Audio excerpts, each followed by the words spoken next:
Chapter 81 Soul Summoning Bell. Sumibao, nestled in his mother's arms, witnessed a gorgeous assassination with his own eyes. Su Jinbei's whole body was like a sharp sword, and Zhao Wei across from him was like sliced pork, so silky and smooth without any pause. Blood rain fell, drop by drop. There are rows of coats and long hair. Su Jinbei is like a murderous god descending into the world. It seemed that it was not a person, but a walking murderous aura. Young god of war. Well-deserved reputation. TSK. Sumibao's eyes glowed. The eldest brother is worthy of being the author's own son. He was so injured that he was half paralyzed. His life was saved after taking the medicine she got from space. At this time, when his relatives were in crisis, he unexpectedly burst out with huge fighting power. But, big brother, if you do this, can your body handle it? This is simply an act of suicide. Seeing Su Jinbei's hand reaching out, he was about to pinch Gu Tai's neck. Gu Tai's men shrank down and slid off their horses. A puff of smoke suddenly rose behind him. Then, there is a tough and fine net, with many weird little bells on it, following the footsteps of the blood wolf Zhao Wei holding the net. The little bells make a harsh sound. As the bell rang, Su Jinbei suddenly froze. It was like something inside his body took over him. He froze there. His expression suddenly changed. Puff. A mouthful of blood spurted out, and the person was instantly frozen, and his hands and feet were so stiff that he could hardly move even half a step. Hang up. Gu Tai smiled coldly, and Zhao Wei, who was holding the net, waved the big net and heard the sound of bells. Su Jinbei's whole body felt like it was being gnawed by thousands of ants. But he was still alive and unable to move. As Zhao Wei shouted, the formation changed, and 5 large ropes tied Su Jinbei's head, feet, and hands, dragging him to the ground. The cloak fell to the ground, revealing his scarred body, wearing only underwear and a thin prison uniform. Ah! The bells rang louder and louder. Everyone was horrified to see blood spurting out from the broken shirt on Su Jinbei's arm. If you look carefully, you can see a nail head squirming where the blood spurted. Gu Tai, you despicable villain. Let go of my son. In Song and Jin dynasties, the canthus of the crops was completely cracked. Su Jinbei, you didn't expect it, did you? This is the Chapter 81 Soul Summoning Bell specially designed to deal with you. As long as I let people shake the Chapter 81 Soul Summoning Bell, the soul-suppressing nail in your body will hear the summons, and will slowly release from it. How does it feel to come out of your body little by little? Ha! Su Jinbei, do you think I will believe that you are unconscious? Do you think I will kill you without preparation? Gu Tai had already taken the new horse's reins handed over by his subordinates, got on his horse, and walked slowly to Su Jinbei. He sat on his horse and looked down at Su Jinbei, who was frozen in place. Don't try to move again. This is the soul-suppressing bell, which is specially used to control the soul-suppressing nails. Unfortunately, there are still 3 rings missing. If all 9 of them are used, Su Jinbei will not be able to control your actions, let alone your sanity. Controlled? Vicious bitch. I really can't stand it anymore. Sumibao really couldn't bear this situation. She is a modern person who has traveled through time. From the time he traveled to the present, he was either on the run or on the way to being killed. It was really suffocating her to death. She doesn't care whether it's 100,000 forbidden troops, a garrison outside the city, or a terrifying Zhao Wei. If you want to cause trouble, just poke a hole in the sky. System. I want credit. It's 100 coins for one person to be brought into the space for an hour. Right? I want to bring everyone into space. Let me teleport thousands of miles away. What good thing do you want? Master. Rabbit's feeble voice echoed in her head. Your level is too low now, and you can unlock teleportation on credit. How can you teleport thousands of miles in one go? Sumibao was so angry that he almost fainted. Alright. She knew that Rabbit was a big liar. How far can I teleport? Wasn't it possible for me to teleport to the Imperial Tomb on Long Street just now? The initial distance of teleportation is 10 miles in radius. 10 miles? Are you a liar? Just now I teleported to the Imperial Mausoleum on Long Street. The distance was more than 10 miles. That is a trial experience of unlocking new functions given to you by the system.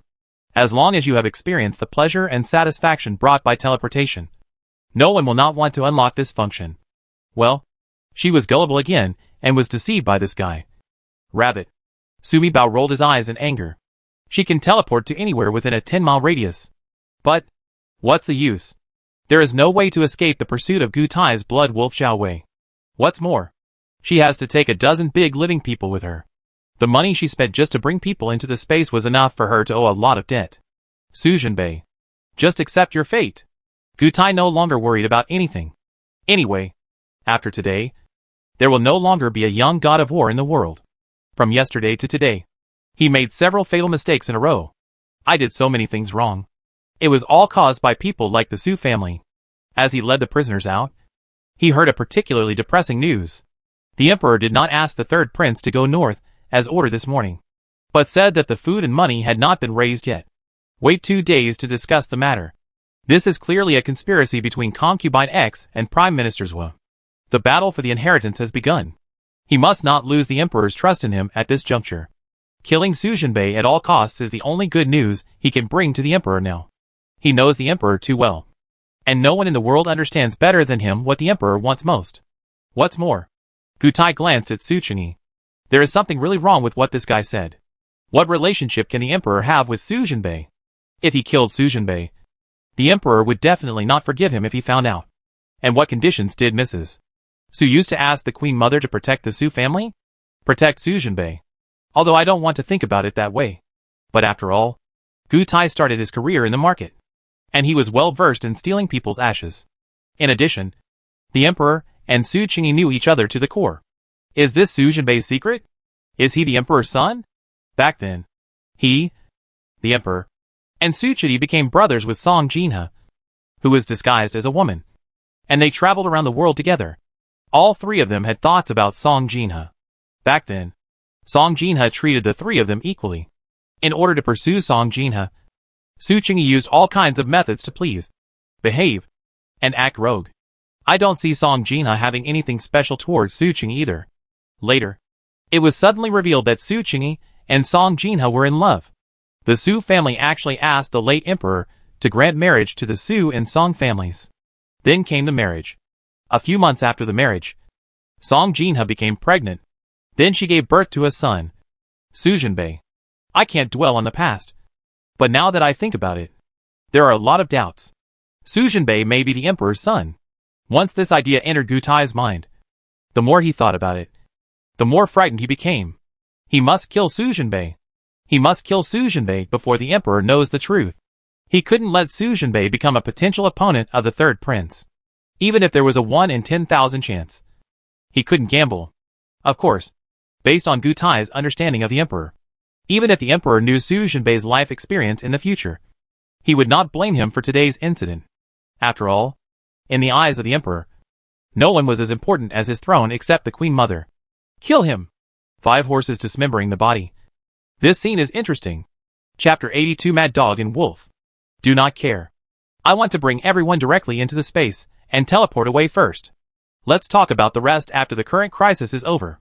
Sumi Bao was about to tell the system that she would bring people into the space on credit. Hua hua hua. There was a sound of horse hooves. And a group of black cavalry came like a rushing wind. A very familiar voice sounded coldly. With furious bloodthirsty. With me here? Who dares to kill him? Swish swish swish. A flying sword whirled and cut off the thick rope. King Yin, dressed in black and wearing a great cloak, flew past the crowd on a galloping horse. Rushed over. And leaned over to hug Su Jinbei, who fell after the rope broke. Looking at Su Jinbei's broken clothes, messy hair, and blood on the corners of his lips, King Yin took off his cloak and wrapped it around Su Jinbei. Turning his head, his eyes were filled with a wolfish cold light. Who hurt him? His eyes swept over Zhao Wei holding the net, as if looking at a group of dead people. Wow! King Yin is here. Look! The hero is here to save the beauty. My eldest brother is indeed King Yin's favorite. Sumi Bao screamed in her heart. She liked the pairing of Brother Kai and King Yin so much. Yan Shixing. Let me go! You? Su Jinbei looked at Yan Shixing with disgust. The way Yan Shixing wrapped his cloak around him made him want to punch him in the face. He is not a woman. So why should he wear a cloak?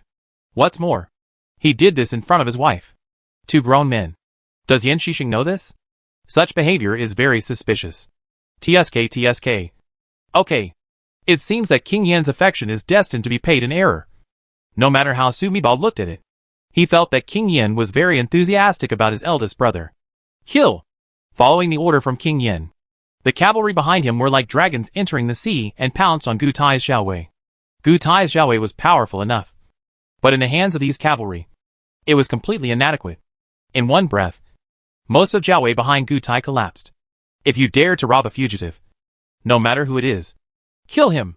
Gu Tai's face was gloomy, and he immediately waved his hand to indicate to his men to load the arrows. The Dragon Guard belongs to my father. Gu Tai, are you sure you want your people to kill the Dragon Guard? Dragon Guard? Gu Tai was shocked. No wonder he felt that the cavalry behind King Yin felt inexplicably familiar just now. The late emperor had 300,000 Dragon Guards, which was the most elite team under his command when he first conquered the world. During the crowning ceremony of the prince, the late emperor gave the prince 100,000 Dragon Guards. When the emperor ascended the throne, he did not receive the 200,000 Dragon Guards from the late emperor. Those Dragon Guards seemed to have disappeared from the world. Where did the Dragon Guards around King Yin come from? Gu Tai could think of it after thinking for a moment. The East Palace was burned down, but he sent his cronies to do it. After the fire burned, the sky was filled with fire. King Yin came and rushed into the East Palace regardless of any obstruction. After hearing the news from his cronies, he immediately rushed to the East Palace. When he arrived, his subordinates reported that King Yin had left. The East Palace had burned down, and the prince's family had all died in the fire. King Yin left sadly. King Yin was the last person to see the prince.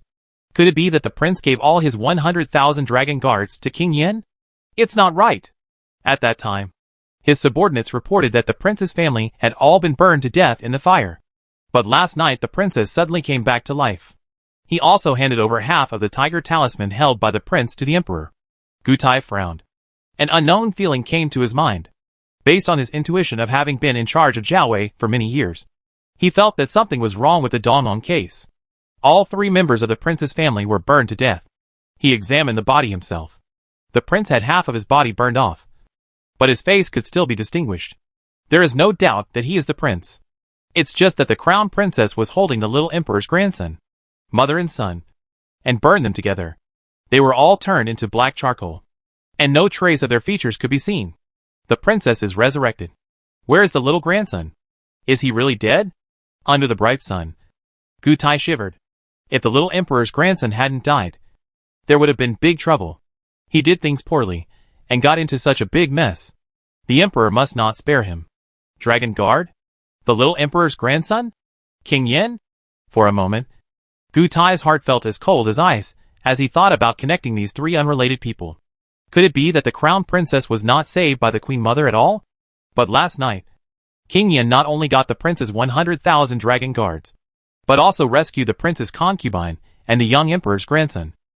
It's just that if the crown princess wants to appear openly, she must go through the clear process in front of the emperor.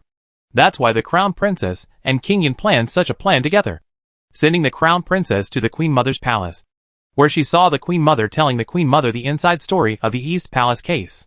Then there was the incident of the queen mother taking the crown princess to the palace at night to meet her. From this point of view, the crown princess is a very thoughtful woman. The half of the tiger talisman she handed over was put together with the other half of the tiger talisman in the hands of Duke Shen. When combined into one, 300,000 Donglin troops and 100,000 Su Jialing could be mobilized. But this tiger talisman cannot mobilize long way. If the little emperor's grandson had not died, 100,000 Dragon Guards would have fallen into the hands of King Yin again. Gu Tai's back was covered in cold sweat. He didn't dare think about it anymore. He didn't handle the Donglong case well. It was a complete failure. Gu Tai's expression changed. Regarding the little emperor's grandson, whether he lived or died, he had to insist that he should die in front of the emperor. Get away! King Yin hugged Su Jinbei and left. Prince Yin, how dare you resist the decree and protect the fugitives? Gu Tai pointed at King Yin. This mad dog prince? Is he going to openly rob prisoners? The Dragon Guard was independent of the Deqi dynasty's army. In other words, the Dragon Guard was the late emperor's private army and only took orders from the late emperor. The prince's 100,000 Dragon Guards only obeyed the prince's orders. If the prince handed over the Dragon Guard to King Yin before his death, wouldn't it mean that King Yin had 100,000 private soldiers in his hands? Could it be that he really has the little emperor and grandson in his hands? Is King Yin going to openly break up with the emperor? Kill them all! King Yin glanced at Gu Tai coldly, as if he were looking at a dirty thing. If you say one more word, I will kill you too. Following King Yan's order, the dragon guard started a new round of killing like tigers entering a flock of sheep.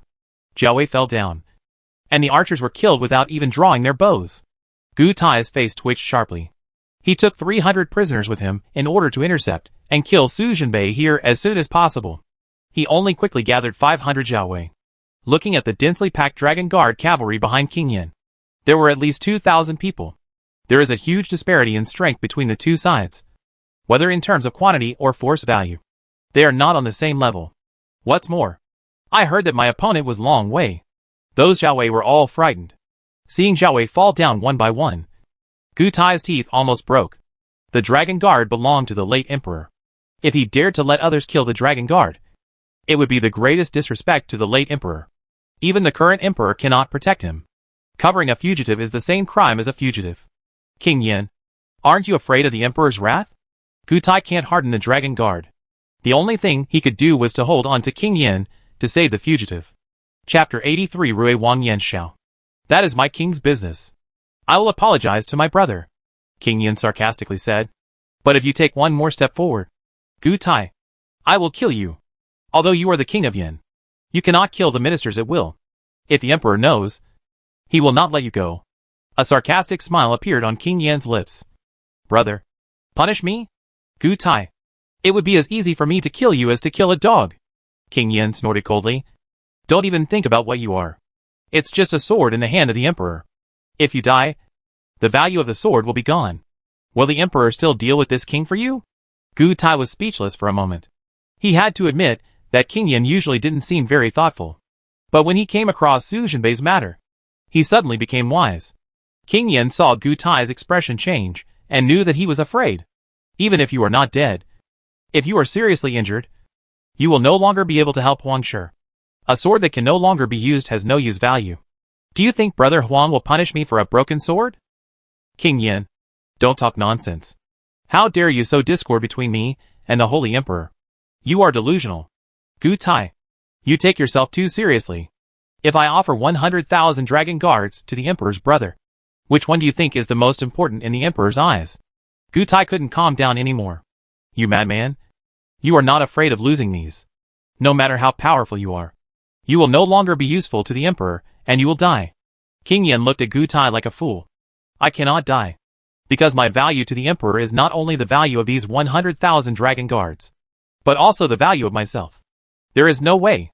Some people are born with value, and some people can only struggle for a lifetime. Be a dog. A dog that can be abandoned by its owner at any time. Imperial City Mad Dog. I will fight with you. Shall you, evil wolf? Come on. Let's see who among us is more ruthless. Sumi Bao, who was watching the show next to him, couldn't help but want to laugh. Well, in terms of venomous tongue, I think you, King Yan, are the cruelest. Ha ha. If a dog bites a dog, you will have hair all over your body. Uncle Emperor. A group of people came speeding from a distance. The leader called the Emperor's uncle. Sumabeo squinted his eyes and thought, huh? The person who can call Prince Yan uncle is either the second prince or the third prince. Who is this? The Emperor has spoken and ordered King Yan to garrison the Imperial Mausoleum and speed up the repairs. We will discuss the matter of leaving the capital later. Turning over and dismounting, the visitor bowed to Yan Shiba, wearing brocade clothes, a crown, and the attire of a prince. Thin eyebrows, thin lips, 3 white eyes. Old minister. See the second prince. Gu Tai saluted. Sumi Bao looked at the second prince, thinking about the evaluation of this man in the book. The second prince, Yan Xiao, was named Junlin, and was titled King Rui. He had a deep city, was petty, conceited, talented, and ruthless. Right. He is still a sick man. That's why Emperor Mingda asked the third prince to go to northern Xinjiang this time, dealing with matters in Yanqing. Because the second prince's body is impossible to withstand the fatigue of traveling, and traveling to such a distant place on errands. But during the trip to northern Xinjiang, no matter whether it was money or military power, it must not fall into the hands of the third prince. Cough. Cough. As if to verify what Sumi Bao was thinking, the second prince Yan Xiao pursed his lips and coughed lightly. The fair skin immediately revealed an unhealthy red color. You are not in good health. Please go back first. After I finish my work, I will immediately go to guard the Imperial Mausoleum. King Yin and his nephews are almost the same age, and they have always had good relations with him. Thank you for your care. Uncle, I'm fine with you. Yin Xiao's face is not obvious. In his heart, he disliked King Yan's mouth. Uncle Huang's words are the most unpleasant. Knowing that my most taboo is for people to say that I am not in good health, he chose this sentence to say it. The ministers in the court see that the wives and concubines in my palace have not produced a son for many years. There are always a few immortals who always advise their father to send more women to Prince Rui's mansion. This is because I am afraid that I will not be able to give birth to a son and my innocence will be cut off. Yin Xiao glanced at Gu Tai again. Especially this damn Gu Tai, who is obviously from the Emperor. But actually Grandpa was right. Gu Tai is from the third prince. It was he who danced the most happily in front of his father. In every word, Prince Rui's palace has no children. On the other hand, the third prince has not yet married his wife. But there are already several concubines in the house. Just a stallion. Wow. Look. What big thing did she eat again? After listening to Yin Xiao's thoughts, Sumi Bao remembered that the book said that the second prince Yin Xiao was sick. No matter now or many years later, none of the many wives and concubines in his house gave birth to a son and a half daughters. This is also the biggest disadvantage for him and the third prince in fighting for the throne. How could someone as vicious as Gu Tai let such a big deal go? Later, rumors spread throughout the imperial city that the second prince was ill and could not have children. TSK. Staring at Yin Xiao's face, Sumi Bao couldn't help but click his tongue. The second prince was tall, thin, frail, and quite handsome. It's a pity that she is barren. I just don't know if his problem is that he cannot give birth to dead sperm. Still can't lift it at all. Uncle, my father ordered you to guard the Imperial Mausoleum and repair it. I will go with you to take a look. The Emperor is wise, and the dragon guards are stationed at the Imperial Mausoleum. I think the late Emperor's spirit in heaven will be happy when he sees His Highness King Yin and the dragon guards. Gu Taishan made a last-ditch attack. Sure enough, when he heard about the late Emperor Long Wei, Yin Xiao's expression remained unchanged. But the twinkling light in his eyes was enough to show that he was going crazy with jealousy. Dragon guards? Uncle Emperor, are these people around you dragon guards? I just came from the Imperial Mausoleum. Because the Imperial Mausoleum collapsed badly. I want to go and report to the Emperor's brother. You go to guard the Imperial Mausoleum first. Wait for me to come back. It was rare for King Yin to say so many words to others. Yin Xiao couldn't help but raise her head and glance at King Yin. The two people's eyes intertwined, and they understood each other's meaning in an instant. Yin Xiao knew that given the situation today, if he had said that he would not let the Emperor's uncle send the Su family off, let him return to the Imperial Mausoleum directly, the Emperor's uncle would definitely not listen to him. Maybe he would simply smash the jar, ignore the Imperial edict, and leave with the fugitives from the Su family? After thinking about it, Yin Xiao smiled and said, Then let me go with the Emperor's uncle, and go to the Imperial Mausoleum after doing things first. Uncle Emperor, what do you think? The second prince smiled humbly on his face. The Emperor's uncle.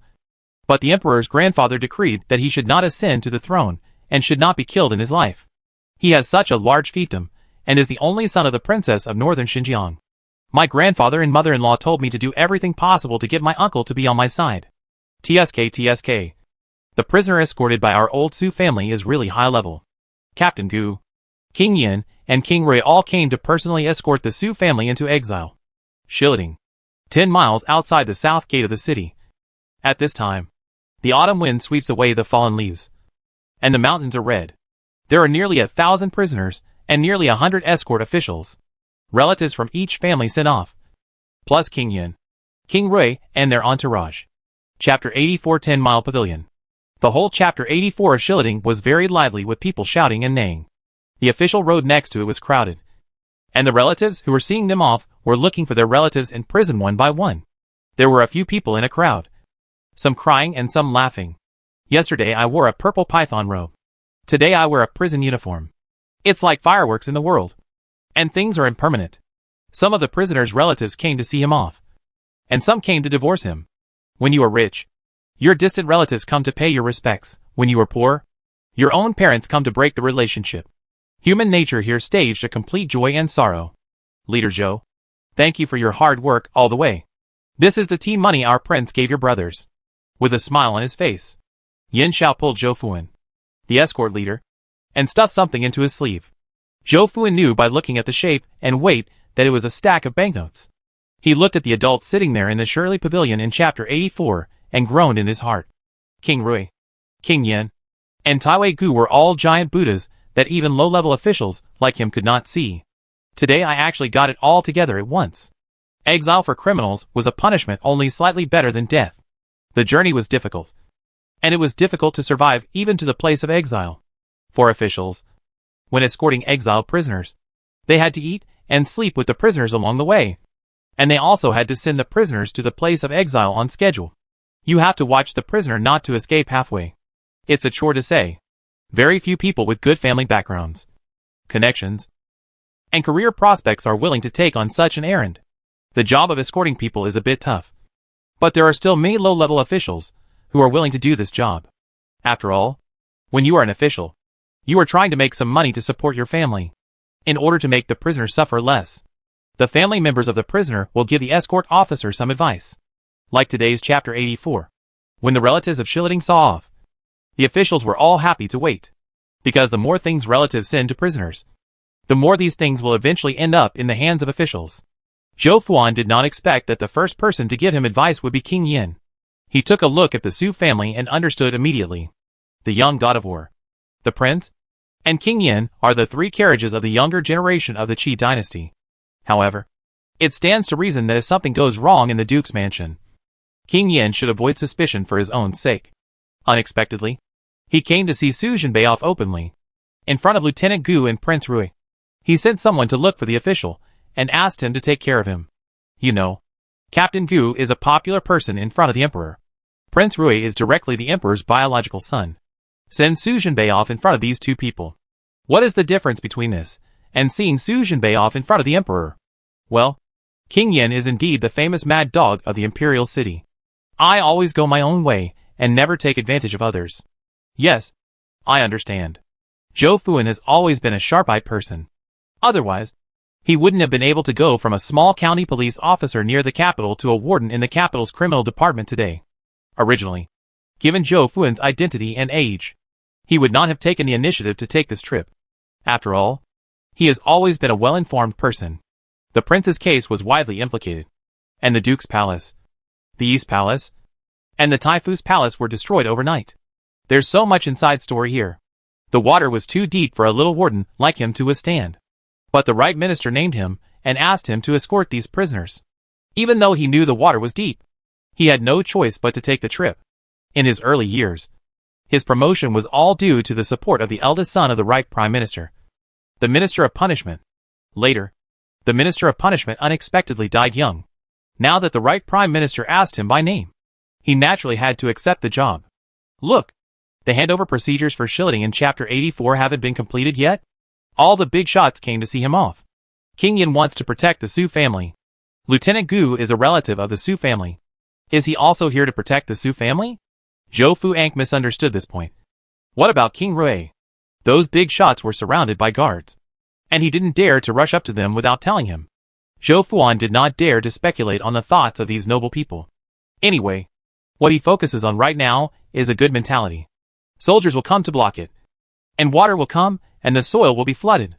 Whoever comes to him and asks him to take care of them, he takes care of them. Anyway, he couldn't afford to offend any of these people.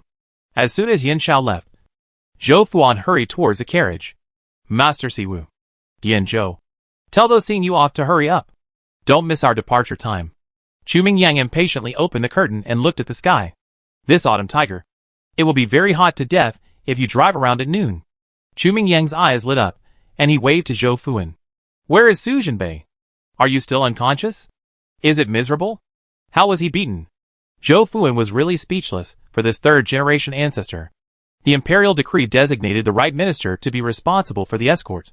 The right minister appointed him as the escort leader, and also appointed his eldest son, Sun Chuminjiang, the eldest son of the late Shangshu, as the deputy leader. The right minister's move was first to silence the emperor. He was old and lame, so naturally he couldn't escort him personally. But he asked his eldest grandson to participate in the escort, so the emperor naturally had nothing to say. Secondly, It was true that Chu Mingyang had been raised crippled by his doting grandmother and mother since his father's death. Relying on the shadow of his ancestors, he entered the Ministry of Punishment. Then he got into trouble all the way, and was suddenly demoted from the third-rank minister to the ninth-rank clerk. Zhou Fuan felt as if he was a mirror when the right minister handed the third-generation ancestor into his hands this time. He knew that the right minister wanted Chu Siwu to train himself. And secondly, he wanted to mention him again with a good reputation after his return. Go up. What's going on when the direct grandson of the right prime minister only serves as a secretary? Therefore, he is the leader of this escort. And Chu Mingyang is the deputy leader. This is true in name. But what kind of person is Zhou Fuan? He always consults Chu Mingyang first for everything. He didn't get the idea from Chu Mingyang, but he had to give Chu Mingyang enough face. Otherwise, this man will have to deal with a lot of troubles along the way.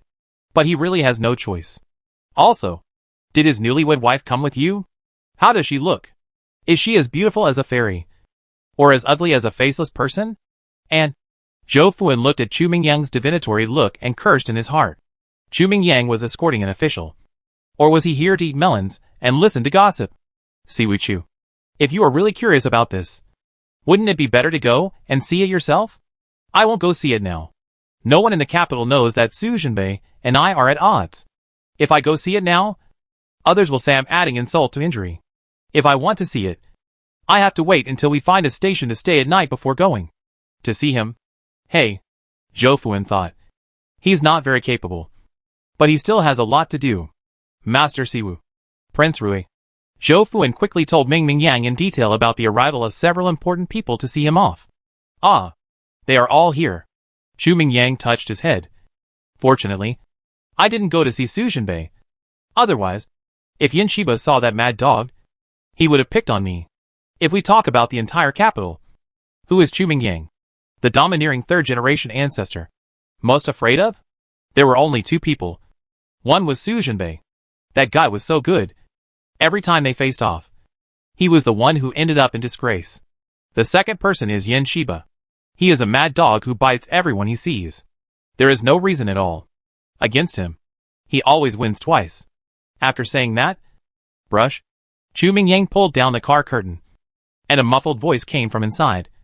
Wait until those seeing you off have left. Then call me when you set off. Sure enough, everyone has a nemesis. Zhou Fuan felt happy. He raised his head and looked at the noble people in the pavilion. Ah! Thump! Chapter 84. A person in Shirley Pavilion was suddenly kicked out and fell on the grass. Ah! Captain Gu? Zhou Fuan glanced at Gu Tai on the ground, and then at King Yin, who was standing at the railing of the Shirley Pavilion in Chapter 84 with his eyes wide open. King Yin kicked Captain Gu away. Why? Chapter 85. Farewell. On the grass to the right of Shiliting Pavilion, Sumabeo's family was talking to his uncle, who came to see him off. Mom, please take care of yourself. My eldest Aunt Zhou saluted Mrs. Su. Ouch. What should I do? After being exiled for 3,000 miles, my biological mother is getting older. Can her body survive to the place of exile? She turned around and took Song Jinha with Sumi Bao in her arms. She held her in her arms. Before she could say anything, tears started to flow out. Oh, my poor little sister. It had only been more than 3 months since I gave birth to the baby, and my body hadn't recovered yet when this happened. How much pain have you suffered along the way? This damned emperor. Little sister, you have suffered. Sister-in-law. When Song Jinha was at home, she was the youngest daughter and the only daughter of the Song family. Her parents and 3 brothers doted on her, and her sisters-in-law also doted on her when they came in, especially the eldest sister-in-law Zhou, because Song Jinha's mother was weak and sick. It was the eldest sister-in-law Zhou who had always taken care of the lives of her younger siblings. When it comes to doting, the Zhou family dotes on this little sister from her husband's family more than anyone else in the Song family. The matter was so urgent that there was no time to prepare. As soon as I heard what your elder brother said last night, I quickly packed these things. Zhou pointed to a donkey cart and 3 carriages behind her. I have been exiled for 3,000 miles. No matter how much I prepare for food and drink along the way. Your third brother said that you are in exile, and it is not appropriate to be too public at this time. You are not allowed to prepare more things. I just thought about getting you more money. You can buy more when you have a chance on the way. The third child is very thoughtful and thinks everything carefully. Life and Death only asked me to prepare a load of things to deliver. I refused and secretly prepared 3 more cars. When my husband looked at me just now, his eyes almost popped out. Why are you staring? You, the eldest brother, are afraid of the 3rd child. But I am not afraid. I'm just prepared for what to do. Right. I'm afraid that our sister-in-law will suffer. What's wrong with me? If the 3rd brother dares to cause trouble when he gets back, I will ask the 3rd brother and sister to take care of him. Hee hee. One of the cars was secretly given to me by my 3rd brother and sister. TSK. Sumibao was held in her mother's arms and looked at her aunt, who looked very busy. For carts of things were prepared, and the carts were piled to the top. They said they were not prepared enough. The 2 aunts also prepared secretly without telling the uncles. My mother's natal family, Song Mansion, really loves her. Well, the 3rd uncle, who I have never met, is still very powerful. As expected, he serves in the Qitian prison. He knows the best about stargazing and the emperor's thoughts. Yancheng, 300 miles away from the capital, was the emperor's territory. There were so many pairs of eyes staring at him, and they all wanted to kill their big brother. How could it be possible for the Su family to live comfortably in exile? Jinhe, I have prepared a separate box for you in the 4th car. It is full of your favorite food, your favorite painting books, and those strange things you got when you were traveling. Put them all in there for you. Don't worry. Your elder brother has already taken care of it, and there will be someone on the official staff to take care of you. My aunt is so cute. She even prepared a book of food and drawings for my mother. Auntie, did you make a mistake? We are going to be exiled. Not to have fun. Have you ever seen an exile prisoner riding in a horse-drawn carriage at the beginning of his exile? No matter how many things you prepare, it is useless. They will all be confiscated by the official. No, Sumibao thought. She would have to think of a way to collect the things in the 4th car. Her aunt said that those were her mother's personal belongings when she was not out of the house. How could we let those officials take it away? Oh, how pitiful. Our baby Xiaomi is only 100 days old, and he has to be exiled and suffer these crimes. Mrs. Zhou touched Sumibao's chubby little face and felt terrible pain in her heart. Jinhe, I also prepared some diapers, small clothes, quilts, etc. for our baby me. They were all put on the 4th car. I just thought that you wouldn't have any milk on this journey. This what will baby Xiaomi eat? I have prepared 2 milk goats, which are full of milk. Auntie, you are so kind. Tai. Sumibao felt hot in his heart. Ever since she entered the book, both her Su family and her uncle's family have been very united and friendly. No one does those dirty things for profit. She couldn't help but stretch out her chubby face, pressed it against Zhou's face, rubbed it a few times, and then kissed Zhou. Our baby me, my little sweetheart, you really hurt my aunt to death. Mrs. Zhou cried again. Yan-Shiba, don't go too far. Suddenly there was an angry shout, and the Su family all turned their heads to look over. And even the Zhou family stopped crying. How can a prisoner be exiled in a luxurious carriage? Come on. Even if you go to the Holy Lord and tell the truth, I won't let you do that. Gutai got up from the ground. Damn Yan-Shiba. For Su Jinbei's sake, he really didn't follow any rules. Not only did he personally escort Su Jinbei to Shiliting, he also had someone prepare a luxurious carriage for Su Jinbei to use on his way to exile. You tell me, is this exile or becoming an uncle? He objected. But Yan-Shiba kicked him away without saying a word. He never expected that Yan-Shiba would kick him, especially in front of Prince Rui. So if he wasn't careful, he would be kicked to the grass outside the pavilion. If he was even closer, he would fall into the pool next to him. Brother Huang only said that the Su family should be exiled, but he did not stipulate whether the Su family should walk or ride in a carriage. Gu Tai's face turned dark. Look, Yan-Shiba didn't even want to lose his face now. Didn't you hear that at the time? The Queen Mother said that she would send Mrs. Su a car to travel in exile. This king is following the Queen Mother's decree and preparing a car for Mrs. Su. What's wrong with that? Yan-Shiba, don't be careless. Your Majesty promised it. But what the Queen Mother said at that time was to send a donkey cart instead. Gutai pointed at the Su family's mule cart with half of its roof cut off. That is the mule cart that I prepared for the Su family in compliance with the Queen Mother's decree. Your cart is obviously yours. How can an exiled prisoner ride in the carriage of the majestic King Yin? It is against the rules. You Imperial City mad dog. Do you think that others don't know what your intentions are? Once Sujinbei gets in your car, who else would dare to assassinate him? This car is your special car. Seeing the car is like seeing you in person. This is no wonder. My king. Gu Tai. You are very courageous. The Queen Mother said that she would give Mrs. Su a donkey cart to travel around. You actually got such a broken cart. Now it doesn't even have a roof. And the horse that pulls the cart is gone. No more. So I will personally relieve the Queen Mother of your worries, and send a new car to Mrs. Su. If you are not satisfied, I can naturally accompany you to see the Queen Mother and the Emperor. Oh, Uncle Emperor. Mr. Gu. You two should stop arguing. It's just for a carriage. It's not worth it. King Rui quickly stepped forward to smooth things over. Gu Tai. This piece of shit is a popular person around his father, and he obviously can't break up with him yet. As for the 18th Emperor's uncle, that was the power he must win over. So King Rui made up his mind to help King Yin. It was just a carriage. King Yin was hard steel, and King Rui came forward to intercede. No matter how angry Gu Tai was, he would not offend two people all at once for this matter. What's more, now that the two princes are competing for the heir, Yen Shiba, a mad dog, is just a piece of fat. Not only does the second prince want to make friends, but the third prince also wants to make friends. King Yin asked Long Wei to kill so many of his Xiaowei people. From the beginning when the Su family was ransacked, King Yin was always in trouble with him. If he hadn't been worried about these things, Gu Tai would never have let Yen Shiba go so easily. After the third prince takes that seat, it won't be too late for him to settle accounts with these people.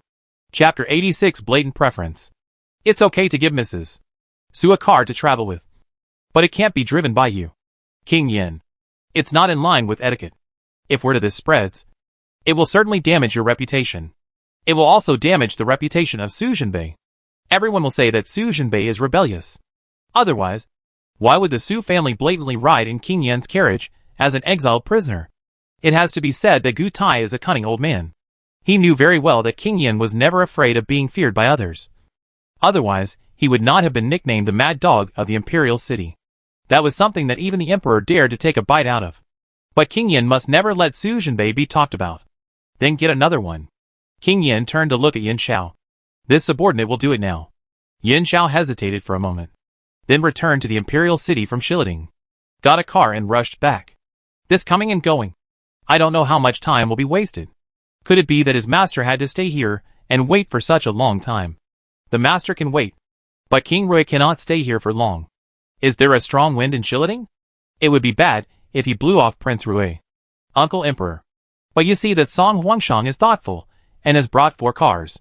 Song Huangshang has been doing business all year round, so the cars he brought are naturally convenient for traveling. Su Jinbei was so seriously injured that since he was rescued by King Yin on the way, he fell into coma again before he reached Shiliding. Su Jinbei was already injured all over his body, but now he forced himself to fight with his internal strength, and now he vomited blood and fell into a coma.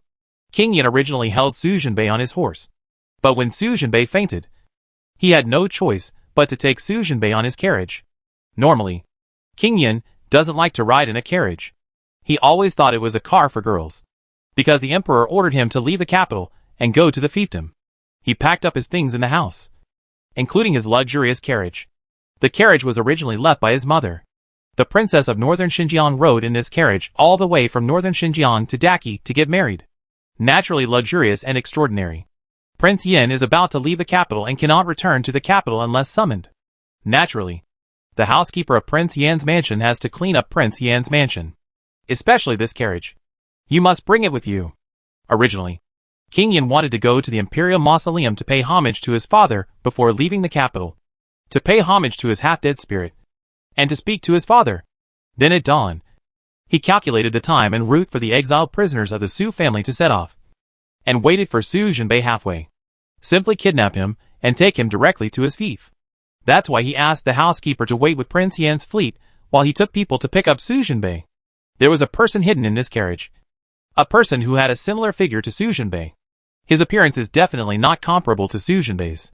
Not to mention this imperial city. Not even Daki or other countries in the world can find anyone as handsome as Su Jinbei. Not to mention the same person as Su Jinbei. Therefore, the person whom King Yin hid in the car had a disguised appearance. King Yin and his staff had countless calculations. But they never expected that the emperor would actually send the second prince to convey the message personally, asking him to stay and repair the imperial mausoleum and discuss his departure later. This made King Yin feel uncomfortable. He wanted to hide Su Jinbei in the imperial mausoleum, under the eyes of the emperor's brother. What's more, he couldn't keep it secret for long if he disguised himself as Su Jinbei. After a few days in exile, he would be discovered. By that time, the emperor's brother's heart was as deep as the sea, and Gu Tai was slandering him beside him. Brother Huang must have guessed that he took Su Jinbei away. By then, how will he protect Su Jinbei? Unexpectedly, King Yin was worried. Su Jinbei woke up in the car. Bai Yi no longer has to plan for me. I must go into exile with my family. Your body will die if you are exiled. The corners of King Yan's eyes turned red as he looked at Su Jinbei. In all these years, he had never convinced Su Jinbei once. Bai Yi, our whole family is heading to northern Xinjiang. I am the only one familiar with it. Besides, my uncle is missing. Song's second uncle is captured, and his third uncle is still imprisoned in Yanqing prison. The whereabouts of his eighth uncle are unknown. They are all still waiting for me to save them. It's impossible to leave with you. You will die, and I won't allow you to die. Donglai is gone, and I can't lose you anymore. King Yin shook his head. The corners of his eyes became redder and redder, and there were tears that refused to fall. Bai Yi, you must leave the capital 3 days ago. Su Jinbei softened his voice. There may be an incident in the capital in 3 days. 3 days later, the capital city will turn over. This is what Mi Bao Bao said. Although Su Jinbei had no doubts about his little sister's magical powers, he still couldn't tell Prince Yan directly. If he told it, given King Yan's temperament, he would make it known to everyone. This is a troubled time. The emperor killed the prince and exiled the Su and Wang families. At this time, the imperial mausoleum collapsed again, and rumors were already flying in the capital. At this time, King Yan said something about the earth dragon turning around. In addition, he was left to repair the imperial tomb. Say something like this again, people will definitely panic. There are some thoughtful people among the ministers who will definitely use this matter to attack King Yan. I have to repair the imperial mausoleum, and the emperor won't let me leave the capital. 3 days is too tight. Even if I rush to repair it, it will still take 4 or 5 days. King Yan always acted on what Su Jinbei said. Never objected or thought about it. Don't repair the inside. Just let people repair the outside and that's it. Then you go and ask the right minister to come to court. There will be a battle report from the east tomorrow.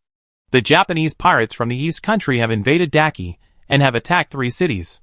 Let the right minister, the prime minister recommends that you send troops to quell the Japanese. There are no generals in the court, so the emperor will naturally send you. Just gather your troops and leave quickly. And we must not cause any unnecessary complications. As long as our family can be safely exiled and leave the capital, we can have a way of survival. If we stay here for any longer, we are afraid of changes. Bai Yi, please remember that I am a prisoner now. Don't conflict with officials. Everything should be done as usual. The lower profile the better. Bai, you have to send us to Shiliting as soon as possible and hand over to the escort officer so that we can be safely exiled. Staying here for a while will be dangerous. In the eyes of people with ulterior motives, we are not prisoners now, but fugitives. He talked too much and consumed too much of his mind. After saying this, Su Jinbei closed his eyes and stopped talking. King Yan was most worried about Su Jinbei's health. At this time, King Rui's words penetrated deeply into his heart. Yin Xiao, please send some things over and arrange the car properly. The exile is a long way and Jinbei is seriously injured. Make the car softer and softer. Well, take everything you can from my car. Go. Having said this, King Yan glanced at Gu Tai and said, Song Huangsheng's 4 cars. You won't say anything against the rules again. Right? Then without waiting for Gu Tai's reply, he smiled coldly. I will send you some things. I don't have a car, so I will put them on the car said by Song Huangsheng. Naturally, the officials did not dare not let the Su family accept the things said by King Yan. When King Yan said this, he was telling everyone that the 4 cars of the Su family were given by him. King Yan, and no longer belonged to Song Huangsheng. His Royal Highness King Yan is really a thoughtful person. I admire him. But there is one thing I have to say. This man is not worried about the scarcity, but the inequality. Your Highness King Yan, tell me, there are many prisoners. There are many articles. Woo! There are old and young. Everyone walks. But the Su family has 4 cars. Gu Tai smiled meaningfully. Now we are close to the imperial city. And you, His Highness King Yin, are protecting you. Those people don't dare to have bad intentions. But just now, Your Highness King Yin, you also said that the road to exile is long. And I don't know how many things will happen along the way. When we arrive, at that time, cannibalism could happen. A group of women and children in the Su family were injured like that. Do you think the 4 cars in the Su family can be saved? Chapter 87. A donkey cart. Don't worry about scarcity but inequality. Don't worry about extraneous matters, and keep a low profile. The word Su Jinbei said to him on the way suddenly rang in his ears again. King Yin, who never liked to think, was silent for a moment. It has to be said that Gu Tai has always been good at understanding people's hearts. Suddenly, King Yan's weakness was pinched. The Queen Mother personally gave Mrs. Su a donkey cart. And the Holy Father also issued a decree. Your Highness, King Yin, think about it. Why did the Queen Mother send a donkey cart? Gu Tai looked at King Yin with a look on his face. Don't you understand? The Queen Mother is such a shrewd person. When it comes to giving gifts, the Queen Mother of a country cannot afford any luxury car as a gift. Why didn't he even send a big horse-drawn cart, but instead sent a donkey-drawn cart? Why did he repeatedly say that it was given to Mrs. Su for transportation? First of all, with the Empress Dowager's personal gift and the Emperor's permission, no one in the world would dare to dream of this car. What's more, it's just an inconspicuous donkey cart of little value. Even if you buy it in the market, even the donkey and cart only cost 1 or 20 taels of silver. No one would take such a risk to grab such a donkey cart. In addition, after the prisoners are exiled out of Yancheng, the sky will be high and the emperor will be far away at that time. It is also possible to establish a good relationship with the escort officer and buy an ox cart to pull things and people to ride on. Anyway, as long as it's not excessive, the official won't say anything. But it is at least a few hundred miles from the imperial city to Yancheng. No prisoner would travel this distance in a carriage. Song Huangshang is a shrewd person. Your Highness, King Yin, tell me why Song Huangshang did not prepare 4 carriages, but prepared 3 carriages and a donkey cart? King Yin looked at Gu Tai's smiling face and wanted to slap him in the face. Prince Rui quickly interrupted. Uncle, what Gu Taiwei said is absolutely true. Song Huangshang is indeed a shrewd man. The Queen Mother gave Mrs. Su a donkey cart, and the cart broke down. Song Huangshang just sent a donkey cart to replace it. This is the whole story. The Queen Mother's will was fulfilled. Song Huangshang was really loyal. No wonder the Queen Mother and his father always praised him for his kindness and righteousness. Prince Rui is so smart. These few sentences make all the important points clear. The implication is obvious. If you really want to do Su Jinbei's best, Uncle Huang, it's better to act according to the rules. King Yin frowned. Yan Xiao, please bring someone to arrange it. Try to make Jinbei lie down as comfortable as possible and make it less bumpy. Yes, master. A big stone in Yan Xian's heart finally fell to the ground. Yan Xiao has always been thoughtful and discerning. He knew that his prince's insistence on standing up for Su Jinbei was not a good thing for the Su family and Su Jinbei. He had observed carefully just now. As several exile teams gathered together, there were more and more prisoners. The remnants of the Su family, the Wang family, and the East Palace, as well as many civil servants, military generals, and wealthy businessmen who were implicated by the 3 families. There were thousands of people.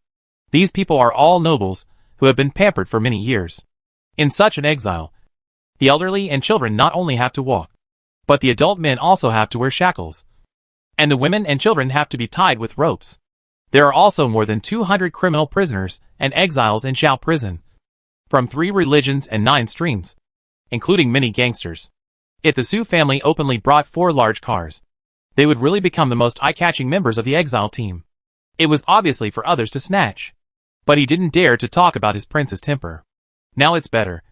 The prince finally woke up. Yin Xiao quickly went to arrange it. Okay.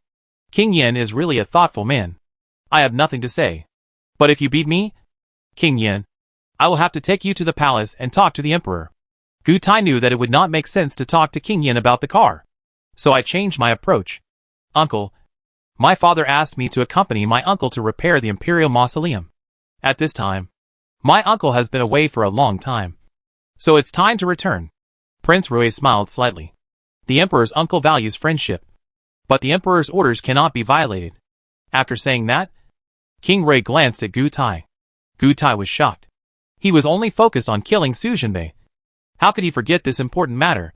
The imperial mausoleum collapsed. But it was his grave sin. The emperor left this matter in the hands of King Yin and King Rui. Wouldn't this be equivalent to washing his neck clean and sending it to his opponent? Just in case. He didn't dare think about it anymore. Lu Zhan. Escort the prisoner on the road. If there is anything on the road, please discuss it with Zhou Fuan. Gu Tai waved to Lu Zhan, told him about leading the exile of those Shao prison villains, and left in a hurry. He had to go back quickly and figure out how to level the imperial tomb in advance. As for the killing of the Su family on the way to exile, with Lu Zhan leading hundreds of prisoners from Zhao prison, he had plenty of time and methods to deal with the Su family. After Gu Tai left, looking at King Rui, who had just been out of breath for a while, his expression changed drastically. Master, it's all done. General Su has also made arrangements. Yin Shao is very agile in doing things, and gets things done in a short time. Go back to the Imperial Mausoleum. King Yin waved his hand, and led King Rui to the Imperial Mausoleum. He thought to himself that he had to rush back to the Imperial Mausoleum as soon as possible. The steward of Prince Yan's mansion was still waiting for him near the Imperial Mausoleum. He wanted to go back quickly and arrange for the ghost doctor to follow the exile team. Shenbei suffered injuries, and without the ghost doctor following him, it would have been impossible for him to survive to the place of exile. Besides, the ghost doctor was saying some time ago that he wanted to leave Prince Yan's mansion because his apprentice sent him a message that something happened in their Ghost Valley. He had to go back and take care of things. Gigu is located on the Exile Road, so it kills two birds with one stone. Otherwise, he would have to find a way to deal with the weird old man who is the ghost doctor. This car is good and solid. Brother, you and Prince Yin are really thoughtful. Su Qingyi patted the donkey cart with excitement on his face. The green boxcar originally given by Gu Tai was small and narrow, and it was pulled by an old mule. The car that the eldest brother is preparing now is a car that is often used by businessmen outside the country. Broad and solid. The inside was tidied up by Yin Shao again, and the tiger skin mat from King Yan's car was laid out. Su Zhenbei was carried into the car, just enough to lie down flat. In the remaining space, my mother sat in the middle, and my seventh sister-in-law sat on the other side. What's so good? I prepared 4 carts of stuff, and you can only take away 1 cart. Aren't all those things prepared in vain? Zhou looked at Song Tianjin with dissatisfaction. Sister-in-law, we are prisoners. Men must wear shackles, and women and children must be tethered. Don't break the rules. The Queen Mother personally gave my mother a donkey cart to travel. My eldest brother prepared it right. The Queen Mother ordered it, and the Emperor personally promised it. No one can take away the donkey cart. Don't worry. I specially sent our manager to the horse market to buy it. This donkey looks small, but it is actually a very good breed. It is a famous free-range donkey in northern Xinjiang. It has broad shoulders, thick legs, and big hooves. It walks fast and steady. Their endurance is stronger than that of ordinary mules and horses. Song whispered to his sister today, "There's not enough food. It's not convenient for you to get drinking water on the road. You can't raise big animals either. It's a pity that I can't take back the belongings of my 3 cars." Right. Mr. Zhou was not happy. Zhang, the third daughter-in-law of the Song family, who had been wiping her tears next to her, said, "Prepare some more banknotes for my little sister. When we are on the road, we can buy more things in a city where we can rest." Chapter 88. Uncle gives a big gift. Mrs. Zhou started to cry again. It gets colder as we go north. I have to pity my little sister, who has such delicate skin and tender flesh. How can I bear this? Mrs. Zhou really couldn't bear to let go when she saw Song Jinhe. My mother also insisted on coming. My eldest sister-in-law and I tried to persuade her for a long time before she stopped. My mother is old and will definitely cry faint when she sees my little sister like this.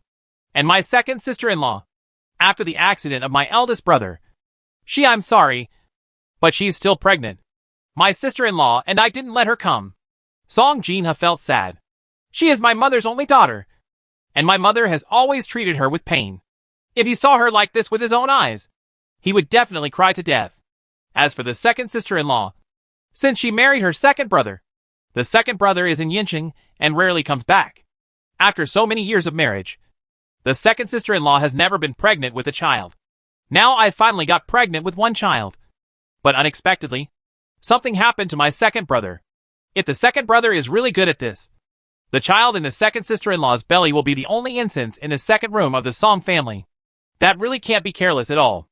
After all, the second sister-in-law is pregnant with a child at this time and is too old.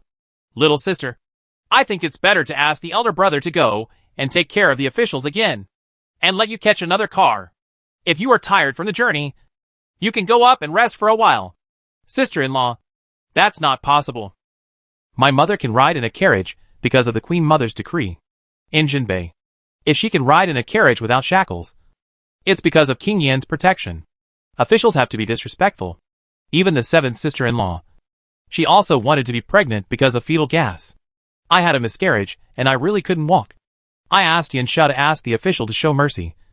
And then I made an exception and allowed him to get on the bus. Song Jin had glanced at Su San, who was wearing shackles behind the car, with a distressed look on his face. Look, Su San was seriously injured, and the officials couldn't accommodate him.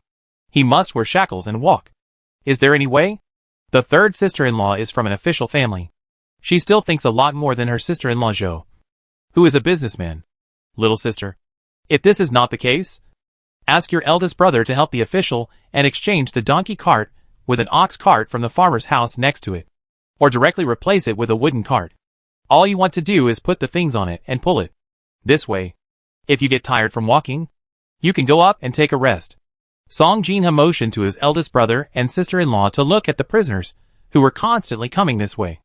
Especially Wang Taifu and his entourage, who were getting closer and closer. So many people are walking in shackles. The Su family is no exception. Zhou turned around and glanced at the group of prisoners, who were getting closer and closer.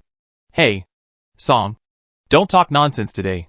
Look, isn't Taifu Wang also sitting in a car? You didn't say that the emperor gave Taifu Wang a car. If Taifu Wang can sit in it, why can't our little sister? After hearing Zhou's words, everyone turned to look at Mrs. Wang and his entourage who were walking over. Oh, I've caught up with you. These two-legged ones can't run on four legs. Before everyone could see clearly the situation of Taifu Wang and his party, a group of people ran over from the diagonal path.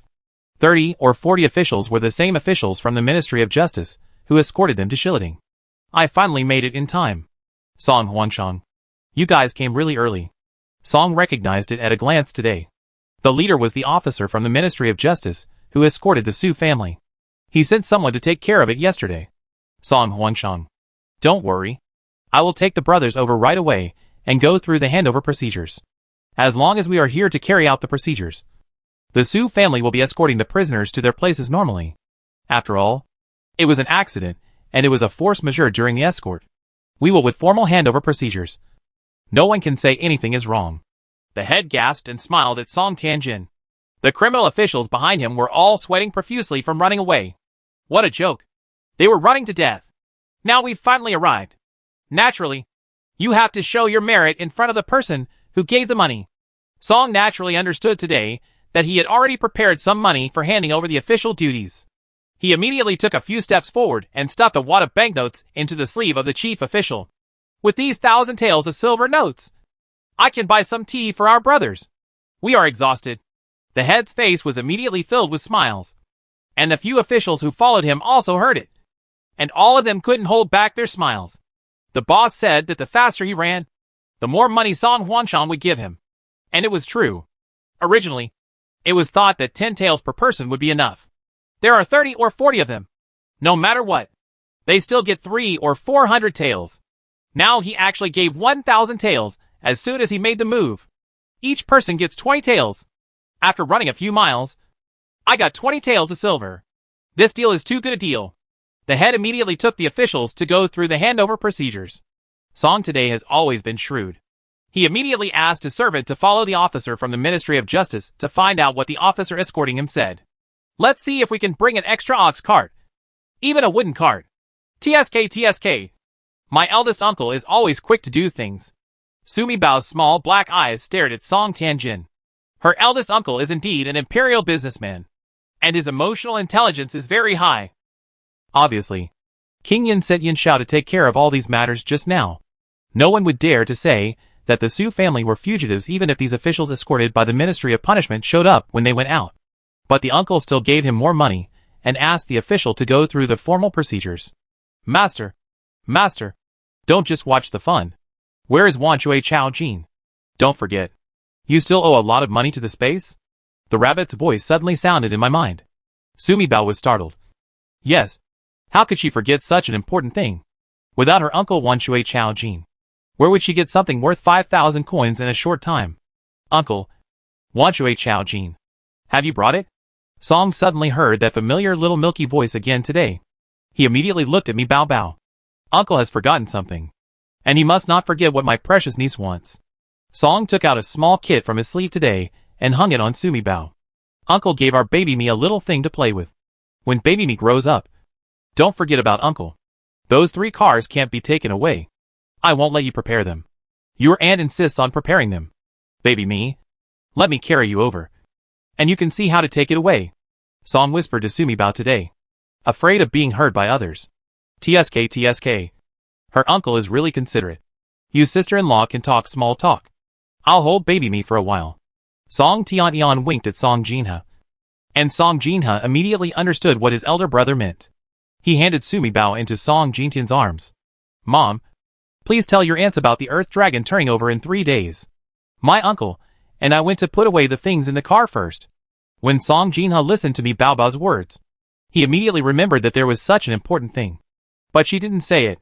He quickly pulled his 2 sisters-in-law to sit on the grass aside and told them that after they left, an Earth Dragon would turn over in the capital. Ouch. How could such a terrible thing happen? As soon as Zhou heard Song Jinha say that the capital would be overrun by an Earth Dragon in 3 days, her face immediately changed with fear. Chapter 89 Natural Disasters Occur in Daki. However, Zhou, who can be the eldest wife of the imperial merchant Song family, is not a simple person. For so many years, the men of the Song family have worked hard outside. My mother-in-law has always been in poor health. The Zhou family is taking care of everything in the Song family mansion. I was surprised at first, but calmed down immediately. In the eyes of others, our Song family has a big business in the capital. In fact, since the late emperor passed away, my father and your eldest brother have been quietly transferring their property overseas in the past few years. The main industries of our Song family are now in the south. Mrs. Zhou patted Song Jinha's hand and told her not to worry about her family. When your eldest brother and I go back, we will discuss with your third brother and deal with these shops in the capital. Just look for a name, and the whole family will leave the capital early. Mrs. Zhang nodded and continued what her sister-in-law said. Since the Su family's incident, our Song family has spent hundreds of thousands of silver and dozens of stones of food. No one will suspect us when we sell our shop. At this point, the 2 sisters-in-law felt a little lucky. By the way, in the next few days, the elder brother will escort the food and money and follow the third prince to Yanqing. The elder sister-in-law might as well take the whole family to the south to find father. Those people in the capital will think that such a big thing has happened to our Song family. You go there on my father's side. No one would doubt it. Yes, your elder brother thought the same thing when he told me about it yesterday. It's just that it's not convenient for third brother to leave. Song Jinha was a little worried and looked at his third sister-in-law Zhang. The third brother, Song Jinji, was on duty at Qintian prison and could not leave the capital for no special reason. Don't worry about that. Your third brother came back yesterday and told me something. He promised to find a feng shui treasure for eunuch Qian. When the time comes, let your third brother say that the feng shui treasure is outside Beijing and use this excuse to leave Beijing. It'll be fine for a few days. Mrs. Zhang took Song Jinha's hand and said, Little sister, thank you so much for reminding me. If you hadn't told me, the lives of our Zhang family would have been lost. Zhang's natal family is in the capital, and her father is a 5th-grade civil servant. The family does not have a large population. There are only parents and one younger brother. The younger brother is my mother's old son. He is young and has not yet been married. It's very convenient for a family of 3 to walk. Just let your husband think of a way and let dad go out to fill the gap. You can leave with your family then. Zhou is a businesswoman whose natal family is not in the capital. Don't worry about that. There was just a relative. And Mrs. Zhou was not sure whether she should give that relative a warning. Mrs. Zhang was also thinking in her mind that she had a bestie and several close friends in the capital. Should she give them a heads up? John and Joe thought for a while, and decided that they should go back and discuss with their husbands before making a decision. The three aunts and sisters were talking to each other. On the other side, Song Tian had already carried Sumi Bao to the other three cars. Sumi Bao waved her hand, and everything in the three cars entered her space. There are only 3 empty cars left. Others will be suspicious when they see it. Right. With a wave of his little hand, all the things in the 3 cars were packed away. And Sumi Bao realized this problem. If people saw this, they would definitely be suspicious. How could anyone send an empty car away when seen off? Even though he was mentally prepared.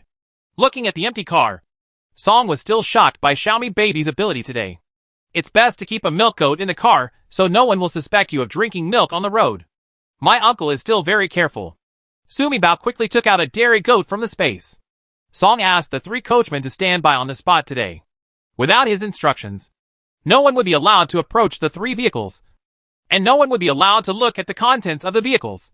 The 3 coachmen are all slaves of the Song family. He is also a close confidant who has been doing business with Song today for many years.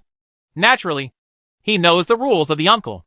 As a businessman, the goods in this car are not allowed to be approached by anyone without the owner's instructions. Well, uncle, the Earth Dragon will turn over in 3 days. You should leave the capital as soon as possible. Earth Dragon turns over? Song was surprised today. But he has seen Xiaomi Baby's magical powers. There was just a hint of surprise in his eyes. And he nodded quickly. It's okay. I'll take care of the shop when I get back. And let your aunt and cousin take the whole family to the south to find your grandpa. I'll follow the 3rd prince to deliver military rations to northern Xinjiang to redeem your 2nd uncle. Speaking of this, Song thought about it today. We have carriages and horses. And you prisoners walk on 2 legs. We can travel faster than you. I will walk in front and prepare everything for you at each town. When the time comes, there will be special servants to pick you up. I will ask them to prepare it for you. Good thing. It will be convenient for you to resupply along the way. Well, Sumi Bao rubbed his little hands and felt happy. Uncle is so awesome. Doesn't this mean that there is someone in front of him who has specially scouted them out and is familiar with the terrain and conditions? In this way, if she encounters any good things along the way, such as the wealth of corrupt officials, she can collect it. TSK. When I think about it, I can buy all the way for 0 yuan in the future. Sumi Bao's little hands rubbed faster in excitement. Uncle, you have to be careful along the way. The folk customs in the north are tough. There are bandits ahead, drought in the northwest, and snowstorms further north. You must proceed with caution. Drought, bandits. Song Dynasty knows all these things today. But, snow disaster? This was the first time he heard it. No way. With a severe drought in the northwest, how could there be a snow disaster? By the way, Uncle, there will be a plague ahead, so you should pay attention to these. Sumi Bao remembered the natural disasters and plagues that the original owner's family encountered on the way to exile in the original book. There are also riots by refugees fleeing from the desert. Just follow the 3rd prince and push him into a panic. And those people will even dare to steal official rations. Hearing this, Song's expression changed today. Is not that right? In recent years, as an imperial merchant, he has been doing business all over the Qi kingdom and traveled to many places. In the past 10 years since the emperor ascended the throne, Daki has suffered from internal and external troubles, constant natural disasters, and people's livelihood has been in dire straits. Is the world of Daki really going to perish? Song couldn't help but look at baby me in his arms today. He always felt that his precious little niece was the lucky doll sent here. Not only did this save the younger sister's family, it also saved the Song family. The Qi will not die. After the new emperor ascends the throne, all industries will be revitalized, and there will be a prosperous Qi that will last for hundreds of years. Sumi Bao curled his lips. According to the original book, after King Yin and his eldest brother assisted the young emperor in ascending to the throne, King Yin conquered thousands of miles of territory for the Qi and unified the 3 kingdoms. As the chief minister, the eldest brother managed Daki in an orderly manner and made the people prosperous. It's a pity that the great cause was just completed and the little emperor grew up to take charge of the government. Married her, the biological sister of the first assistant, as the queen. Then in order to consolidate the imperial power, she and King Yin were designed to kill her eldest brother. Then King Yin committed suicide and she was executed by Ling Qi. Then, as the hero of the original book, the young Emperor Yan Qingji became the biggest winner in the book. After reigning for 60 years, he realized the prosperity of the Qi dynasty, brought all the countries to come to the dynasty, accomplished great achievements in a lifetime, and was a famous king praised by all people. I'm just a little cannon fodder. Sumi Bao once again confirmed his position in this paperman world. Oh, uncle, where did you say the Song family is going? Chapter 90 asking uncle to find Jade. She was distracted just now, as if she heard her uncle saying that he wanted the Song family to go to the south. Go to the south to find your grandpa. Your grandpa is in charge of the Jiangnan weaving workshop and specializes in delivering brocade imperial clothes to the palace. You can't go to the south. It's dangerous. In 2 months, the weather in the south will suddenly be abnormal and very hot. The forest is on fire. Then came the great flood. Heat first and then water? Song was really dumbfounded today. The emperor has done so many bad things today, which has aroused the wrath of heaven and punished him, causing disasters in all directions and making the people miserable. You can't go east either, because there will be plague. Then the water came ashore and was submerged for thousands of miles. Huh. Speaking of which, Sumi Bao suddenly thought that she asked her eldest brother to tell King Yin to leave the capital within 3 days. Did Big Brother say that? In which direction is King Yan's fiefdom located? Sumi Bao thought for a while, and it seemed that the book said that King Yan's fiefdom was in the west. To the west is a severe drought, which is a disaster for ordinary people. But for King Yan, who is a member of the royal family, he will not eat or drink less. Has little effect?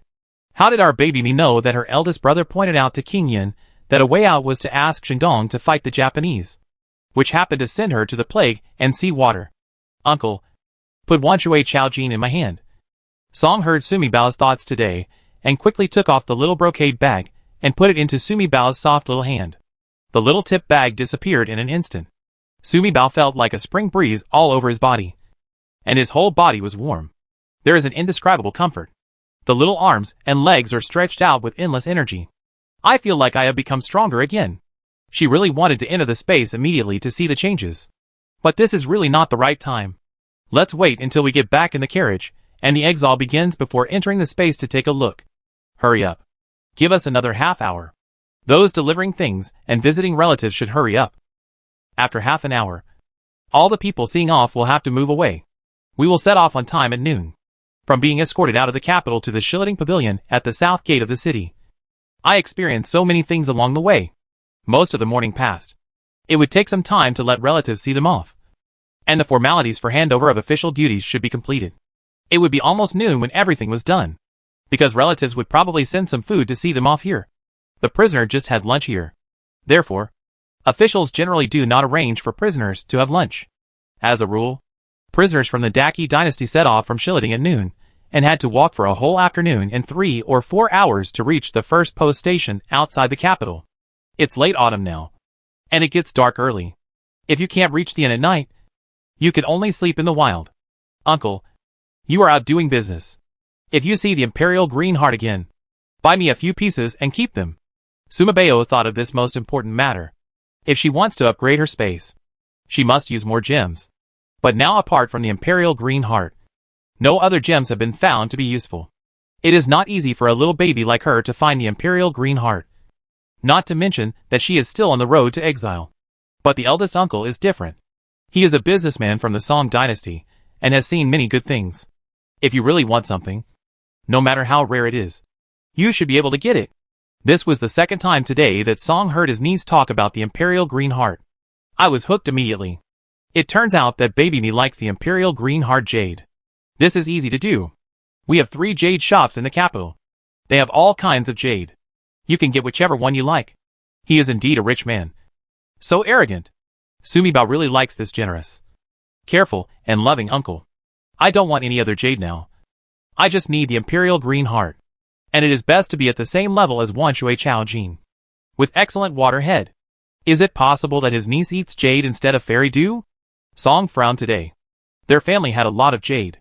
Not only did they have 3 jade shops in the capital, but there were also several in the south.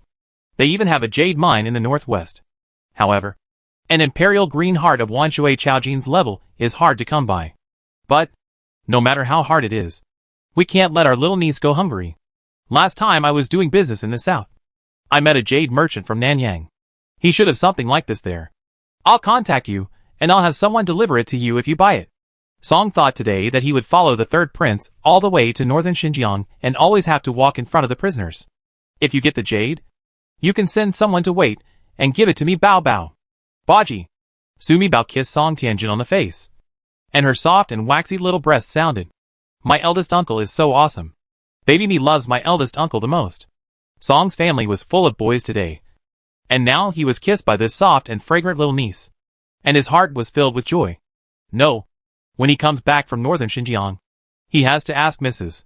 Shou to give him a soft little girl, as cute as baby Xiaomi. Brother, you go back first. Let's pack up and set off in a while. Song Jinha came over and took Sumi Bao from Song Jin. 3 days later, the Earth Dragon turned over. The Song family still has a lot to deal with. What's more, the sisters-in-law's natal family has relatives in Beijing, so the sisters-in-law must send a letter. Song Jinha knew that both sisters-in-law loved her, and was worried that they would cry hard when they watched her leave. She left home and traveled around the world when she was young. What she feared most was the tears of her mother-in-law and sisters-in-law. Master, the officials have agreed that the ox cart is not suitable for now, but it is still possible to get a broken cart to pull some things. The servant came over and replied to Song Tian. The man from the criminal department is an acquaintance with Captain Zhou who escorted the officer, so he put in good words. TSK. After listening to these words, Sumi Bao couldn't help but sigh that money is such a good thing, and it's really good to spend it wherever you want. Then go to the farmhouse next door and get a cart. It's best to have one that looks very shabby, but is very solid. Who is Song today? How could he not hear the deeper meaning of Captain Zhou in the servant's message? After all, this is still within the Emperor's sight, and cannot be overdone. Cars used to pull people are not suitable, but farm trucks used to pull things are still okay. After all, farmers' wooden carts are mainly used to pull crops and furniture, and sometimes they also pull dung. Even if ministers like Gu Tai, who are not dealt with by the court and the Su family, want to use this to interfere with the Su family, they can't say anything.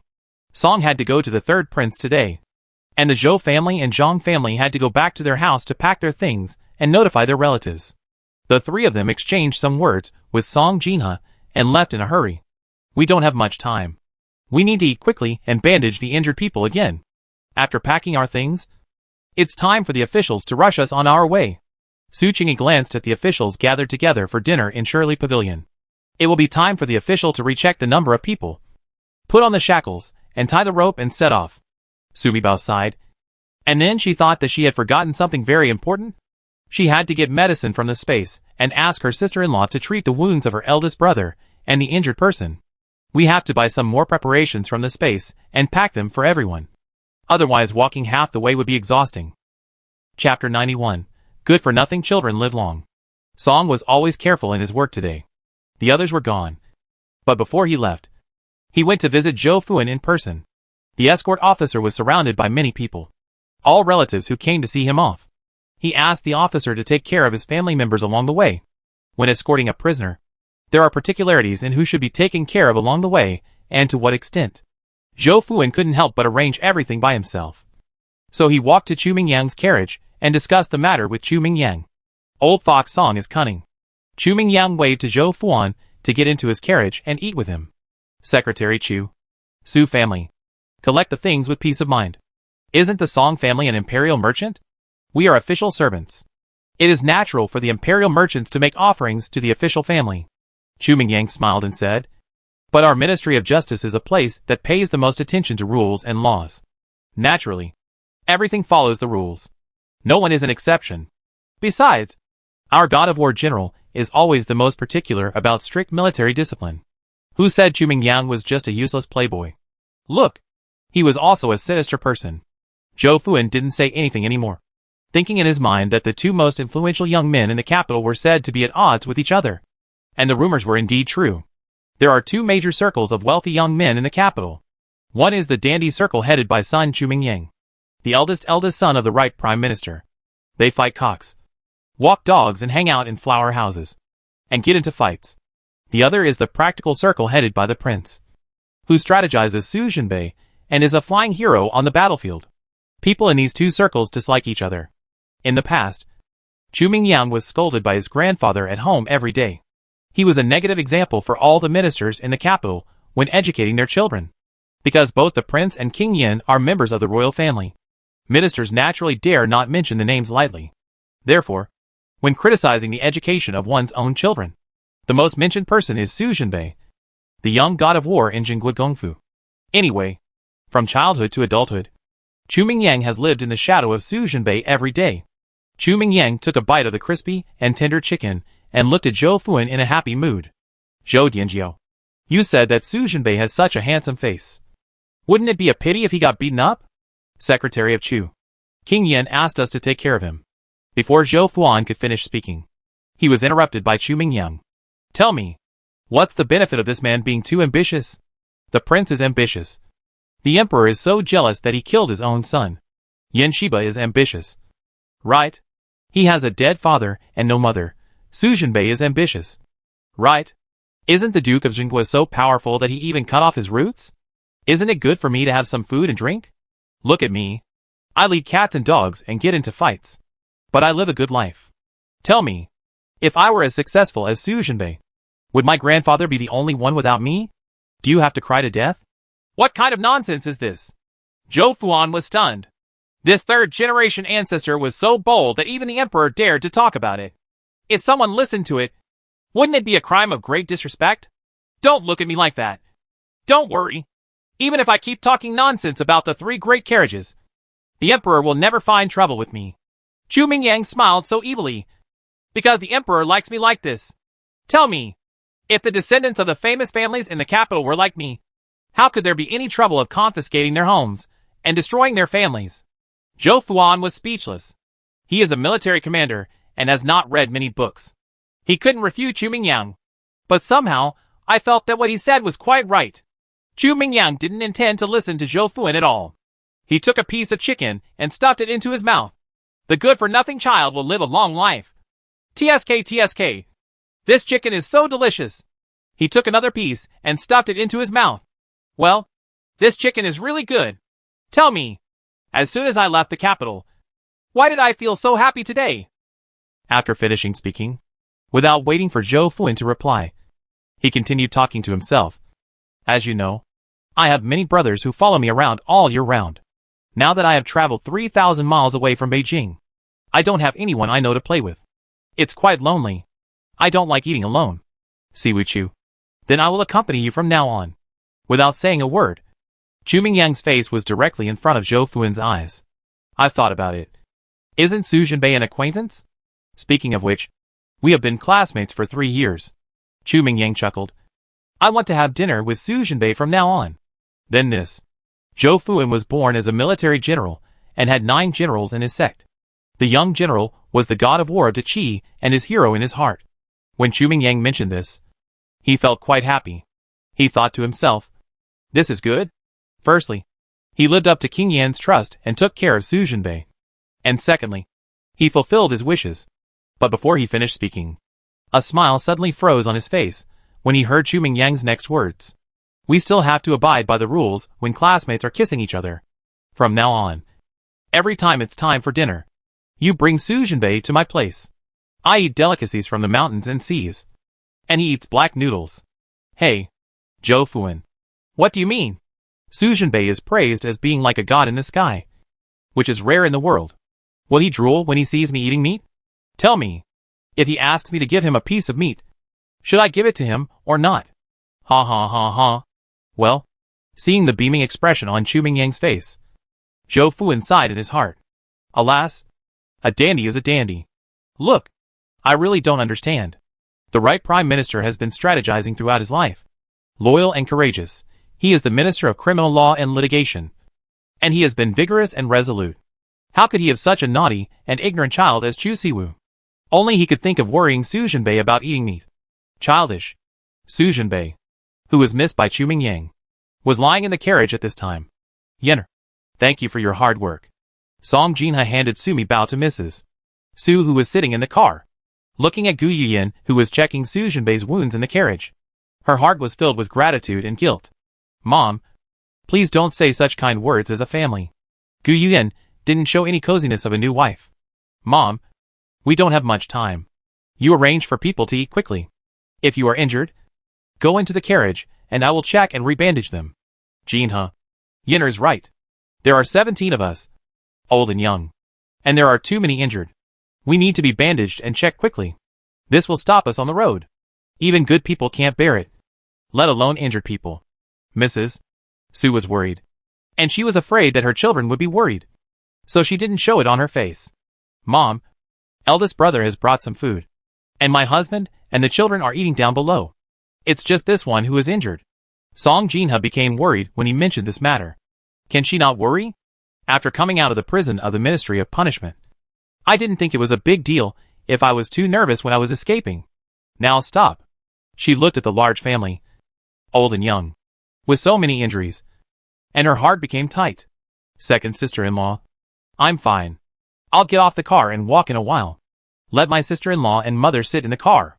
The carriage Song prepared today was not small, but Sujinbei was big and had to lie flat, taking up most of the space. There were so many injured people at home that there was no room for them. Chapter 92 3-level God of War system. After all, Yi Ranqing was born as a military commander. Although his internal skills were framed and lost by Gu Tai, his physical fitness was good after all. After lying down for a while and taking the miscarriage medicine given by Sumibao, I felt much better. Qing'er can't walk. I'll go down and let Qing'er and Lingyang ride in the car. Mrs. Su looked at her 3 daughters-in-law lovingly. The family suffered a disaster. Her husband died and her children died. But her children, grandchildren, and daughters-in-law were all good. They did not bring shame to their government. Mom, how can I let you get out of the car and walk? Nothing will happen to the child in his 7th sister-in-law's belly. I'll walk. I'm fine. The injury is not serious. It's just that I'm timid and fainted from fright. The eldest lady Du Lingyang, who had always had no sense of presence, looked at her mother-in-law in a gentle voice. Du Lingyang was stabbed randomly on the back, but the wound was not deep. It was just that she was timid and fainted from fright. The blood had been bleeding for a long time, and her body was already weak, so her face became even paler now. Jinha, how is Su Sen's injury? Can he walk? Grandma Su's injury is not serious. Mrs. Su glanced at the children under the car. Alas, they were all 8 or 9 years old. Can they keep up with the Exile team? Mom, tell everyone to eat first. Don't panic and treat your injuries. Sumibao's little milk sound suddenly sounded. Song Jinha looked at the little girl in her mother-in-law's arms. I'm going to see if there are any good things and prepare them for everyone. Find some good medicine and treat everyone's injuries. Mom, I have to disappear for a while. After speaking, Sumibao stretched out his little hand, touched Grandma's face, and kissed Grandma's face with a smile. Then he shrunk his little body and ducked into Mrs. Su's arms. Mom, don't worry. I will take care of it. Baby me should be sleepy. You can hold her and sleep for a while. Song Jinha pulled up the fluffy blanket and put it in Mrs. Su's arms. I only saw Sumibao burrowing into Mrs. Su's arms a few times like a bug and then stopped moving. Mom, baby me went to get something. Let's wait for her to come back. Song whispered in Mrs. Su's ear today, and Mrs. Su had already felt the warm little body in her arms disappear. One phoenix is born in 3 generations, and it is the first family in the world. Master Gi's words rang in her ears. Mrs. Su felt mixed feelings in her heart and her eyes filled with tears. When the government of Jingguo was facing a great disaster, God took pity on him and sent him a lucky baby. Her little millet baby. Your sweet grandson. They didn't enjoy the blessings of the Duke's mansion, but they suffered the same consequences. Master, you are here. I miss you so much. As soon as Sumibao entered the space, he was immediately struck by an excited voice and a magical sound that penetrated his brain. Rabbit? Sumibao saw the big screen hanging in the air. The system has run out of energy and is sleeping. The rabbit kept jumping on the big screen and was very happy. It's quite scary that this guy suddenly became so enthusiastic. Hurry. Master. Upgrade quickly. The little rabbit was very enthusiastic. A flattering smile. Once you level up, I can go out. Shung. Hurry up. I still have to get medicine and things out. Time was tight. So Sumibao stopped playing tricks with the rabbit. Sumibao stretched out her hand, and the small bag containing Wan Shui Chao Jin appeared in her little hand. Upgrade. as Sumibao handed the kit in front of the little rabbit.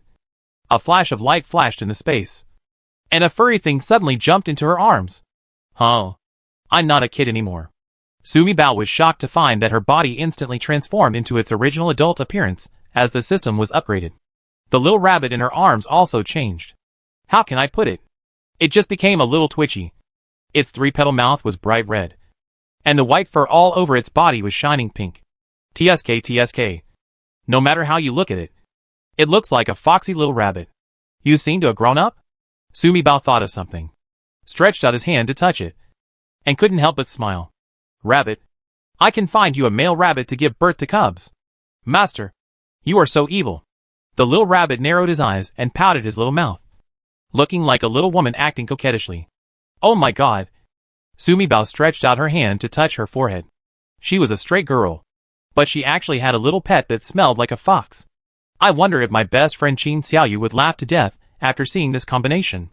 Master, don't just think that I've become more beautiful in appearance. I've also become more capable. What can you do? A grown rabbit. Well, it has a lot of meat. If it is fried and eaten, it will be enough for 2 people. Master, you are so bad. You have really become more capable. Little Rabbit's voice was so sweet that Sumibao felt like vomiting. He reached out and slapped her face. Speak nicely, and don't roll your tongue. Do you think you are a beauty? I am not your boyfriend. Master, as you have upgraded, my abilities have become stronger. I can go out with you now. I have spiritual power, and can feel the situation within a 10-mile radius. I can predict good and bad luck within 3 days. Oh my god. Rabbits are so capable.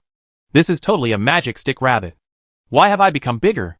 Will I stay like this after I enter the space? Sumibao was also happy in her heart. If this was the case, why would she worry about having surgery on her eldest brother? If she just spends money to bring her eldest brother into the space, she can perform surgery on him. Yes.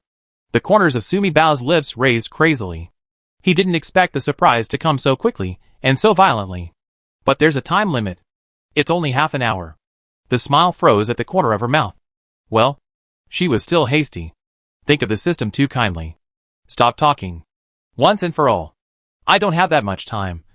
I have to get out quickly. Sumibao patted the rabbit on the head.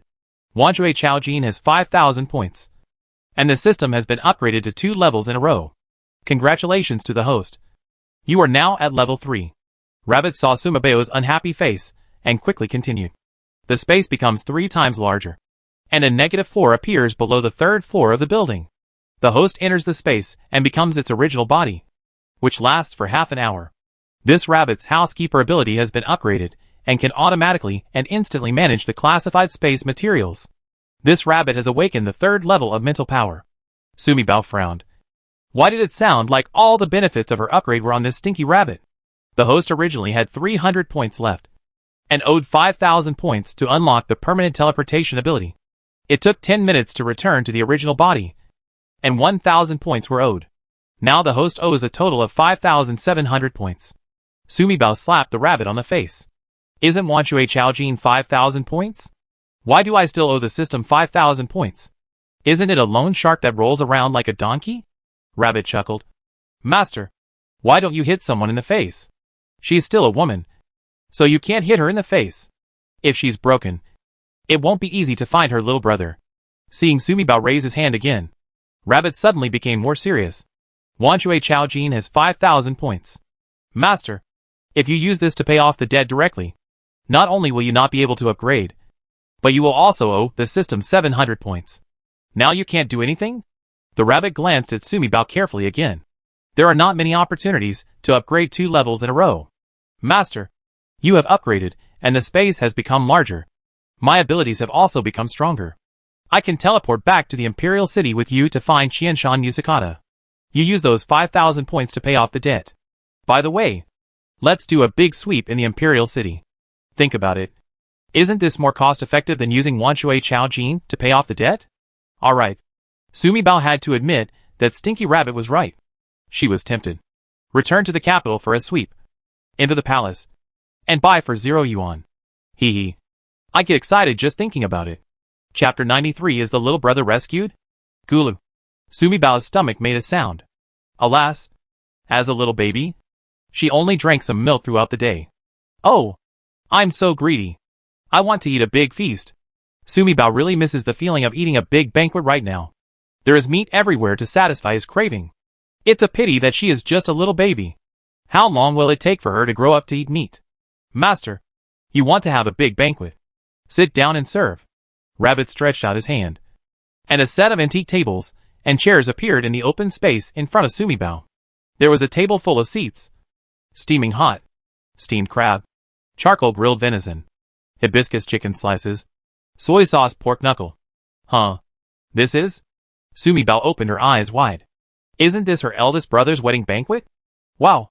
How could she forget? Her space not only houses the banquet for her eldest brother's wedding, but also the royal kitchen in the palace. Ha ha ha. She is an adult in this dimension. She can eat meat. Sumibao forgot everything for a moment. Plop down. Wolf down the left chicken leg and right elbow. It's good to have teeth. It's good to be able to eat. Don't drink milk. Never drink milk. Eat. Master, you have 10 minutes to turn into a baby. The rabbit's voice sounded, and Sumibao raised her head from the pile of delicious food. Oh! How could she forget that she could only enter the space to remain an adult for half an hour? She hasn't done anything yet. I was so excited that I ate the feast for 20 minutes. Sumibao reached out and lifted up the little rabbit's ears. Let's go to the pharmacy. Becoming an adult is convenient. In 3 minutes, she quickly took anti-inflammatory drugs, gauze, alcohol, and quickly put them into a plastic bag from the pharmacy. She went to the obstetrics and gynecology department again and received fetal protection drugs and injections. Then we entered the supermarket on the first floor and had another round of taking and taking. It's good to upgrade to level 3. Her daily quota for taking things from the space has changed from 500 yuan to 5,000 yuan. The total price of taking things like she did today was just over 1,000 yuan. There is no limit, and it feels like swiping a credit card. Which is so cool. Mom, ask my sister-in-law to quickly change everyone's dressings. As soon as Sumibao's little milk sounded, a bunch of things suddenly appeared in the carriage. Ankle guards, anti-sprain protection, mugwort patches, neck gaiters, shoulder pads and velvet windproof neck protectors. These are all things that everyone can use. Sumibao took it out as usual. Gu Yuyan was busy reapplying medicine and bandaging everyone's wounds in the carriage. Song Jinha stood under the car, calling everyone to come over and clean up quickly. Sumibao was held in the arms of Mrs. Su, with a beautiful snow-white rabbit lying at her feet. Everyone in the carriage automatically ignored the appearance of the rabbit. In their opinion, their little Fua Mabeobeo can pull out things out of thin air, so it is not unusual to pull out a live rabbit. Sumibao looked worried at the shoes on everyone's feet. Especially the women of the Su family wear soft satin shoes. They have to walk half a day, and their feet will be worn out. Well, if only I could buy sneakers. Unfortunately, there are no sports shoes in the supermarket on the first floor of the hospital. Only socks, shoe mats and the like. There are slippers. After all, hospital supermarkets serve patients. Who wear sneakers when a patient is hospitalized? Me Bao Bao. There are clothes and shoes among the things your uncle brought. When Zhou was talking to Song Jinha, she explained in detail all the things she had brought, and repeatedly told Song Jinha how to use those things on the road. My uncle is so reassuring in his work. Sumibao took out the clothes and shoes that he had just put in from the space. Song Jin was out doing business all year round, and the clothes he brought were all short and neat. The shoes are all suitable for walking. Jinha, don't change your clothes. Just let everyone change into a pair of walking shoes first. Mrs. Su was shrewd and gave Song Jinha a look. Song Jinha immediately understood what her mother-in-law meant. They are prisoners, and they haven't left the capital yet? Don't show it too obviously. Otherwise, I don't know what trouble will happen out of the blue. Yes, mother. Grandma is right. Don't change your clothes for the time being. Don't do your hair either. Gu Yuyan has already healed everyone's wounds.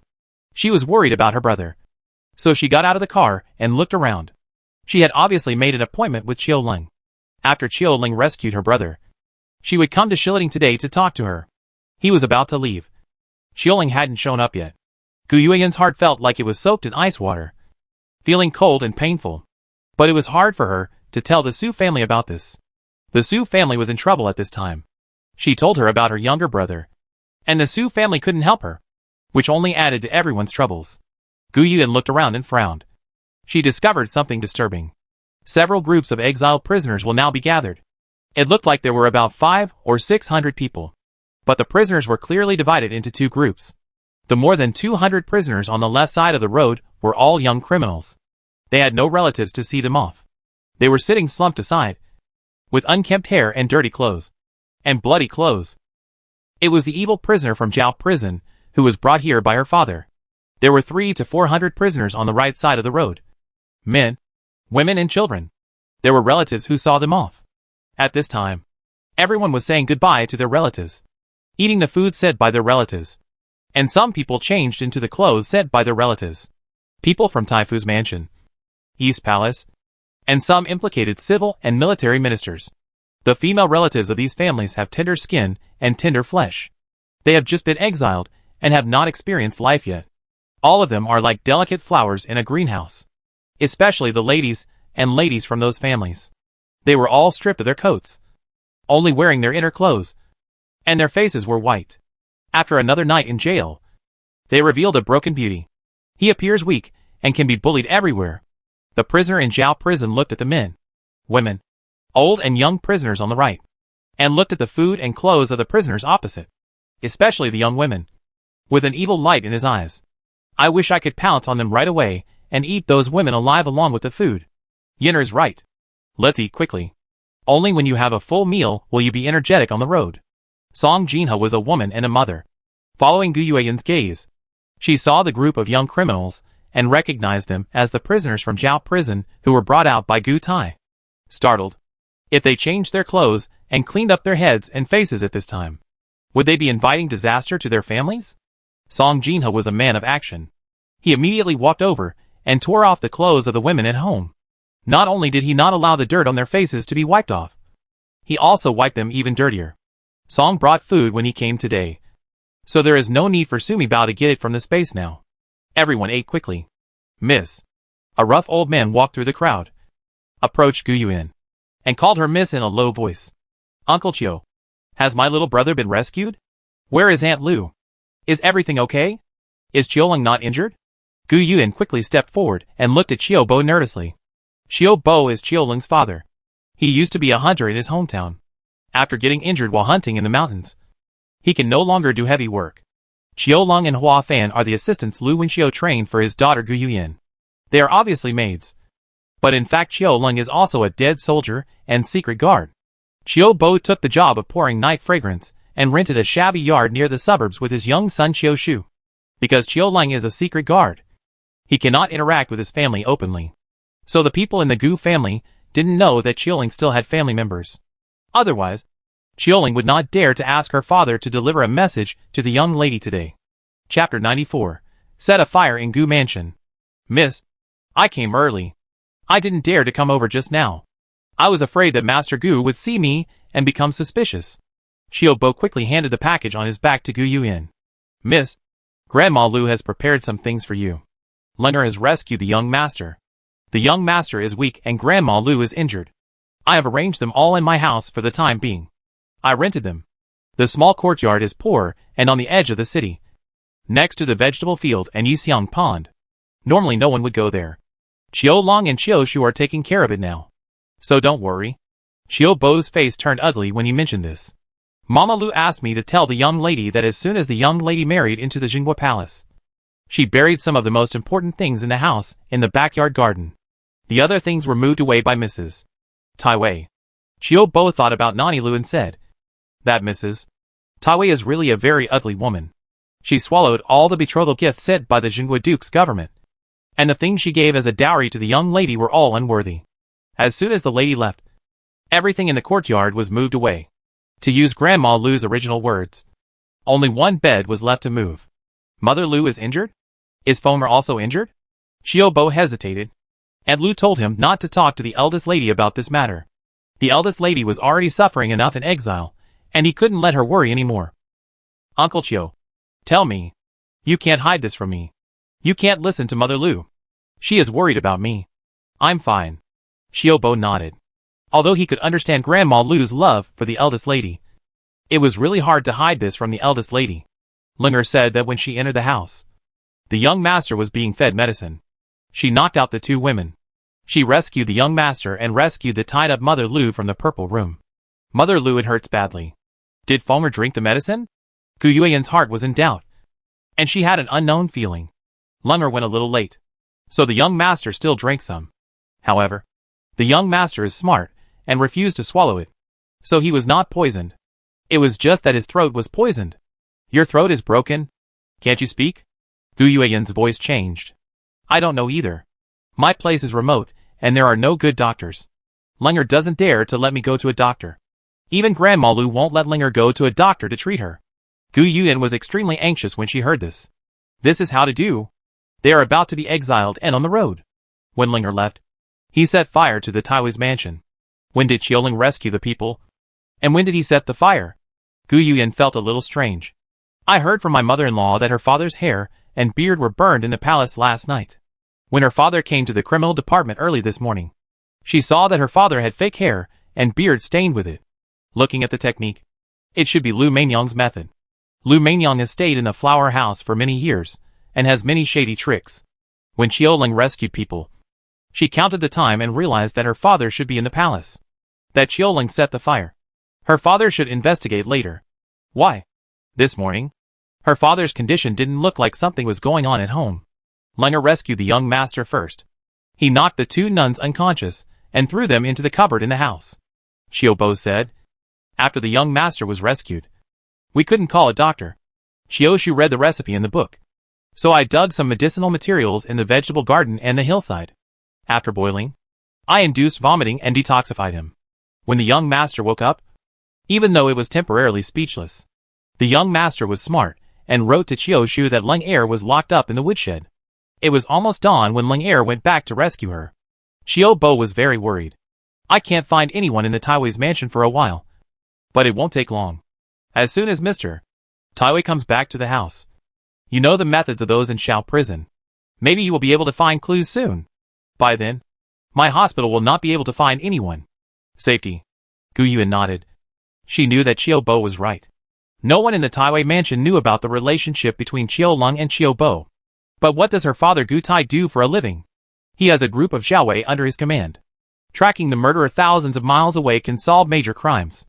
Qiuling's methods were not enough in Xiaowei's hands. According to Qiubo's words, Qiuling should have set a fire on Gu mansion at dawn. Her father had already left the house on business at that time. So it seemed that when he got back, her father would know about the fire in the house and the disappearance of his younger brother and Grandma Lu. In front of her father, she told Qiuling to visit her brother. In this way, her father must know that she asked Qiuling to do this. She has been exiled, and her father will not send people to kill her just to get a fire. But Qiuling and Nani Lu, her father will definitely not let them go. And soon Xiaowei will hunt for Qiuling and Nani Lu. If my younger brother falls into Lu Meier's hands again, he will definitely die. Can Aunt Lu still walk? This is what Gu Yuan is most worried about. She won't be able to walk in 3 days. 3 days. Lu Mainyang is smart and resourceful. The two women disappeared. Grandma Lu and her brother disappeared. And the Gu mansion was on fire. It's just that her father didn't tell her about sending Qiuling. Lu Mainyang will definitely think of her. Miss, are you injured too? Qiubo saw the blood stains on Gu Yuan's body. Miss, are you injured? No. It's the blood on my husband's body. I treated his wound. Miss, don't worry. Xioshu and I have discussed it. When we get back, I will pull the cart and take Mother Lu and the young master away. Let's put on makeup and pretend to be a family. After we leave the capital, go to another town and find a doctor to give Grandma Lu and the young master a good look. The capital is 100 miles in radius, and the entire area is within the imperial city's sphere of influence. 100,000 forbidden troops and 300 imperial guards were all in the hands of her father. Qiubo and his party couldn't escape at all. Gu Yuan knew that they were in Qiubo's small courtyard and could delay for a while. Once they left the courtyard and hit the road, Xiaowei would definitely discover their whereabouts. How to do it? Gu Yuan couldn't think of a good way for a while. Yen, come here. When Gu Yuan was worried, Song Jinha called her over. Wait for me a while. Who does Gu Yuan think is more seriously injured? He quickly walked to Song Jinha, who was standing beside the carriage. Mom, did you call me? Well, tell Uncle Chio. Don't bring people out. And hide them in the small courtyard. Someone will take them away at night. Ah? For a moment, Gu Yuan's eyes turned red. Unexpectedly, the Su family has reached this point. The mother-in-law actually still takes care of her brother. Mom, Yinner really doesn't know how to thank you. Me. Silly Yinner. A family deserves it. So why are you thanking me? Song Jinha reached out and stroked Gu Yuan's hair, and his eyes met Sumi Bao and Mrs. Su's arms in the carriage. Oops. Say thank you. The person Yinner should thank is really not her, but her little good girl Xiaomi baby. Baby Xiaomi told her just now that she heard the conversation between Yinner and Xiao Bo. Yinner's little brother is in trouble. Ask her to tell Yinner this sentence quickly. Although Song Jinha still doesn't know what Xiaomi baby means. They have all become prisoners. Who else can go out at night to save people? But when Xiaomi baby said it, she believed it must be true. Chapter 95. Big brother is not good enough for sister-in-law. It all depends on Miss. After listening to Gu Yuan's arrangement, Xiao Bo nodded repeatedly. He was born as a hunter in the countryside and was illiterate. He felt that a young lady who could read, and no medical skills was the most powerful. The solution the lady said must be better than what they thought. Uncle Chiu, the Earth Dragon in the capital will turn around in 3 days. You will also leave with him. Earth Dragon turns over? Xiao Bo was startled. But he didn't ask any more questions. The lady said that the Earth Dragon turns over. That is, the Earth Dragon turns over. Miss, can I tell others that the Earth Dragon will stand up and ask them to leave the capital as soon as possible? Xiao Bo asked cautiously.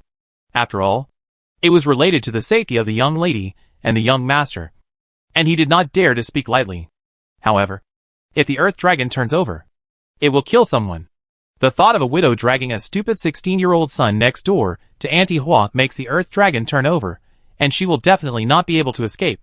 He always couldn't bear it. After all, since the father and son rented the small shabby courtyard, their son has been taken care of by Aunt Hua. Okay. You just need to talk to people who are familiar with you and can trust you. I just used this excuse to leave. Just say that you have heard rumors in the capital that Yixian will turn around in a few days. You are going back to your hometown with your son. Gu Yuan thought that after Uncle Chiu and his son disappeared, no one in the village would suspect anything. Watching Xiao Bo leave, Gu Yuan turned around and walked back. Song Jinha was holding baby Xiaomi and looking at her with a smile. Mother! Gu Yuan wanted to ask who would take her brother and the others away tonight. But for a moment I felt like I couldn't ask. Mom, just tell your sister-in-law and I will take care of you. My sister-in-law is a good person. She won't betray me. Song Jinha couldn't help but hug baby Xiaomi tightly when he heard the soft milky sound. In her heart, she actually didn't want to hide Yinner. Everyone in the family knows that Mi Bao Bao is a lucky baby with magical powers. Gu Yuan couldn't hide it from her along the way. After all, it's about baby Mi's safety. Although Song Jinha believed in Yinner's character, at the beginning Song Jinha still thought of giving Yinner a letter of release from his wife, asking her to leave and not be exiled with the Su family. Now Yinner has broken off her relationship with Gu Tai. They are already completely part of the Su family. It would be bad to hide it from her anymore. Yinner, I have something to tell you. Song Jin had glanced at Gu Yuyan and then at baby Xiaomi. Mom, do you want to tell Yinner that my sister-in-law is a lucky baby? It was my sister-in-law who picked up my brother. Gu Yuyan is such a smart person. From what happened in the dungeon last night to some weird things along the way today, she had already guessed the truth. But her mother-in-law didn't tell her face to face, so she just pretended not to know. Gu Yuyan always thinks openly. She is not a bloodline of the Su family. She is just a bride who has just been married to the Su family for a day. What's more, she is Gu Tai's biological daughter. It was about her sister-in-law's life and safety. And Gu Yuyan didn't think what her grandma and mother-in-law did was wrong. If she had a daughter like this, she wouldn't tell anyone. Now that her mother-in-law wants to talk to her, there is no need for her to pretend to be confused anymore. TSK. TSK. I just like my sister-in-law like this. The person is beautiful, smart, knows how to get things done, and has a very upright outlook on life. I don't get sad and cry over little things like this. Well, what the sister-in-law is getting shouldn't be a script for a supporting actress, but a script for a leading heroine. Suddenly, Sumi Bao felt that her eldest brother was beautiful, but he was really not worthy of her sister-in-law. Her sister-in-law was a dead mother, and she protected and raised her little brother in such a man-eating house. She married a convict husband and severed ties with her own father, who was a captain. He is a kind-hearted person with a sharp edge, capable of doing business in literature. capable of tearing apart scraps in martial arts, and also has medical skills. What's even more rare is that he has extremely upright views, and has no love brain at all. She likes her eldest brother, but she can still clearly realize that she is disfigured. If her husband doesn't like it, then she will accompany him to the exile, and live with his younger brother. Hey, don't tell me how I know this. Of course, I listened to my beautiful sister-in-law's heart along the way. Sister-in-law, you are simply my idol. Eldest lady, our wife and second lady are here to see you off. Suddenly a sharp voice sounded. Gu Yuan turned around and saw an old nanny, dressed in brocade and with her hair full of pearls, walking towards her. She was so fat that she gasped every step of the way. It was Nanny Lu, who was next to her stepmother. Ouch! My sister-in-law's stepmother and that bad girl are here. Sumi Bao looked at a carriage parked not far away, followed by a dozen maids and women. Dozens of servants followed behind. Huh? In the original book, when seeing off Shiliting, only the sister-in-law and stepsister Gu Yuyao came to see her off with Nanny Lu and a dead child in her arms. Now, Grandma Lu, sister-in-law and brother-in-law were rescued. Gu Yuyao and her mother also came to see off their sister-in-law. This must be to settle a score with my sister-in-law. Don't be afraid. Mother will go with you. Song Jinha wanted to put the baby Xiaomi in the carriage and hold it for her mother-in-law. She accompanied Gu Yuyan to meet Gu Tai's step-sibling Lu. She couldn't hold the baby Xiaomi for fear of causing chaos and touching the child. After all, Lu is not a fuel-efficient lamp. With so many people, this is no way to see her off. For those who didn't know, they thought they were here to catch the daughter who made a mistake and kill her. Mom, hold me. I will take you to eat melon. No, I will listen to their voices. Just a reminder to you and your sister-in-law. Don't let you suffer. Hee hee. Sumi Bao laughed a little awkwardly and almost spilled the beans. You? Song Jinha gave baby Xiaomi a doting smile. Her baby girl said she wanted to eat melon, although this was really not the time to eat melon. But the journey of exile is difficult. But if there is something that can make children feel happy, then let's be happy. Sister, look what's wrong with your face. TSK. TSK. I feel so sorry for you. A 17 or 18-year-old girl with slim eyebrows and pointed chin walked over, twisting her waist, with a slender waist and pert hips. Long fringed hair. She walks with infinite charm. A pair of snake eyes twitched and raised, with a charming watery light. This feels so familiar. Girl Yao, why are you talking to your sister? A middle-aged beautiful woman was supported by Granny Lu and a big maid, and followed Gu Yuyao. Sumi Bao smiled. No wonder it looked familiar to her. A pillar of so-and-so's song and dance troupe. She really looks like this Yao girl. It's just that Gu Yue's snake eyes are very entertaining. Yenner. Mother. I'm sorry for you. Fenger was burned to death last night. Lu Mainyang wiped her eyes with her handkerchief, then opened her mouth and let out a big shock. But she stared at Gu Yuyan and Song Jinha opposite from the corner of her eyes. Look at this damn girl's calm look. The fire last night must have something to do with her. I met the master on the way here. The master knew about the fire in his house. Let me find out what the Su family says. Set fires and save people. This girl can't do this alone. The master said it might be related to Su Jinbei.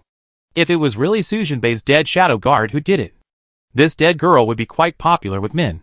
That little bastard Gu Yefeng. I wonder if he drank my poison.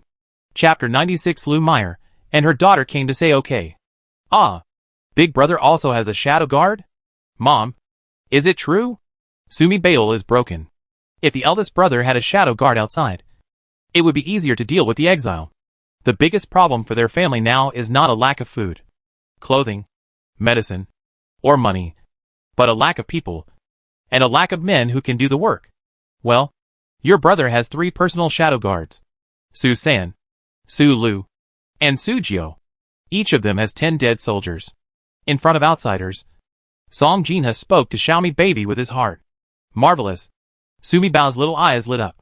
Her Lung Feng team can be reorganized. Where are they? When can you meet us? Now we are still within the Imperial City, being stared at by many pairs of eyes. Even in the Exile team, the Emperor and Gu Tai, as well as the political enemies of our government, also have many informants. They can't show up yet. Yes, Sumi Bao understands that what her mother said is right. This is an imperial society, and no matter how powerful people are, they have to succumb to imperial power. The emperor wants to kill his eldest brother and destroy the town government. No one dared to help them openly. However, when she thought about the future, she could form a team of 33 people, all equipped with the hot weapons in her secret room. Hee hee. In this Paperman world of cold weapons, wouldn't that be walking sideways? Well, it would be better to be exiled to the northern borderlands. The further away from the imperial city the better.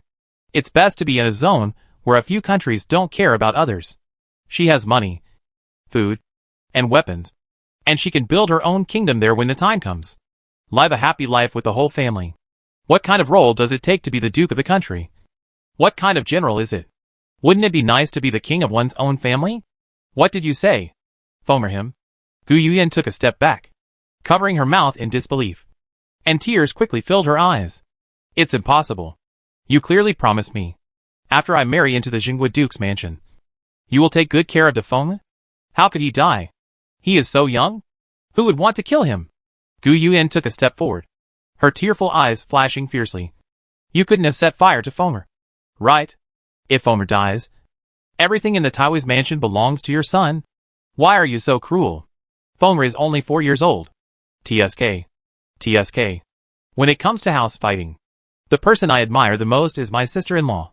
This aura and this brain are really amazing. Sumi Bao clicked his tongue inwardly. His sister-in-law's 3 consecutive questions immediately frightened the other party's temptation away. Yenner. You kid is scared out of his wits. It hurts like crazy. Your mother left when Fomer was 1 year old. And I, the stepmother, dragged him along for 3 years anyway. You still have feelings for a cat and a dog, let alone a child. How can you miss me like this? My mother is so sad. Lu Meyer wiped her tears and looked at Song Jinha with an aggrieved look. Look, Mrs. Su, the child Yenner has been spoiled by us. After her mother left, I, the stepmother, could only love her and couldn't control her. The child became even more pampered. There were no rules at all towards her parents. How forgiving of you. Lu Meyer was so angry that she cursed her mother. Damn girl. She dared to say that I burned her brother to death on a clear day. She is really going against the grain. I have only been married for a day, and you dare to talk to me like this. When I was in the house before, although this girl was thoughtful, she didn't dare to contradict me like this in person. Sister, how can you say that to my mother? We are all very sad when Fomer dies. Oh, by the way, not only Fomer dies, but your Nani Lu is also burned to death. She is really a loyal servant. She is dying, still holding Fomer tightly. The two of them burned to death together. Gu Yuyao said she was sad, but there was a gloating smile in her eyes that she couldn't even hide. Damn thing. She shows off her identity as the eldest daughter all day long. I don't know how many people I lost outside. Now, you are married to a convict husband and your younger brother is dead. As for me, I will soon marry into the third prince's house and become the concubine. What else will you compare with me in the future? Oh my god. I heard you right last time. The man this Yao girl is having sex with is really the third prince. Oh my god. I'm dizzy. Sumi Bao's whole body was numb, and he didn't know what to say. Fortunately, she is now able to read minds in both directions. It would be great if my mother and sister-in-law heard my voice. Sumi Bao couldn't help but smile evilly. What if she and Lu Meyer opened a multidimensional mind-reading skill? Let Lu Meyer listen to her daughter's thoughts. I wonder what Lu Meyer would think. Do you want to open it? Sumi Bao glanced at Lu Meyer in a vulgar way. Mrs. Gu, don't say anything in front of the public. Since Yenner has married into our Su family, she is a member of our Su family. You also know the relationship between me and Winxiu. What do you think about Winxiu's 2 children? Please stop telling lies with your eyes open in front of me. Song Jinha thought to himself. Fortunately, he heard me Bao Bao's voice in advance. Fomer was rescued in time. Otherwise, Fomer would have died in the hands of this vicious woman. However, strangely, Fomer has been rescued by Qiuleng. Mrs. Gu also said that Fomer and Grandma Lu were burned to death. It seemed that she was determined to make Gu Tai think that her son was dead. The corpse in the sea of fire must have been prepared by this poisonous woman herself. Taking advantage of this opportunity, he completely removed Lu Winxiu's son and daughter from Gu Tai's heart. From now on, the entire Taiwei mansion will belong to her, Lu Meyer, and her son and daughter. Sure enough, the woman who came out of the flower house was even more vicious than the woman in the back house. Since Fomer is dead, I want to bury him and my mother together.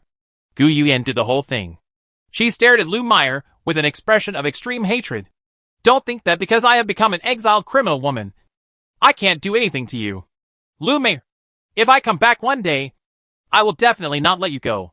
Looking at how fierce this damn girl is, she probably wasn't the one who started the fire last night.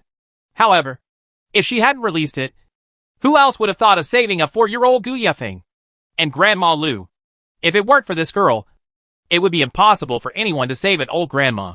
But from the look of this girl, it doesn't look like she has a solution. Could it be that Song Jin, his mother and son, did this, and did not communicate with the girl in advance? After all, Song Jinha and Lu Wenxiu are best friends. This girl broke up with the master yesterday, and Song Jinha is the second wife of the head of the Jinhua Palace. She must have thought that it would be difficult for this girl's brother to stay in the house in the future. Is that why we sent someone to rescue the dead boy? Lumaire was puzzled.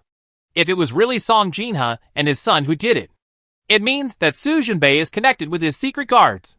In this way, my trip was not in vain.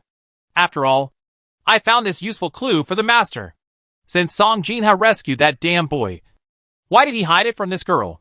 Could it be that the rescue was too late last night? That dead boy had already drank my poison. And what those secret guards brought back was just the dead boy's body. Well, it should be like this. Only in this way. Song Jinha and his son clearly saved people, but didn't tell this girl. Chapter 97 Yaoer. I am your biological father. TSK. This Lumaire is really not a common person. If you just think about it there, you can create a big show. Sumi Baol is happy. Sister, I didn't know your face was hurt. If I had known, I would have brought you some ointment. Gu Yuao looked at Gu Yuan's face. A long whip mark spread across her beautiful face, which was so disfigured.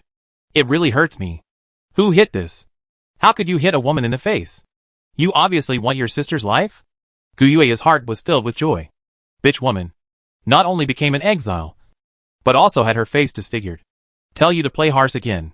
He also said there was a chance to come back. With just this face, how could he have the face to meet others? You're right. The person who hit me wanted my life. Gu Yuan stared at Gu Yuao with a half smile, but couldn't hide the smile in her eyes. That person is nothing.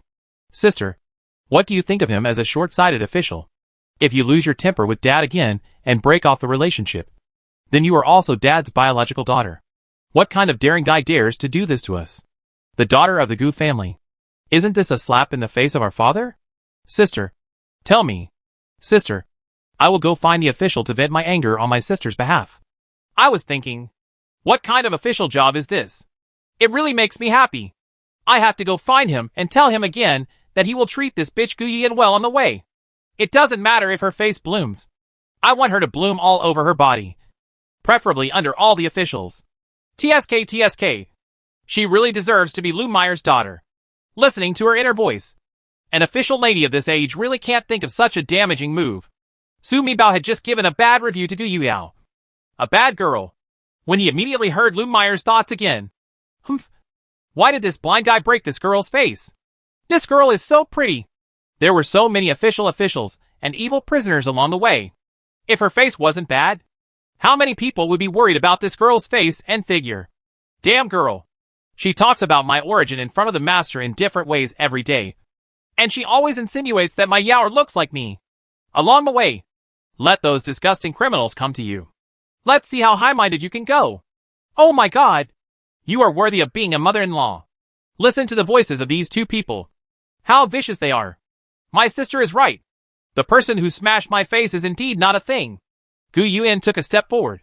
Sister, you might as well scold me a few more times. After all, I am a prisoner, and my sister is the daughter of the Taiwei mansion. Whoever you scold or hit will be fine. Snort.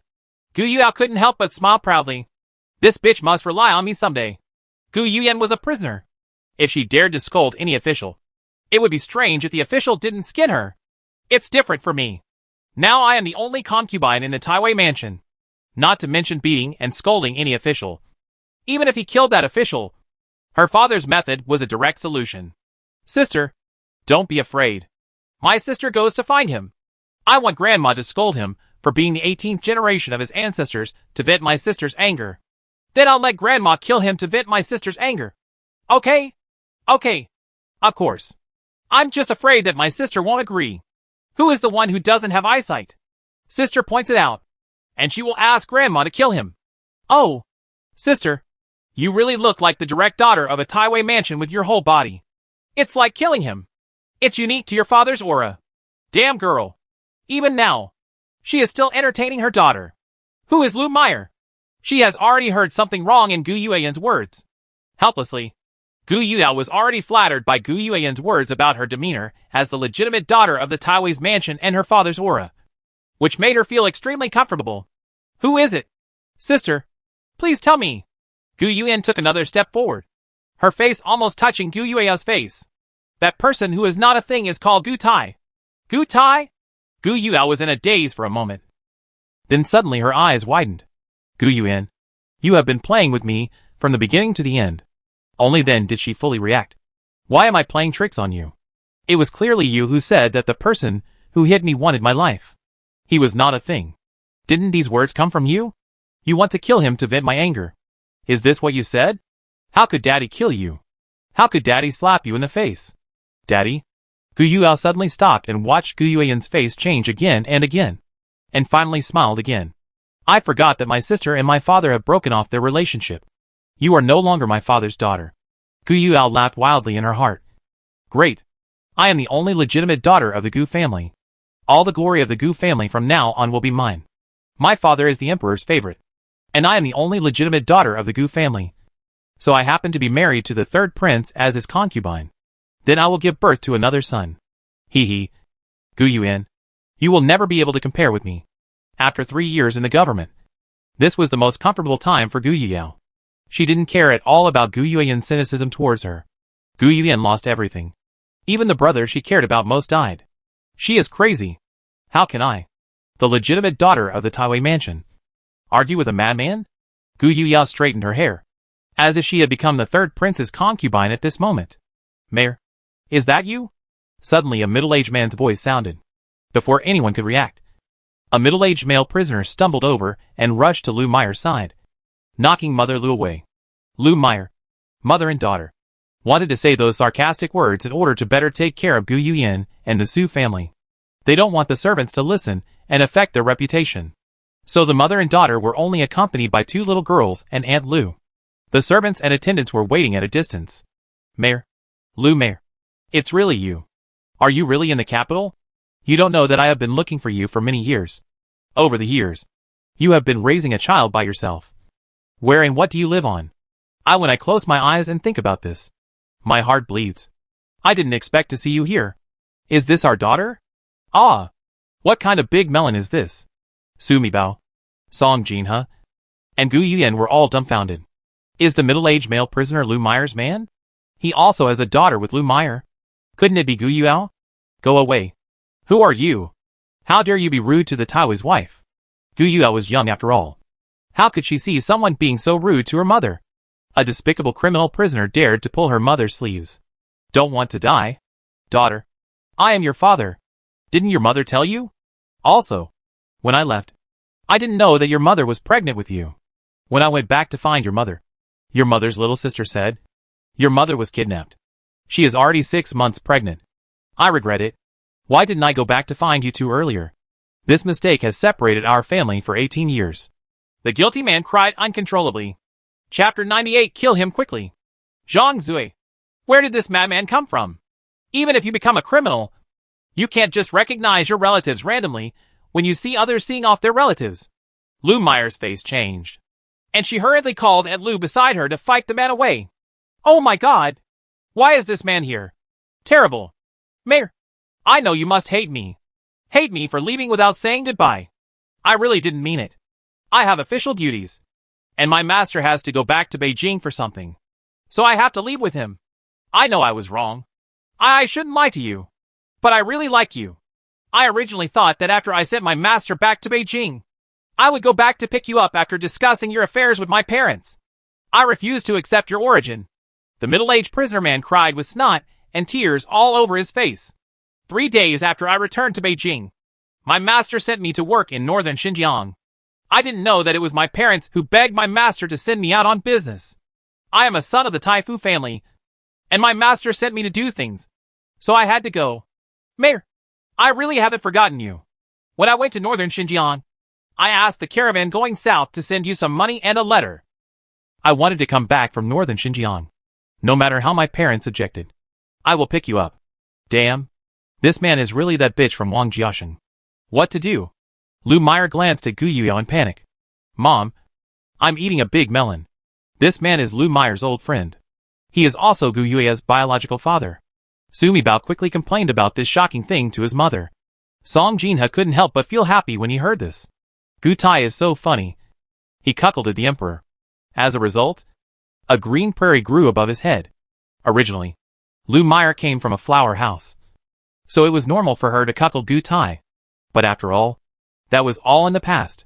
But he actually dared to marry someone else's baby to Gu Tai and trick Gu Tai into raising a baby for someone else. This thing is very lively. Song Jinha's eyes couldn't help but fall on Gu Yueyao. Huh? Gu Yueyao's face and appearance looked very much like her mother Lu Mei. However, his eyes look very much like Gu Tai's. And they also have snake eyes. It's no wonder that Gu Tai has never doubted Gu Yueyao's life experience. Song Jinha turned his head and looked carefully at the middle-aged prisoner who was holding Lu Meyer. This face looks familiar. Aren't you the butler Wang of Taitu's mansion? Song Jinha looked at Wang Jiaxing, who was crying with runny nose and tears. This Wang Jiaxing is the son of Taifu's family. Both his parents are old servants, who have been with Taifu Wang for many years. As Wang Jiaxing is the son of the family. Did his father give this name to show his loyalty to his master? Taifu Wang always values his reputation and treats his servants well. As a son of a family, Wang Jiaxing attended the Wang family school since childhood. He is also smart. And he has been serving Wang Taifu's eldest son since he was 10 years old. Wang Taifu's eldest son Wang Chonling later became a cabinet bachelor. Wang Jiaxing naturally followed the rising tide. Coupled with his cleverness and ability to solve problems, he traveled north and south with Wang Chonling in his early years. He is also more knowledgeable than ordinary slaves. He has always been reused by his master. He has been the butler of the Taifu mansion. Now that the Taifu mansion has been convicted, as the chief steward, he is naturally involved in many affairs of the Wang family. Wang Jiaxing's family was not betrayed by the officials, but was convicted and exiled together with the Taifu mansion. Mainyang, I told you the truth when I sent someone to send you a message and money. I didn't mean to lie to you back then. You are really beautiful. And I know you are high-spirited. Afraid of saying I'm just a slave. You won't let me redeem myself. That's why I pretended to be the eldest son and fall in love with you. My identity is fake. But my heart for you is true. Do I really love you? Butler Wang is still crying. Beat him. Beat this bitch away. I don't know him. Lu Meyer's heart was numb with fear as she listened to Wang Jiaxing's cries. Oh my gosh. Damn Wang Jiaxing. Is he trying to kill me? That damn bitch. Wang Jiaxing deceived me back then and went to Hualu to make a lot of money. He also lied to me and said he was the son of a noble family in the capital. He was also handsome at that time. And his whole body made him look like a noble prince. I just believed him. She gave up on her former friends with a wealthy businessman and fell in love with him wholeheartedly. I thought that if he ransomed me and left, I could become the wife of an official in the capital. He said that his parents were strict. I thought that if I had a child, his parents just looked down on my background. But they couldn't ignore the child. Then she got pregnant secretly. TSK. Sumi Bao listened to Lu Mainyang's thoughts at this time. I really want to pull up a small bench and grab some melon seeds and sit down to eat them. Lu Mainyang's melons are so interesting. It turns out that Gu Yueyao is really the daughter of Butler Wang. Hearing this, Lu Mainyang initially hid the pregnancy from Butler Wang and secretly got pregnant on her own. I originally thought that my mother would marry into an official family based on the wealth of her son. Unexpectedly, an unexpected combination of circumstances led to a bad fate. Mom, what he said is not true. Is it? Gu Yueyao next to her was already frightened. What did she hear? She is not her father's daughter. Is she the child born to her mother and this criminal? Then she is not the daughter of a prisoner. How can she still marry the third prince? Not to mention being a concubine. She is not qualified to be a concubine. Come on. Come on. Come on. Kill this bastard prisoner quickly. Lu Meyer had a cruel look on her face. If she didn't want people to know her, she would have to make this person unable to speak. Wang Jiaxing. You owe us too. Wang Jiaxing. Don't blame me for this. If you want to blame, it's because you don't have eyesight. Okay. You go and be your prisoner. Why did you suddenly come out and stop me? You are asking for death. Lu Meyer gritted her teeth. When she heard her shout, the servants waiting over there came over. Wang Jiaxing, you are a slave. You dare to pretend to be the son of an aristocratic family. You have deceived me so much. When Lu Meyer thought about it, Wang Jiaxing left without saying goodbye and disappeared for half a year. With her big belly, she complained that the sky was not responding and the earth was not working properly. She can't do business anymore if she's like that. The faces of the people in the flower house changed towards her. If she hadn't had some savings around her, she would have been kicked out long ago and had to sleep on the street. Just when she was desperate, she met Gu Tai, her neighbor's brother again. Wang Jiaxing, you have caused me so much pain. Fortunately, God never stopped me. 2 months before I met you, Gu Tai accompanied someone to Hualu, and I happened to receive him. When I met Gu Tai again while pregnant, I had no choice but to tell him directly that the child I was carrying was his. At that time, Gu Tai was just a palace guard with no money and no official position. Although I despise him from the bottom of my heart, but I have to find a father for the child in my belly first. Pointing at Wang Jiaxing, Lu Meyer gritted her teeth and said to the servant who came over, beat him to death. Beat him to death. After Gu Tai redeemed me, I found out that he had already married a wife. I don't want to be a concubine, so I can only be a concubine. I hate you so much. Wang Jiaxing, you ruined me. But I didn't expect that we, mother and daughter, were destined to be lucky. Later, Gu Taiguan became bigger and bigger, until he became the current Tai Wei. Wang Jiaxing, do you know how much effort I put in to become the wife of this captain?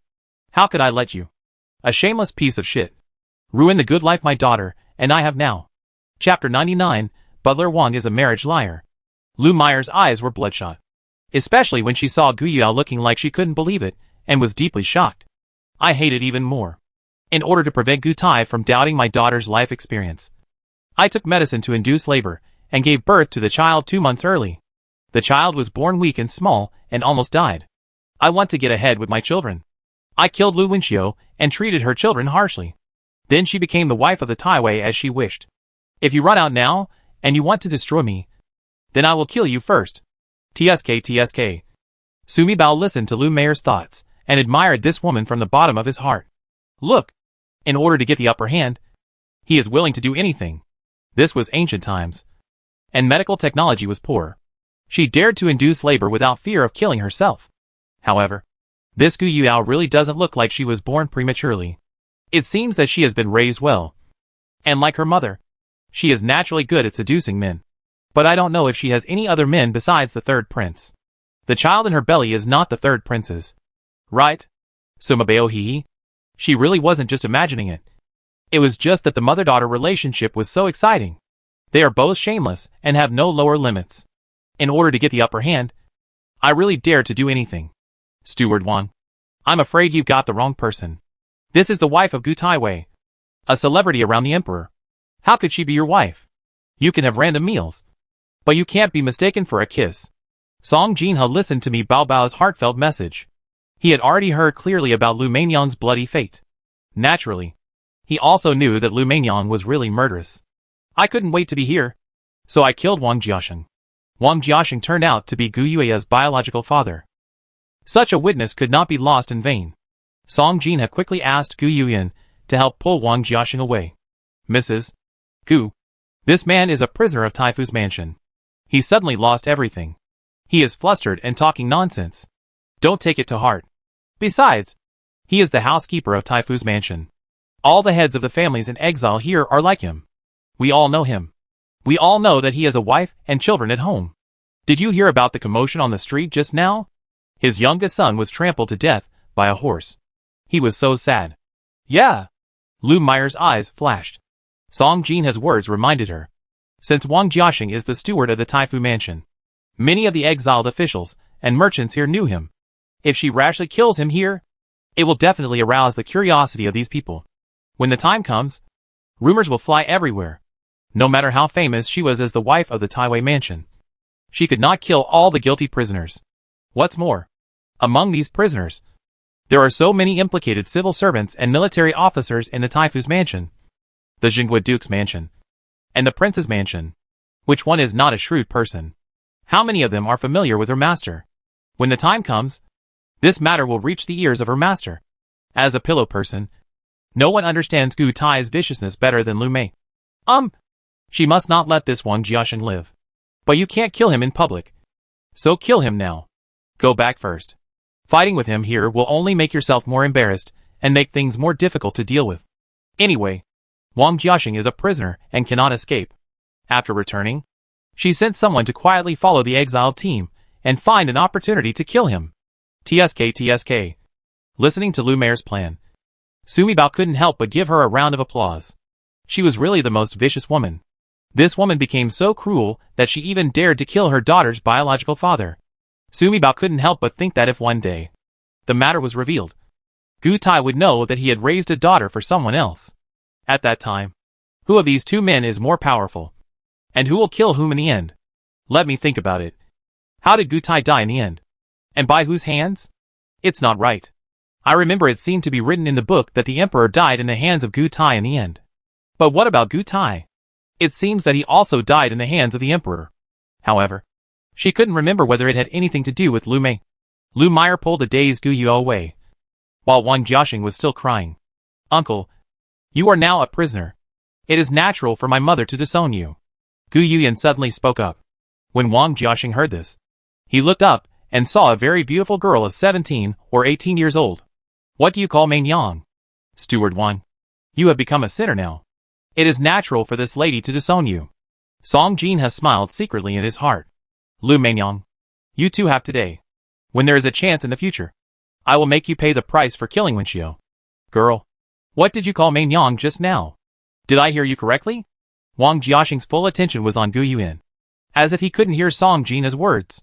Mom. I call her Mom. My father is Gu Taiwei. The person who followed my mother just now is my second sister. Second sister? Wang Jiaxing was shocked. When Lu Meier was with him, the daughter she gave birth to was her first son. Since this girl is called mother, she is also the boss. Could it be that this girl is his biological daughter? Wang Jiaxing looked at Gu Yuan, who was wearing prison uniform. How old are you? What's your name? My name is Gu Yuan. I'm 18 years old. At 18, you are my biological daughter. Wang Jiaxing cried again and took Gu Yuan to chat. I am sincere to your mother. I really didn't abandon you mother and daughter on purpose. TSK. Her sister-in-law's actions are really amazing. Sumi Bao wanted to applaud her sister-in-law directly. With just one sentence, Wang Jiaxing was successfully diverted and asked to tell her how he and Lu Mengyang met and how they missed each other. After he finished speaking, he continued to hold her hand and cried to her for forgiveness. Dad later got married. And it was your grandparents who forced me to marry.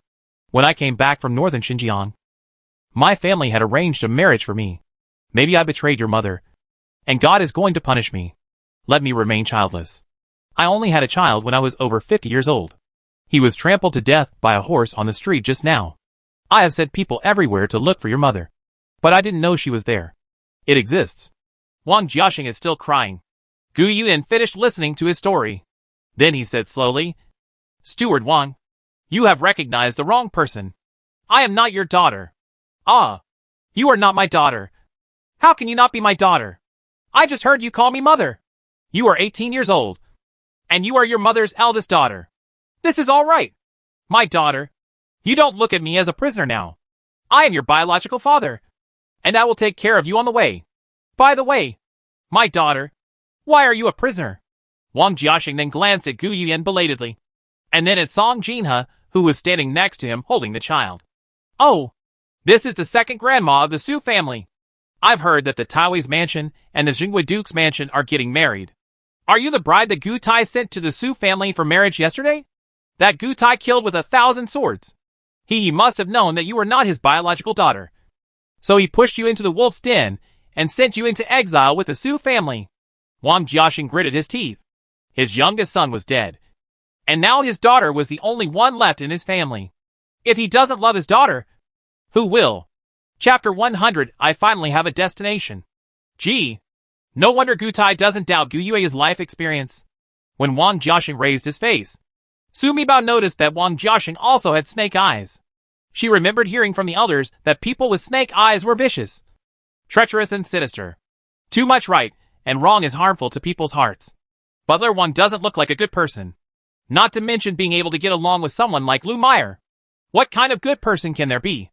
It's good that I'm Gu Tai's daughter. But I'm not Lu Meinyang's daughter. My mother is the daughter of Dr. Lu. And Lu Meinyang is my father's stepmother. Gu Yuan had already gotten the secret she wanted from Wang Jiaxing. So naturally, she would not discuss the relationship between father and daughter with Wang Jiaxing. The girl who followed my stepmother just now is called Gu Yuyao. She is also 18 years old. My stepmother seems to have said that she will marry her to the third prince's house. Having said this, Gu Yuan pulled Song Jinhe and turned around to leave. Mom, let's go back. It's time to set off soon. Wang Jiaxing was stunned on the spot. A little dazed. Is the girl next to Meinyang his daughter? Well, yes. He seemed to see that girl with a pair of snake eyes. The daughter follows her father. And it is obvious that she has his eyes. What's that girl's name? Gu Yuyao. Want to marry into the third prince's mansion? Then isn't he the third prince's biological father-in-law? Hey. He is not the master of the Taifu mansion. How much does the crime committed by the Taifu mansion have to do with him being a slave? If he asked someone to contact his daughter Yao, he would ask her to ask the third prince for help and have someone rescue him on the way. Make him fake his death. And then give him a new identity. For example, Jiangnan merchants and so on. In this way, wouldn't he have something to rely on for the rest of his life? It doesn't matter if my son dies, as long as he is still here. Plus, he is the father-in-law of a prince. If you have money and power, what kind of woman will you want? Lu Meinyang will not let Yao recognize me. Therefore, Lu Meinyang should not be allowed to know about my matter. It is best to have someone contact Yao alone. After all, I am her biological father. She cannot ignore me. What's more, I now hold the shortcomings of both mother and daughter in my hands. If they really dare to disown their relatives, they will be heartless and unjust. Then don't blame me for being unkind. When the time comes, if I turn against you and go to Gu Tai with these evidences, or go directly to the third prince, then it will depend on who is scared and who is anxious. Thinking of this, Wang Jiaxing's bruised face showed a proud smile. Originally a son of a family and a great steward, he still thought that after all, the master had been a high official all his life and was extremely shrewd. Even if a family is exiled, it is impossible not to leave behind a backup plan. As long as he serves him wholeheartedly along the way, he will still have hope to return to being his chief steward after the master is redressed. Now, he has changed his mind. What master are you still serving? His own woman is the Taiwei's wife. His own daughter, the third prince's woman, might become a serious imperial concubine in the future. Think about it again. The prince is dead. He once heard the master say to several elders at home that besides the prince, the most capable princes in the court to compete for the throne were the third prince and the second prince. In this case, the third prince can really ascend the throne in the future. Then wouldn't he become the emperor's old father-in-law? Oops. Wang Jiaxing's face is getting brighter and brighter. Now he doesn't feel any pain all over his body. And he doesn't cry for his son who just died. He immediately turned around and ran back. He wanted to go back and tell his parents that their old Wang family's son had died. But there was still a girl who was the princess. The ancestral graves of their old Wang family are about to emit green smoke. But I have to think of a way first to change the identity of my son. While running back, Wang Jiaxing was thinking. The tutor's mansion collapsed and his identity changed. Both the master of the Taifu mansion and their slaves have become prisoners of crime. From now on, when we go to the penal colony, everyone will have to be of upper-class citizenship. When the time comes, he will work it out again and eliminate the slave status of their original 2 generations. In these years, he has been the chief steward of the Taifu mansion. And most of these things have been done by his hands. Nowadays, all the masters have become criminals. And those of them who are educated can still be officials and lecturers. When it comes to doing these private things, he often does them easily. Mom, let me hold the little girl. Gu Yuyan reached out and took baby me from Song Jinhe's hand. Holding the soft little body in her arms, Gu Yuyan felt a sense of happiness in her heart. Thank you, sister-in-law, for saving my brother for me. Regardless of whether her sister-in-law could understand it or not, Gu Yuyan had to say thank you to her sister-in-law in person. She knew that her mother-in-law told her to save her brother quickly. Otherwise her stepmother would kill her brother. My sister-in-law told her mother-in-law. Now the sister-in-law asked her mother-in-law to tell her that she would find a way to take her brother and Grandma Lu away safely at night. She was so grateful. Gu Yuyan secretly made up her mind that her sister-in-law and her mother-in-law's family saved her brother. She must repay her mother-in-law and her sister-in-law's family well throughout her life. If Su Zhenbei didn't mind her disfigurement, she would follow Su Zhenbei all her life and take care of the Su family for him. If Su Zhenbei dislikes her, and the two of them have no emotional foundation, then she will take care of the Su family to the place of exile. And she will never let the Su family let her leave. She will live with her brother and treat the Su family as benefactors forever. Sister-in-law, don't thank me. It's right to save your brother. Who made you my sister-in-law? You are my idol. I adore you so much. Suddenly a clear little milky voice sounded in Gu Yuyan's mind. Although Gu Yuyan was surprised, she was mentally prepared. Her watery eyes stared deeply into the dark eyes of baby Xiaomi in her arms. Sister-in-law. You? She has a lot to say to her sister-in-law. And a lot of thanks to her. But there were some things she said that were difficult to say to such a young sister-in-law in front of her mother-in-law. Sister-in-law. It's okay. If you want to ask me anything, just ask me directly. You don't have to speak out. Just think in your mind. And I can communicate with you. As early as when Gu Yuyan reached out to hug her, Su Mibao thought that her sister-in-law must have something to tell her. After all, Gu Yuyan is a very cautious, smart and thoughtful person. She is also a very knowledgeable and principled woman. She helped save her sister-in-law's brother. And with her sister-in-law's way of dealing with people, she definitely wanted to be like a cow and a horse to repay herself. Thanking her personally is a must. Therefore, she directly opened the two-way mind reading with her sister-in-law on credit. I'm really happy if you call me sister-in-law. I don't have anything to ask you. Everything you do is for my own good. I just want to say to you, I thank you very much. From now on, as long as it's something I can help you do, I hope you won't ask anyone to tell me to do it. Just ask me to do it. Gu Yuyan was indeed an extremely smart woman. And she quickly accepted the way of communicating with Xiaomi baby. And I feel deep in my heart that I am very happy to be trusted by my sister-in-law. Xiaomi baby. It seemed that the lonely and helpless heart that she had been carrying in the air since her mother's death suddenly fell into reality. After all, she married into the Su family. She believed that Su Zhenbei's recognition of her was the young general's sense of responsibility and had nothing to do with feelings. Her mother-in-law approved of her. She felt that it was the friendship between her mother-in-law and her mother, and had nothing to do with her as a person. But now, her mother-in-law can let her know her sister-in-law's secret. My sister-in-law can be so candid in communicating with her like this. That meant that everyone in the Su family, from mother-in-law to husband to sister-in-law, recognized her new daughter-in-law from the bottom of their hearts. From now on, she truly became a member of the Su family. Gu Yuyan burst into tears. Mother! Yenner finally has a destination and a home. Chapter 101. Why does the Queen Mother protect me? Let's go. We're on our way. Hurry up. If you can't reach Longgang Station before dark, you have to sleep in the wilderness. The officer whipped his whip and shouted curses to drive the prisoners on the road. Why should I be tied to them?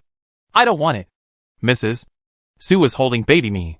And Su Zhenbei and Yi Ranqing were riding in a donkey cart. Grandma Su was seriously injured and could not walk.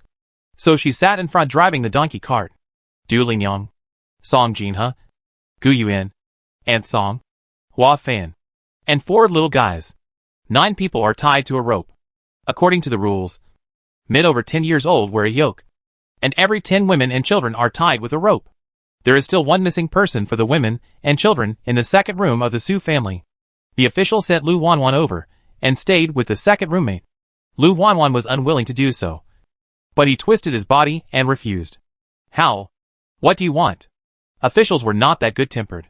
Among the 300 to 400 criminals, women and children accounted for more than half. Dozens of officials tied ropes for most of an hour and became very angry. Snapped. With a whip, Lu Wanwan fell to the ground. Song Jinhe and his party also fell to the ground. Master, my daughter is still young and immature. Don't be angry. I'll change with my daughter. Okay? Lu Xianlian hurried over, with a smile on her face. She glanced at the officer charmingly, and at the same time leaned forward. After being locked up for a day, Lu Xianlian was tortured again last night, and her body was covered in blood and smelly. The official was so smoked that he missed a somersault. A whip fell on her. Mom, what do you think I am? A toilet? Do you accept anyone's excrement? Brother Angkor, don't be angry. These ladies have a lot to do, so let me do it. Brother, I will tie up these two groups. You take a rest first.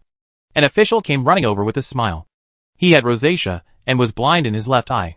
Isn't this the official who reported to Gu Tai in prison that his eldest brother had woken up, failed to get the reward, and instead had his left eye blinded? Mrs. Su, holding Sumi Bao, saw all the movements of Song Jinha and others.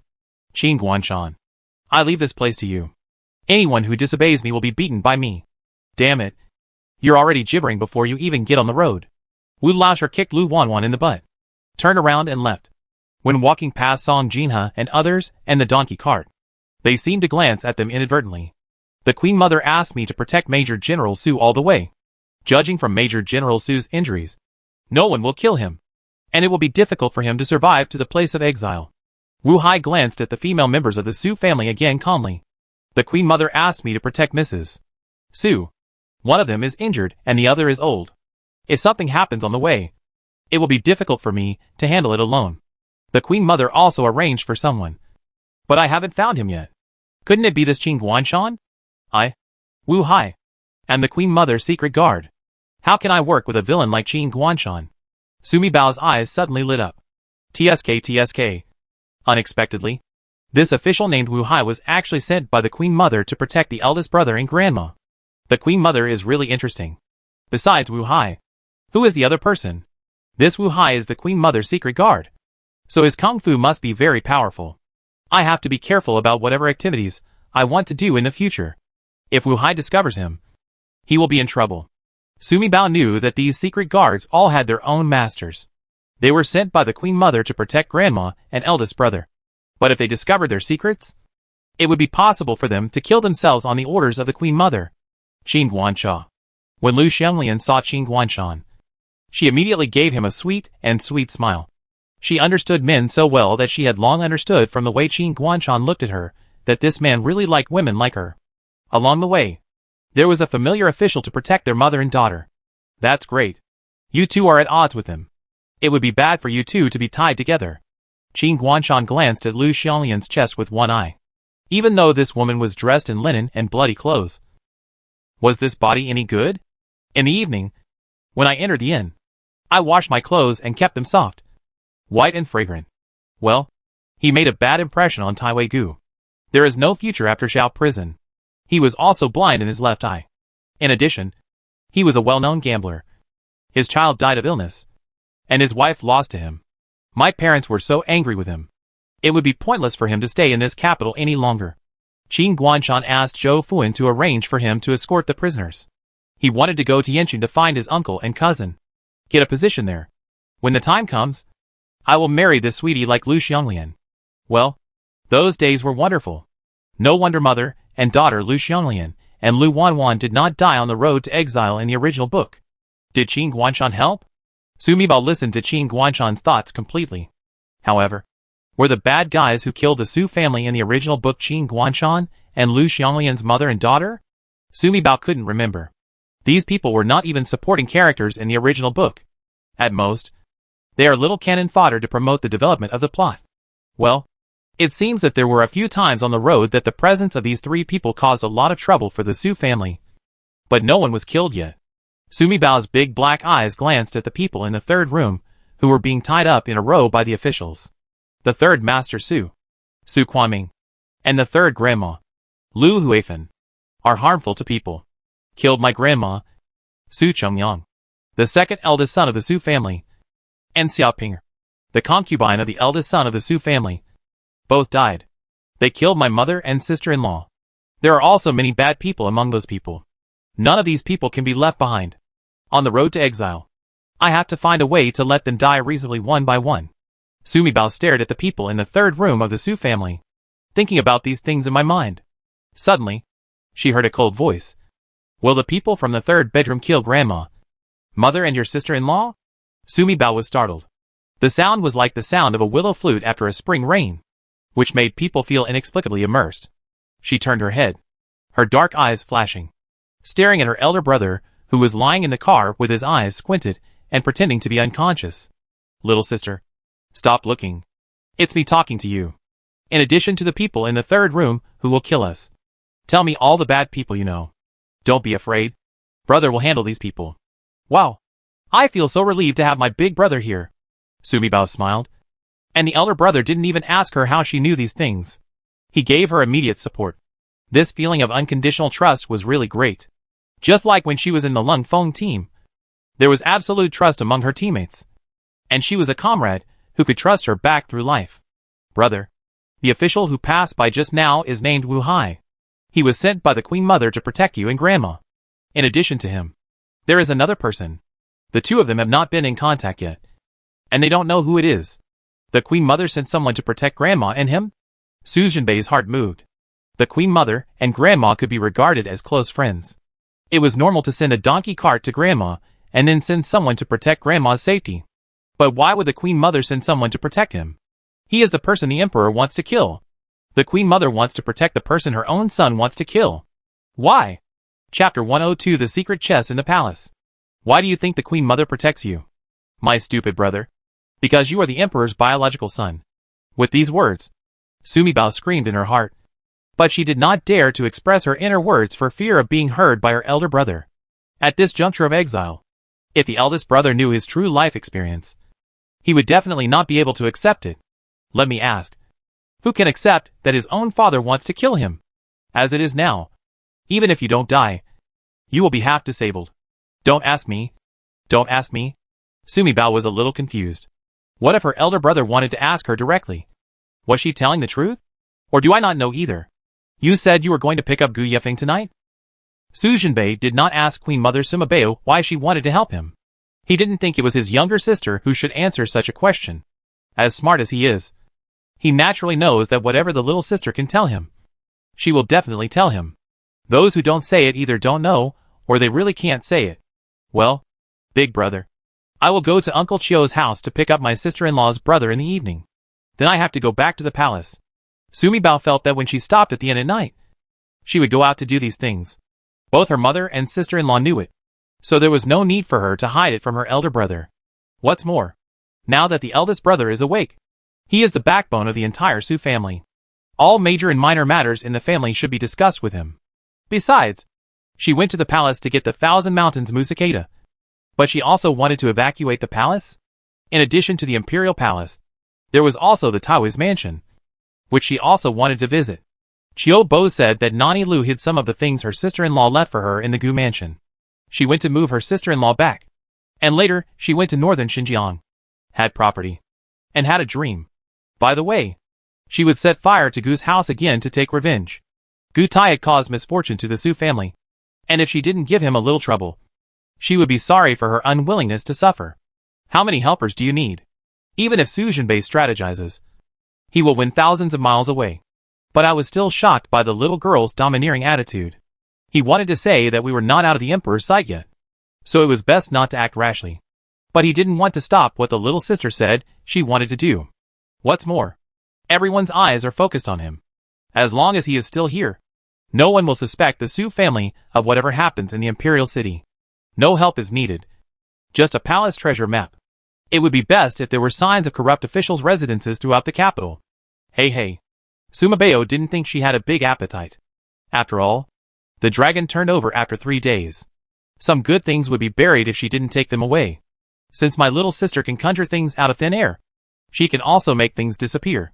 Su Jinbei can naturally think of this. Just at the beginning, I didn't know how much space my little sister had to hide things. When today's little sister mentioned the Imperial City, Su Jinbei immediately understood that what the little sister owned might be an immortal's infinite cave, or a fairy mountain or something like that, that can naturally hold all the good things in the capital. But my little sister is only like a baby for 100 days. Can she go by herself? There is a person who has a map of the capital in his hand and knows the palace well. If you go to the palace to see him, he will naturally obey your instructions. Su Jinbei's eyelids moved slightly. This person was the deepest secret he had buried in the palace for the prince. Now, the prince is dead, and the Su family is in exile. It doesn't make much sense to keep this secret move in the palace any longer. You ask him to take you to do it. After the thing is done, you ask him to leave the city on command, and lead the team to follow our exile team northward all the way. After you pass Yancheng, contact me secretly. Big Brother's secret guard? Sumibao immediately became excited. Oh my god! Is she finally going to meet the legendary super secret guard? Sumi Bao remembered that there were 3 super secret guards around his elder brother. Su San, Su Lu, and Su Jio. Su San is by his side. So who she wants to see this time is Su Lu or Su Jio. His name is Su Jio, and he lives in Juntai Hall. Deacon Eunuch. Mom? Su Jio is actually a little eunuch. Sumi Bao was speechless.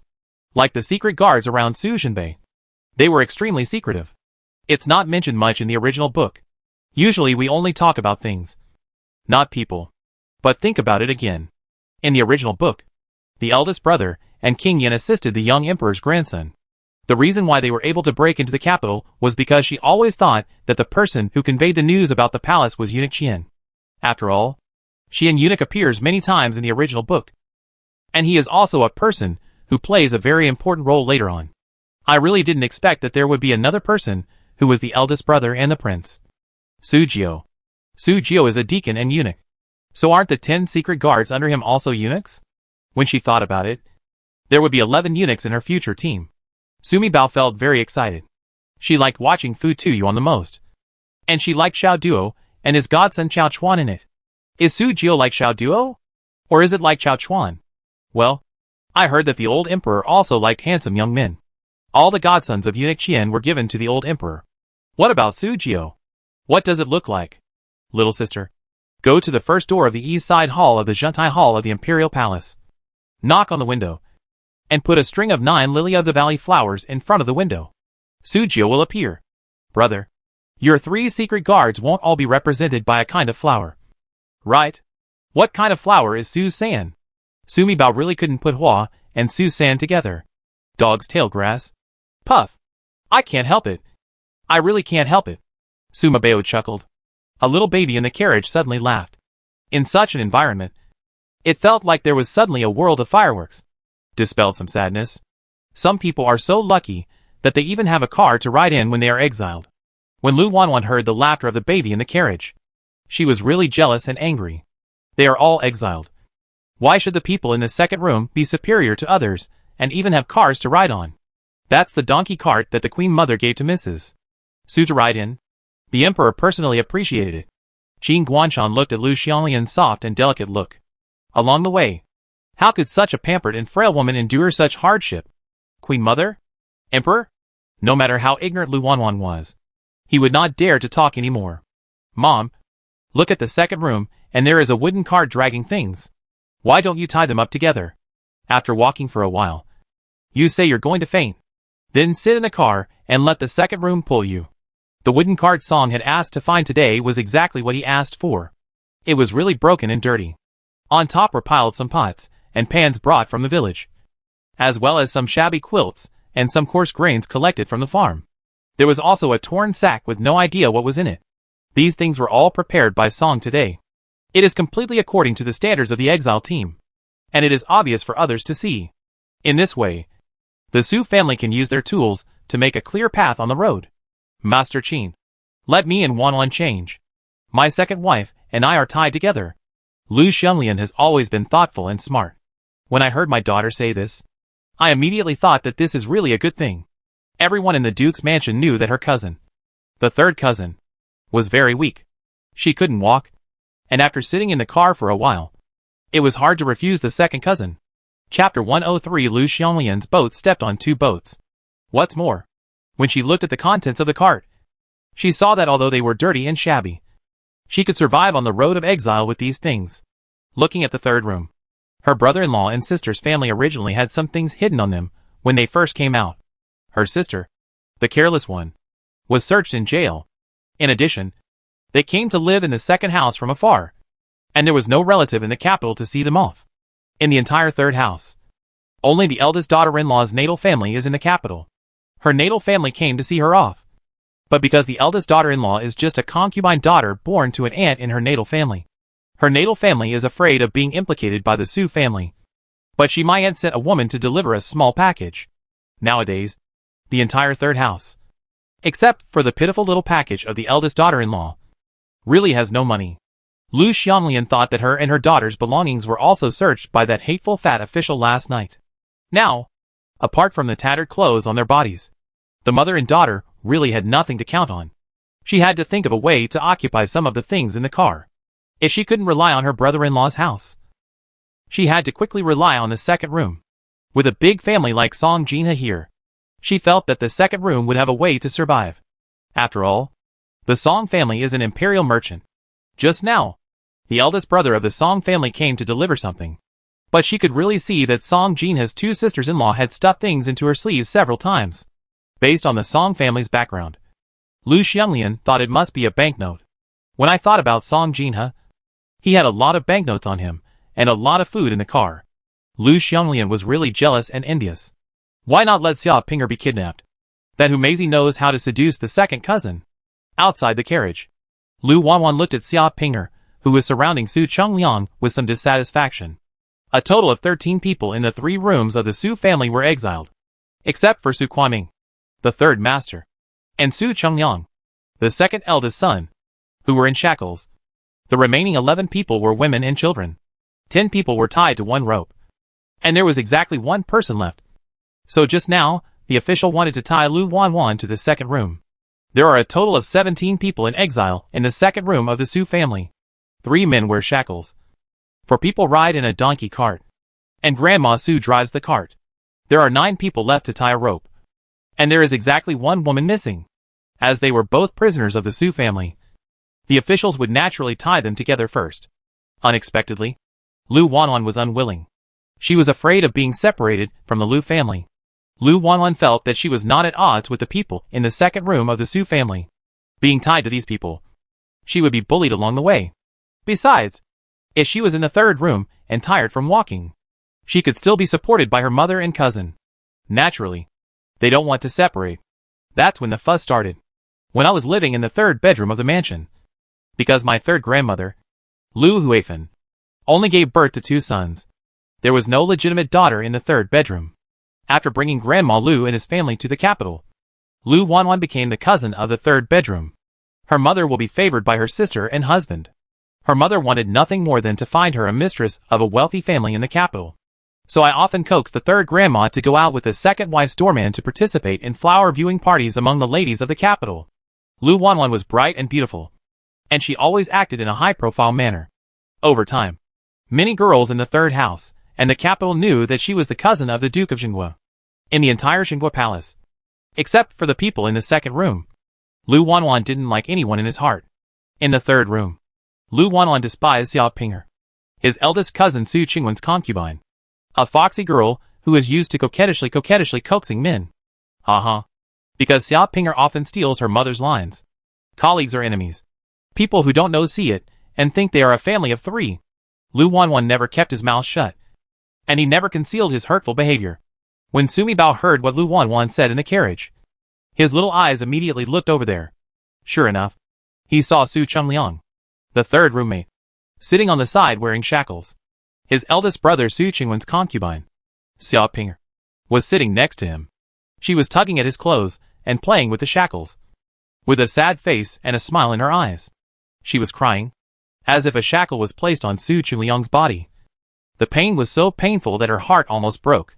Her little daughter also snuggled close to her, imitating her mother, and kept pulling down the hem of Su Chengliang's clothes with her little hands. Sumi Bao pouted. Well, these 2 people are both bad guys. She remembered that in the original book, Su Chengliang was instructed by Gu Tai to kill his eldest brother and harm the Su family. Why did Xia Pinger and Su Chengliang harm the Su family? I can't remember the specific plot of the original book. It seems that the eldest brother had an affair with Xia Pinger's ex-husband, her daughter's biological father. No matter what, I will slowly deal with these 2 people on the road from now on. The most urgent thing now is to prepare for her return to the capital in the evening to clean up. Okay. Stay here. Qin Guanshan pulled the rope and tied Lu Xiaolian's hands loosely. He also pulled the long thick rope that tied Song Jinha and his party, tied Lu Xiaolian to the end, and said softly, I'll tie it loose for you. Don't wear it out because your hands are so tender. Don't be so sincere. Just follow and walk slowly. At this moment, Zhao Yu is arguing with the escort officer. I am the officer from Zhao prison, and Xianglian Karaner is in charge of the escort officer. I have to think of something. Lu Xianglian leaned almost entirely against Qin Guanshan. Her voice was soft and whining. The slave family has lost its head. and only the mother and daughter are living with relatives. We encountered this disaster again. The slave family is unlucky. So don't let the officials get bad luck. But my heart is screaming. Heaven will not destroy me. We, the two of us, have found a backer. This wine-nosed official is blind in his left eye. Although he is a bit ugly. But we were officials after all. And we could only survive to the place of exile because he took care of us along the way. But he said in his mouth, the road to exile is long. And the slave family is weak. Sooner or later, he will die. So why bother bothering such a good person like the official? It doesn't matter if I die. But I can't worry about my daughter. I think the official is a good person. When the time comes, I will, so I entrusted my daughter to her. Lu Xianlian deliberately didn't finish her sentence. Thinking to herself, isn't this blind man just like a fat official? Who is planning on us two by himself? Qing Guanshan. Don't like you like this. Xianglian, when we get to northern Xinjiang, I will start a family with you and treat your daughter as my own daughter. Don't worry. I have relatives in northern Xinjiang. I will find a job there. It's easy to support you two by doing errands. Ouch. My dear mother. I really burnt the incense this time. He actually found someone who was sincere towards our mother and son. Even though this man is ugly and blind, he doesn't realize that he loves his wife. Lu Xianglian's whole body was shaking with excitement. I have to find a way to keep it tight so that this Qin official can't see what happened between me and my brother-in-law. I want him to think that I am a poor widow keeping a virginity with her only daughter. Well, when I have some free time later, I have to go beat my brother-in-law up and stop him from causing trouble for me. Sumi Bao was sitting in the car. And at such a close distance, she couldn't even listen if she didn't want to. Besides, she could still hear the voices of these two people. TSK. Lu Xianlian rode 2 boats on her way to exile. She was truly a ripe peach. Chapter 10 for this car can't be pushed at all. We're on the road. Hurry up. Don't stand still. Hurry up and hurry up. Anyone who delays and delays everyone's time will be whipped. Bang bang bang. There was a continuous crack of whips. The officers stood by the station, waving their whips, urging the prisoners to get on their way faster. Let's go. I'll push the cart. Gu Yuyan was tied at the front of the Tin Man team. The women and children were tied in front with both hands, and then strung together with a thick rope, like a string of grasshoppers. Women and children were weak, and would not usually run away on the exile route. They were mainly afraid of falling behind if they walked slowly. So they tied them into a group of 10 and dragged them along. If one of the 10 people falls out, the remaining 9 people will have to sit together. Men wearing shackles usually inserted themselves into the ranks of their own women and children in 2s and 3s. The 3 grown men, Su Qingyi, Su Guanjia, and Su San, were wearing heavy wooden shackles, bracelets and anklets, and could not push the cart. But in order to prevent the people in front of them from harming their own group of women and children, the 3 of them walked in front of the group. But the situation of the 3 of them is worse than the last. Su Qingyi had no skin on his body, and his face was so swollen that there was only a slit left for his eyes. Su San seemed to be the best among the 3, but in fact, he was injured the most, and was almost dragging his breath when walking. Housekeeper Su was lame, and couldn't walk fast because he was wearing heavy shackles. Among the 3 of them, he was now the strongest one. The 10 people were followed closely by Mrs. Su's donkey cart. The Su family's queue was personally designed by Su Jinbei, with a donkey cart at the back. People sitting on the donkey cart can observe the movements of the team in front at any time. If their family members get tired and fall behind, they can also change to the donkey cart in time to take a rest. But right behind the Su family's donkey cart was Taifu Wang's family. Behind Taifu Wang's family are the remnants of the East Palace. However, the 3rd room of the Su family and other exiled prisoners were in front. Behind the 3 families, the one who followed closely was the prisoner from Erbazeo prison. Brother, look at the formation of the team. You can tell it is the handiwork of that guy Gu Tai. That person is too shady. In the donkey carriage, Sumi Bao and her eldest brother could talk to each other directly from the bottom of their hearts, which was very convenient. Don't worry. They won't touch our Su family until Xiangshan. Su Jinbei has been pretending to be comatose since he entered Shiliding, because King Yen has always been protecting him. Until now, no one has come to the donkey cart to look for his scum or examine his injuries. Beside the broken bridge in Xiangshan Mountain, the bamboo fence-thatched cottages smell of medicinal fragrance. Sumi Bao thought again about what her eldest brother asked her mother to pass on to Gu Tai. It is estimated that Gu Tai had already passed this sentence to the emperor. The emperor wanted the Su family army's token. And Gu Tai wanted it too. The two of them are not going to kill the Su family now. But it will never make things easier for their Su family. I'll push the cart with the young lady. Gu Yuyan is a smart person. From the beginning, she planned to take over the job of pushing the trolley. So she was the first to tie him up. At first, what Gu Yuyan thought was that she would tie her hands in front and put them directly in the middle of the cart. Then tie two handlebars with a rope and put them on her shoulders, so that she could walk by pushing the cart forward with her body. There is no way. Except for a few men. The Su family is all injured, sick and weak. And there are also children. She couldn't let her mother-in-law push the cart. The painting fan was tied behind her back. At this time, if they stand side by side, the two of them can sit side by side. And it will be easier for each person to push the handlebars. You two push first. When you get tired, you can take over for me. Then Yenner will go aside to rest. Song Jinha tied in the third. She thought that after a while, if she pushed it up and pushed the fan with her, Gu Yuyan would be able to stand on the other side of the car and walk. Madam, there is no need to push. After a while, when you get tired from painting the fan, I'll turn to the old slave to push it. The person tied behind Song Jinha was Grandma Song. Behind her are 4 children, followed by Du Linyang. Lu Xianglian was tied at the back. As for the arrangement of the women and children, Gu Yuyan and Hua Fan opened the door, and Song Jinha followed the arrangement. They originally thought that the 4 adults would take turns pushing the cart, and the 4 children would follow. Finally, Du Linyang was asked to watch the children. She was the weakest, injured, and tired from walking. So she just changed to the donkey cart and sat for a while. Unexpectedly, the official sent another Lu Xianglian. Broke the plan. But they are prisoners and have no right to object. Starting from Shiliting and going all the way to Longgang Station. Not only are there dirt roads, but most importantly, they are all uphill. Because to the north of the capital, there is a mountainous area that stretches for 200 to 300 miles. The mountains are the kind of stone mountains in the north. Most of them are bare, with only a sparse forest in between. As soon as a person starts walking, the soil kicked up goes directly into the person's nostrils and eyes. The protruding stones on the road still hurt my feet. There are many potholes, and the road is mostly uphill. The cart is solid and heavy. Gu Yuyan completely overestimated herself. No matter how strong-minded she was still a wealthy lady and had never done any physical work. She used all her strength to push forward unsteadily and with great difficulty. Hua Fan's body was weaker than Gu Yuyan's, so he tried his best to push his small body up onto the car, trying to save the young lady as much energy as possible. But as the cart was being pushed, it became harder and harder to move. Song Jinha saw it and immediately changed it. The cart was too heavy. Even Song Jinha couldn't bear it. Finally, Nani Song was added, and the 4 women took turns pushing. Each of them could only push for a while. Just like that.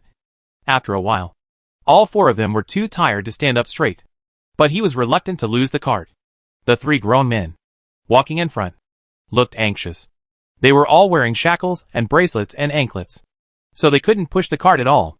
Jinha, did you throw away the cart? When Song Jinha changed into the cart again, Su Qingyi turned to her and whispered to her, "No. This is what our family needs to survive." Song Jinha gritted his teeth. The work was all done by humans. After walking for 2 days, he would get used to it. There was no rain in March. And now it was autumn. The weather was sultry and hot. After walking only a dozen miles, the prisoners had dirt on their faces and sweat all over their bodies. Their feet were worn out, and they were crying for their fathers and mothers. "I can't walk anymore. Sir, please take a rest." People wailed. "Give your grandma a break." It took more than an hour to walk more than a dozen miles. 50 miles a day. No more. No less. If you miss the deadline, you will be punished by death. Zhou Fuan cursed. He was very angry today. Their criminal department usually escorts officials whose homes have been ransacked and sent into exile. The people in Zhao prison escort all criminals who have committed heinous crimes, such as flower-picking thieves and family extermination cases. All of them are scum. The wells and rivers on both sides do not interfere with the river. But this time, Zhao Yu joined in the fun. You have to go on the road with them. Their prisoners were all young and middle-aged men, more than 200 of them, who insisted on following his exile team. There are all kinds of road conditions on this journey north. Whoever walks in front has to lead the way. It turns out that the rules of their escort were that the male prisoners wearing shackles and their 20 escort officers walked in front to clear the way, followed by the women and children. And finally their 20 officers broke the rear. The prisoners they escorted were either exiled officials or women and children. Facing 40 escorting officers, he had no ability to resist on the road and would not escape easily. Therefore, it is very simple for them to carry weapons when they go on business trips. They escorted them all the way. And now they just have to walk harder and earn more money to live a small life. The prisoners in Jiao prison are different. They all have skills, and everyone can escape. The escorts sent by Jiao prison were all Jiaowei, who were very skilled and equipped with good weapons. Not only did they have cars, food, and money, but they all had horses to ride on. A total of 40 Jiaowei and 40 horses. They actually wanted to follow a team as weak as their own and let them clear the way. Mad. Zhou Fuan was so angry that he wanted to vomit blood. But he knew he couldn't beat him. He could only get angry at his prisoner, who was complaining and tired and unwilling to leave. His whip seemed to have eyes, and he swung it at him. The prisoners who were beaten were crying like ghosts and howling like wolves. Chapter 1053 Party Escort.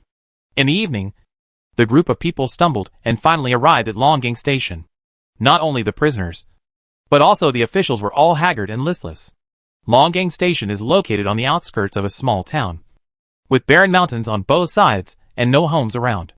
There are only 2 will-o'-the-wisp lanterns hanging on the shabby gate of the station. Longgang Station is 50 or 60 miles away from Shiliting on the outskirts of Beijing. In total, it is less than 100 miles away from the capital. Generally speaking, when officials set out on business or ride horses and carriages, they would directly cross Longgang and stop at another large post station 30 miles away. Therefore, Longgang Station has mainly received exiled prisoners in recent years. After all, in one day's walking, it would be 7 or 8 miles to get here, which was the limit for the exiled prisoners to travel on foot. Therefore, Longgang Station has a large courtyard, few rooms, broken canes, and poor food. Captain Zhou, you are here. Sit upstairs. Tea is prepared for you. The postmasters of Longgang Post were a father and son named Qian Laosheng and Qian Shaosheng, and an old woman was in charge of cooking and washing. Qian Laosheng and Zhou Fuan have known each other for more than 10 years. Looking at the sky and counting the days, he asked the old woman to boil hot water early and prepare food and rooms for the officials. They only look after the officials, and the prisoners' affairs are arranged by the officials themselves. Little sister, the official will arrange a house later. You have to go out tonight and cannot live with other prisoners. After entering the courtyard, the prisoners were all lying around on the ground, waiting for the official to assign them a place to live. Butler Su was an old bodyguard with rich experience in traveling. As soon as he entered the courtyard, he asked Nani Su to drive the donkey cart to the corner of the courtyard. People from the second room of the Su family surrounded the donkey cart and blocked the sight of all the prisoners. Brother, otherwise, how about we let my mother spend the money to buy 2 single rooms? Sumi Bao has a special profession, and his missions are long and irregular. TV videos have sound and pictures, which is not convenient for her most of the time. So during these years of missions, she only developed one hobby, which was reading online novels. I read all kinds of novels, mainly to pass the time. She had read a lot of exile novels. Remember, the prisoners inside can also pay to stay in rooms. As long as you give him a lot of money and give the official a little more money, there will be no problem. If you have enough money, you can also give some money to the people at the inn and lend them the kitchen to cook some hot meals for yourself. Not today. Our escort officers are more than 40. Plus Xiaoi's group of escort officers are also more than 40. There are so many officials, and there are not enough rooms in the inn. Su Jinbei expressed his feelings to Sumi Bao. We just need to find a hidden place that can separate the prisoners. They will fight on both sides. Little sister, it will be more convenient for you to go out at night. Yes. Sumi Bao's little head is nodding like a little duck drinking water. It would be more beneficial for the prisoners, like them, to have a quarrel between them. However, little sister, when you go out, you have to be especially careful about those criminal prisoners. We'd better live farther away from them. Although Su Jinbei believed in his little sister's abilities, he was still worried about her being a little baby going out alone. There are many strange people among those people. Su Jinbei didn't continue what he said, but Sumi Bao understood it in seconds. The eldest brother is afraid that someone will see her superpower. After all, the world is so big and full of wonders. She can travel through books. So it's not impossible to meet someone who is reborn. Or who also travels through time. Is there such a person in this book? Sumibao thought for a while, and didn't know. Anyway, all the male protagonists in this book are paper figures. Are there any such people among their confidant and counselors? She really doesn't know. I didn't pay attention while reading. The original book is a man's story about power seeking. The main theme is revenge, conquering the country, and achieving hegemony. The three male protagonists are more coaxing than the other. All the women and counselors are cannon fodder. Side dishes prepared for the three men. Of course, she is the smallest cannon fodder in the original book. And she is the most miserable little cannon fodder, who carries a basket to dig wild vegetables, and rushes to post them. Sumibao just wanted to tell her big brother that no one could detect her teleportation. But I heard a noise in the hall. They were in the corner of the courtyard. Right next to the hall. Close enough to hear clearly. This is also where Butler Su has his eye. I was afraid that I would be far away from the hall, and would not be able to hear the latest news in a timely manner. As soon as the prisoners scrambled for accommodation, they would be at a disadvantage. This is a broken house. Drive the young master's carriage into the hall. The young master will sleep in the carriage tonight. Zhou Fuan had just come in with a few official servants. And he and Qian Laosheng were looking at the post talismans and going through the accommodation procedures. Chu Mingyang shouted and asked people to get tools quickly and cut down the wooden threshold of the hall so that his carriage could enter. Ouch. Zhou Fu comforted him. He was so angry with those Zaowei people along the way. How could he forget about this third-generation ancestor? Sir, who are you? We have received official duties at our post station today, and we have no room. Besides, I am a rich man. I am afraid it will be bad for you if you live with a prisoner. Look. Qian Laosheng didn't know Chu Mingyang. When he saw the young man in fine clothes who had lifted the curtain, crossed his legs and didn't even get out of the carriage, he thought he was a young man driving by. He hurriedly ran to persuade him to leave. Secretary Chu. Longgang Post has always had this condition. There is a Tianzi room on the 3rd floor. I asked Qian Post to clean it up for you. Can you live up there? Zhou Fuan suppressed all his temper and hurriedly stepped forward to comfort Chu Mingyang. He just said, if you escort the prisoner, escort the prisoner. Mr. Right, Prime Minister. This is asking him to take care of his ancestors. But, what can a little warden do? This ancestor is the 3rd-generation ancestor at home. Even the right minister dares to pluck his beard. Secretary Chu? Although Longgang Station is a little off, it's still not far away after all. Qian Laosheng doesn't know that his son Qian Shaochen often goes to Beijing for walks. Naturally, he has heard of the name Chu Siwu, although he has never met the real person. Secretary Chu. Look, if you want to live in the Tianzi room, the younger one will go and clean it up. If you want to drive the carriage into the hall, the younger one will go get the tools. Qian Xiaoqing secretly squeezed his father into the back and quickly smiled brightly at Chu Mingyang. Otherwise, you don't even like it. I'm getting married in 3 days and have prepared a new house. Why don't you go in first and have a look? Will it catch your eye? Before Chu Mingyang could answer, the gate of the inn was knocked open, and a group of horses drove straight into the courtyard, trampling the prisoners sitting scattered in the courtyard, rolling and crawling, crying and howling. We want all the rooms, including your new room. He is a strong man in his 30s with a round face, big ears, a straight nose and a square mouth, and a beard. He is wearing the official uniform of the deputy commander of the Forbidden Army. He dismounted and entered the hall, followed closely by more than 20 Imperial Cavalry captains. Mrs. G.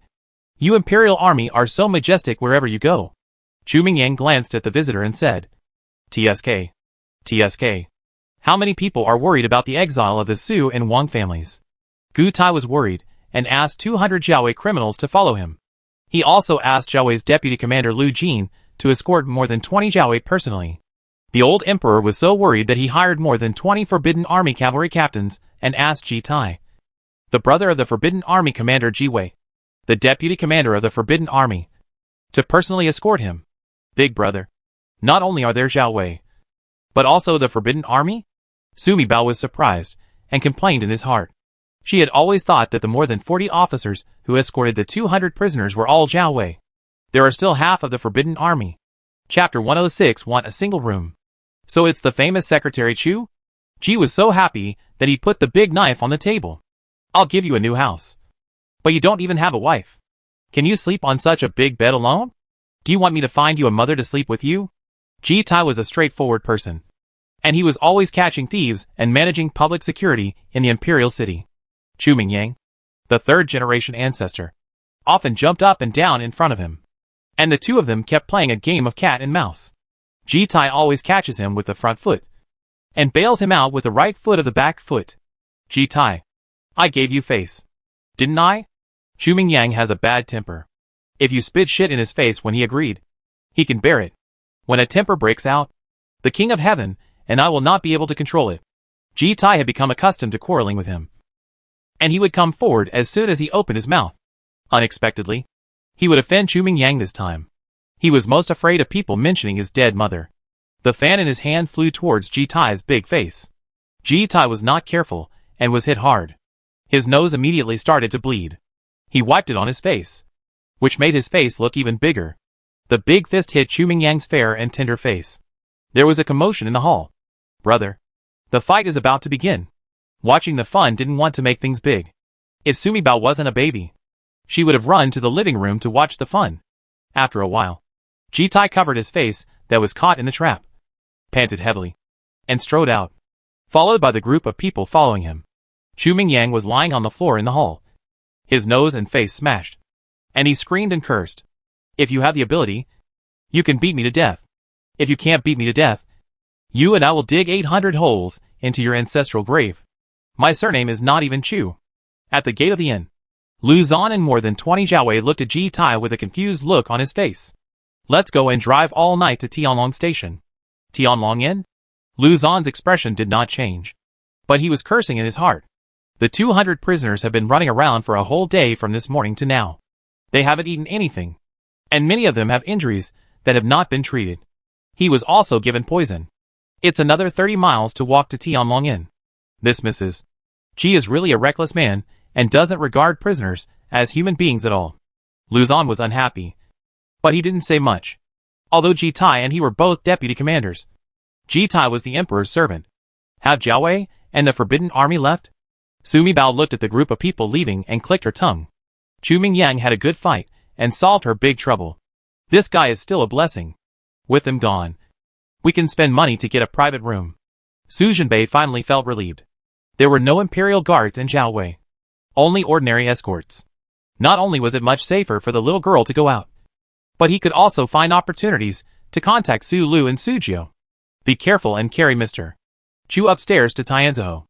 Zhou Fuing commanded the officials, and quickly carried Chu Mingyang to the Tianzhou room on the 3rd floor. Those who want to live in a 30-person Datong bunkhouse will pay 100 cents per person. Those who want to live in a single room will pay 5 taels of silver per room. Those who don't have money can find a place to spend the night in the front yard, backyard, in the stable, or under the eaves. Finally, an official came out of the hall, stood by the door, and shouted to the prisoners in the yard. In the evening, each person is provided with a black steamed bun and a bowl of vegetable soup free of charge. If you want to eat something better, white steamed buns are 20 yuan each. Mixed noodle steamed buns are 10 yuan each. Is this simply robbery? You can buy a piece of cloth for 100 pennies outside, but you'll lose the piece of cloth after just one night's sleep. Grandma Su whispered. White steamed buns only cost a penny each. Why are the escort officers making money by pointing out these things on the way? Otherwise, what is the purpose of traveling across mountains and rivers? It is better to stay leisurely in the yamen. Butler Su looked at Mrs. Su. Mrs. Su also frowned. There were so many wounded people in their family, and it was not feasible to stay in the yard. We have all been searched by you. We have no money. Official. Master. Can you do it? We have a mother and children at home. My lord. It's a heavy dew on this autumn night. If we get cold and sick while sleeping outside, we won't be able to walk tomorrow. Why shouldn't we hurt you all? Master. Is that okay? You can let us live in the hall or the pot room. Wu Hai impatiently kicked the prisoner closest to him. Stop jabbering. If you have money, pay it. If you don't have money, get out. Mom, we have a lot of wounded people and a lot of children at home.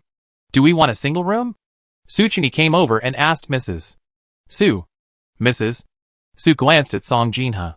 Now the entire Su family, except for the clothes and jewelry that she and Nani Su had left the palace, had not been confiscated. There were only things said by Song Jinha's family. Mom, just listen to your husband. We have a large family, but I'm afraid it won't be safe if we separate. Song Jinha actually wanted to have an extra room for 2 people, so that Jinbei and his 7th sister-in-law could stay in bed.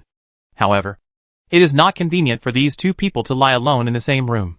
If there were 1 room for men and 1 room for women, she was afraid that the men would not be able to take care of the children. Just 1 room. It's safe for us to live together. If we have anything to do at night, it's easy for the whole family to discuss it. Mrs. Su thought to herself that this was the first night of her exile in Beijing. The whole family was in the same room with their eyes apart. They would sort things out and let Jinbei explain it to everyone. Then I'll pull the donkey cart and cart to the backyard, and I'll watch from there. Butler Su was worried about the donkey cart, and was also worried that the broken cart would be stolen by the prisoners. Grandpa Su and I watched the car together and stayed overnight separately. If anything happens, I can run fast and notify everyone in time. Besides, we sleep in the donkey car, and it's not cold even if there is a shed. Suan has always been running errands with the 3rd young master Su Simon. He has a sharp eye and a strong body. He has also practiced kung fu with Su San for several years. Along the way, despite his young age, he was in good spirits. Mrs. Su is very satisfied with this arrangement. Everyone discussed it, and Song Jinha gave the money to Wu Hai. My lord, can we borrow a fire from the station kitchen to boil some hot water for the sick and wounded to wipe their wounds? And cook some rice porridge for them to drink? Wu Hai took the money handed over by Song Jinha, looked at Song Jinha's smiling face accompanying him, and thought to himself, Madam, your son is someone the Queen Mother asked me to take care of. I am worried about how to give him medicine to treat his injuries. It's great that you came to my door now. If you pay a tael of silver, you can go to the kitchen and borrow a fire or a pot. By the way, if you don't have any medicine, I have it here. I can give it to you if you give me the money.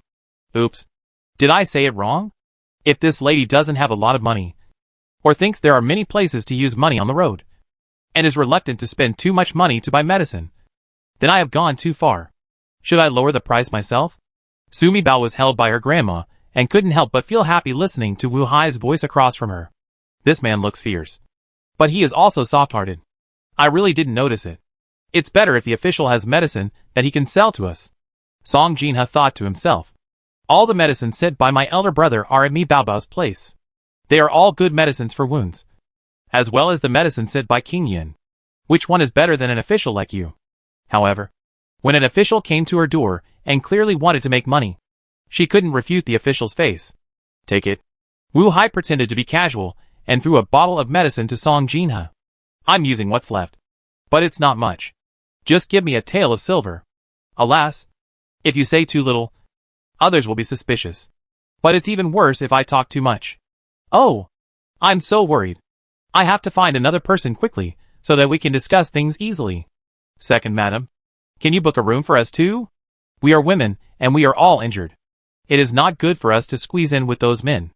Otherwise, let us two share a room with you. It's okay to squeeze. Suddenly, Lu Xiaolian's dusty face squeezed in. Chapter 107. A bunch of bad guys. You're so shameless. You've done so many bad things to my family, and you still want me to pay for your stay in a hotel. Just go away. After leaving the capital, she was no longer the second wife of the Jinhua Palace. Song Jinha finally stopped pretending to be dignified, and now she didn't even bother to pretend. Lu Xiaolian was immediately offended. Song Jinha, what are you talking about? Although the Jinhua Palace is gone, the Su family has not been separated. You are the wife of the head of the family. If you don't take care of the food and drink along the way, who will? Su Kuaning and his wife happened to come over to discuss accommodation with the second roommate. I happened to hear Song Jinha and Lu Xiaolian. Lu Huifan was the first to be unwilling. Song Jinha, when the Jinhua Duke's mansion was powerful, you were the head wife. If you fall down, you will immediately throw your hands away and care about everyone's life and death. This is not acceptable. Then what do you think it's okay? Our second bedroom is still the same as before. Taking care of your third bedroom and the whole family's eating, drinking and sleeping habits along the way? Song Jin had glanced at his mother-in-law. Mrs. Su's face was solemn. But Song Jinha knew that her mother-in-law had always been able to handle things clearly. We have not separated our families. The second wife has always been the head of the house. Naturally. You have to take care of everything. Su Huifeng said it confidently. Our third room is not from the capital. And we have no relatives or friends here. You can't leave people exposed in the air, and don't care whether we live or die. Third brother. What do you say, Mrs.? Su looked at Su Quanming. Su Chueming's mouth moved. What could he say? He was a man. And no matter how ignorant he was, he knew that it was the third brother and sister-in-law who had fled to the capital in recent years, and had been living off the family of the second brother and second sister-in-law. Now the town government palace is gone, and the whole family is in exile. What about him? I wonder what things will happen to me along the way. Living together as a family should be better than living alone. But, yesterday, his second son Su Chongyang secretly told him that Lieutenant Gu was going to attack the second roommate on the road. The emperor also wants to attack the second roommate on the road. If their third bedroom and their second bedroom were not separated and stayed together, they would definitely be affected by the second bedroom. And we don't know how they died. But, if they were not together with the second bedroom, their third bedroom would have no money now. The family had secretly discussed together just now. In the first few days, they should still stay with the second roommate. After all, Song Jin, his mother's family, had given her a lot of things.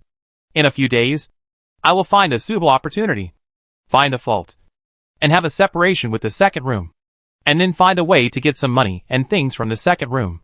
TSK. What a good calculation. His heart is so dark and his face is so big. Su Mibao couldn't help but click his tongue as he listened to Mr.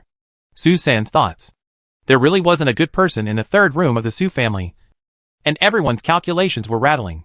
Second sister-in-law. You see, we are all from the Su family after all. We have broken bones and connected tendons.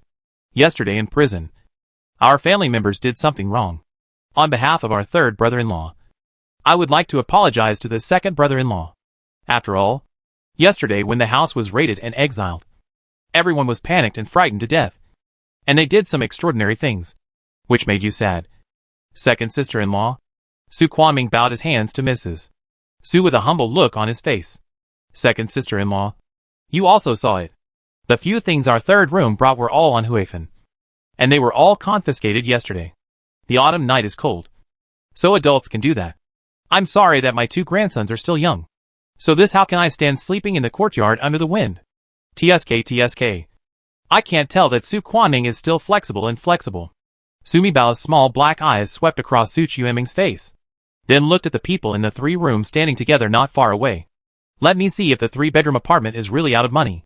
Who else has something hidden on his body that hasn't been searched by the officers? Su Quanming, fortunately. I hid my private money in my underwear and was not searched by the officials. And the tigress didn't know about it either. Karen said just now that she has no money. I will have to think of a way to secretly give her some money. Hee. Su Mibao is happy. As expected, Su Quanming, an old guy, had money hidden on his body and in his underpants. So he wasn't afraid of the smell. Mom, Su Chueming's private money is hidden in his underpants. Xia Pinger, fortunately. I was careful and hid the things scattered. The officers found some and others. I have to be very careful not to let people like my second wife find out that I am rich. Mom, Xia Pinger also has money. But I don't know where it is hidden now. Su Mibao knew that Xia Pinger had the most evil intentions. So how could he not leave any backup plan behind? What's more, she is a woman with a 6-year-old daughter. Su Mibao looked at Su Qiaoqiao, a 5 or 6-year-old girl nestling next to Xia Pinger. He has big eyes, white skin and a pointed chin, looking weak and pitiful. Su Qiaoqiao? Su Mibao's eyes suddenly opened wide. Ah. The second female lead in the original book. One of the 4 beloved concubines of the male protagonist in the original book. Wang Xiaoxi in Changle Palace danced Su Qiaoqiao lightly on his palms. She is the cannon fodder and wrong queen in the original book. It is written in the original book that she is deeply in love with Yan Qingji, the young grandson of the male protagonist in the book. And how Yan Qingji used her to manipulate his chief minister Su Zhenbei, control Yan's journey to the west, and finally sit on the throne. After stabilizing the country, he executed them, who were an eyesore, and welcomed Wang Xiaoxi into Changle Palace as the queen, named Su Qiaoqiao as the imperial concubine, and the other 2 favorite concubines as the imperial concubine. Faint. I am the little cannon fodder in the book. After traveling through the book for so long, If Su Qiaoqiao had not been seen, Sumi Bao would have forgotten her identity in this world. I not only want to change my own destiny, but also the destiny of the entire Su family. No. He pissed me off so much that I changed the fate of the entire De Qi dynasty for him. The third male protagonist in the original book cannot die. Rabbit said that as long as the 3 male protagonists of the original book do not die, the book will not collapse. But the male protagonist Yan Qingji is immortal. He is the prince's biological son. His mission is to rehabilitate his father, the prince, conquer the world, and become the emperor. My father is right. You can't use the mistakes we made yesterday as a shield now, and just don't care whether we live or die. Su Chengyang looked up at the second roommate with a rogue look on his face, which was so beaten that even his father could not recognize it. I have money. When I came here, Lieutenant Gu gave me 500 taels of silver notes, and asked me to act according to the circumstances on the road. If I can poison, I will poison them. Every one of the people in this second room will be treated secretly. Kill them all. Hee hee. Gu Tai told me that as long as I kill Su Zhenbei, or I get the Su family order, then I can stop worrying about other things and leave a message directly to Gu Tai Wei. And he will send someone to take care of him. I'll take it out. Give me a fake ID badge, and I won't be exiled. Su Qingliang's inner voice suddenly brought Sumi Bao back to reality. She is still a baby now. Is it still too early for her to become a queen and cannon fodder? The worst case scenario is that when she meets the male protagonist, the little emperor's grandson, she doesn't kill him, but turns him into a vegetable. Or a fool. Isn't it just okay? Hey. Thinking of this, Sumi Bao felt much better immediately. Mom, Su Chengliang also has money. Gu Tai gave it to him to kill my eldest brother and harm our whole family. Snapped. Just after Sumi Bao finished saying this to her mother, her father rushed over and gave Su Chengliang a big bag with a bang. Chapter 108. There is no Virgin Mary in the whole family. You said that we are a family. And you don't even distinguish between superiority and inferiority. You didn't even call me sister-in-law. Who are you looking at sideways? The greatest lady in the world. In Su Chenyi's eyes, anyone could spit shit in his face. But his wife couldn't even look askance at him. Why do you keep hitting people? If you hit me again, I'll get really angry. Su Kuoming raised his hand and thought about what Su Chenyi did in Zhao prison yesterday. Even if he slaps this guy today, it will be useless. This guy has to learn what he did last night and slap his son 3 times. Wouldn't it be even worse? What's more, they are still discussing with the second landlord about getting money to stay in the hotel. So it is not appropriate to cause trouble at this time. Second sister-in-law, please say something. Look, Chenyi is easily beaten into Chengliang. Second sister-in-law, you also know that Qingwen's child is gone. And I only have Chengliang next to me. Third brother, your second brother is gone too. How can I, a widowed sister-in-law with a dead man and a dead son, be in the mood to take care of the house? Jean, he has always had the final say in our family's affairs. Mrs. Su completely ignored Su Chueming's words and blocked him with one sentence. My grandma is so cruel. She is so merciless to herself. The widowed sister-in-law of a dead man and a dead son. TSK. Listen to this. Sumi Bao couldn't help but raise her little face and look at her grandma, trying to see in her eyes whether her grandma was too sad and despairing. That's why she said such cruel words. Grandma's eyes didn't change much. They were still as calm. What's your voice? Huh? Grandma actually had no voice. Sister-in-law, look at what you said. Su Kuoming coughed. Yes. Is the second sister-in-law directly teasing him? He just died an unloved son and had another son. Where is the second sister-in-law? But a man died? And several sons died. What he just said was really wrong. You shouldn't have chosen to say that. My natal family doesn't give me much money. And now we, the whole family, don't have a penny. How long can this little thing last? Dad told me to be careful and not give everything to my mother-in-law. I have to leave some for ZY. After all, my mother-in-law has never loved my husband. Back then, my mother-in-law looked down on me. But my husband insisted on marrying me despite the objections of my parents-in-law. My parents-in-law have never been happy with me, nor with the son I gave birth to. Now that my husband is gone and my parents-in-law don't like me, ZY is also their only grandson. He would always treat ZY better for the sake of his husband. Right? Besides, no matter what they do to me, after all, they are Chengwen's parents and my parents-in-law. I still can't listen to my father's words. I just gave all the banknotes my father gave me to my mother-in-law. Now I only have a few pieces of jewelry, and a few taels of silver left on my body. I have to save these things in case ZY gets sick along the way, and I need to save some life-saving money. Sumibao heard such a unique voice in the Sanfon crowd. Looking over, she saw a gentle woman in her 20s, holding a 5 or 6-year-old boy in her arms. Yinsheng was defeated, and the 4th General Su Qinwen was trampled to pieces by his horse. This 4th General is Su Qinwen, the eldest son of Su Quanming, the 3rd eldest son of the Su family. Sumibao remembered that the original book said that the 4th General Su Qinwen was steady and open-minded, and was good at marching and forming formations. He joined the army at the age of 15. And from the time he died at his 30s, he spent almost the entire 15 years in the army, rarely going home. So he is completely different from the people in Sanfon. He is a standard iron-blooded soldier. The wife he married, Fang Juexia, was the daughter of a minor civil servant in the capital. Her family background was naturally not worthy of the government office. But Su Qinwen liked her, and regardless of her parents' objections, she asked Mrs. Su to hire her on her behalf and marry him.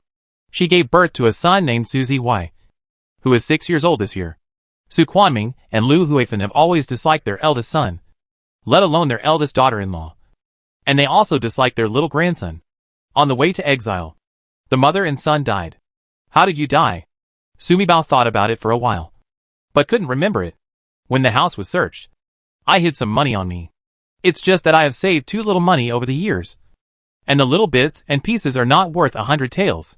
When I gave it to my aunt just now, she scolded me for being indifferent.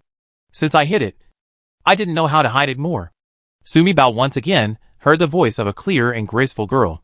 She looked over and saw a 28-year-old skinny girl standing next to Fang Juexia with a large package at her feet. Lu Qinqi. Isn't this the only daughter of Lu Huifan's dead brother? Sumibao thought about Lu Qinqi in the original book. 10 years ago, something happened to the Lu family. Lu Qinqi was sold as a prostitute.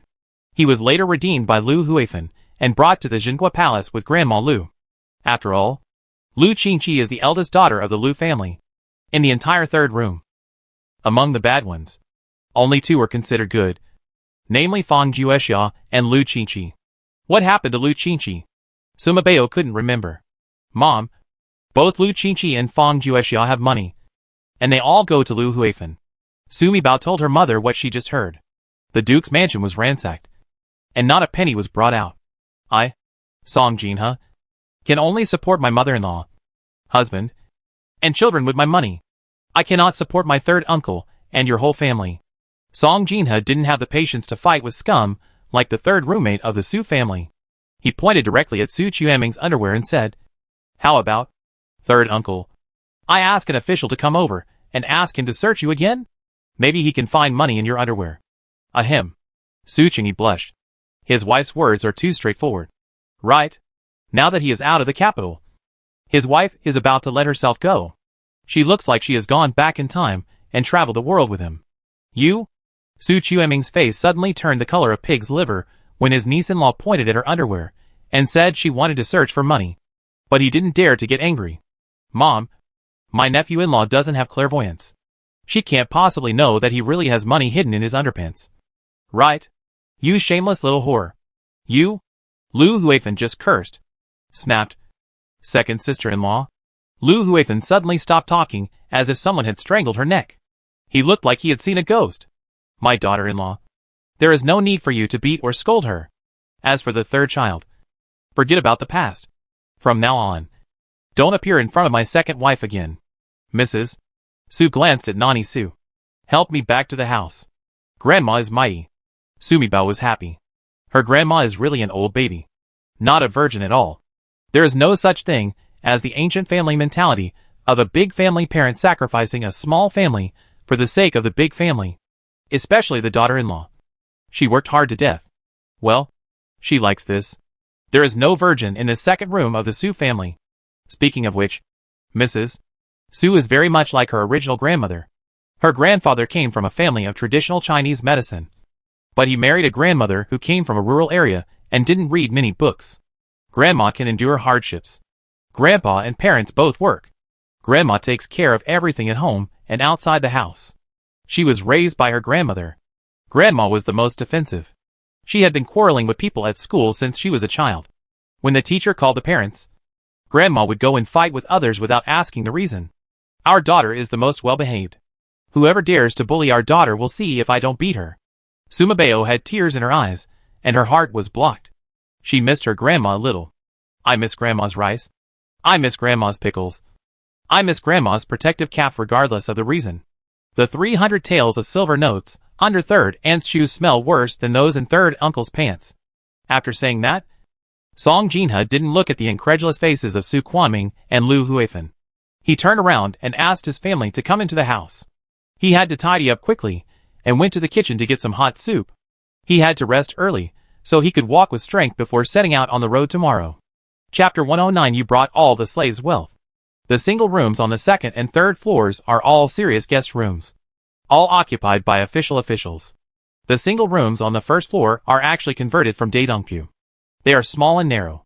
The single room chosen by the Su family is the one on the east side of the compound, next to the kitchen on the south, and has a window on the north leading to the vegetable patch in the backyard. In order to choose this room, Su Qingyi gave Qian Xiucheng an extra bunch of money. He said that there were many women and children in the house, and there were many injuries, so it was convenient to use hot water in the kitchen. He also gave Qian Shaosheng another couple of silver, and Qian Shaosheng promised the Su family to use the small kitchen to steam some miscellaneous noodles, steam buns, and boil some hot soup at night. Song Jinha thought that no matter how many things there were in Mi Baobao's space, he couldn't take them out hastily for fear of being discovered, and it would be detrimental to Mi Baobao. They try their best to make the food that can be cooked outside. After all, her eldest brother had given her food, bedding and clothes, and thoughtfully prepared salt and a jar of lard. These things were pulled on carts, and everyone could see them. In the evening, a few of their women steamed some extra steamed buns and took them with them. On the way, they always relied on the few black steamed buns and wild vegetable soups sent by the officials, which they couldn't bear at all. Mouse. Gu Yuan thought about putting Su Jinbei on the bed first. As soon as she entered the room, she went straight to the bed and checked the bedding. The bed was a dilapidated wooden bed, covered with straw, and a tattered bedding with no visible color thrown over it. As soon as the quilt on the bed was lifted, a mouse jumped out, jumped to the ground, crawled under people's feet, and ran away. This is a room that only costs 50 taels of silver a night. It's really a scam. Yi Ranqing immediately rubbed his hands and wanted to go out to find the postman. He was grabbed by Song Jinha, seventh younger brother and sister. Please rest and don't get angry. Sister-in-law Du Linyang also grabbed her. Seventh brother and sister. The second brother and sister are right. This post can allow us to live in a house for 5 taels of silver. Which is good.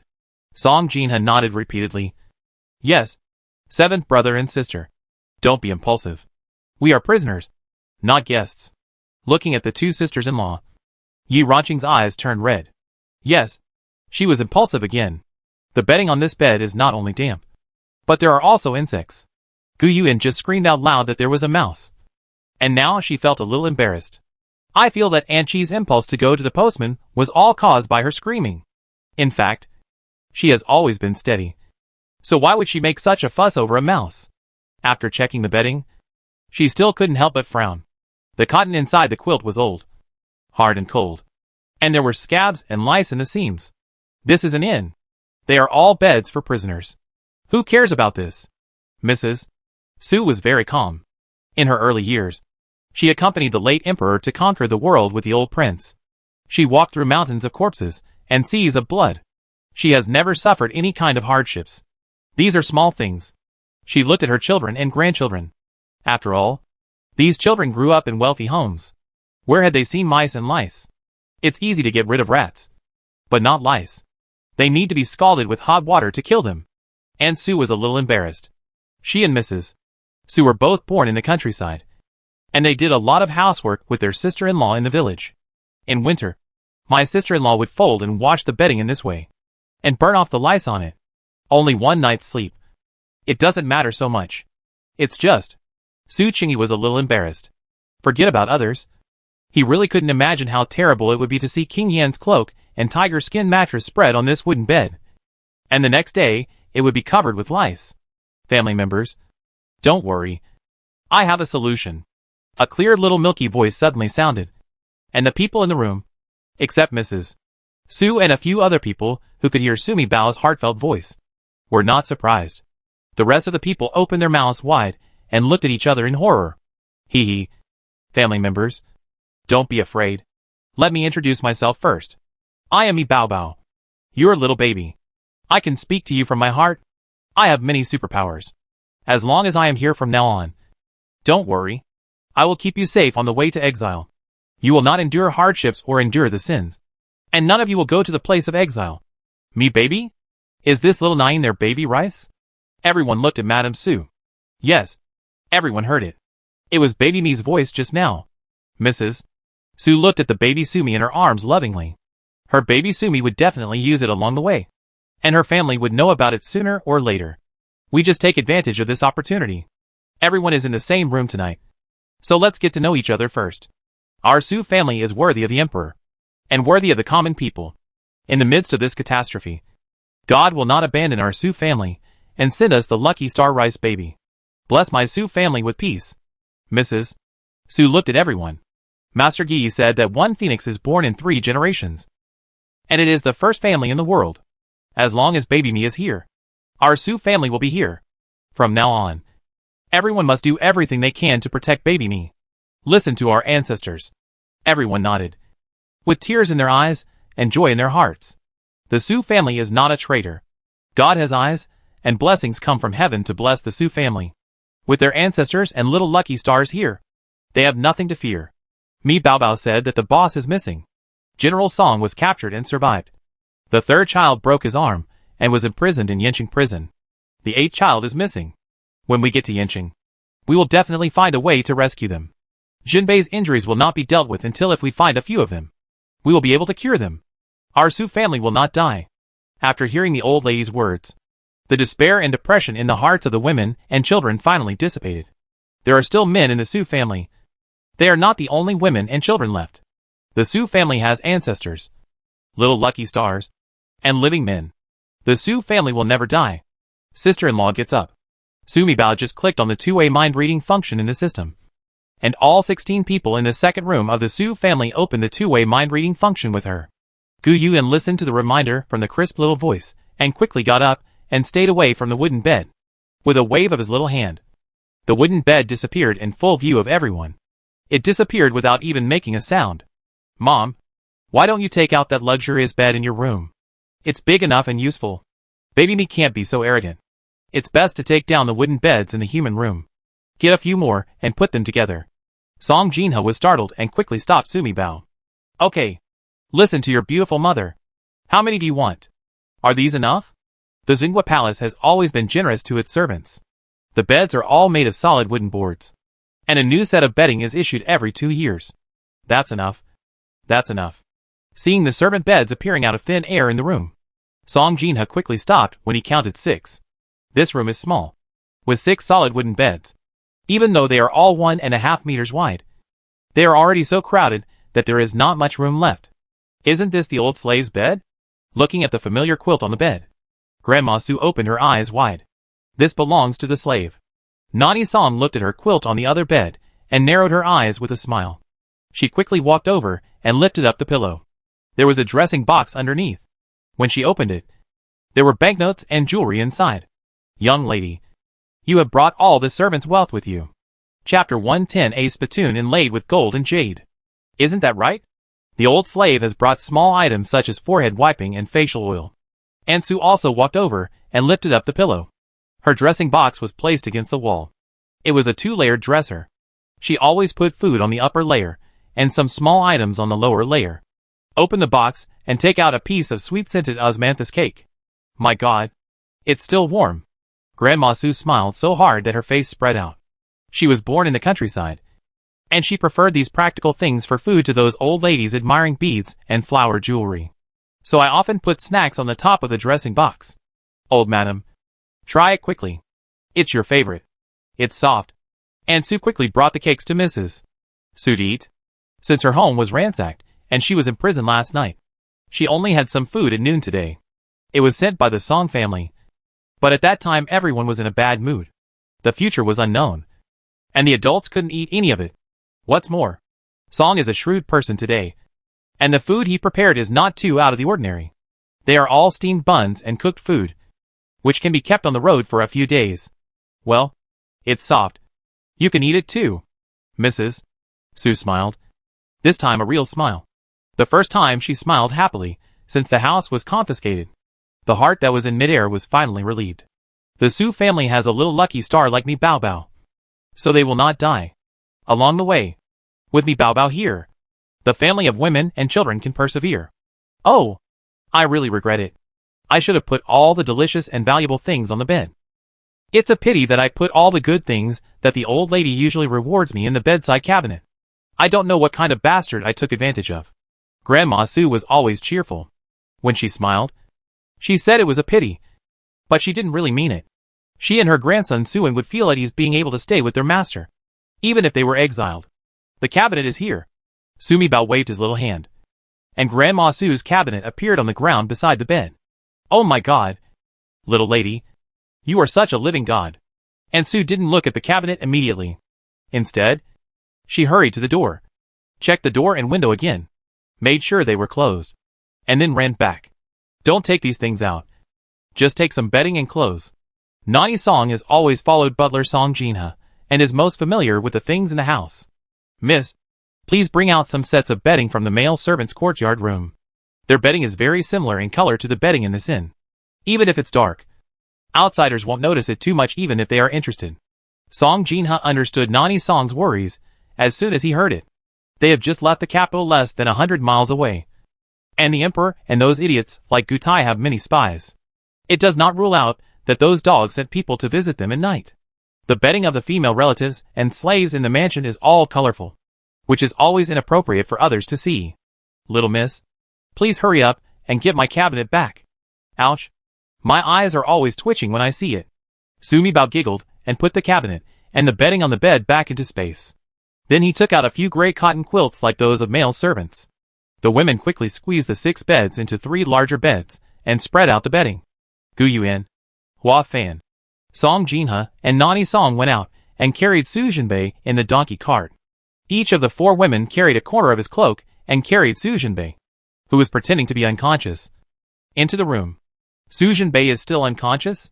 At the window of the single room on the 3rd floor, official Xiao Yazhong was applying medicine to Chu Mingyang. Chu Mingyang looked into the courtyard through the window and happened to see 4 women carrying Su Jinbei.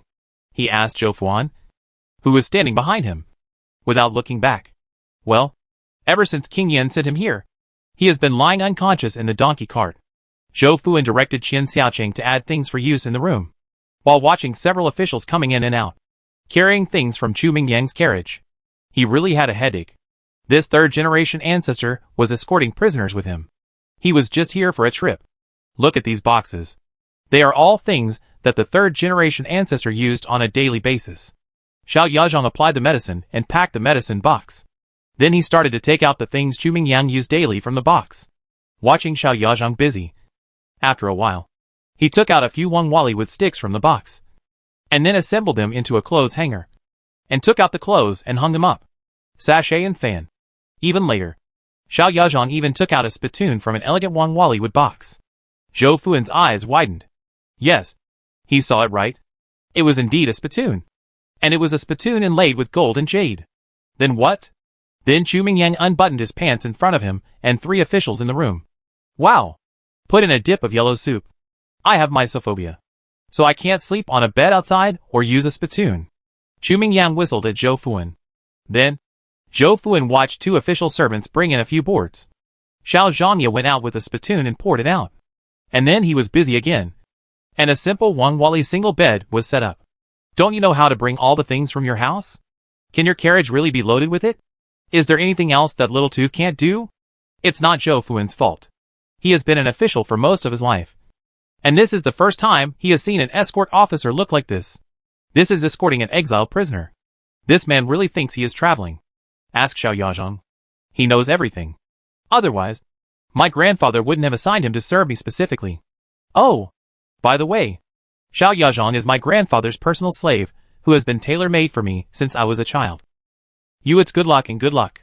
Otherwise, you would never see so many unique things in your life. Alright, I won't ask any more questions. If I ask any more, I'll be a bitch.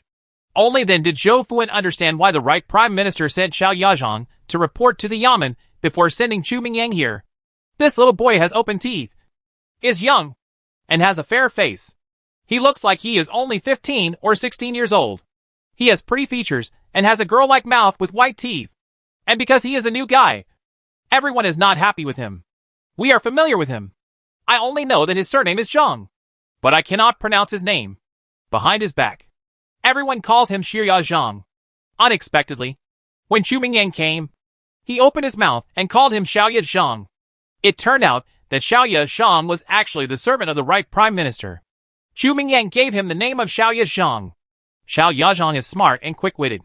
He has been liked by everyone within a few days of his arrival. But if you think that having small teeth and having a sweet mouth will cause trouble, you are wrong. After only a few days here, everyone discovered that the little gaping teeth are not only handy, but can also repair anything that is broken. He can actually do everything from knives and whips to instruments of torture to women's embroidery, cooking, and making clothes. A complete little expert in life. Then what? After today's trip, everyone also discovered that this guy can actually do kung fu. I just don't know how good his kung fu is.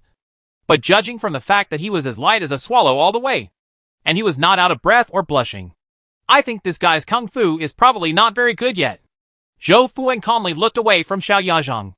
The prime minister was a veteran of Deqi who was as famous as Wang Taifu. He was also a great hero who followed the late emperor in conquering the world. Not long after the current emperor came to power, he became ill and rested at home. It seems now that the emperor has been in power for 10 years, and he has been in charge of the duke's palace, the tutor's palace, etc. All those powerful officials were in ruins, but the right prime minister's mansion remained calm. Where is the water in Yoxiang mansion? How could a small prison like him be able to delve into it? Chapter 111. Little teeth open. Then tonight is really boring. Zhou Fuan. Can you play flower cards? On the way to escort, officials are not allowed to drink wine, gamble, or... Zhou Fuan's words were interrupted by Chu Mingyang. You are blind. Zhao Yu and the Forbidden Army have been driven away by me. Who else here dares to interfere with our affairs? Chu Mingyang rolled his eyes at Zhou Fuan. I won't drink the flower wine anymore. You can play with me for a while before leaving. I can't. How about Siwu Chu? Let Xiao Yazhang accompany you. Zhou Fuan looked at Chu Mingyang's displeased face and said, otherwise, I'll find a few government officials who know how to play, and I'll have some fun with you. Siwu Chu. I have to go see the prisoner, and I'll be on duty tonight. Have fun. Siwu Chu. Okay. Zhou Fuan. You have to learn to play in the future. Tell me. You are a grown man, and you don't even know a single card idea. Is it your life in vain? Well, I'm a grown man, and living without knowing how to play cards is meaningless. Zhou Fuan cursed in his heart. If we look at Chu Mingyang's definition of life, how many men in the Qi dynasty would have lived in vain? I'll go to the kitchen and cook for the young master. Xiao Zhangyao opened the cloth on a wicker basket, took out the ingredients, and walked out. I want 2 pots, one for steaming and one for frying. As soon as he entered the small kitchen, Xiao Zhangyao spoke to Qian Shaosheng. Qian Xiaoqing glanced at Aunt Su and Hua Fan, who were cooking on the other stove with some embarrassment. The inn only had 2 kitchens, a large one and a large one. The large kitchen cooked meals for all the prisoners, including several large pots of vegetable soup and several large pots of black steamed buns. Granny Qian took several female prisoners to cook. The prisoners' food was easy to cook, so Granny Qian took a few female prisoners to cook the meals for the officials first. The officials did not have any good food, mainly northern stewed vegetables and white steamed buns. 30 or 40 officials sent a pot of stew and a pot of white steamed buns. It's done in a moment, and then you don't even have to clean the pot. Just make the prisoners' vegetable soup, so that the prisoners' vegetable soup can contain a little more oil and water. The small kitchen has 2 iron pots, one large and one small. It is the small kitchen of the Qian family. There are all the ingredients in oil, salt, sauce, and vinegar that ordinary people can use to live here. Qian's family not only uses it for their own family, but also rents it from wealthy prisoners. There are actually very few people in the Su family who know how to cook, except for Grandma Su, who was born in the countryside and can cook some farm-style meals. She can even draw a fan and stir-fry a few ordinary side dishes. The remaining people are either masters or men. They don't even know how to boil water in a pot, let alone how to cook. Master, I will let them leave right now. Qian Xiaoqing was only embarrassed for a moment, and immediately asked Nani Su and Hua Fan to leave first. It doesn't matter how much money he makes. What's important is that he can't offend the official. Especially this personal official who came with Chu Siwu. The 7th rank official in front of the Prime Minister came from the right Prime Minister's palace. Even the county magistrate below had to give him a little face. Let alone a low-level postman. My lord, let me help you light the fire and chop the vegetables. We just boiled some rice porridge in the pot and put a few dough pancakes on it. It will be cooked in a while. When we take it out, it will be half cooked. That officer looked. Lord. Hua Fan just hesitated for a moment, then immediately stepped forward and smiled at Xiaoya. Although the little lady can conjure up a lot of good food, they are prisoners after all, and they are being stared at by countless pairs of eyes at this time. So they cannot be too conspicuous. Considering that there are things said by King Yin, plus things said by the Song family, it would be suspicious if they don't take them out to cook some food. Song Jinha asked Nani Su to light a fire, draw a fan and paste some white flour pancakes on it, and then cook a bowl of white rice porridge. Then add some pickles. There are many patients, children, and elderly people at home, so eating warms the stomach. Unexpectedly, it was only half done, and he was about to use the pot. This puts Hua Fan and Aunt Su in a dilemma. Don't make me say it a second time. It's down. His words were cold, and did not match his appearance and age at all. The gentle girl's appearance in front of Chu Mingying just now turned into a cold and emotionless needle in an instant. Scoop out and empty the pot for Mr. Zhang. You too. Hurry up and brush the pot a few more times. When Qian Xiaoqing saw this situation, he quickly shouted to the two of them that they were just 2 prisoners. But they dared to bargain with the official. They were really lucky. Of course, Qian Xiaoqing also knew how pitiful these prisoners were. They had just left the capital. The prisoners were from good families, and still had 2 coins in their hands. As they walked further, in the end, all the money and belongings they had to be taken away by the officials. At that time, let alone eating a few mouthfuls of white noodles and drinking a few mouthfuls of rice soup. That is all a luxury. If we can survive without starving to death in the exile, our ancestors will burn high incense. Therefore, Qian Xiuqing never kills all the prisoners who come to stay at the inn.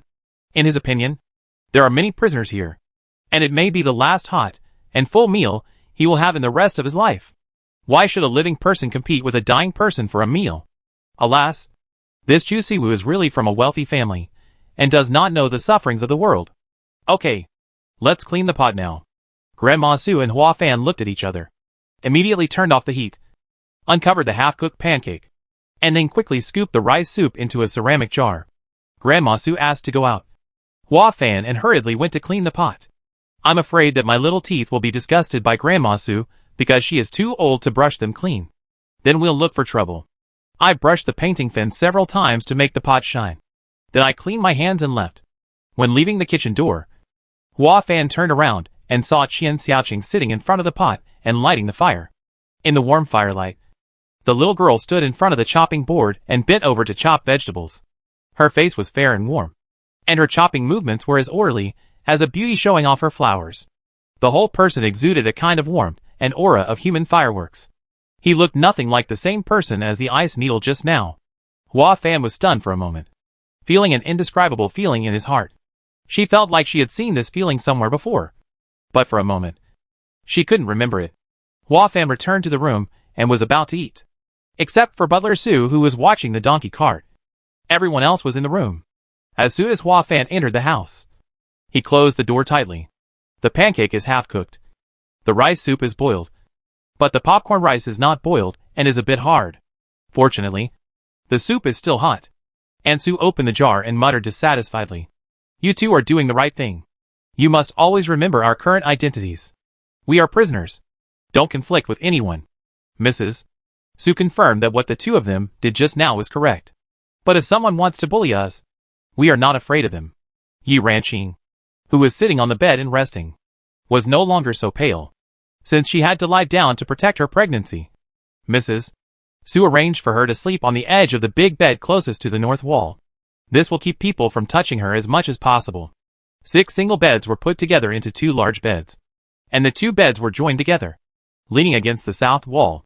Su Jin slept in the north, and Su Qingyi and Su San slept outside. The remaining 5 were put together. And all the women and children slept together. It became a big shop.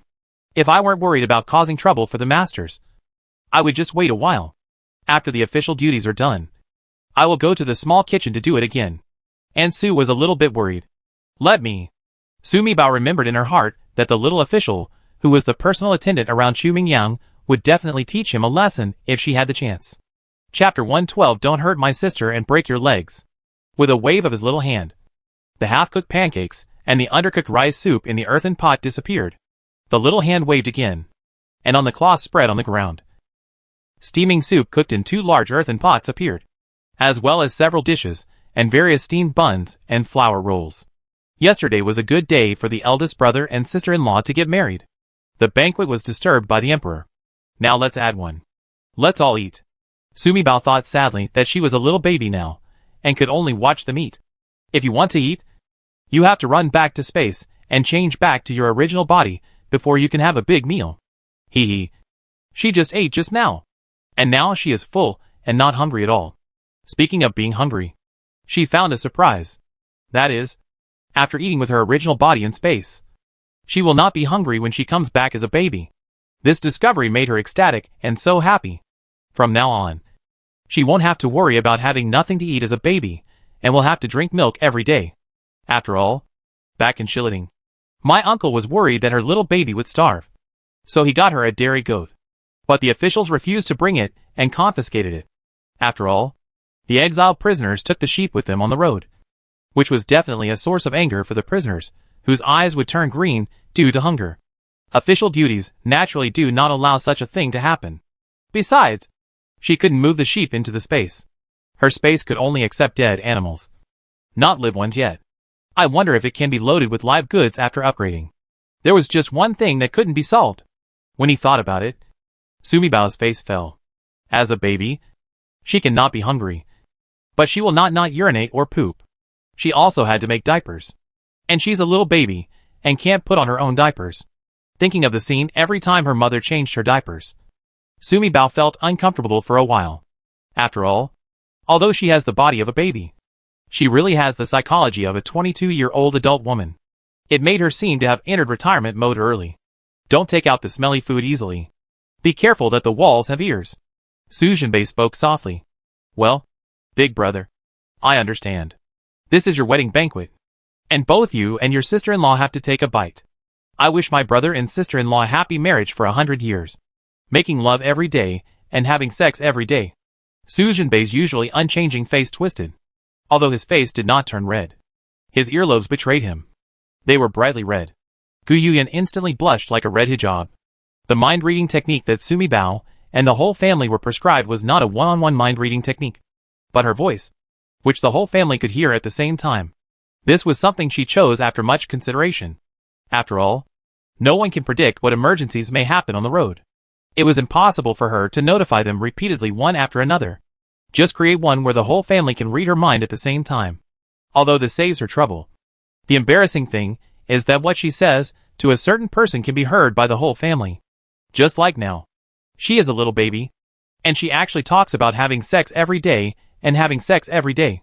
The children did not understand, and the slaves pretended not to understand. The adults in the family, especially Mrs. Su and Song Jinha, as elders, were a little too embarrassed. Well, this may be what Mi Bao Bao said about the way people speak in their world. It's just different from ours. It doesn't mean anything else.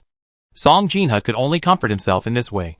After entering the house just now, before Mi Bao Bao revealed her identity to everyone, she had actually discussed the matter with Song Jinha alone. Sumi Bao briefly introduced her origins to Song Jinha. Of course, she only talked about her identity and the reason why she came to this world. He didn't tell Song Jinha that this was just a world in a book. All of them are just paper people. After all, Sumi Bao was afraid of frightening Song Jinha by saying this. Song Jinha only understood that in her original world, Mi Bao Bao, like the Su family, was a general who protected the family and the country. And she was a very powerful female general. After her death, God asked her to dress up as a little girl. The doll came into their world. Perhaps because they are both generals who protect their family and country. Mi Bao Bao, a little lucky star, came to their home and became the little lucky star who protected their Su family. According to Mi Bao Bao, her original world was thousands of years more advanced than this world. Not only are men and women equal, but monogamy is also practiced. So although Mi Bao Bao's words just now sounded a bit blushing, but think about where she came from. And think about it. She is still a female general. Song Jinha felt relieved. Not to mention that the Su family is now in exile. Even when it was the majestic Xinghua Palace, Song Jinha never thought about letting her precious daughter marry a wealthy family as the head mother, and then take care of that man in the backyard. A group of concubines and children. She just wants to find someone who is the same as her husband, who doesn't necessarily have a high birth status, as long as she is willing to treat Mi Bao Bao wholeheartedly and not take a concubine. She will accompany all the dowry and make her little baby girl happy. After all, she gave birth to 3 sons, but only this one daughter. Forget about the son. The daughter must be protected. Well, I really can't tell. My little girl's personality is really loose with me. She says whatever comes to her mind. Well, Jinha and I will have to discuss it carefully at that time and prepare more dowry for my little girl. We are not going to get married, but we are going to recruit a son-in-law to come in and take care of our daughter. Su Qingyi also heard the shocking words of his precious little girl. Unfortunately, I am incompetent and cannot protect my daughter. Well, forget it about the boss. He has always been great. I need to hit the second and third dicks a little more. Let them all work harder and achieve more. Only in this way can they protect their little sister in the future. If any brat doesn't protect his sister, I'll break their legs. Ha ha ha. Listening to her parents' thoughts, Su Mi Bao couldn't help but giggle. They truly are her treasured parents. Look at how wonderful their brains are. Everyone loves their sons, and their daughters only serve as paving stones for their sons. Her parents were nice and devoted themselves to doting on their little daughter. All the sons have become chess pieces, and they all have to revolve around their sister. If they don't turn around well, their father will have to break their legs. I wonder what my brothers thought when they heard this. Heard it. We all heard it. Everyone in the room raised their lips. Ha ha ha. They all heard the voices of Su Qingyi and Song Jinha by listening to the voices of baby Xiaomi, including the 2 youngest Su Sinan who threatened to have their legs broken. They also heard it, and their mouths split open. Dad, I don't want you to break my legs.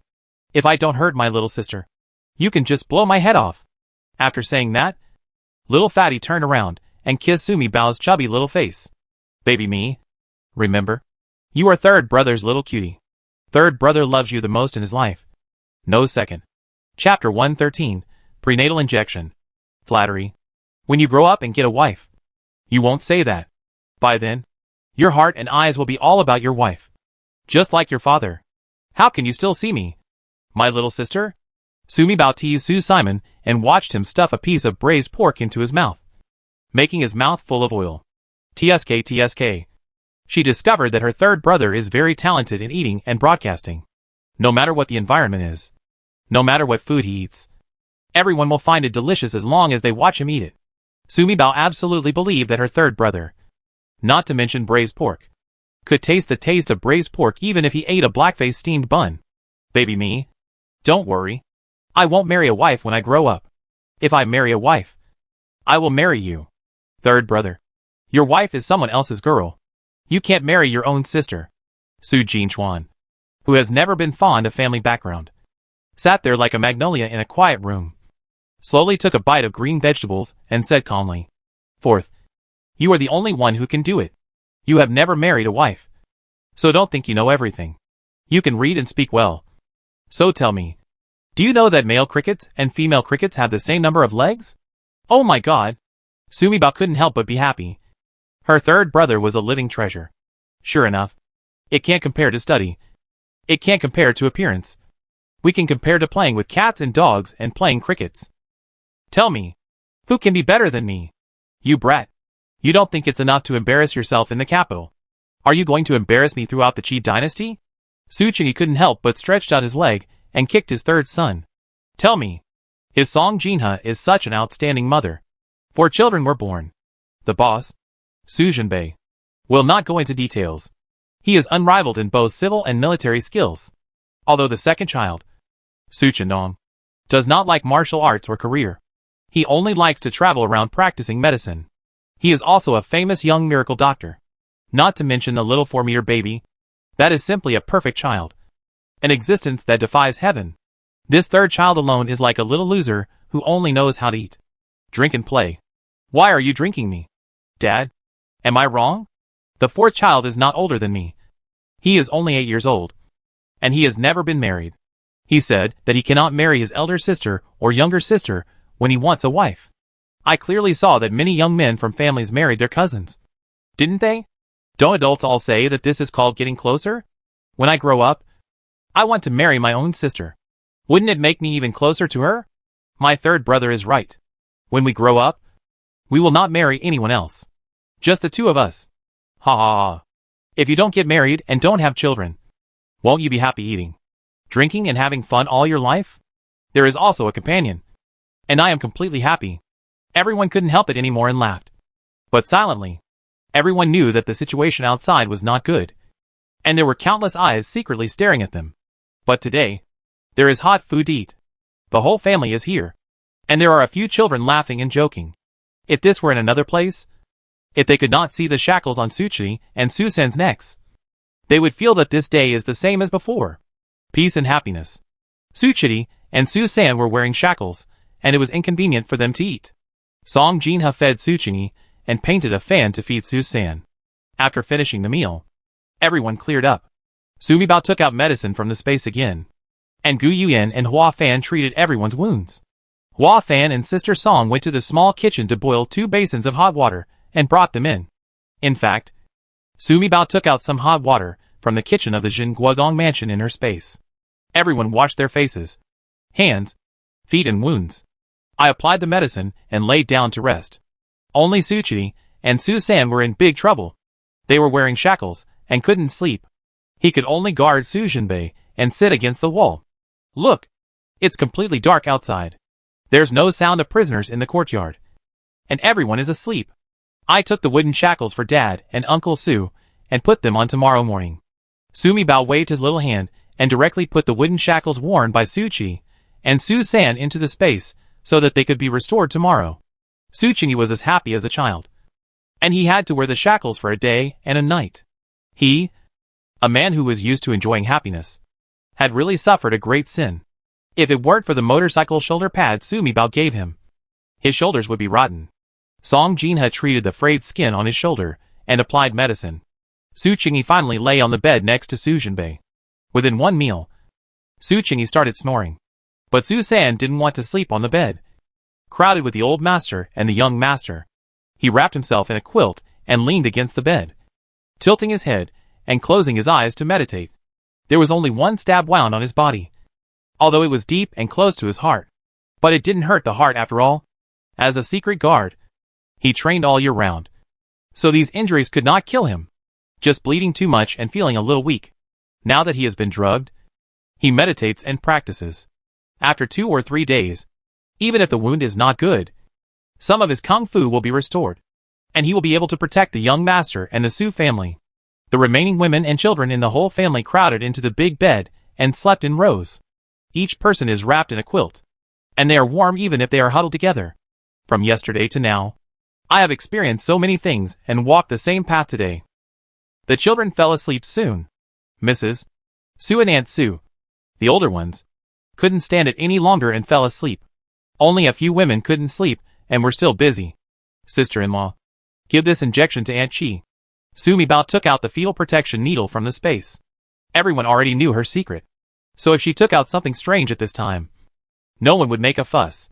Sumibao plans to teach his sister-in-law and fan painting all the common medical methods such as injections, taking medicine, and using stethoscopes and thermometers in the next few days. After all, my sister-in-law is a medical woman, and the painting fan has always been her assistant. These two people have a foundation in traditional Chinese medicine. And if they learn some Western medicine, it will be easy for them to get started. If there are 2 medical women in the family, they will not be afraid of getting sick or getting hurt. When the time comes, she will imitate the behavior in the Exile book she read and wait for any of the officials to be sick or injured. If the sister-in-law and Hua Fan go to help, the officials will be indebted to the Su family. It will be easier to do things after you owe a favor. How to use this? Gu Yuan was smart. But she was a little confused when she saw the transparent syringe and small bottle that appeared next to me Bao Bao's swaddling clothes. You pick up the small bottle. Do you see the cap? Insert the tip of the needle into the soft cover in the middle of the small bottle. And then pull it out. The medicine will be sucked into the syringe. Then stick the needle into Chi Ant's butt. Push down. And the medicine will enter the flesh. Su Jinbei. Song Jinhe. Du Lingyang. Hua Fan and Yi Ranqing, who were not asleep, could not help but feel numb. Prick the butt with a needle. And the needle is very thick and contains medicine. Everyone has seen a lot of people use acupuncture and moxibustion to treat illnesses. But I have never seen any royal doctor with medicine in his needle. And it is so thick? Or stick to that place? Really? Cough cough. This is called vaccination. In our place, babies must be vaccinated as soon as they are born. It is normal for us to go to the hospital for injections and fluids when we get sick. Don't be afraid. Chapter 114. Marry your sister and kiss her. This injection is very effective and is the best miscarriage in our hospital. After taking this injection, it will be no problem even if I can walk again tomorrow without lying down. After all, the baby in Aunt Seven's belly is 1 month old. If you get some blood and get this injection, it will be cured and there will be no miscarriage. Don't feel embarrassed. All pregnant women in our country go to the hospital to give birth. What about the doctor who delivered the baby? And the male doctor? Do not avoid medical treatment when you are sick. At first, a few people felt scared and embarrassed when they listened. Now after listening to Mi Bao Bao's words, they felt that Mi Bao Bao's world was really much better than theirs. However, the women still felt blushing and unbelievable when they heard that pregnant women were going to the hospital to give birth and that male doctors were delivering the babies. Brother, is our house safe tonight? Su Mi Bao felt that Su San and his eldest brother were injured too seriously. His father's injuries looked scary, but they were actually just superficial injuries, so they didn't matter. It's just the eldest brother and Su San. It would be nice if they could take some action. But think about it. My sister-in-law is definitely not able to do such a delicate job as tying a blood vessel now. But the original body she bought with her points is outside, and she still has a few minutes. She can use her original body to give them needles. It just takes a long time to draw water. If someone breaks in and sees it, it will be troublesome. I don't sleep. I watch. Su San spoke. I will notice if someone is 10 meters away from the room. You are talking about ordinary people, not necessarily people sent by the emperor. Su Jinbei interrupted Su San. You are seriously injured, and you have to meditate to heal. You can't be distracted or keep vigil. I have to lie down day or night. If you sleep more, I will keep vigil at night. Young master, how can that be done? You are so seriously injured. Subordinate. Su San was anxious. He was a dead soldier of the secret guard. How could he let his master keep vigil for him? Not to mention that his master was still so seriously injured. If Su Lu and Su Jiao found out about this, there would be no place for him to show his face. Shut up. Only when you are better can you protect everyone better. Su Jinbei's voice turned cold. I'm physically injured and can't move, but my hearing is still intact. Okay. Su San shut up immediately. What kind of person is the young master? Not to mention ranking first among the generals of all countries. He has few opponents even in the world. The young master was injured, especially the 6 soul-suppressing nails, which locked all the young master's internal skills. But the young master's brain was still there, and his superb hearing was still there. Much better than him. Even if he wasn't hurt, he could only listen 100 meters away. The young master is different. He can listen to sounds 10 miles away. With the young master keeping vigil, no one can approach this room silently. Young master, call me if you need something. Su San immediately closed his eyes obediently. The young master was right. He had to heal his injuries quickly so that he could better protect the young master and the Su family. Let's do this.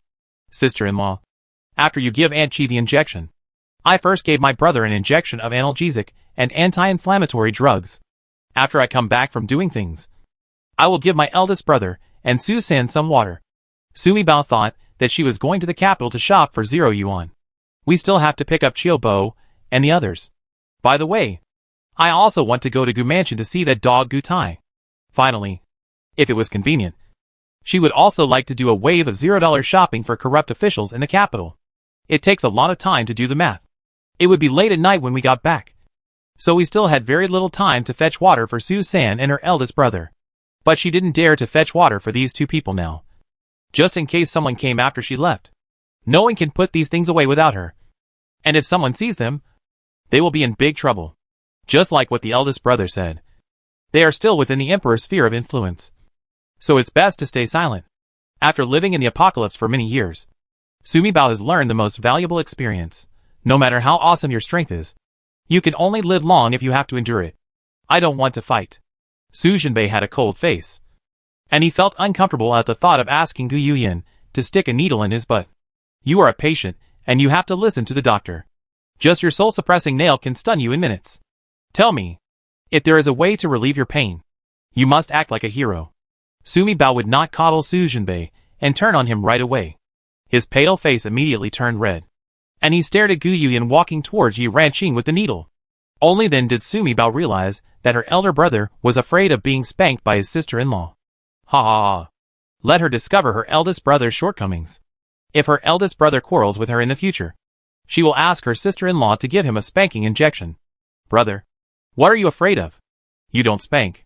You just hit it on the arm, and that's it. Is it possible that the dignified young general is still afraid of getting a shot in his arm? Isn't this much lighter than a chop with a knife? Not an injection in the butt? On the arm? Su Jinbei was immediately speechless. Did she do this little naughty thing on purpose? Baby me. Why can't I hit you on the arm? Seeing Gu Yuyan walking over with a needle, Hua Fan and Song Jinha stood beside the bed, blocking everyone's gaze. Yi Ranqing asked reluctantly. She is a female general. Even if she is stabbed with such a thick needle, she will not even blink. Just a simple spanking shot. Sorry. After all, women in this era could only show their bodies to their mothers and maids, as well as their husbands. No one else could easily see them. Not even a little skin on their arms, let alone their buttocks. You are a miscarriage, and you can only be spanked. Are you just going to jump right in? Gu Yuyan followed Mi Bao Bao's instructions, sucked the potion into the syringe, and pointed to Yi Ranqing's buttocks to show Mi Bao Bao. Well, that position. Does it?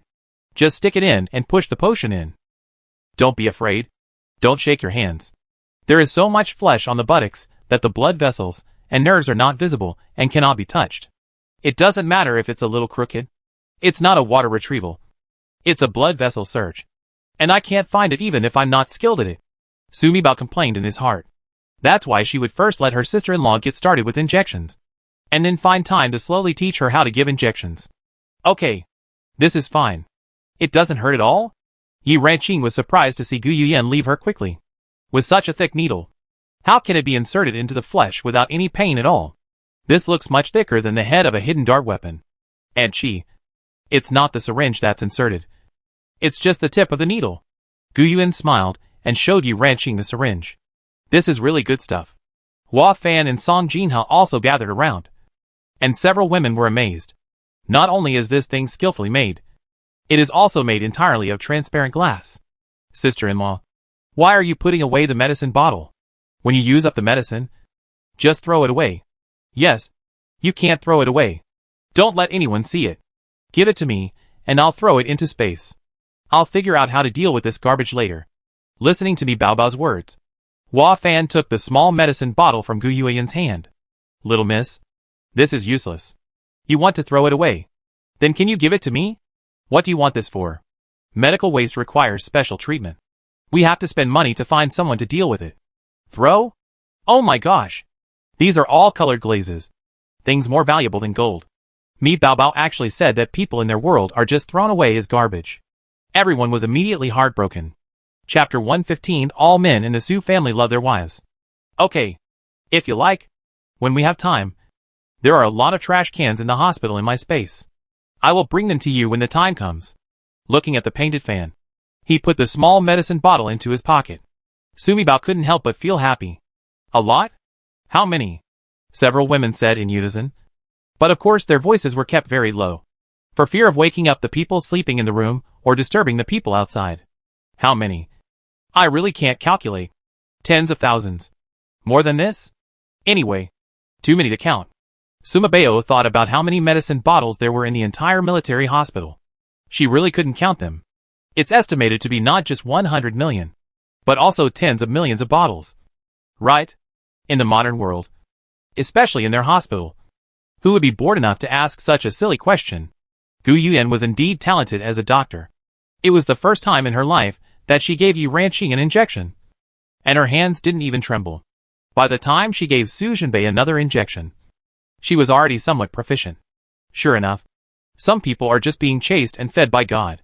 Seeing her sister-in-law calmly rolling up her brother's sleeve, then drawing out the medicine, pricking the needle, pushing the medicine, and pressing the eye of the needle with a cotton swab, all in one move. No one would believe it if she said it was her first time today. Young lady is really amazing. Hua Fan looked envious. You are more attentive and agile than me, and you can learn everything quickly. You must learn faster and better than me. Gu Yuan packed her things quickly and gave the painting fan an encouraging smile. She doesn't look like a lady from an official's boudoir, but like a doctor who often sits in court. Be calm and confident. I heard that the eldest daughter of the Gu family does not follow the rules of a lady and often goes out secretly and goes to places that are not suitable for ladies. It turned out to be rumors from outsiders. She must have had a difficult time in the Gu mansion during those years. As a fiancé, I have been away fighting all year round. I originally wanted to find someone to take care of her, but I also wanted to prevent her reputation from being discovered. Now it seems that it was my fault in the past. I was too rigid in my rules, which caused her to be isolated and helpless for so many years. Now that my Su family has collapsed, she has married in and is accompanying us to endure this hardship. Su Jinbei didn't know that all his thoughts at this time were heard by Sumi Bao. Moreover, Sumi Bao listened and kept complaining. As a result, the few people who were still awake indirectly listened to what he had to say. My original intention was to give her a release letter and let her leave. With her appearance, she would find a good family to marry and live a happy life with her husband and children. Unexpectedly, she would follow my Su family into exile. Yinner is affectionate and loyal to me, Su Jinbei. And I, Su Jinbei, will definitely not let her down in this life. She can't be promised glory and wealth, but she can be a couple for the rest of her life. Listening to her eldest brother's voice, Sumi Bao was happy. Oh, let's see. What did she say? The eldest brother of her family always has her sister-in-law in his heart. Still a pair for life. He is indeed a man from the Su family. The first rule for men in the second wife of the Su family is to only pamper their wives and not take concubines. Sumi Bao glanced at the injury on Gu Yuan's face. The long scar had healed. The black jade muscle-breaking cream that King Yin gave to her eldest brother was indeed a good thing. That was because King Yin felt sorry for her eldest brother and was afraid that he would have scars on his body. So he left it for him to wipe. As a result, the eldest brother felt sorry for his sister-in-law and wiped her face. Look! After only 1 day and 1 night, the wound has become scarred, and the wound looks to be in good condition. As long as he continues to apply it like this, Sumi Bao feels that the scar on his sister-in-law's face will get better soon. But the sister-in-law has a delicate skin after all, and this wound was caused by Gu Taitsuan with the intention of disfiguring the sister-in-law. The wound was long and deep, not just on the surface. No matter how powerful this black jade muscle-breaking ointment is, it will probably leave traces based on the medical standards of this world. Unless when she arrives at the place of exile and conditions improve, she can directly give her sister-in-law a facelift and remove the scars. Ahem. Song Jinha coughed several times before Sumi Bao came back from his meditation. Oh! If her mother hadn't reminded her, she would have forgotten. The few people who were awake here could hear her thoughts. Hee hee. Don't these people now know that the elder brother actually likes the elder sister-in-law? You all go to bed. Mother! I have something to discuss with baby me. You can bring her to my bed. I'll stay and take care of you. You're badly injured. Don't have any more fever tonight. Gu Yuan has always been a woman with ideas, and just now she heard her sister-in-law's thoughts clearly. If there were many conjectures before, now I really have no ideas at all. Her husband likes her, takes pity on her, and what's even more rare is that he actually appreciates her studying medicine. Where can she find such a husband? After understanding her husband's intentions, she also knew her own heart. She had been told by her mother since she was a child that she was engaged to Su Jinbei, the eldest grandson of Jingui Gongfu. Hit the girl and teach her how to be Su Jinbei's little wife. After my mother died, my father married his stepmother again. After so many things happened, she and her younger brother struggled to survive in the Gu mansion. In addition, the stepmother was bent on seizing her hand in marriage and marrying Gu Yuyao into the Jingui Duke's palace on her behalf. She is a very realistic girl and knows that she cannot win over her stepmother.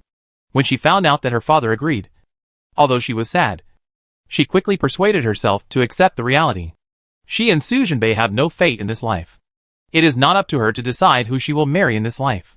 All decisions are in the hands of her stepmother and her father. Ever since she understood this, she no longer had any illusions about her marriage. All she thought about was that she had to take good care of her little brother during the day she was in the Gu mansion. One day, no matter who her father and stepmother marry her to, as long as she leaves the Gu mansion, whether openly or secretly, she will definitely find a way to sneak her little brother out of the Gu mansion. When the time comes, she will find a way to escape from her husband's golden cicada SHL and secretly leave the capital with her little brother. From now on, in the world, she and her little brother will find a place where no one knows them. And then she will disguise herself as a man and open a medical clinic to raise her little brother. Marrying a wife and having children for him was all she wanted for the rest of her life. She never thought that the Jinghua government would confiscate her home and send her into exile. She never thought that she could actually marry Su Jinbei. She never thought that Su Jinbei was very satisfied with her as his wife and was willing to treat her as a couple for the rest of their lives. There are many patients at home, and you have to take care of them. We have to travel all day tomorrow, and you can't take a car. Go to bed early. Once Su Jinbei makes up his mind, he is not one to hold back. Immediately start the wife protection mode. Sumi Bao laughed. The men in our Su family are just good. All of them are like dad, and they love their wives very well. Sister-in-law, you will be blessed in the future. Gu Yuan also didn't expect that Su Jinbei would actually speak and say such words directly to her. Chapter 116 Brother and Sister Talk at Night. After all, before last night, she and he were still newlyweds who had never met each other. They had met before, but when they were young. Since they were older, it would be difficult for them to meet each other because of their status as an unmarried couple. When my mother dies in the future now, there is no chance to see him again. The man was kidnapped again on his wedding night. After all, last night in Zhao prison was the first time the two of them met. No matter how calm Gu Yuan is, she is still a girl. My face turned red, and I couldn't say anything more. So I turned around and went to sleep. Hua Fan smiled, knowing that the young lady was embarrassed. So he did not tease her, and quickly followed the young lady to the big bunk bed and slept together. Everyone went to bed. Song Jinha carried baby me and walked to Su Jinbei's bed. Mom, you go to sleep too. I won't sleep. I'm on duty all night. I'll hold baby me and watch her sleep. That's it. You have injuries on your body. She is a little baby, so you can't see it well. Song Jinha was a little worried. Mom, go to sleep. It's okay.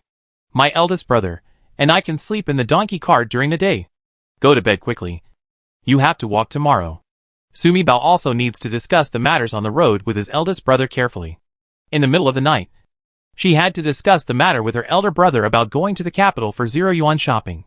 How could I let my mother watch from the side? As long as she and her eldest brother knew about going to the capital, it would be okay. There is no need for the family to know and worry about it. Of course, Suma Bao would not complain about these words in his heart. She was afraid that her mother would hear her voice. She had discovered something long ago. As long as she didn't complain in her heart, she thinks about something in her mind. But others still can't hear the deep thoughts in her mind. Okay, baby me, let me change your diaper. Ever since Song Jinha heard from Mi Bao Bao, the thing that Mi Bao Bao gave her to replace diapers could lock in moisture and prevent clothes from getting wet. And just use 1 tablet a day and throw it away at night. This is so convenient.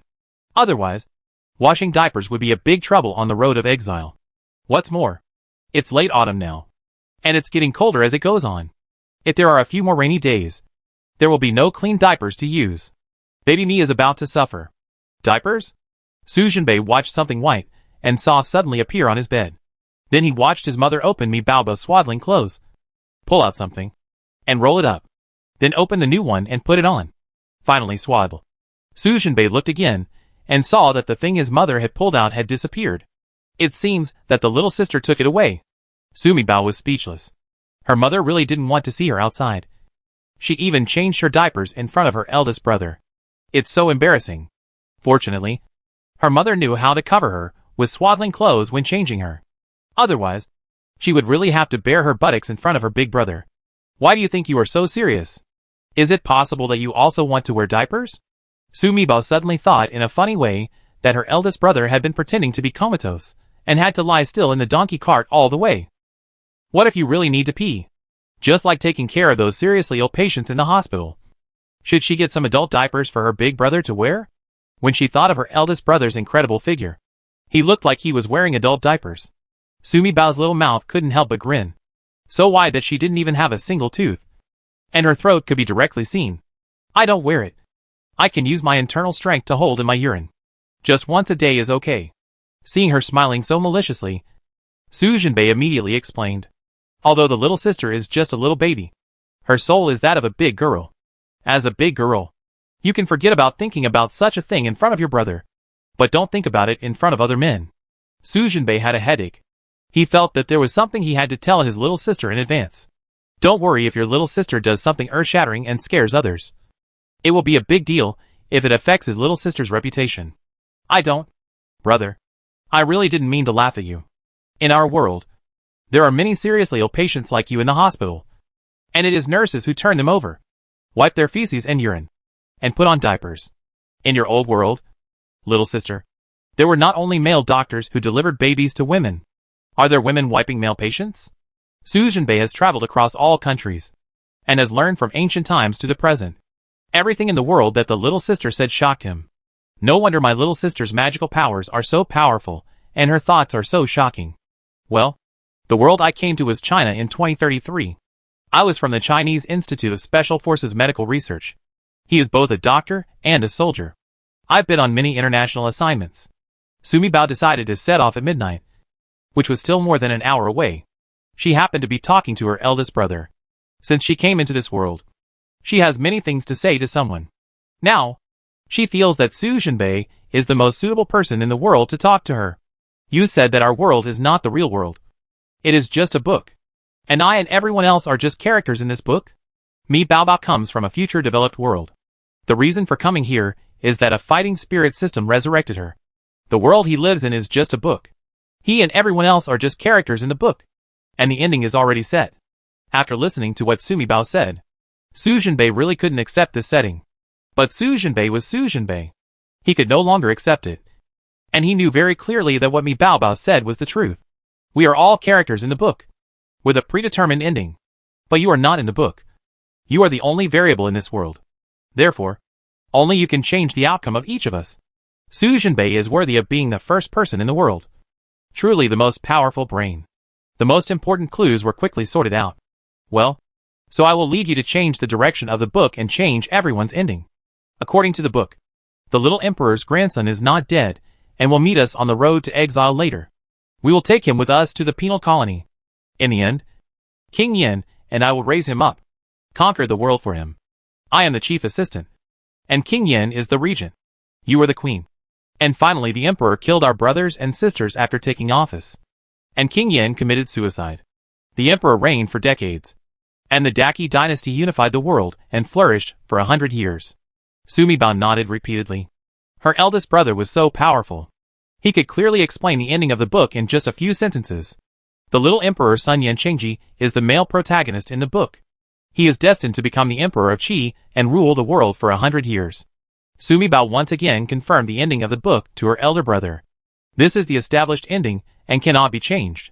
Even for the people of Daki and all the people in the world. They brothers and sisters cannot change the outcome of this prosperous century. Just for the lives of their brothers and sisters. The people of the world will be trapped in fire and water forever. Su Jinbei was silent for a moment. Chapter 117. Seeing through the ending. Suma Bao didn't speak either. Like her eldest brother, she is a soldier. And it is their bounden duty, as soldiers, to protect their families and the country. No matter what time or situation they're in. They will never harm the interests of the country and the people for the sake of their own lives. Even if their bodies are burned to pieces or burned in flames. They will not change their original intention. I can help Yan Chengji win the throne and unify the world. But I won't let you marry him as my queen. After Su Jinbei thought about it. If you don't act like a queen, even if Yan Chengji wants to take my power, he won't do anything to you. Well, Sumi Bao still thinks about this very clearly. She is not the original character in the book. And she is not a love brain. There was no way she could like the puppy emperor who would retaliate for kindness in the end. She wouldn't even marry him. So the little emperor would naturally have no chance to attack her. Yes, Sumi Bao had thought about it.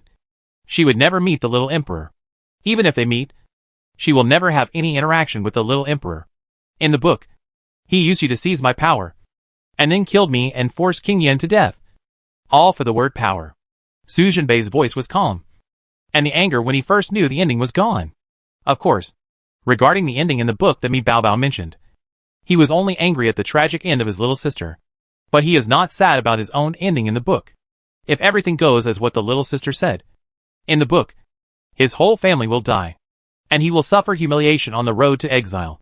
So if he helped the little emperor seize the throne, it would naturally not be for the sake of the little emperor, let alone the common people in the world.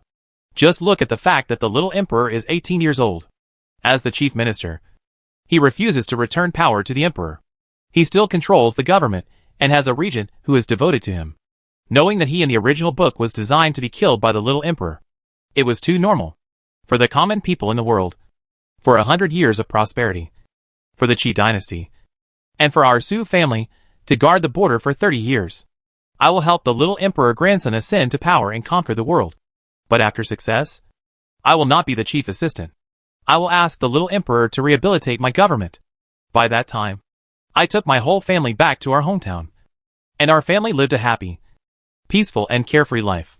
That way, the tragic ending in the book wouldn't have happened. Brother, do you really think so? Don't you want to be the chief minister who is inferior to one person and superior to 10,000 people? Su Mibao really didn't expect that a talented young man who had been raised according to official rules since childhood could think with such depth. A heaven.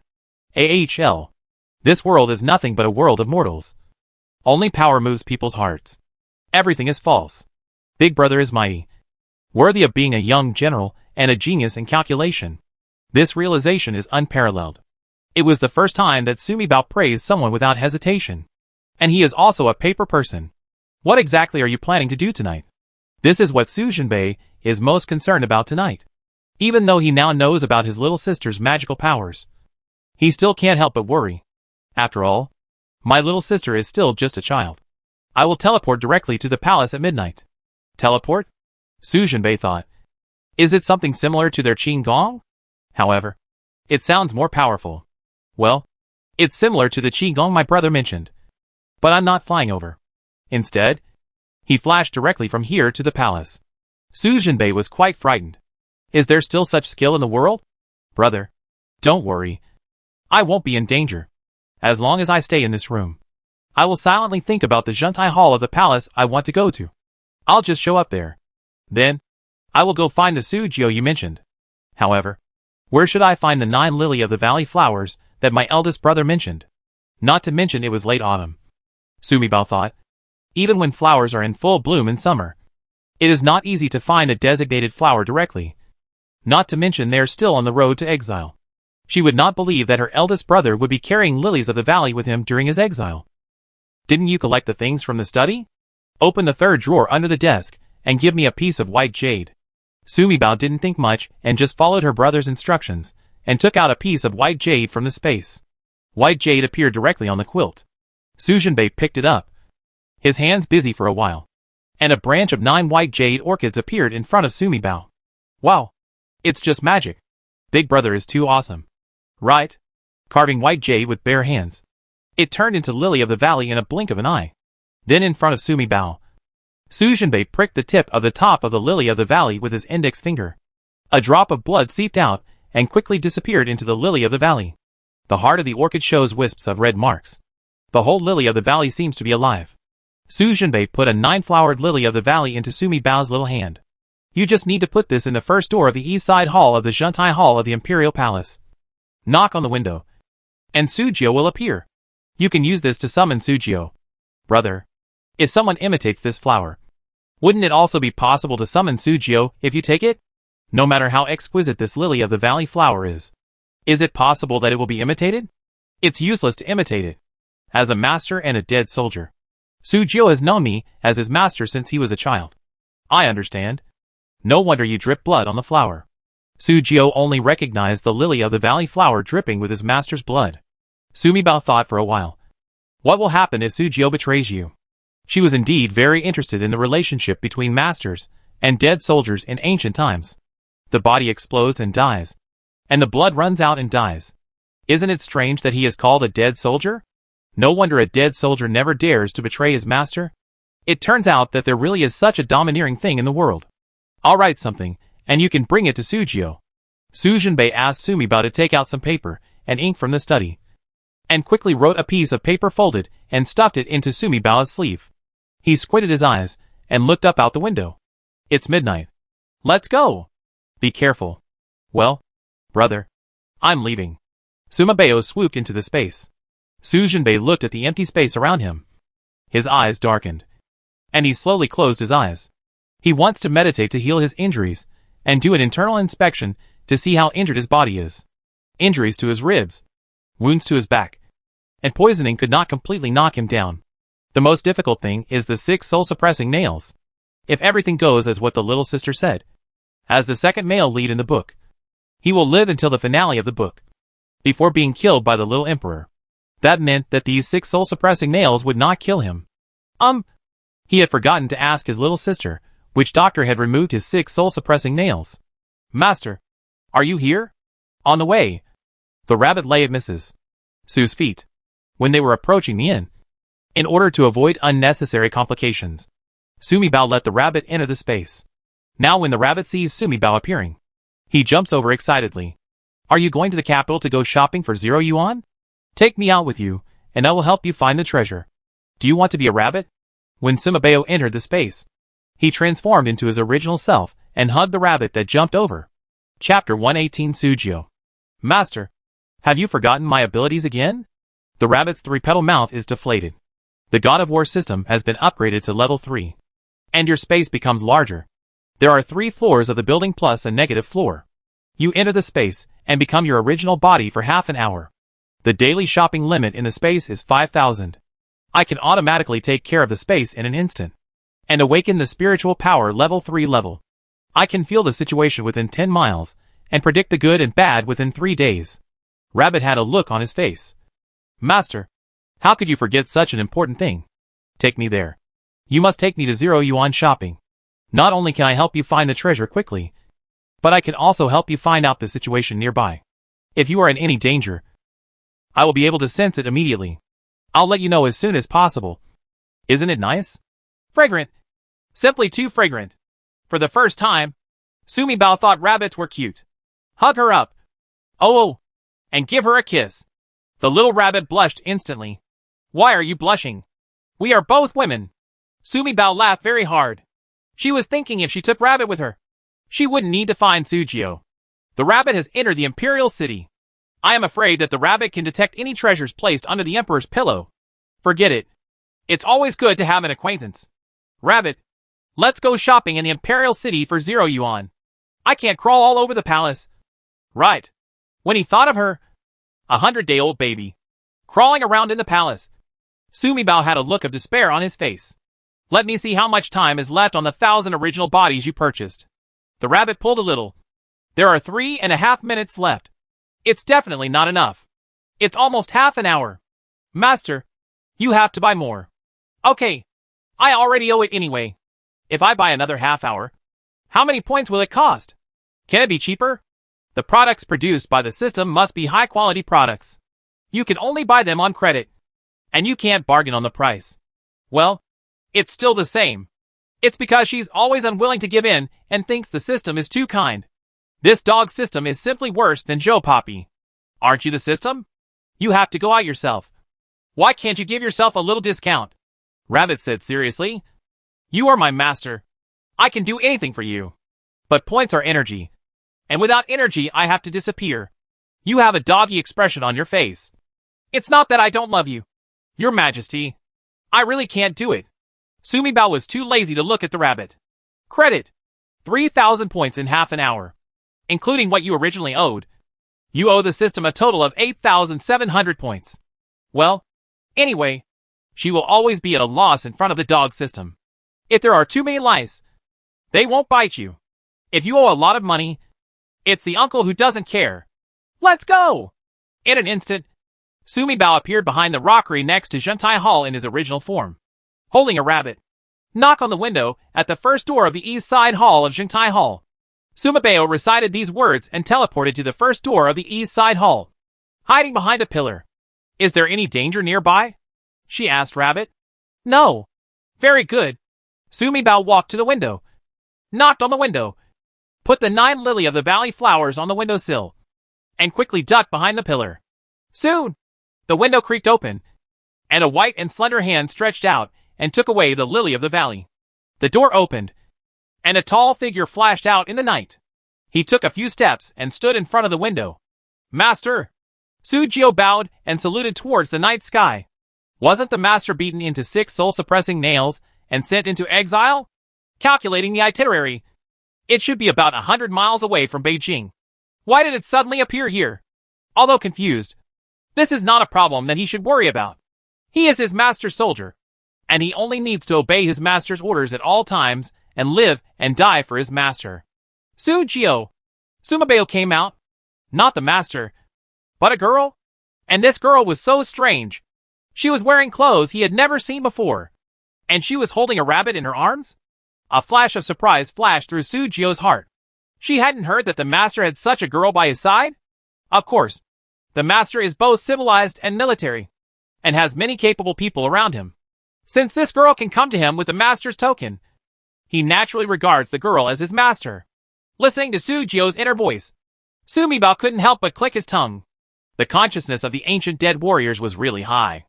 Only be loyal to the master and never question the master. So cool. She decided that when she had time, she would have to train a few dead soldiers by her side. It was so comfortable to have them run her errands.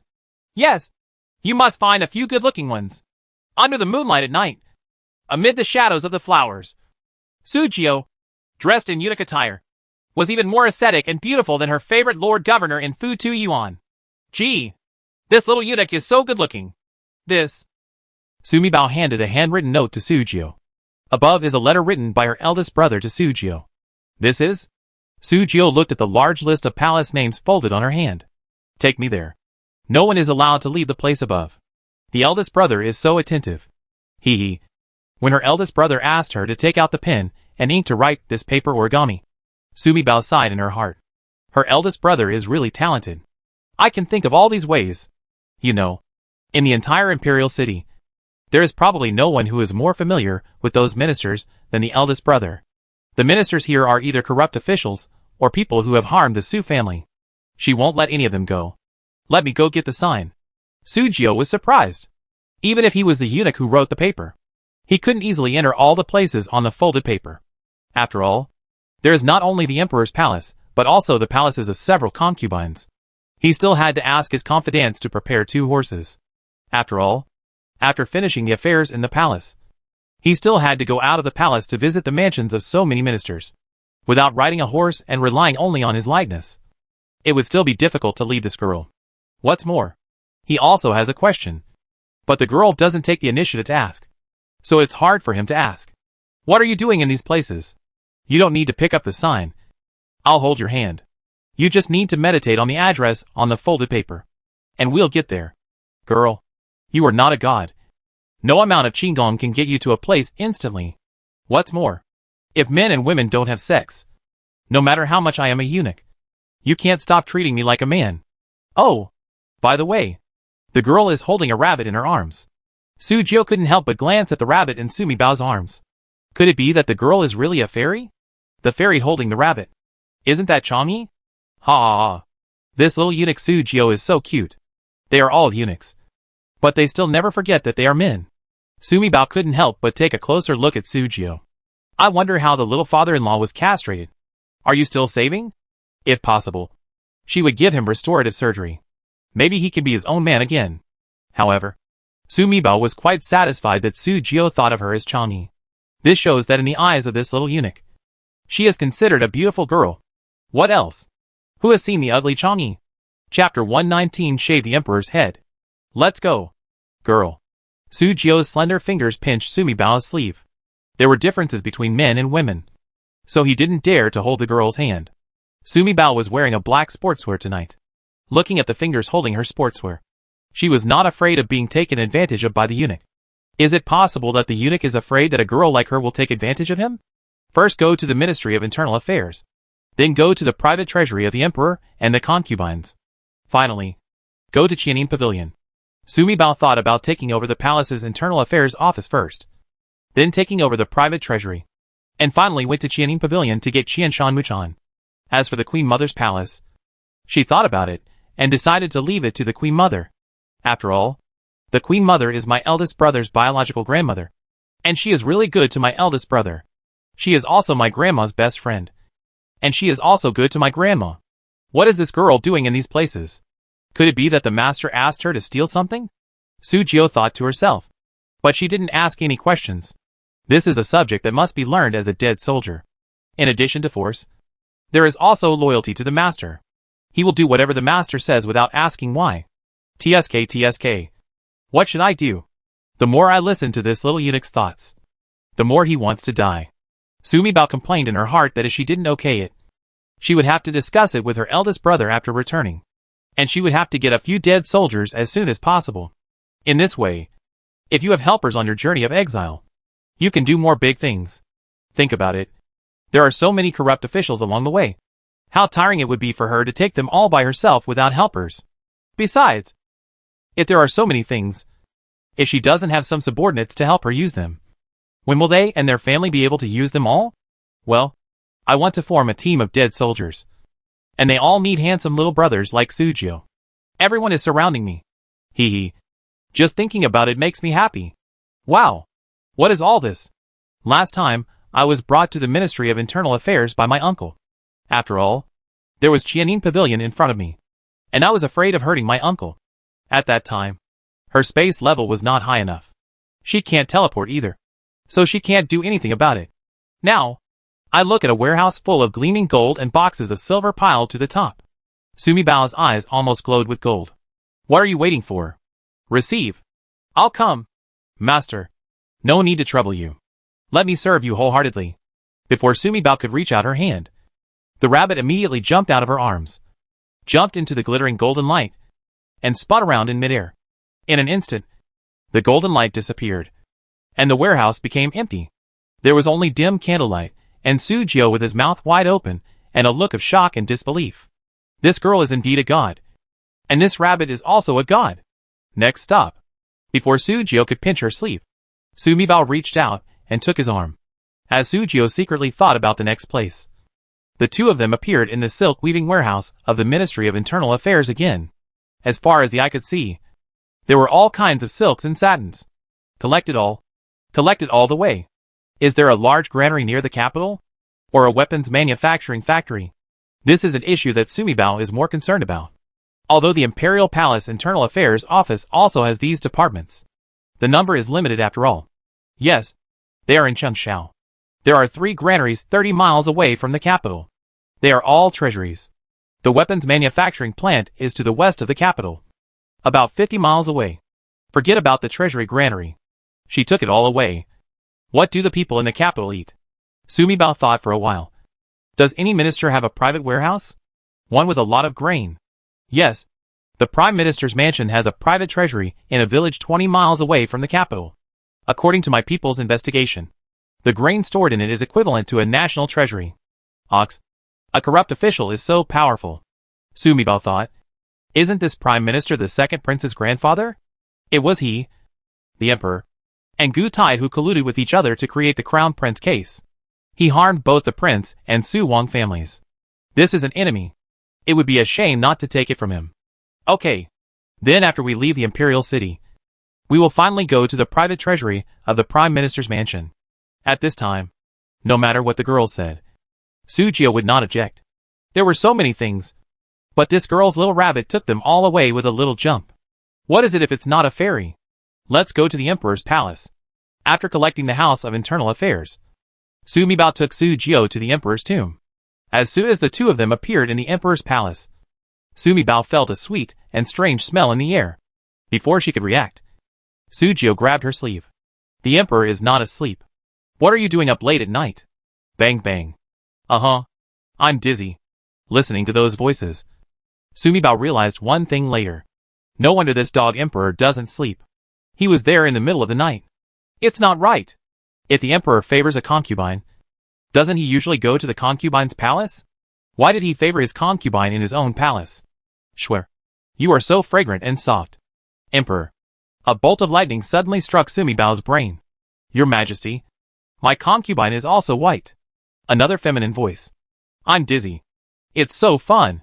Sumibao clicked his tongue in his heart. What a pity. If not for time, she would have too much to do. She really wanted to move a bench to sit down and watch the excitement. Rabbit. Sumibao winked at the rabbit. And the rabbit chuckled. It also wanted to look at it a few more times. Virtue. Sumibao glared at the rabbit. He was really a rogue rabbit. The rabbit jumped out and spun around. And all the sounds disappeared instantly. TSK TSK. I'm all dizzy. Sumibao walked to the bed and looked at the three people lying down in the bed tent. Wow. They are really whiter than the other. Of course. The old emperor is not only white but also fat. It's really eye-catching. However, that little father-in-law named Qian Meishua is really blinding. He was lying face down. But he couldn't tell what he looked like. Forget it. She couldn't reach out and slap her little father-in-law's head in front of Sujio to look at his face. Right? That's too gangster. She was afraid of leaving a psychological shadow on Sujio. Rabbit. Take them all. After saying that, Sumibao watched the furniture in the room disappear one by one and said quickly, I don't want the bed. Are you kidding? The bed is dirty. Why would she want it? In an instant, there was nothing in the entire emperor's harem except the huge dragon bed. Sumibao believed that as she opened her mouth, that guy rabbit could move all the doors and windows in the palace. Well, having a rabbit is so worry-free. She doesn't even need to do anything. So cool. Why do I feel like something is missing? Just as she was about to leave, Sumibao suddenly stopped. She always felt that she had forgotten something important. After looking around the empty room, his eyes fell on the huge dragon bed. Oh! I remembered. Choose one of 3 tasks. 1. Stealing the House of Internal Affairs. 2. Shave the Emperor's head. 3. Take away Gu Tai's flowery underpants and place them as flags on the plaque of Shantai Hall. She's done too. There is one last one left. With a wave of his hand, the Emperor's head immediately brightened. I have a one-time discount. Buy 1 and get 2 free. With another wave of his hand, the other 2 heads were gone. Well, it looks much better now. All 3 heads are gone. Chapter 120 The Secret of the West Concubine. Go to the concubine's palace.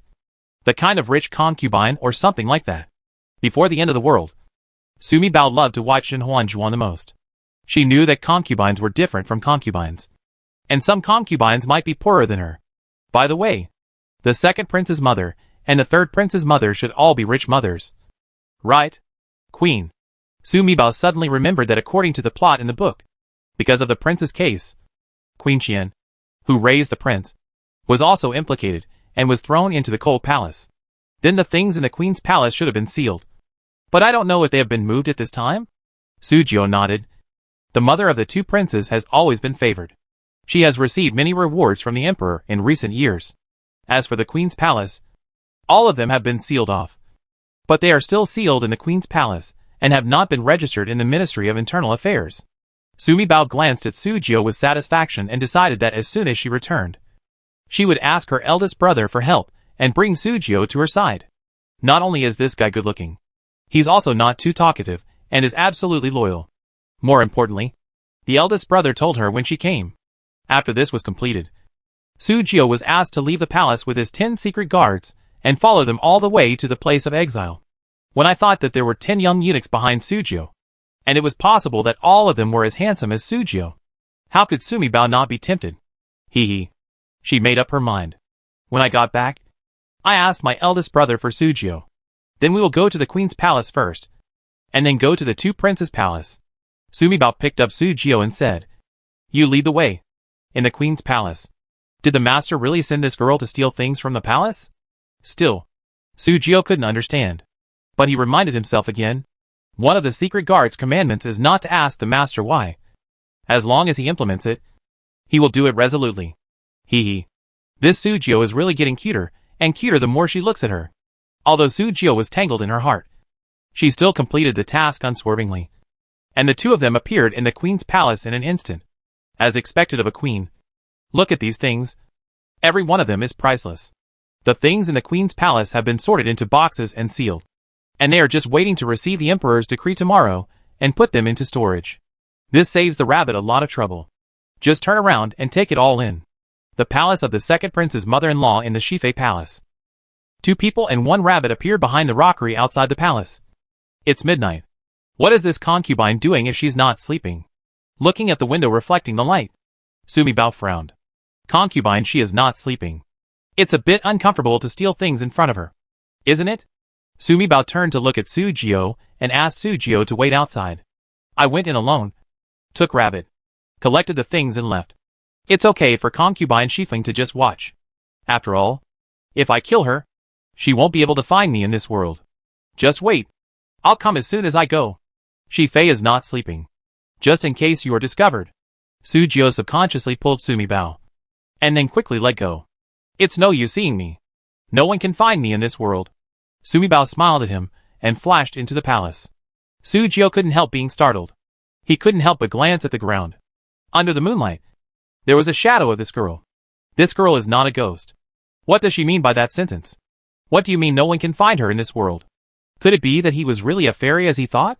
Sumi Bao hid behind the gauze curtain and saw a middle-aged noble concubine sitting at the table with a sad face. She was saying to an old palace lady standing next to her, "My father thinks that since he helped me bring down the queen, I have to obey him in everything?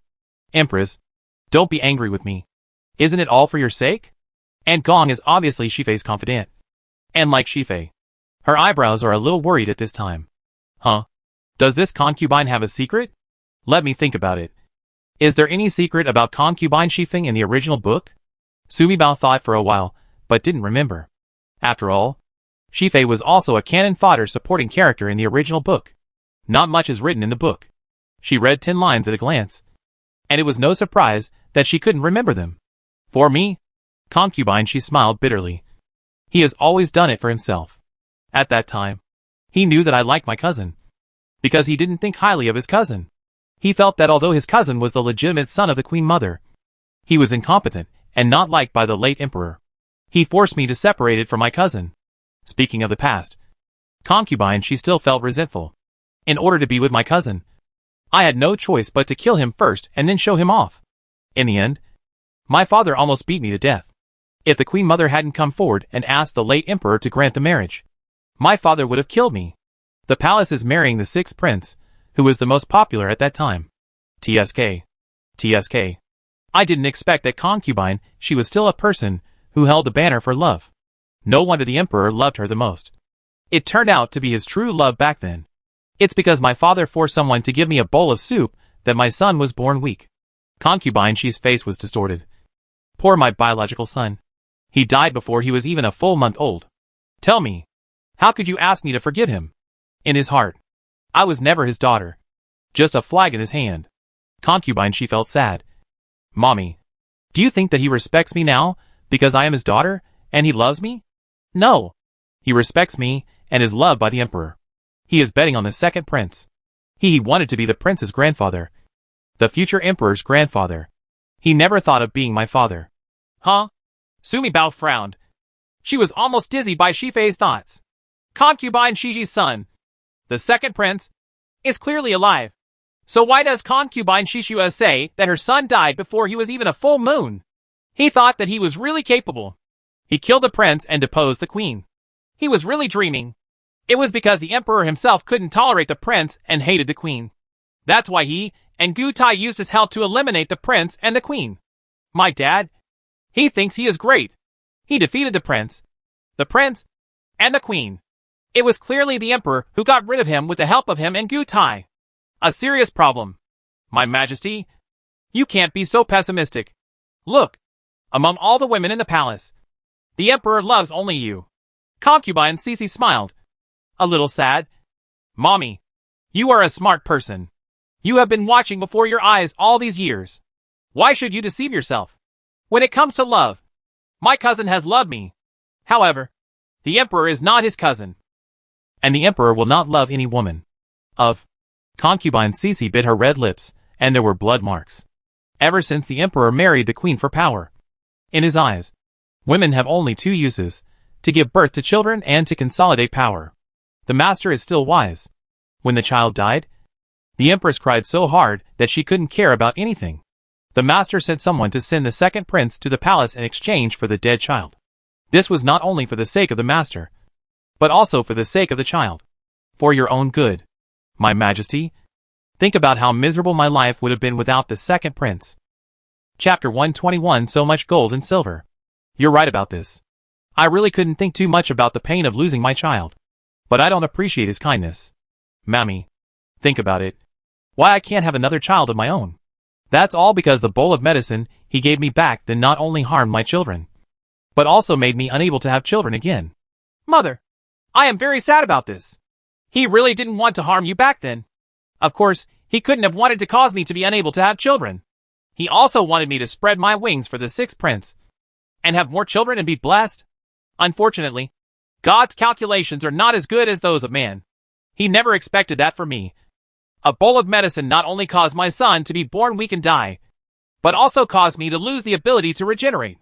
That's why he would give me a child. Otherwise, why would he protect me like this? What future does a concubine have if she cannot give birth to a prince? Wow, this is a really big melon. Sumibao didn't expect that. She just wanted to collect something from the West Concubine's palace. But she unexpectedly got a super big melon. TSK. She feels a little sorry for the dog emperor now. The second prince is a child that the prime minister picked up from nowhere. The third prince is Gu Tai's son. It happened that his own son, the prince, was killed by him again. The eldest brother is his biological son, and he was made half disabled by him. Sumibao really wanted to reveal all this information to the emperor. She really wanted to see the emperor's face after knowing the truth. But now we can only listen to the master. Follow the method taught by the master. Tomorrow at dawn, you will go to see the emperor. Follow the plan. We must first get the position of queen. Although that womanly Fei, the status are not as good as the empress. But Hu Meizhi's methods are powerful. And her son is not an economical person. Besides, as the master said, that bitch Gu Tai supports the third prince. We have to fight over the issue of direct marriage. And we have to fight even if we don't. This harem is a cannibalistic place. And we don't have any control over it. TSK. This old grandma is also awesome. These words made Sumibao nod his head. Oh, fight? Concubine, she smiled bitterly. Over the years, the emperor's heart has become deeper and deeper. I can't understand his thoughts anymore. He has become closer and closer to Gu Tai and others. Gu Tai is not an ordinary person. He and Li Fei are too close. Otherwise, I wouldn't have thought of using Dr. Lu to cause her to lose her fertility. Nishinamiya felt miserable because she couldn't have another child. And of course she wouldn't want other concubines to give birth to a son for the emperor. Your Majesty, you don't have to worry. The Lu family's affairs have been settled for a long time. Everyone knows that Beauty Lu joined forces with Imperial Dr. Lu to fight for favor and murder the emperor's heir. The whole family was beheaded. No one will suspect the madam. TSK. Look at how scary the women in this harem are. Sumibao sighed. Do you think Li Fei is stupid? Do you think Gu Tai is stupid? Who handled the case that year? It was Gu Tai. How could he not find out the truth? But at that time, the power of him and Li Fei was not enough to sway the prime minister's mansion. Besides, the emperor was still very fond of me at that time. He was smart. And he was the one who ordered concubine Lu to bite Lu Marin, which was to save Gu Tai Qin from the Yu family. Your Majesty, aren't Gu Tai and Li Fei? Grandma was shocked. Today, the emperor only has the old love for me. But this old love will be used up one day if it is used a little. But the emperor is more and more fond of Gu Tai. Don't look at it. Today, the emperor is serving as a servant in the palace. Who is it? Concubine, she smiled bitterly. No paper can stop the fire. On that day, if the emperor knows about the second prince, what do you think? Empress. Grandma's expression changed, and she suddenly fell to her knees on the ground. So, I have to think about this matter again. I want to fight for the queen. And the second prince wants to be the prince. He will definitely become a thorn in the eyes of Gu Tai and concubine Li. This palace's secret cannot be kept. However, if we don't fight, wait until the third prince becomes the prince and ascends the throne. It is not certain whether the heads of this palace and the second prince can be saved. Oh, I'm so sad. Listening to the conversation between concubine Cici and Nanny, Sumibao clicked his tongue. Not only was this melon big, it also had a bitter taste. Since she ate such a big melon as concubine Shishian, she is not an unfashionable person. Rabbit, we only accept valuable ones. Sumi Bao decided to leave the furniture and clothes in this room to concubine Chi. Come on, master. The rabbit turned around. And all the good things in Shifei's palace, whether they were on display or in boxes, entered the space. Master, there are a lot of yellow and white things. Hear the cry of the rabbit. Sumi Bao then followed the rabbit into the space and looked at the endless box, which was shining with yellow and white light. Gold. All gold. Rabbit opened the boxes in a showy manner. And the boxes were all filled with gold and gold. Silver. All silver. I opened some more boxes, and found boxes full of white money. Oh my god. She is indeed the legitimate daughter of the Prime Minister's mansion. She is so rich. Sumi Bao did not expect that there were not many antiques, calligraphy and paintings in the West Concubine Palace. But the most were real gold and silver. It seems that now, apart from money, this Western concubine loves neither men nor sons. Well, she likes this concubine. And it is so consistent with her hobbies. In Concubine Li's palace, Sumi Bao teleported out of the West Concubine Palace and appeared behind Sujio. Sujio was no longer surprised, and was pulled directly to Concubine Li's palace by her. It was very smooth for Concubine Li to receive the money in the palace. After all, Concubine Li was from a humble background, and did not have much money. The valuable things were all given to her by the emperor over the years. Real money and silver are even more pitiful. But there are too many clothes to count. A beauty-loving woman always lacks a piece of clothing in her wardrobe. Sumi Bao smiled. This Li Fei knew her own strengths very well. To attract men with a good skin, she had to keep it fresh at all times, and pay attention to investing in herself. By the way, in addition to clothes and jewelry, Li Fei's palace also contains precious medicinal materials and skin care products. Take it away. Sumi Bao takes away all the treasures without ceremony. Of course, all the wardrobes and furniture were taken away. Li Fei is Gu Tai's stupid woman, so naturally she can't be soft on her. Take it away. Take everything away. Before leaving Li Fei Palace, Sumi Bao even asked Rabbit to move all the flowers and rockeries in the courtyard, leaving only a few bare palaces in Li Fei Palace. If he hadn't considered making too much noise in the palace and causing trouble, Sumi Bao really wanted to move the palace directly. Yes, the thought of moving the palace came to mind. Sumi Bao immediately thought that once they left, they would not know when they would come back again, or never come back. The Jinghua Duke's mansion was the home of her parents and eldest brother. The dog emperor cannot be cheap. I'll go and take over the Jinghua Gong mansion later.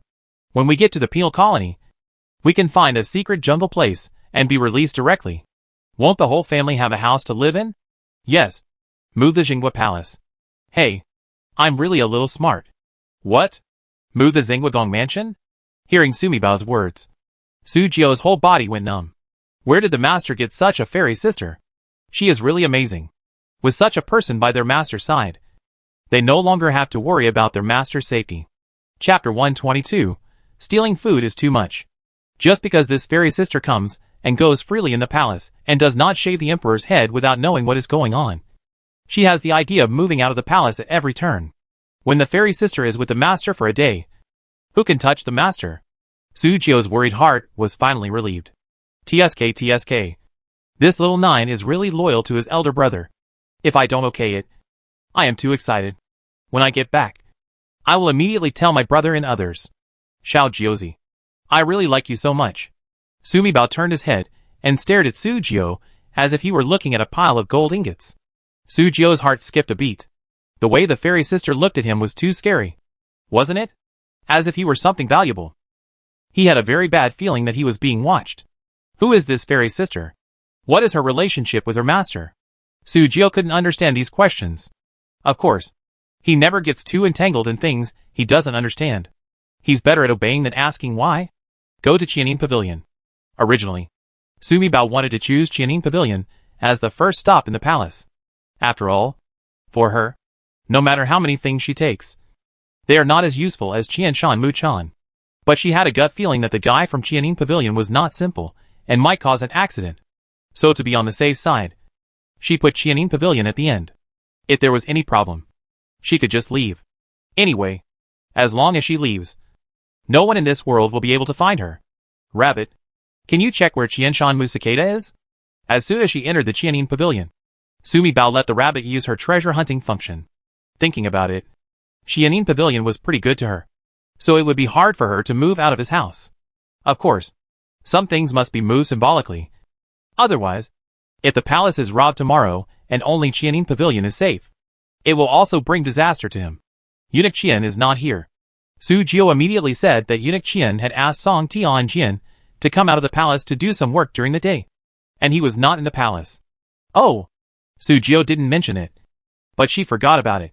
The eldest uncle said that he asked the third uncle to find an excuse to find a feng shui treasure for Qianing Pavilion to leave the palace.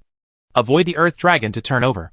Unexpectedly, Qianing Pavilion was so active in finding feng shui treasures that he even brought his own food out of the palace with him.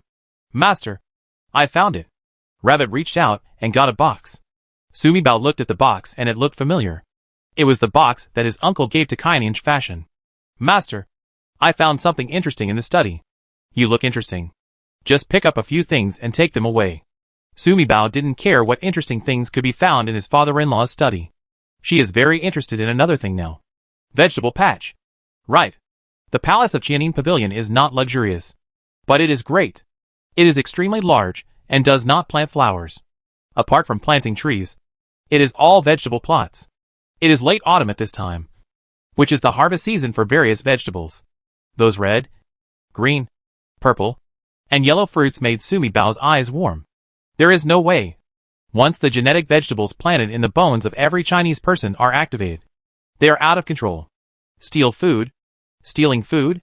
Unexpectedly, I was transported into the world of Paper Man. He can actually play steal food. Hee hee. I'm so excited just thinking about it. Rabbit. Steal food? Rabbit looked at the excited Sumi Bao next to him with some incomprehension. It's not gold, silver, or antique calligraphy and painting. A few worthless dishes. Why is the master so excited? Hey, don't you like carrots? Where's the corn? Where's the red taro? It's fresh, sweet, and juices flow when you bite it. I can't stand it.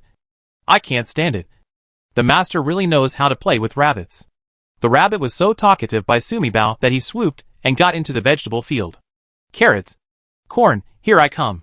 Click. Click. There was a clicking sound, and the rabbit's cheerful shadow appeared and disappeared in the vegetable field. I'm coming too. La la. Sumi Bao rushed in, pulled a handful of beans, picked an eggplant, and peppers. Hee hee. It was indeed a world of paper people. As long as the author dares to write, everything will exist here. It is not the real world, and there is no distinction between the Qin, Han, Yuan and Ming dynasties. What species should not exist? And what species should exist? None of these exist. Sumi Bao unexpectedly discovered that in addition to the endless vegetables that existed regardless of season, there was also a mature rice field, a corn forest, a red taro field, and a large orchard. Well, she identified it for readers. The author of the original book is definitely a city dweller and has no idea what vegetables to plant in what season, what fruits to bear, and what grains to harvest. Hee hee. This is a bargain for her. Who? Who is where? Suddenly a voice came. You've been spotted. Go away. Su Jiu rushed into the vegetable field almost immediately following the sound. Picked up Sumi Bao, who was holding an arm full of things, and left. You leave quickly. I'll distract people. There's no need to bother with that. Shouted Jiu. Just come with me. Sumi Bao grabbed Su Jiu back and shouted to the rabbit in his heart. Collect the vegetable patch and leave quickly. Hee hee. I really saw the vegetable field and got carried away by stealing vegetables. If you just want to put the vegetable patch directly into the space, you won't have the exciting feeling of stealing vegetables. There is no way. The kind of heartbeat when stealing food. Only those who have played the food stealing game on the internet know. It is really a very addictive feeling. There is also the feeling of stealing other people's food in the countryside when I was a child, and being chased by my aunt and scolded me. Hee hee. Everyone who passes by knows that. In one word.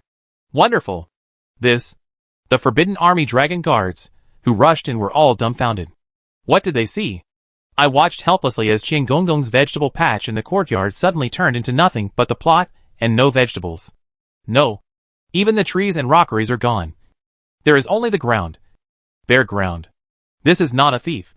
Thinking of the Tianjia riot that occurred during the day, everyone in the imperial city was spreading rumors that the emperor killed the prince, destroyed the town government, and harmed the tutor. It caused the wrath of heaven. and the former emperor was so angry that the imperial tomb collapsed. Nowadays, strange phenomena are appearing even in the palace. Your Majesty. Report. Your Majesty. There was chaos in the palace. The culprit appeared in the Prime Minister's mansion leisurely at this time. This is a big bad guy. It would be too kind of me to leave him a piece of tile. Sumibao gave Rabbit a bright lip shape. And Rabbit immediately understood. In an instant, the Prime Minister's mansion disappeared. And everyone fell to the ground in their sleep. The most disgusting thing about Sumibao is that she didn't even leave a quilt for the people in the Prime Minister's mansion. Right. Those who were sleeping fell to the ground wearing only their prison clothes. The late autumn night was still very cold. Almost as soon as it fell to the ground, everyone in the Prime Minister's mansion, from the master to the slaves, woke up. Ah! One scream after another. Those who don't like to wear clothes to sleep. Hee hee. They are all exposed at this time. Chapter 123. The main thing is not to leave a tile behind. Opening their hazy sleepy eyes, everyone looked at each other. As they watched, their expressions changed. And then they became more lively. The groom discovered that his wife was actually on Chef Wang's bed. Of course, the bed is gone, and the quilt is gone at this time. The two of them are hugging each other, which is very eye-catching. Mrs. Wang saw her little grandson in the arms of the eldest young master. The second young master actually hugged the master's concubine. Hey, Sumibao, who had caused trouble, was already taking over the second house of corrupt officials. Collected all the way and follow the list. 38 official mansions were taken away in one go, all with their belongings, leaving only an open space and the servants and masters of the mansion. I happened to pass by the Taifu's mansion on the way, and Sumibao was even taken away by the Taifu's mansion. Now that the Taifu's mansion has been taken over, let's take over all the mansions of other exiled officials. So, under the leadership of Sujio, Sumibao also seized the residences of those officials who were implicated in the prince's case today and were exiled together. The next stop is Jingguo Gongfu. As for the Jingguo Duke's mansion, Sumibao simply dug 3 feet into the ground. After she left, the empty land left behind by the Jingguo Duke's mansion turned out to be a huge pit. There's no way around it. Don't ancient books often say that it's hard to leave one's homeland? In order to show her filial piety, she even took away the land of the Duke's mansion, so that her grandmother would not miss him. Thinking of this, Sumibao thought of the villages her mother Song Jinhe lived on the outskirts of the imperial city. If there weren't living people in Zhuangzi, and she couldn't take them into the space, she really wanted to take those Zhuangzi away too.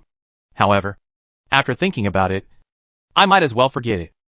However, come to think of it, her mother and uncle both knew about Earth Dragon's transformation. Zhuangzi's affairs should have been arranged long ago. There was a lot going on tonight, so she decided not to worry about it. Correct? The last place, Gutai Mansion. When Sumibao and Su Jio appeared in Gutai's mansion, the entire imperial city was already in chaos. The Forbidden Dragon guards in the palace have also discovered that the palace has been stolen. The ministers who had lost their palaces also stumbled to the palace and asked to see the emperor. The emperor was awakened by his father-in-law and found that not only had his palace been stolen, but he had also been shaved bald. When he thought that the man could shave his head without anyone noticing, if he wanted to chop off his head, the emperor didn't dare to think about it anymore. Gu Tai, send a message to Lieutenant Gu quickly.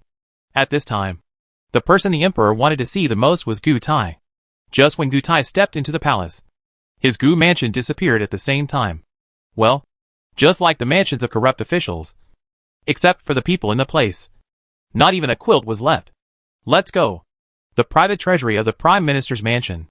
After leaving the imperial city, Sumibao did not forget what Sujio said. The granary that was richer than the national treasury was the Prime Minister's private treasury in the suburbs. Follow me. Sujio, who was stunned by Sumibao's collection of things, was now used to these operations. This is the private treasury of the Prime Minister's mansion?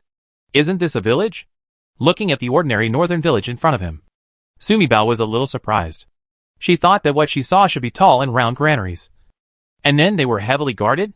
Why is it that the place in front of me is just an ordinary northern village, with no soldiers guarding it at all?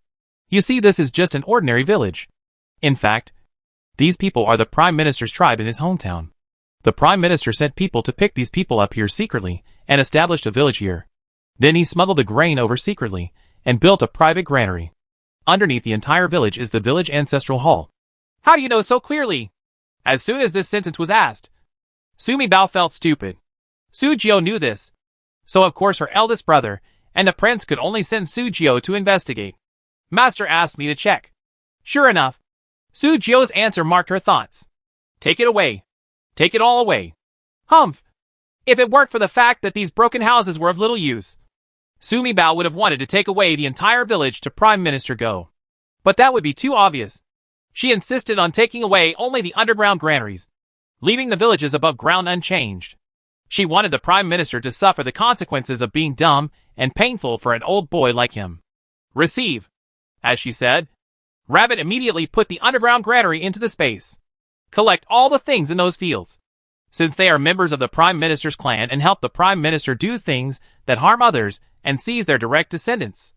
No one is innocent. It happens to be late autumn, and the fields are full of crops that are about to be harvested. The rabbit immediately obeyed the command, and in an instant, the crops that were swaying in the night disappeared in all the fields in front of and behind the village. Cleaner than the fields after the autumn harvest. After all, there must be some stubble left in the fields after the autumn harvest. And now there is only soil. What else is confiscated? There were too many things collected tonight. And Sumibao was a little confused. Weapons manufacturing factory. Sujio said hesitantly. After all, there are 30,000 soldiers stationed there. Not far from the 100,000 Forbidden Army station. Walk. Sumibao didn't want to use his brain anymore. He directly pulled Sujio and teleported to the weapons manufacturing field. As soon as I entered, I realized that it was indeed more troublesome than any of the previous places. Because even though it was late at night, the lights in the weapons manufacturing factory were still bright.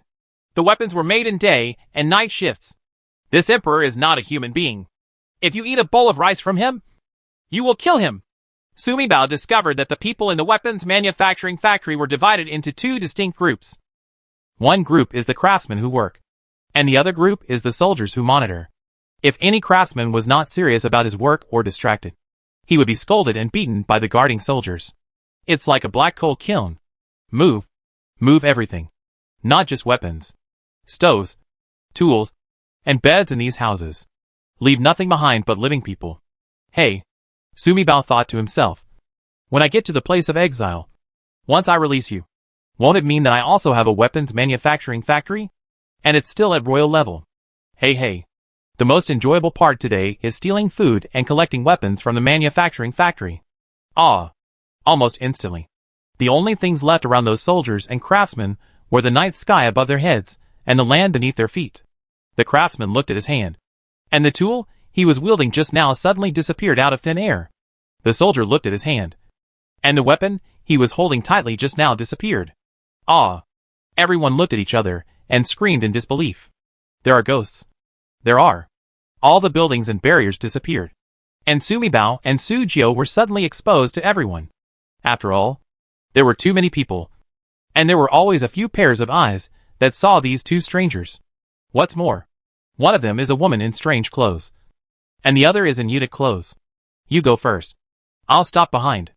Sujio once again protected Sumibao. Hey. This Xiao Jiojio is indeed trustworthy. Sumibao stretched out his hand, pulled Sujio and barked at the rabbit. Gone. Teleported away. Brother, what did you see just now? A woman. A woman who can fly. I also saw a father-in-law. A father-in-law who suddenly disappeared. Have you heard that the prince passed away? The Su and Wang families were exiled. The late emperor was furious, and the imperial mausoleum collapsed. This father-in-law. Could it be that the late emperor showed his spirit again and sent his father-in-law to warn him? It must be so. Haven't you heard? It is said that Master Gi has a verse that says that the rise and fall of our Daki dynasty is related to a woman. Is that woman just now? God has punished you. The late emperor was furious. God has punished you. Everyone was in chaos. Chapter 124. Go rescue the sister-in-law and the younger brother. You should go back. The palace will probably be in chaos by now. Sumibao looked at Sujio. Sujinbei asked you to go back and prepare, and take your people to leave the palace tonight in the chaos. Then follow us all the way north to be exiled. You have to keep a certain distance from us along the way. I will contact you for the next task. Sujio had literally 100,000 reasons in his mind, but he said nothing and nodded. Gone. Sumibao suddenly reached out and touched Sujio's face. Originally, she wanted to reach out and pat the little eunuch's head. Unfortunately, my original height is almost 1.7 meters, which is not considered short among girls. But Su Jiozhen was too tall. She couldn't reach his head, so she could only touch his face instead. But, well, this face feels really slippery. As expected, the little eunuchs were raised in the palace where the wind never hits their heads, the rain never hits their faces, and their skin is as tender and smooth as the concubines. It feels really good. The girl disappeared in an instant, leaving only the endless darkness and the soft warmth on her face. Just now, that girl actually touched his face? Su Jio was stunned for a moment. Was he touched on the face by the fairy girl? Rabbit, I have to rely on you from now on. Can you sense where Qiuling and the others are? Next, Sumi Bao has to complete the last task of the night, which is to save his sister-in-law's little brother and the others. There! Let's go! Rabbit narrowed his eyes, took a deep breath of the night wind, and teleported Sumi Bao to the suburban courtyard rented by Uncle Chio. Under the moonlight, a small river meanders through, and next to the river is a vegetable field and a few scattered thatched houses. The world of Paper Man is indeed extremely poor. Since Sumi Bao came to this world, this was the first time he came into contact with the most authentic folk life in this world. Even though she was mentally prepared, she was still shocked by the poor living conditions of civilians in the ancient world. What kind of house is this? They were just some walled sheds built along the vegetable fields on the hillside against the river embankment. There is a courtyard with earthen walls and a thatched roof. The autumn wind blows and makes a rustling sound. Chiobo's home was easy to find, because there were only a few thatched houses, and only one yard was lit with dim lights. Sumi Bao teleported to the door of Chiobo's house and knocked on the door.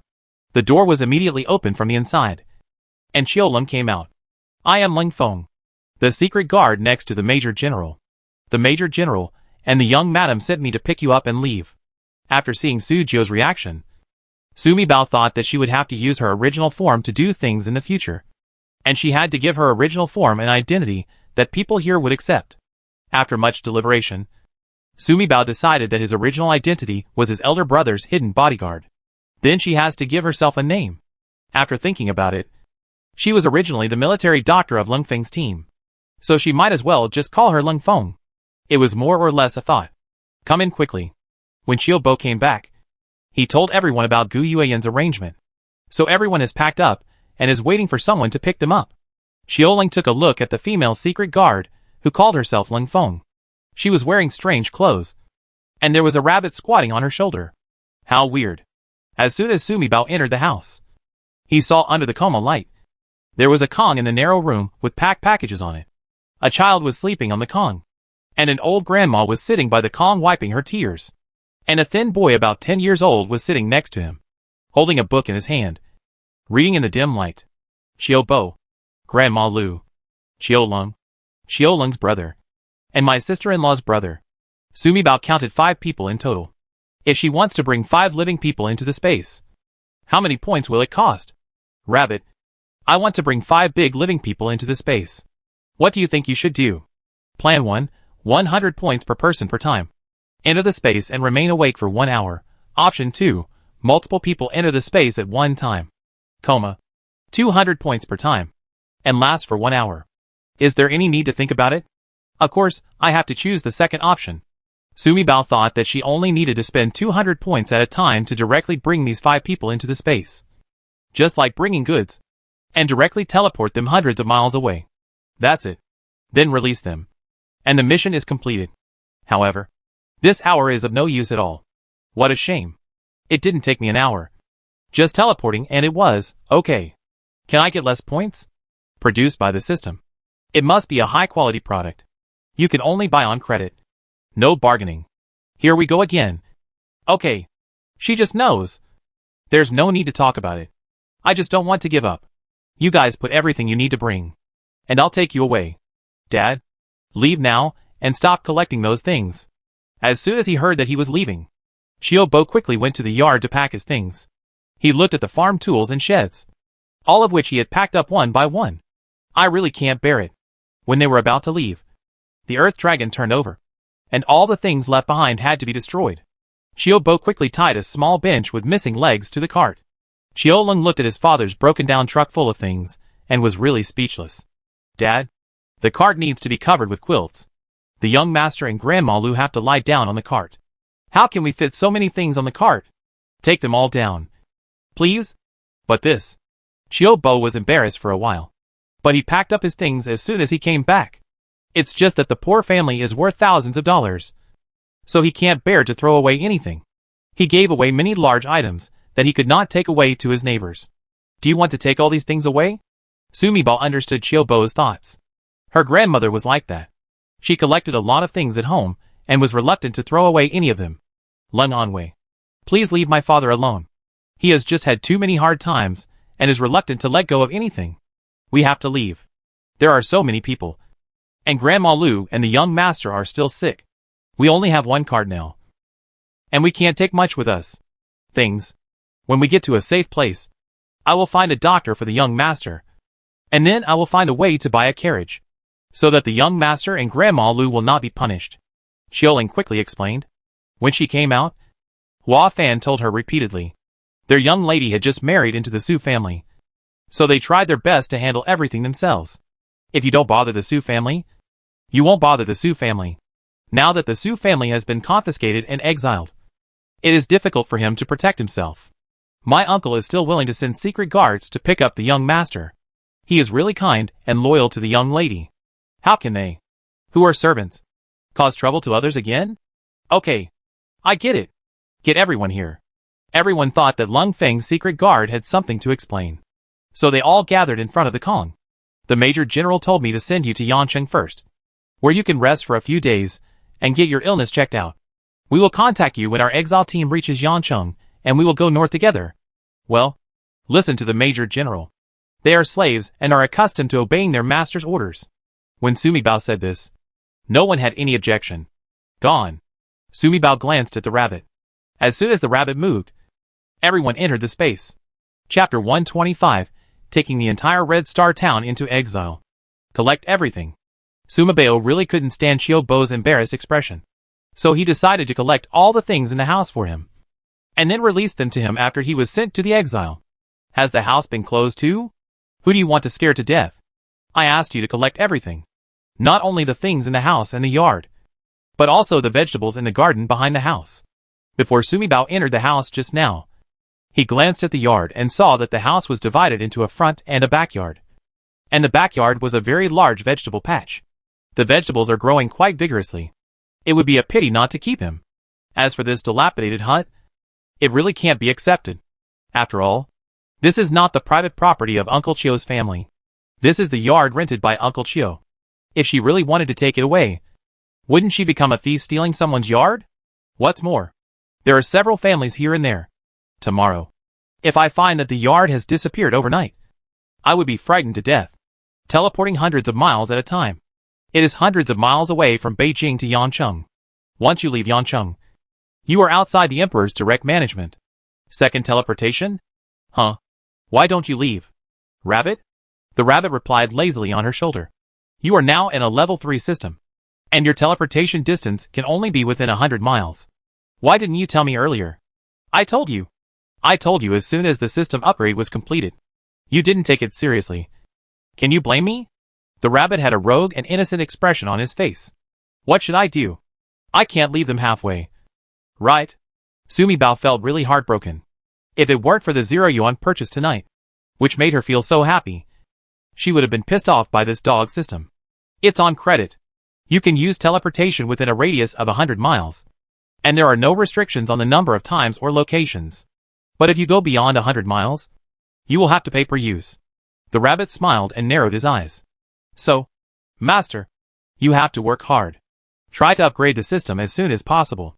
The higher the system level, the greater your ability. By then, let alone teleporting 100 miles, you can teleport thousands of miles. Huan Wanli, you think this is a somersault cloud? Sumi Bao pinched the rabbit's ears and lifted it up. Credit is credit. Come on. Calculate how many teleports it takes to get to Yancheng. How many coins are there in total? Anyway, she already owed the system a lot of points. And she didn't care if she owed more. Just counting your one-way points, more than 400 points are enough. I'll erase the last digit for you. Just now you took someone on credit for 200 points. plus the 8,700 points you originally owed. Master, now you owe the system a total of 9,300 points. Sumi Bao frowned slightly.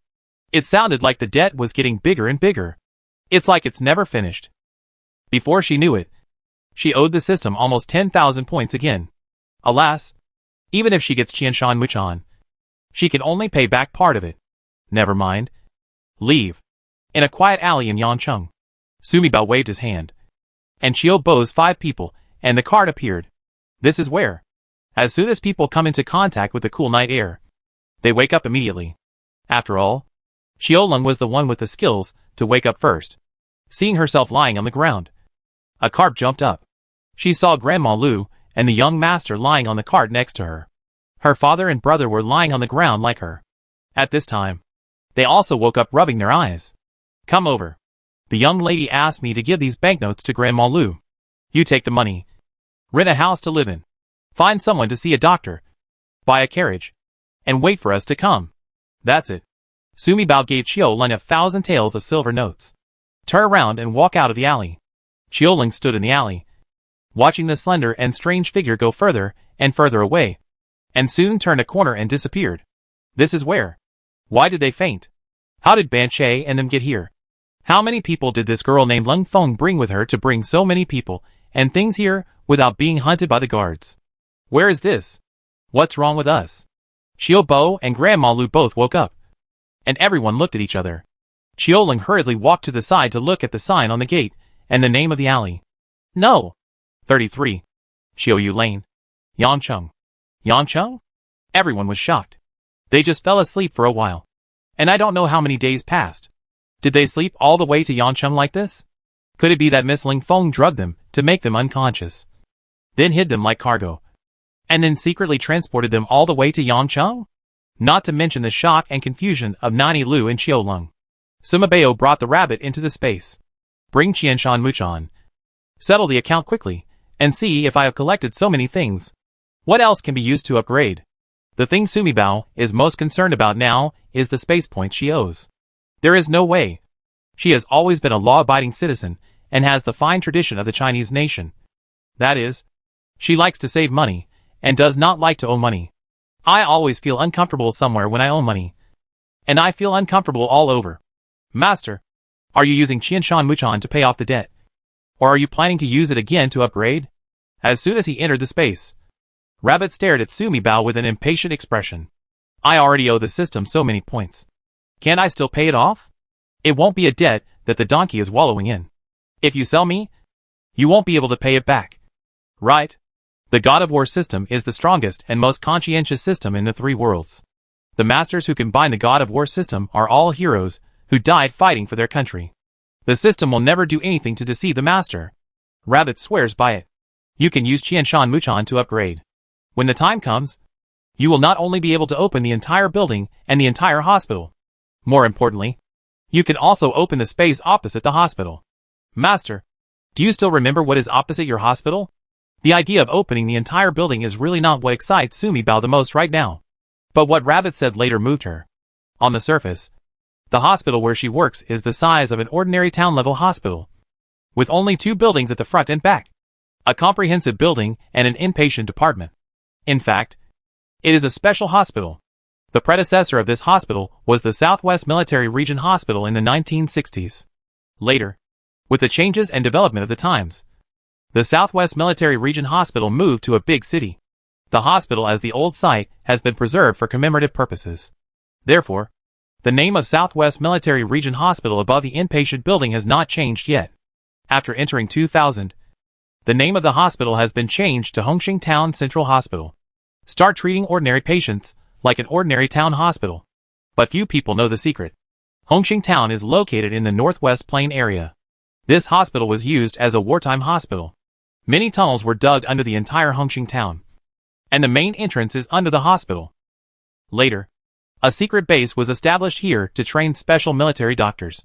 From the entrance of the hospital, a huge underground city was built throughout Hongqing Town. There are state-of-the-art instruments inside, used to study medical and military problems. The doctors at Hongqing Town Hospital and the old men and women at Beishan Sanatorium are all researchers sent from above. A military training base next to the sanatorium is dedicated to protecting these scientific researchers. It would be great if the dungeon underneath the hospital could be opened. Sumibao thought that the door of their hospital faced west. And across the road was the town gas station and station. Further west are large fields. When I think that one day, she will be able to get enough spiritual jade stones, like Qianshan Muchan. And then she will open up the entire Red Star town and take a modern special town to Exile.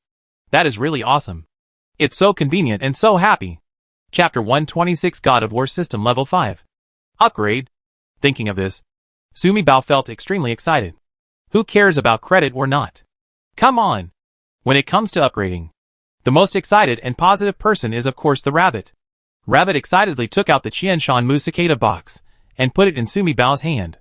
Open it quickly and upgrade it. Master!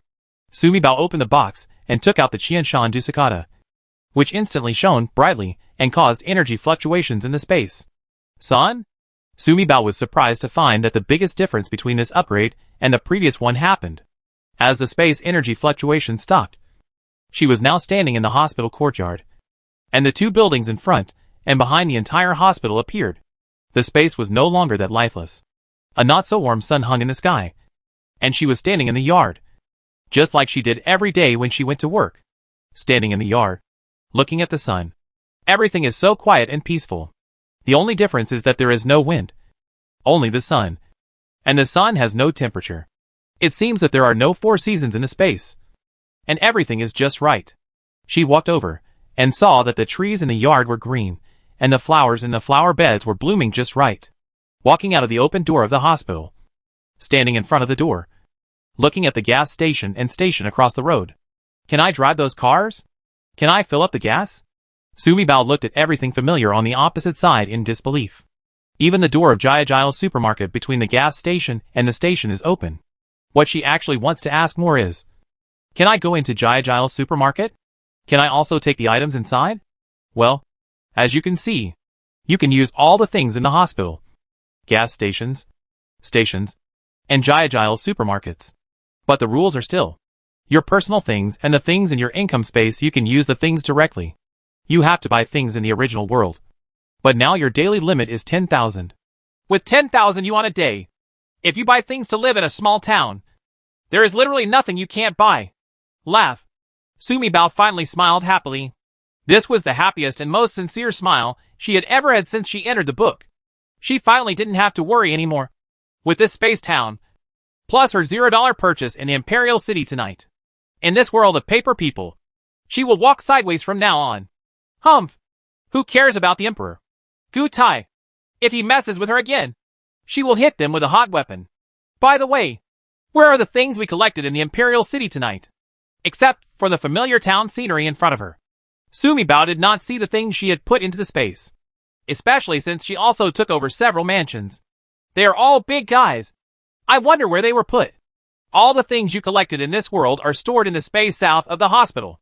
South of the hospital? Sumibao thought to himself that their hospital was just out of town to the south. And there were vast fields as far as the eye could see. Let's go take a ride and have a look. Sumibao's eyes fell on the cars in the yard. There are many cars parked in the yard, including tricycles, electric two-wheelers, bicycles, and private cars. They are all used by people who come to see the doctor in the town. No one can be seen now. But these things are there. Sumibao walked over and rode a two-wheeled electric bicycle. The lady's little pink rabbit jumped into the basket in front of the electric bicycle. One person and one rabbit quickly rode out of the hospital and rode south along the road. Sumibao first saw a familiar field, and then rode forward, and the familiar scene disappeared. A huge river that had never been seen before blocked the way. A bridge stretches across the river, with the sedan body bulging in the middle.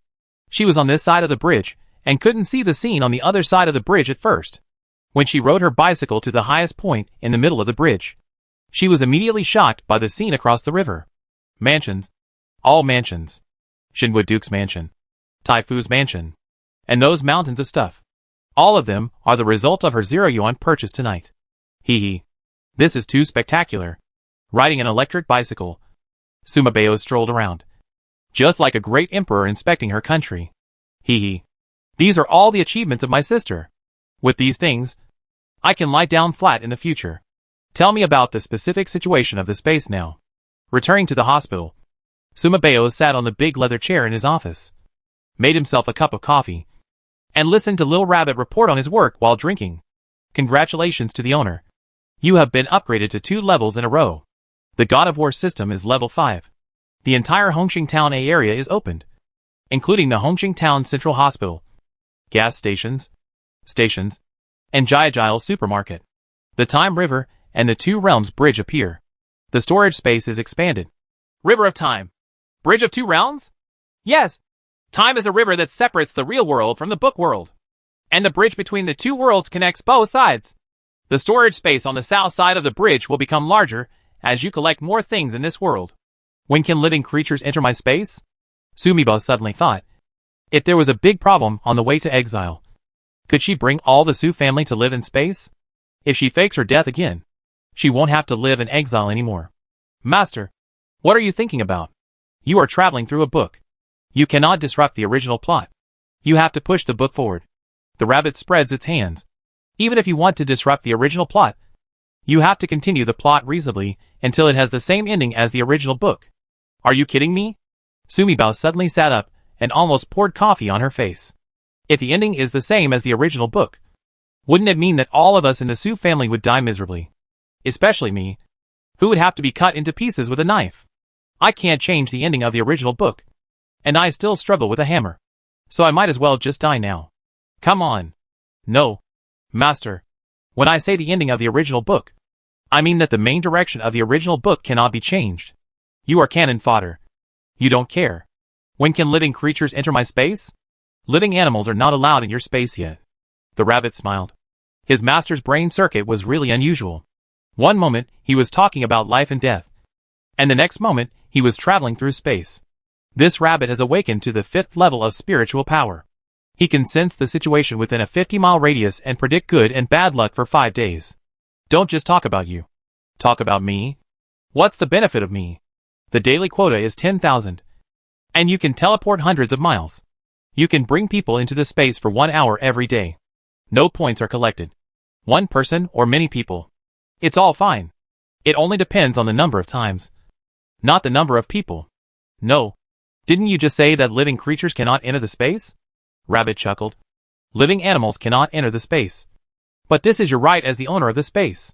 You can bring people into the space once a day. Only people cannot bring other living animals. This benefit is good. Sumibao thought to herself that if there was really a big danger on the way to exile, she could take the Su family into space in an instant.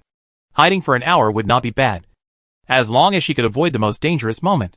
If I don't bring people into the space today and bring people in tomorrow, can it be allowed for 2 hours? No. This is a system benefit. It's 1 hour a day whether you use it or not.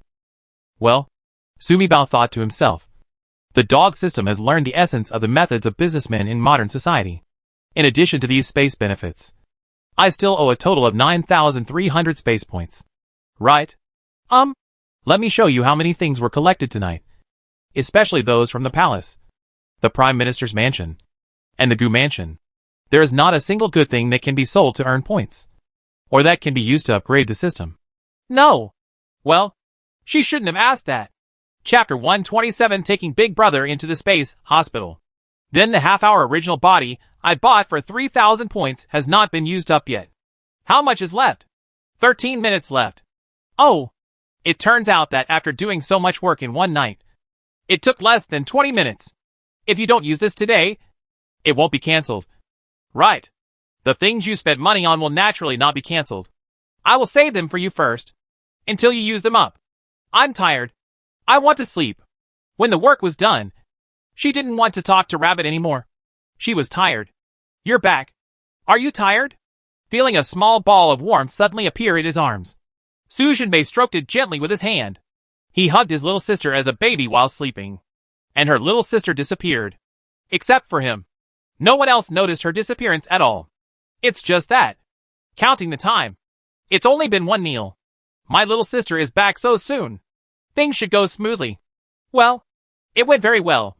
Brother, all the places you wrote about have been vacated. I also moved our town's Duke's mansion and Taifu's mansion here.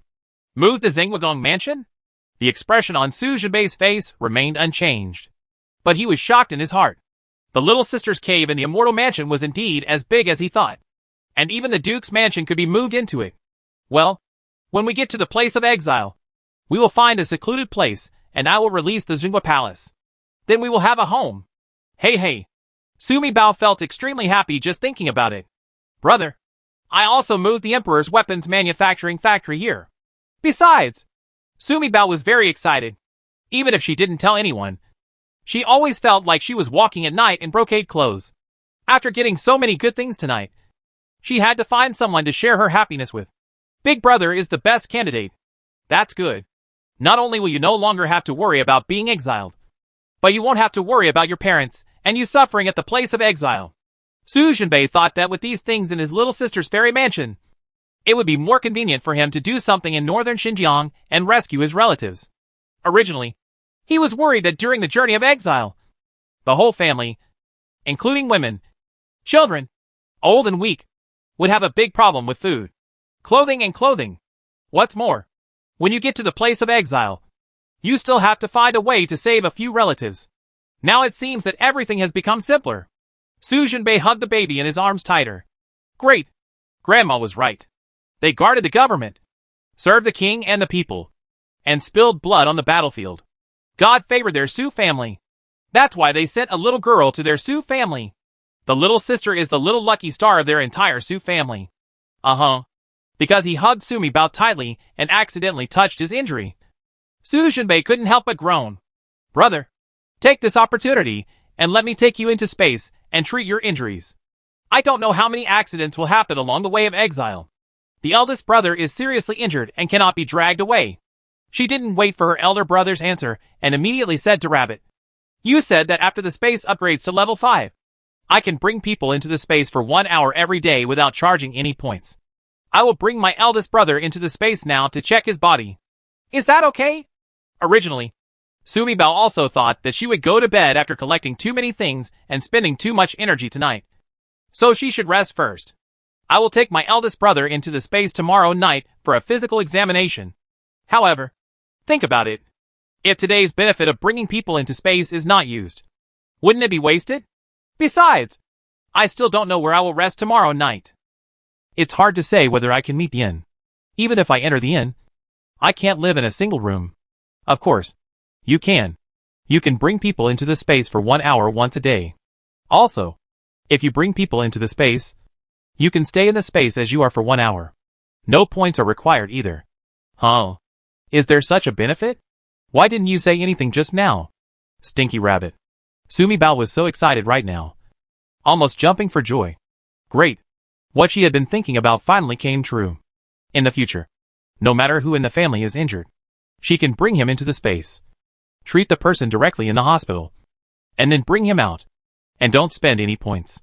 This function that comes with the system is really powerful. For the first time since entering the book, Sumi Bao felt that the system had some conscience. Little sister, if you take me into your fairy house, I will disappear on the bed in this room. Right? Su Jinbei was very calm.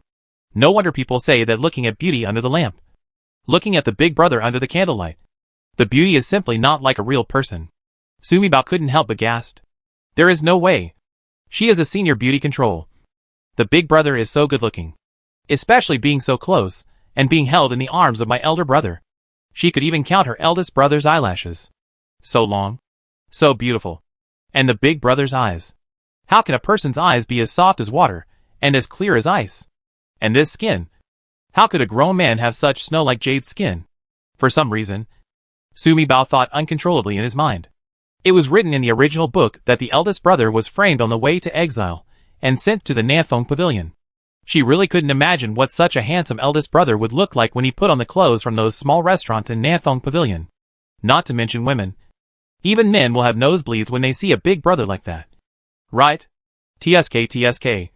Now that she is here, the eldest brother will no longer be sent to the Nanfeng Pavilion. However, she actually felt a sense of regret. Hey. She had thought about it. When she got to the exile, she would get some clothes of various styles for her eldest brother to wear. And then she would look at handsome guys every day. What Nanfeng Pavilion? Listening to his little sister's thoughts, Su Jinbei almost couldn't stop the expression on his face. On the way to Exile, he was framed and sent to the Nanfeng Pavilion. Was he ever used as a pavilion? Su Jinbei's back went numb when he thought about his original experience. Yes. Are you going to ask someone to keep a vigil? Someone must be guarding. Otherwise it will be troublesome if someone sees it. We are still within the Emperor's eye, so we cannot take it lightly. I'll keep watch. You go ahead. Gu Yuan's voice sounded softly. Su Jinbei turned his head and looked at each other. He didn't expect that Gu Yuan had been in a light sleep all this time. After all, Su Jinbei was asked to stay on duty at night. Su Jinbei was seriously injured, so she was a little worried. What's more, the younger sister wants to save her brother, even though she believes in the younger sister's magical powers. But I am still worried about my little brother. I'm also worried about Grandma Lu. I wonder how injured she is. So she was half asleep and half awake all the time. As soon as Sumi Bao came back and Su Jinbei spoke, Gu Yuan woke up. I'll keep watch, Gu Yuan said again. Her voice was very soft and her eyes were firm. Gu Yuan has always been a very independent woman. The reason why she chose to face Su Jinbei directly was to ask to participate in what happened tonight. She also thought about it. The younger sister wants to take her husband to treat his injury. This is the biggest secret of the Su family. But the younger sister saved her brother. And the younger sister revealed her secret to her. Whether it's her mother-in-law, her husband, or her little sister, they all obviously regard her as part of the family. Naturally, there was no need for her to be pretentious. My sister-in-law is a medical girl, so let her go with me and be my assistant. It's just right. Sumi Bao thought that she would use the instruments in the hospital for her eldest brother to check his body first. The eldest brother was seriously injured, and even using a wheelchair was not convenient for her alone. If time permits, she will also perform surgery on her eldest brother. It is a major surgery, and it is not possible for her to be the chief surgeon without an assistant. Chapter 128 Surgery. I'll keep watch. Master, you can go about your business with peace of mind. Su San was a martial arts practitioner. He meditated leaning on Su Jinbei's bed. Although Su Jinbei spoke softly, he had already woken up. But the master didn't call him. When the masters were talking to each other, he naturally wouldn't interrupt and continued to meditate with his eyes closed. Okay. You keep watch. As soon as Su Jinbei finished speaking, he felt Sumi Bao's soft little hand squeeze his hand. Sumi Bao's other little hand held Gu Yuan, and the three of them disappeared in an instant. Even though Su San was mentally prepared, he was still shocked. His little lady is really a little fairy. Alas, alas. To this day, he still can't get used to it. This is? Sumi Bao took the two of them into the space and appeared directly in her office in the inpatient department. Come on, big brother. You sit here. Sister-in-law, you push big brother. Follow me. After entering the space, Sumi Bao automatically transformed into her original form. A 22-year-old slender beauty. She was still wearing her black sportswear. She pushed a wheelchair over, sat on it for a while, and motioned to the two of them. Are you the little sister? Gu Yuan looked at the dashing and strangely dressed woman in front of her. With this clean and neat temperament and the vague blood in her body, she really is a female general. Is this my little sister when she grows up? Yes, sister-in-law. This is my original body. Before I wore books, I was a 22-year-old female military doctor. Calculating this, I am older than you and my eldest brother? Hee. Sumi Bao smiled. Come on. Time is tight. Let's go check up on brother. Sumi Bao asked Gu Yuan to push the tricycle. They got off the elevator and went to the second floor first.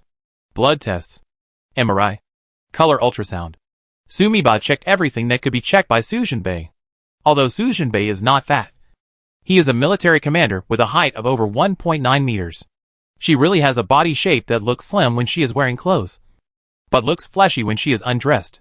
If Gu Yuan hadn't been asked to come in to help, Sumi Bao felt that just by pushing the tricycle, moving Su Jinbei up and down, and taking care of various instruments, she would be an agent. No matter how good her physical condition was, she would still be unable to bear it. Fortunately, Gu Yuan is not a spoiled rich lady. She is capable, smart and discerning. At first, she was surprised by all the advanced equipment in this place. But later, when she examined Su Jinbei and saw so many injuries on Su Jinbei's body, her mind was completely attracted by Su Jinbei's injuries, and she forgot about the strangeness of the place she was in. While operating the instrument, Sumi Bao analyzed Su Jinbei's injuries and some treatment options for Gu Yuan. Gu Yuan is worthy of being a descendant of imperial doctors and has a natural understanding of medicine. While listening, some ancient treatment plans can also be given. Sometimes, when Sumibao was operating instruments, he would look back at Gu Yuan, who was helping Su Jinbei turn over on the operating table. For a moment, she felt that Gu Yuan didn't look like a person from ancient times, but rather like a colleague of hers in the hospital. When she thought of her colleagues and friends, she thought of her best friend Qin Xiaoyu again. I wonder what will happen to Qin Xiaoyu if she suddenly disappears. After the examination, the person is pushed into the operating room. Sumibao is the surgeon, and Gu Yuan is the assistant. Sumibao directly anesthetized Su Jinbei and treated the injury under his ribs. The wound was very deep, but fortunately it did not damage the internal organs. As long as it was treated with ordinary suturing, it would not be a big problem. The injuries on the back and the external injuries on the body were all treated. As long as you take good care of it, it will be fully healed within a week. However, the 6 soul-suppressing nails and poisoning in Su Jinbei's body were more troublesome. Poisoning. Treatment with Western medicine is not effective. It is better to use Chinese medicine. Sumibao thought about it and felt that it would be more convenient for his eldest brother to find a Chinese medicine doctor from the book world to detoxify him. She remembered that it was written in the book that a very powerful old doctor appeared and cured the big brother's poison. Who is the old man? Can't remember. As for the 6 soul-suppressing nails, the surgical method is quite convenient. In ancient times, the punishment of soul-suppressing nails was considered the most cruel. That was because in ancient times, only traditional Chinese medicine was available. It was really difficult to use medicine to force out foreign objects, such as nails, driven into the human body without hurting the person. Especially the soul-suppressing nails that make people all over the world fearful. The nails are full of barbs. In addition, the piercing positions are next to major acupuncture points, and 2 of them are even next to important organs. If you try to force these nails out, your acupuncture points and organs will be injured, and you will definitely die. But it is much simpler to remove a few nails from the human body through surgery. No matter how many barbs those nails have, it's just a small thing. Take that. In the operating room, Sumibao and Gu Yuan were both wearing surgical clothes. Sumibao did not expect that Gu Yuan did not faint from shock when she entered the operating room for the first time. And when she asked which surgical instrument she wanted, she just had to take a look at it and point out the characteristics of the instrument, such as the one with 3 claws, the thinnest knife, etc. As long as she doesn't say the proper names of surgical instruments, tell them their characteristics, or take a look at them, Gu Yuan could hand it to her smoothly. Moreover, he was self-taught and knew how to use the handkerchief nearby to wipe the sweat on her forehead. My sister-in-law is really awesome. She deserves to be the descendant of an imperial doctor. Sure enough, some people are born to study medicine. Hey, Sumibao thought. She memorized Chinese medicine books with her grandfather at the age of 3, learned anatomy from her father at the age of 8, and could enter the operating room at the age of 10. He was specially recruited into the Institute of Medicine at the age of 12. She considers herself a medical genius. Now it seems that her sister-in-law also has great potential. Over time, Gu Yuan will definitely become the most amazing female doctor in this paperman world. My little sister is really overly praised. How great am I? I am also very scared of having people cut my flesh and get stitches all my life. But when I was young, my grandfather told me that for those of us who study medicine, the lives of our patients are as big as the sky, no matter what method is used. As long as it can save the patient and cause the least damage to the patient, that is the best treatment method and the best doctor. My little sister's treatment methods may look scary, but they are very effective. For the patients, they are less invasive and the recovery is faster. I want to learn these tricks from my little sister. When I get to the Exile, I will open a medical clinic in the future. I can also make money to support my little brother and my husband's family. I just don't know if my husband's family will think that I, a woman practicing medicine, have lost their people by being in public. These little sister's methods are all magical methods. I wonder if I can learn them and use them outside. Ouch. Her sister-in-law is really having a lot of drama in her heart.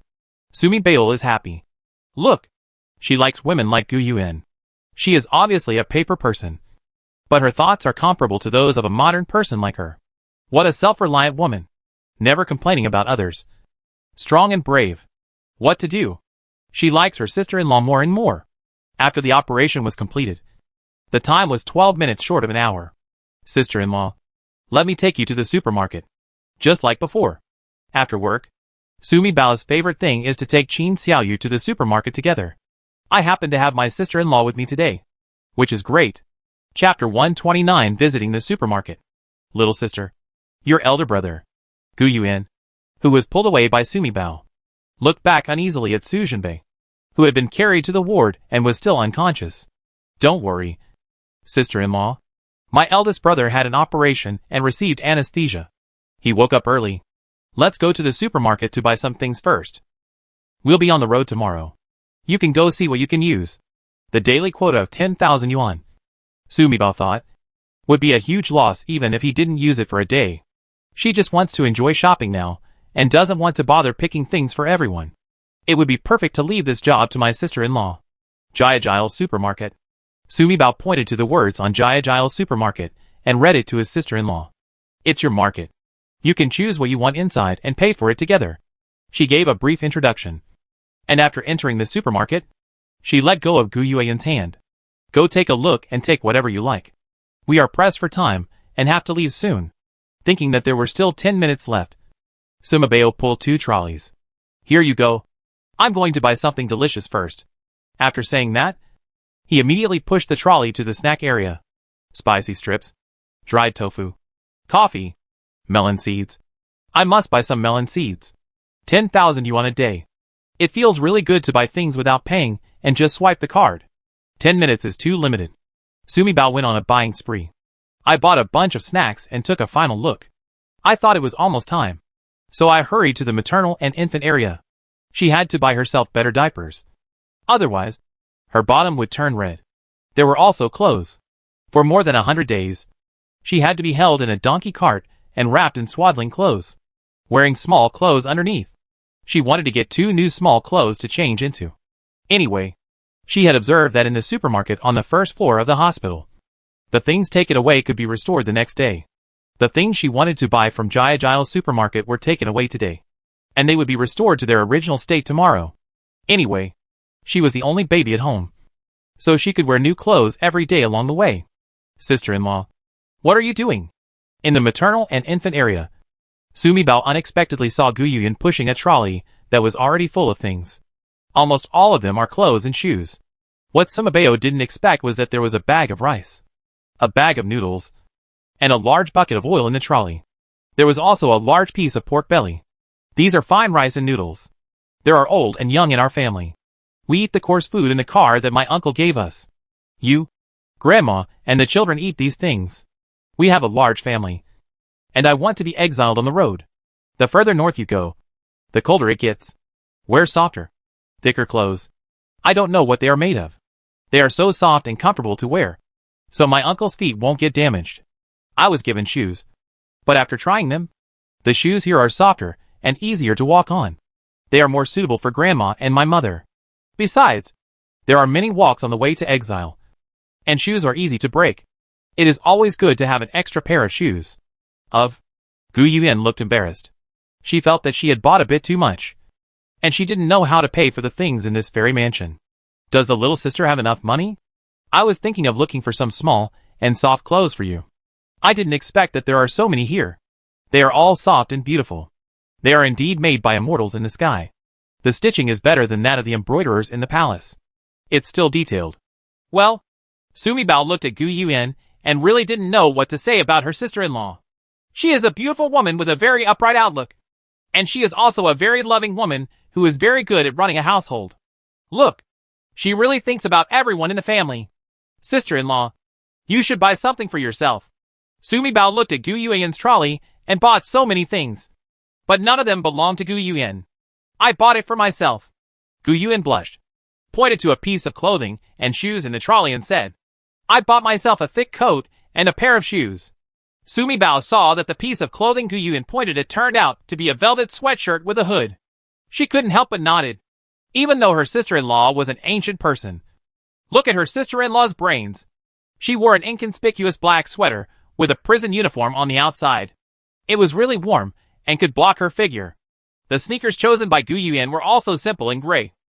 Very inconspicuous and light. Sumi Bao originally thought of giving everyone in the Su family a pair of sneakers. This way your feet won't get tired from walking. It's just that she doesn't know everyone's shoe size. So she wants to remember the shoe size next time, and then come in to get it. Do you know what size shoes they wear? What size clothes do they wear? Sumi Bao thought to himself. Clothes are easy to dress. They can be any big or small. But the shoes are no good. They don't fit my feet, and I can't wear them. That's why she didn't look at the shoes when she came in. Well, I make needlework all year round. I can tell everyone's shoe size just by looking at it. It's just that I can't read the numbers on your shoes here. But I can measure the size myself. Clothes are more beautiful than shoes. Well, the more Sumi Bao spends time with her sister-in-law, the more she will realize that her sister-in-law is a great treasure. Are all these ancient women so powerful? Can you tell the number of someone's clothes and shoes just by looking at them? Okay, let's each get her a fleece sweatshirt and a pair of sneakers. Master, there are still 3 minutes. The little rabbit suddenly jumped on Sumi Bao's shoulder to remind him. Well, as expected, time flies by the fastest when going to the supermarket. Pay the bill. Sumi Bao pushed the trolley to the checkout counter and watched each item being automatically scanned and then packaged. I forgot to bring a few extra towels. I can just wash my face and wipe my head. Seeing the items in Gu Yuan's trolley being taken out one by one, a pink towel was exposed. Sumi Bao then thought that she should get more towels. Toothpaste and toothbrushes. This one. I think it's softer and more absorbent. I'm thinking of buying one and taking it home with cotton sewn inside for my mother to use. Gu Yuan's face turned red. For mother? Towel sewn with cotton? Sumi Bao was stunned for a moment, and suddenly thought when he saw Gu Yuan blushing. Hey, how could she forget this? Because she became a baby after wearing a book. She didn't think about it that way. There were many women in their family, and when the house was raided, it was impossible to think of taking a menstrual belt. So, is it coming to mother? She was a little baby, so she really didn't notice whether her mother was here. Well, Mom came this evening. I have to come in 2 days. And Aunt Chi. She's bleeding. It's best to use a pad. Otherwise, ouch. Check it out. Sumi Bao was a little annoyed. How could she forget such an important thing? It would be better to take her sister-in-law to the supermarket. She really didn't think about these things without her sister-in-law reminding her. You wait. Sumi Bao quickly pushed an empty cart and ran to the daily necessities shelf, including sanitary napkins, disposable sanitary trousers, and toilet paper. Buy them all. I got a cart in one go and quickly pushed it over to pay the bill. We have to get out quickly. Sumi Bao teleported directly into the ward with Gu Yuan and several large bags of things. Then holding the hand of Su Jinbei, who was still sleeping, the three of them teleported back to the single room of the inn. Su Jinbei was sleeping on the bed, and Gu Yuan was staring at the big bags on the ground in a daze. Chapter 130. Who are you? What have you done to our master? Where is our little lady? Looking at Su Jinbei, who suddenly appeared on the bed unconscious. Then I saw a strange woman in black standing in front of the bed. Su San struggled to stand in front of Gu Yuan and Su Jinbei. Your master has just undergone surgery and removed the soul-suppressing nail from his body. He can only wake up after being anesthetized. She still had 13 minutes left to maintain her original form outside. Sumi Bao quickly took out things from the space. Look! I'm going to insert this needle into his blood vessel, and then hang the bottle high, and the medicine will flow into his blood along the tube. I've added painkillers, anti-inflammatory, and other medicines in it. While Sumi Bao quickly hung up the hanging bottle for Su Jinbei, he explained the acupuncture essentials to Gu Yuan. This is mainly because you practice more times. Practice makes perfect, and you can pierce it in one go. Usually it is pierced on the back of the hand. Children with thin blood vessels will also pierce it on the head or feet. Have you taken out the soul-suppressing nail? Su San was completely stunned. The thing in the master's hand is a soul-soothing nail, and even the most miraculous doctor can't cure it in the whole world. This little girl in black looks to be in her early 20s. She could actually take out the soul-suppressing nail for her master? Is she the miracle doctor the little lady invited for her master? You, Su San. It's your turn. Stretch out your hand. Sumi Bao inserted the needle into Su Jinbei, then turned to look at Su San. Time was tight. She had to hang up the water for these two people quickly. The 3 bottles of water had to be hung up for nearly an hour. When no one noticed her late at night, she finished drying the water. This life. This goddess doctor actually knows that his name is Su San. Su Sanjin felt numb. Glancing at Gu Yuan, the young lady said nothing. but just looked at the female doctor with a smile. Nod to him. Su-san could only stretch out his hand. Sumi Bao quickly inserted the needle into Su-san. Just watch and wait until the water in the bottle is drained out. Then replace it with another bottle, and stick it in like this. Until it is drained out. Then I will come back to give them the needle. It would cost points to stay outside. She couldn't sit here for an hour or two and watch them drink.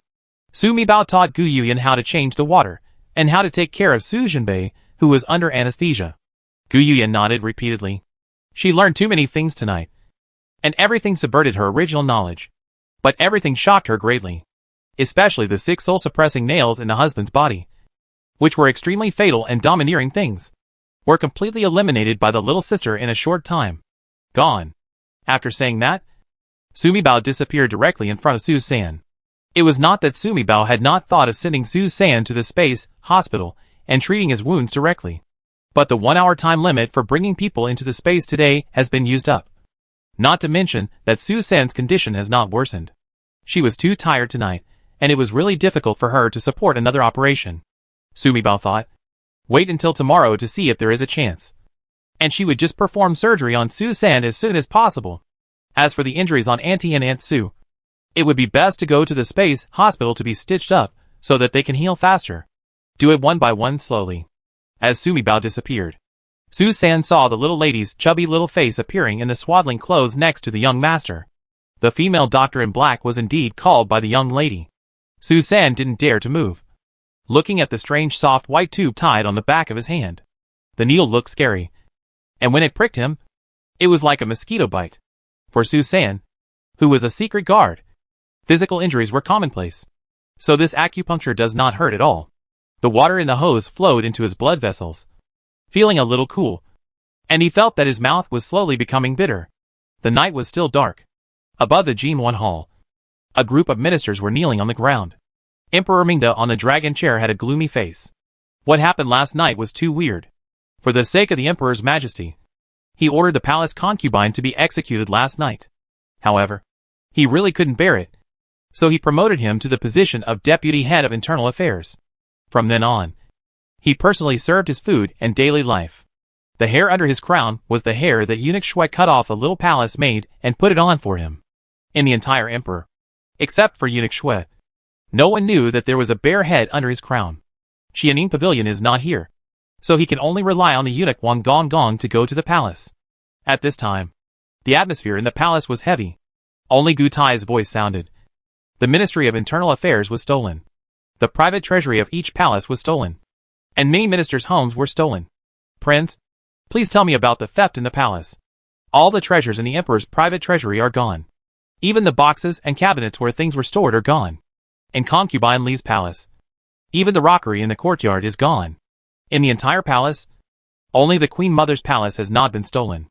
After the prince reported the theft in the palace, the emperor asked Gu Tai to report the specific details of the theft in the minister's house. He wanted to see what clues Gu Tai and his people found after searching for an hour or two. For the ministers on the list, all the things in their mansions are missing. The strangest thing is that except for an empty mansion and a large number of living people, even the bed is missing. How could so many things be moved away in an instant without disturbing anyone? Your house has been robbed. And there are so many people. But no one sees the appearance of the thief? The emperor refuses to give up. So what is he afraid of? I just remember that I was having fun when I got dizzy and lost consciousness. When he woke up again, he was woken up by Schwer's little father-in-law. When he saw 2 bald heads next to him, he realized that his head had been shaved without any hair. No one saw anyone, whether they were sleeping or waking up. It was just that everything suddenly disappeared under everyone's eyes. All the ministers knelt down, their heads touching the ground, and their legs were fighting. Especially those officials who had lost things in the government were so scared that they almost peed their pants. Think about it. Luckily that person was just greedy for money. Otherwise, would their heads still be on their neck? Your Majesty, the strangest thing is that something was stolen from eunuch Qian's Qianin Pavilion. The prince whispered to the emperor from the side. In Qian Gongdong's courtyard, a whole yard of vegetables has disappeared. Many palace guards saw it. The prince's words were actually reminding the emperor. Could it be that the thief who took the things was not a human being, but a monster or a fairy? If not, how could such a capable thief steal food? Of course, This prince also has selfish motives. His words were also a reminder to the emperor.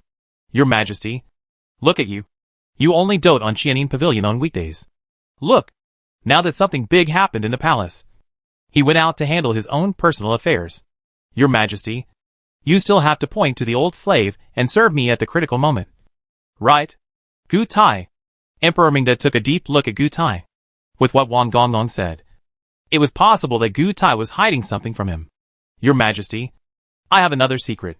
Gu Tai took a few steps forward and handed a certificate to Wang Eunuch. Your Majesty, please watch carefully. I will give you a bright light. Eunuch Wang secretly hummed in his heart. Gu Tai, you and Qianli Pavilion are on the same side. And I am the Prime Minister's man. You usually give me eye drops. And now it's my turn to give you some eye drops. Chapter 131. Daki is besieged on all sides. What do you mean by the ministers above? Emperor Mingda stared at the familiar names of ministers on the fold. Especially the Jingui Duke's mansion and the Wang Taifu's mansion. All the mansions of these ministers are gone. Such a large mansion suddenly disappeared without any sign. This matter is unbelievable and frightening no matter how you describe it. How could Gu Tai, who knew Emperor Mingda best, report such a matter in the first place? He always has to think twice before he acts. Well, especially the Jingui Duke's mansion. There is only a big hole left. My dear friends, what do you think? Everyone can speak freely. Tell me what is going on. The ministers were sweating coldly and secretly looking at each other. How dare they say that? They are all talented people who have served as officials for many years. So they don't know what the emperor is thinking. This is to bring trouble to the Su and Wang families. After all, the Daki dynasty is currently suffering from internal and external troubles. Especially yesterday's collapse of the imperial mausoleum and chaos on the long street. People's resentment is boiling and rumors are spreading. They all said that the emperor was unjust and had killed the prince and loyal ministers. Heaven was angry and people were angry. And the Qi dynasty was about to fall. If a foolish king has no moral principles, he must either take a Zen position or issue an edict before committing a crime, in order to quell the grievances of heaven and eliminate the disasters of the people. But none of them dared to say these words. Gu Aiqing, the emperor named him. And Gu Tai could only take a step forward. Now that things have happened, Gu Tai is also in a difficult position. He knew what the emperor wanted him to say. Wasn't he just thinking of a reasonable excuse to blame all the faults on the Prince Yudang and the Su Wang family? However, now the two people in the world who can make the emperor fearful. Su Jinbei was hit by 6 soul-suppressing nails and has been unconscious. Although Taifu Wang is wily and scheming, he is old after all. After yesterday's chaos on the street, he had a high fever at the inn last night, and he was about to die from the fever. All of this is the news that the people he sent came back from the inn. The whole night. Especially the 2 single rooms of Su and Wang's family. No one came out. No one came close. Under such circumstances, how could he find a reasonable excuse to blame the exiled people of the Su and Wang families for such a shocking event? But the emperor pushed this problem to him. No matter how difficult it was, he had to find a way to solve the problem for the emperor. Gu Tai thought about how to say it better.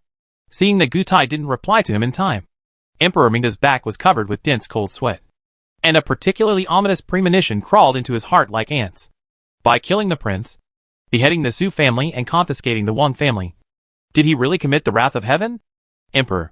Suddenly Ji Wei, the commander of the Imperial Guard, strode in and knelt down in front of the hall.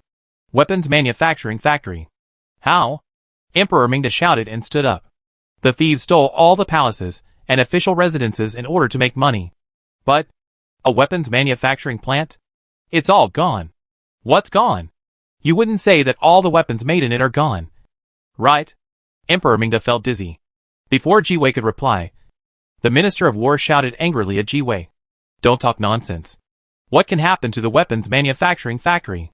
It is guarded by 30,000 soldiers, and is so close to your forbidden army camp. You won't say that just like this. The hundreds of thousands of manufactured weapons can also stolen. The Daki dynasty was so besieged on all sides. And the war in northern Xinjiang had just ceased. And they were about to send envoys to negotiate with their relatives. The 3 divisions of the East, West and South are ready to move again. Under such circumstances, the weapons manufacturing factory is naturally working overtime and desperately manufacturing weapons. That's why we saved hundreds of thousands of pieces.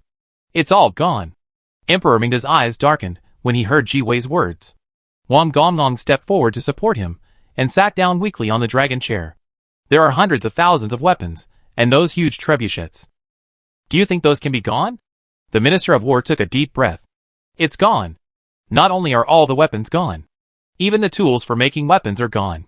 Ji Wei simply didn't dare to recall what he saw at the weapons manufacturing factory just now. There's nothing left but people. Emperor. Gu Tai glanced at Emperor Mingda. Their eyes met, and both of them understood that they could no longer blame the Su and Wang families for everything that happened in the past 2 days. This is simply beyond human power. No matter whether it is Su Jinbei or Wang Taifu. No matter how powerful they are still human. Prime Minister. Something happened to the village where your clan is located as well. Ji Wei looked at the Prime Minister. When he entered the palace just now, he saw the village head of the village where the Prime Minister's family lived and 2 people waiting outside the palace gate. As soon as he saw him, the village chief held him tight and begged him to bring a message to the Prime Minister, saying that something had happened in the village and everything in the ancestral hall had been lost. What? The Prime Minister's eyelids were twitching wildly. In the middle of the night last night, his mansion disappeared out of thin air, and a series of scandals occurred in the house. He took his family and quickly found a place to live. He was urgently announced to the palace by the emperor. Unexpectedly, something happened in the village where the Shou clan was located. You mean my ancestral hall? Ji Wei nodded, and the Prime Minister rolled his eyes and fainted. Can he not faint? Ji Wei is the commander-in-chief of the Forbidden Army. So can the secret of the grain depot under his ancestral hall be kept? He is a Prime Minister, but he has more food than the national treasury. What does he want to do? Where's the granary?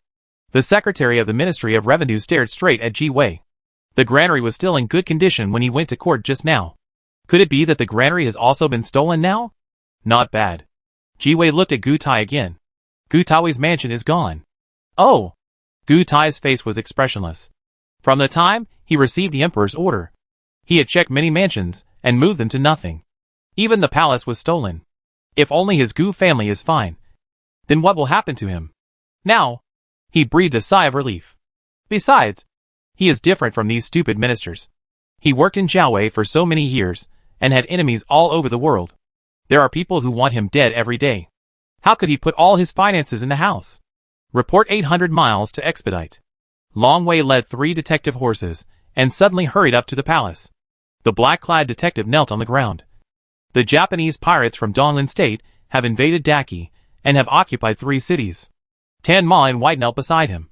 There is a severe drought in the south. The weather is extremely hot, and fires often break out in the woods. South Vietnam is ready to move. Another man in black didn't dare to raise his head. The plague is rampant in the 4 counties of Yunzhou. The hall fell into deathly silence for a moment. Emperor Mingda's face was ashen. My dear friends, what do you think? Your Majesty, according to the original plan, let the 3rd prince lead a team to go north. Make peace with northern Xinjiang. Send New Year coins. Open a border market. Receive the Su family's army. And deal with matters in Yanjing City. The right minister dragged the remaining leg forward and continued calmly. The Japanese pirates in the east border country are a small country. They dare to attack our Qi dynasty because they want to take advantage of the internal and external troubles in our Qi dynasty. The old minister asked King Yin to lead an army of 100,000 black feathers to march eastward and regain the lost territory. At the same time, he will lead the imperial army. 10 doctors went to deal with the plague. The ministers were speechless. Yes, the prince passed away. The 9 generals of the Su family were gone, and Su Jinbei was abolished. Isn't it true that the most capable person in the Daki dynasty is His Highness King Yin? Chapter 132. Even if you don't obey the wall, you only obey King Yin. King Xianyan is marching eastward, taking the 2nd prince to build the imperial mausoleum, and the 3rd emperor to go to the northern border. In the south, wait for the prime minister to wake up and ask him to bring food to relieve the disaster. Emperor Mingda slumped powerlessly on the dragon chair. If it weren't for the natural disasters that broke out in the Qi dynasty, he would have seized the opportunity and killed the prime minister directly. In this way, no one could covet his throne. However, now is the time to employ people. So why not send the prime minister to the south? The right minister thought to himself, hey, I really don't understand. Early in the morning, His Highness King Yin dug the old minister out of bed and asked him to recommend him to suppress the Japanese pirates. 800 miles in a hurry. We just arrived now. How did King Yin know this military secret? The King of Yin is here. The ministers were surprised. The emperor had just announced the edict. He had not yet written the edict, and asked the eunuch to go and announce it. King Yin himself arrived. Is it possible that King Yin received the letter in advance and refused to go? So you came to silence the emperor? Huh. Why did King Yin come at this time? The one who was most surprised was the right prime minister. Looking at King Yin striding in, the right prime minister's old eyes kept blinking. He said in his heart, what kind of drama is King Yin causing? Before dawn, King Yin entered his house and asked him to hand over the book. If he comes by himself, why don't he ask him to hand over some coupons? He can just ask for his orders on his own initiative. Snort. This brat like King Yin is just annoying. If he hadn't used the safety of his own grandson Chu Mingyang as an excuse, he would have sent people to protect Su Zhenbei on the road. The implication is clearly that your grandson, right Prime Minister, will just cause trouble in the capital. If you dare to mess with our family Su Zhenbei without knowing the seriousness of it while on the road of exile, I will dare to kill your grandson. He also had the expression that I just came to inform you, and you can figure it out on your own. 18th brother is here? Are there any problems with the renovation of the Imperial Mausoleum?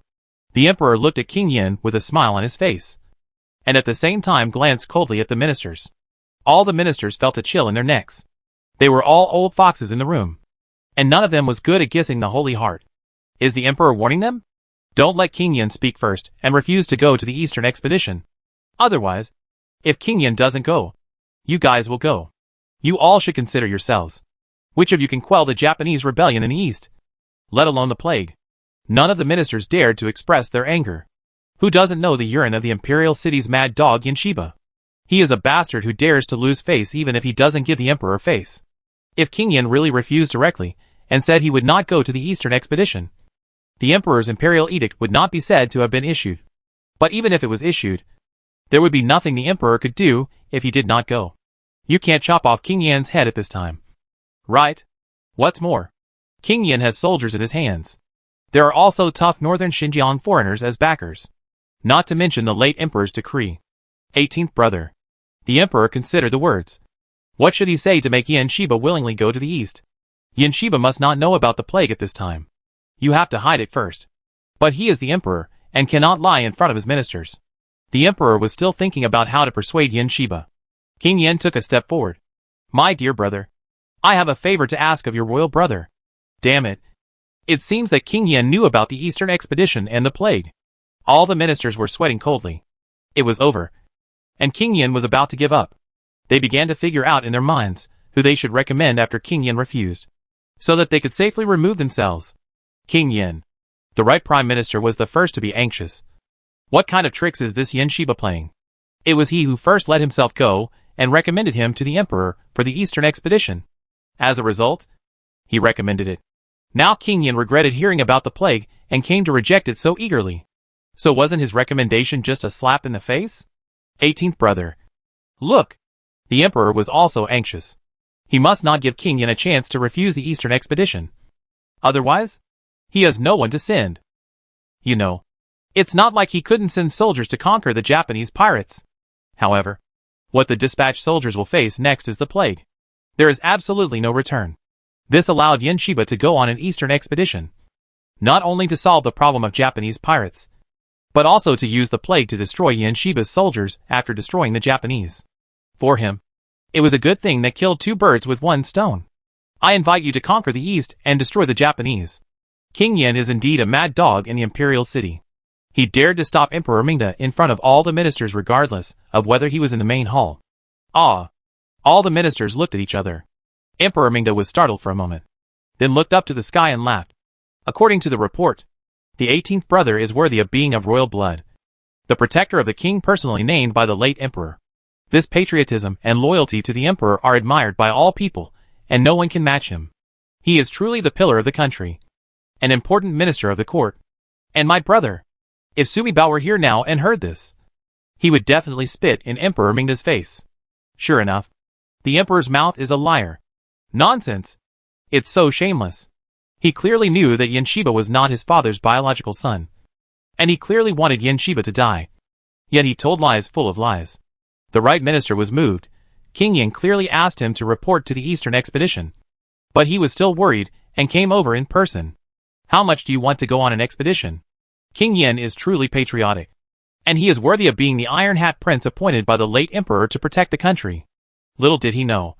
What Yin Shiba was thinking here was, oh, I finally caught up with you. I was just afraid that the old guy, right, Prime Minister, wouldn't be able to handle this. Brother Imperial, the Japanese invasion is urgent. I asked you to lead the Black Feather Army first, and set off immediately to quell the Japanese. Brother Imperial ordered all the soldiers and horses to catch up. Ministers, I have seen people who are not afraid of trouble, but I have never seen someone so anxious to rush to die. Your Highness, King Yin, must be a tiger like you. Once you take action, not to mention the Japanese pirates, and even the plague and death will be on your way. Accurate? Emperor Mingda was so happy. The corners of his mouth rose, and he couldn't hold it back. King Yin, my dear brother, I have one more thing to ask my royal brother. My brother? But it doesn't matter. Emperor Mingda thought, hey, Yin Shiba, as long as you are willing to go east to conquer the Japanese and cure the plague, whatever you want, I'll get it. After all, as brothers, you gave me such a big gift before you died. How could I not fulfill your little wishes? The army is marching eastward, but my black-feathered army is short of doctors and medicines.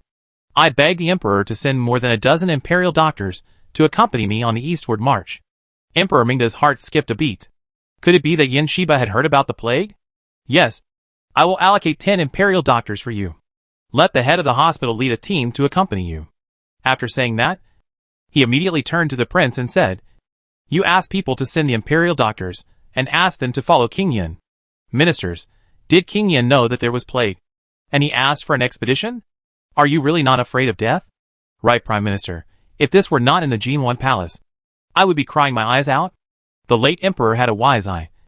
And King Yin was indeed righteous. King Yin, I have finally completed the task assigned to me by our family in Jinbei. I must leave the capital 3 days ago, and go on an eastern expedition.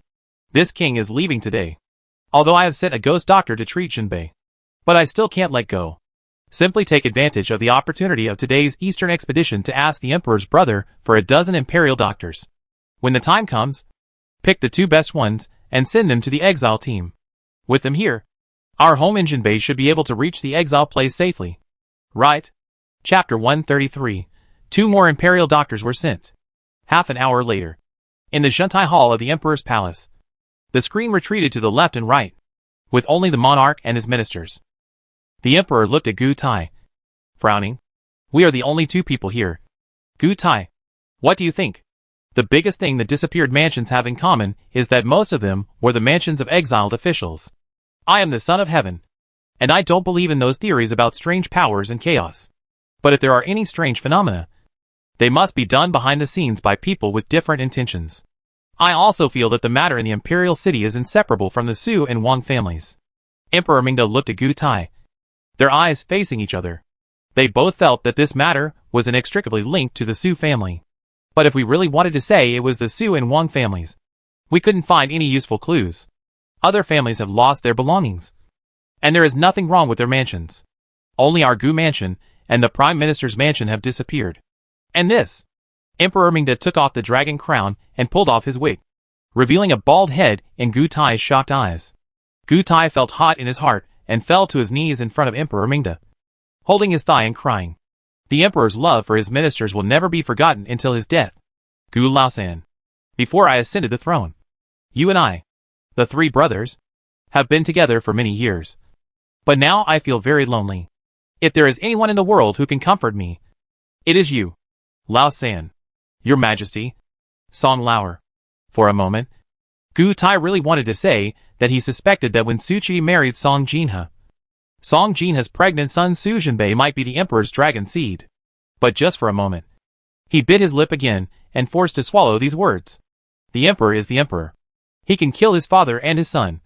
So how can we talk about the righteousness between the emperor and his ministers? Hearing Gu Tai mention Su Qi, the emperor couldn't help but think of the time when the 3 of them traveled together in the world before he ascended the throne. But I just thought about it. And then said with a sinister look, Gu Tai, send someone to follow. After arriving at Xiangqiao, get the Su family's army token. Directly destroy the entire Su family. No one will be left alive. Overnight, so many incredible things happened in the imperial city. Everything points to the Su and Wang families. I just can't find any clues. If you can't find it, just look for it. And simply don't want to guess anymore. The way to make people feel at ease is to simply let the person who makes you feel uneasy disappear. There is also something about the Prime Minister's mansion. Is there something I don't know whether to say or not? Speak. I just ordered my subordinates to secretly investigate the theft of the Prime Minister's ancestral hall. I found that they seem to have lost a batch of food. Food? Emperor Mingda narrowed his eyes. The Prime Minister lost food and didn't report it to the official? What is the connection between food and the theft of ancestral halls? If there is plenty of food, what does the Prime Minister want to do? Everything is self-evident. If the Prime Minister doesn't report it, does Jiawei still want to investigate? If you don't check, the Prime Minister has the world in mind and the people in his heart. I asked him to go south to provide disaster relief, which naturally wins his heart the most. Emperor Mingda sneered. The Prime Minister conspired with him and Gu Tai to create the East Palace case, killing the prince and destroying the Su and Wang families. Then what? Since the prince is gone, naturally all the princes will focus on the prince's position. Where is the Prime Minister? He has made so much secretly over the years that his wealth is probably more than the national treasury. Not only that, he was also thinking about food. This is Sima Zhao's heart. And everyone on the road knows it. Since the Prime Minister cares about the world so much, he wants to be the master of the people in the world. Then, let him go to disaster relief and serve the people. Otherwise, how could he be worthy of the things he had spent so much time planning over the years? Leave all disappearance cases to Jiawei. Send people to investigate secretly. Since the thief has stolen so many things, he has to use them. As long as he uses them, sooner or later he will be found. The monarch and his ministers talked secretly for a while. Gu Tai bid farewell, and was going to see the third prince off to northern Xinjiang. As soon as Gu Tai left, the Queen Mother and her entourage arrived at the Zhengtai Hall. Your Majesty, you cannot harm King Yin like this. The Queen Mother frowned and sat in the upper position. No one can cure the plague, and King Yin will definitely die if he goes there. Your Majesty, the late Emperor left a legacy, and you cannot kill King Yin. The Queen Mother looked at her son. In the past 10 years since he ascended the throne, she really could not understand him more and more. King Yin is not of the former Emperor's blood. The former Emperor left King Yin behind, which is the biggest life-saving talisman for our royal family. King Yin must not die in the Eastern expedition. Emperor Mingda raised his eyes and looked at his mother, and sneered in his heart, Are you my mother or King Yin's mother? Mother! If King Yin doesn't go to the east to conquer, I will go and do it myself. Okay. The Queen Mother's expression immediately changed. Is it true that the Great Qi Court has no other generals available except King Yin? Alas, my lord, you are so confused. The Duke of Xinghua has such loyal ministers and good generals. So why do you have to kill them all? When your father was here, our Daki was so mighty and majestic. Is it now that there are no generals available? The King of Yin is marching eastward. The Prime Minister is touring the south to provide disaster relief. The third prince is heading to northern Xinjiang. And the second prince is repairing the imperial mausoleum. Queen Mother, do you think I have arranged this? The Queen Mother was startled and looked up at the expressionless Emperor Mingda. I felt sad. Did the Emperor think her harem was interfering in politics? Otherwise, the Queen Mother still feels that it is not feasible to conquer King Yin in the east. Would it be better for me to conquer it myself? This question was a bit aggressive. No matter how many thoughts the Queen Mother had, she could only swallow them at this time. Yes, after all, the Emperor has been on the throne for 10 years, and he is no longer the mediocre prince who relied on his maternal relatives to ascend to power. Your Majesty, you are my biological son. Your mother will naturally choose you between Prince Yin and you. The Queen Mother sighed. It would be better for King Yin to go to the eastern expedition. This man's life and death will depend on his fate. The Queen Mother sighed and returned to the palace. As soon as she returned to the palace, the Queen Mother immediately sent a confidant eunuch to chase King Yin with a box. In the box, she put a life-saving pill. That was the birthday gift given to her by Master Yi when the late Emperor was still alive. The Queen Mother asked her confidant eunuch to deliver life-saving pills to King Yin, and told the eunuch that it was impossible for King Yin to say anything, especially the plague, which must not be mentioned in front of King Yin. The Queen Mother only asked the eunuch to bring a message to King Yin. King Yin is the only one in the Qi who can fight. For the sake of the country and the people, please ask King Yin to save his life first no matter what the situation. Not to mention the harem. As soon as King Yin returned to the palace, He immediately wrote novels about Yin. Get the status of exiles for these two adults, and send them immediately to Zhou Fuan. Tell him that these two people were sent by the right prime minister to secretly protect Chu Mingyang. Yin Xian secretly cursed. He is using the guise of right prime minister again. I saw with my own eyes that when you went to court just now, you threatened the right minister again. That Chu Mingyang is really useful. The two imperial doctors next to them had grim expressions on their faces. But they dared not speak in anger. I cried in my heart and said, King Yin, are you really a dog? You threaten us with our family members and force us to follow you to treat Mr. Shub's health. But, can you give us the identity of an official? Why do you have to give us the status of an exiled prisoner? Yan Xing, who was next to him, also felt bitter. Alas, I just sent away a ghost doctor. And now I have to send two imperial doctors away. Master, do you really think he keeps everything secret? He simply wanted to announce to the whole world that he was determined to protect Su Jinbei. And anyone who dared to touch Su Jinbei would have trouble with him. Master, you are at odds with the Emperor. Master, you really think you have a long life? Chapter 134 I, Wan Leba, am about to make a fortune. It's time for breakfast. Hurry up. 1 black noodle steamed bun per person, and 1 bowl of vegetable soup for each person. It's free. The white noodle steamed buns are 300 won per person, and the rice soup is 200 won per person. Before dawn, the official was in the courtyard calling the prisoners to get up. We will be on the road in half an hour. There are people who want to buy water bags and steamed buns. Each family will send people to buy them. There are also carts. Each one worth 50 taels of silver. It's only been 1 night. Why did the price increase again? The prisoners whispered. What are you looking at? Haven't you heard? There is plague in the east, fire in the south, and drought in the northwest. The price of white noodles increases every day. Don't blame me for not reminding you. This is a post station at the foot of the Emperor. And you can still see by Mian. When you go further north, let alone white noodles, you may not be able to eat black noodles. The official officer Lu Lauer cursed, and said he was going to be a fat official. Damn it. These nearly 400 prisoners were either imperial officials or wealthy businessmen. Unexpectedly, each of them was poorer than the last one.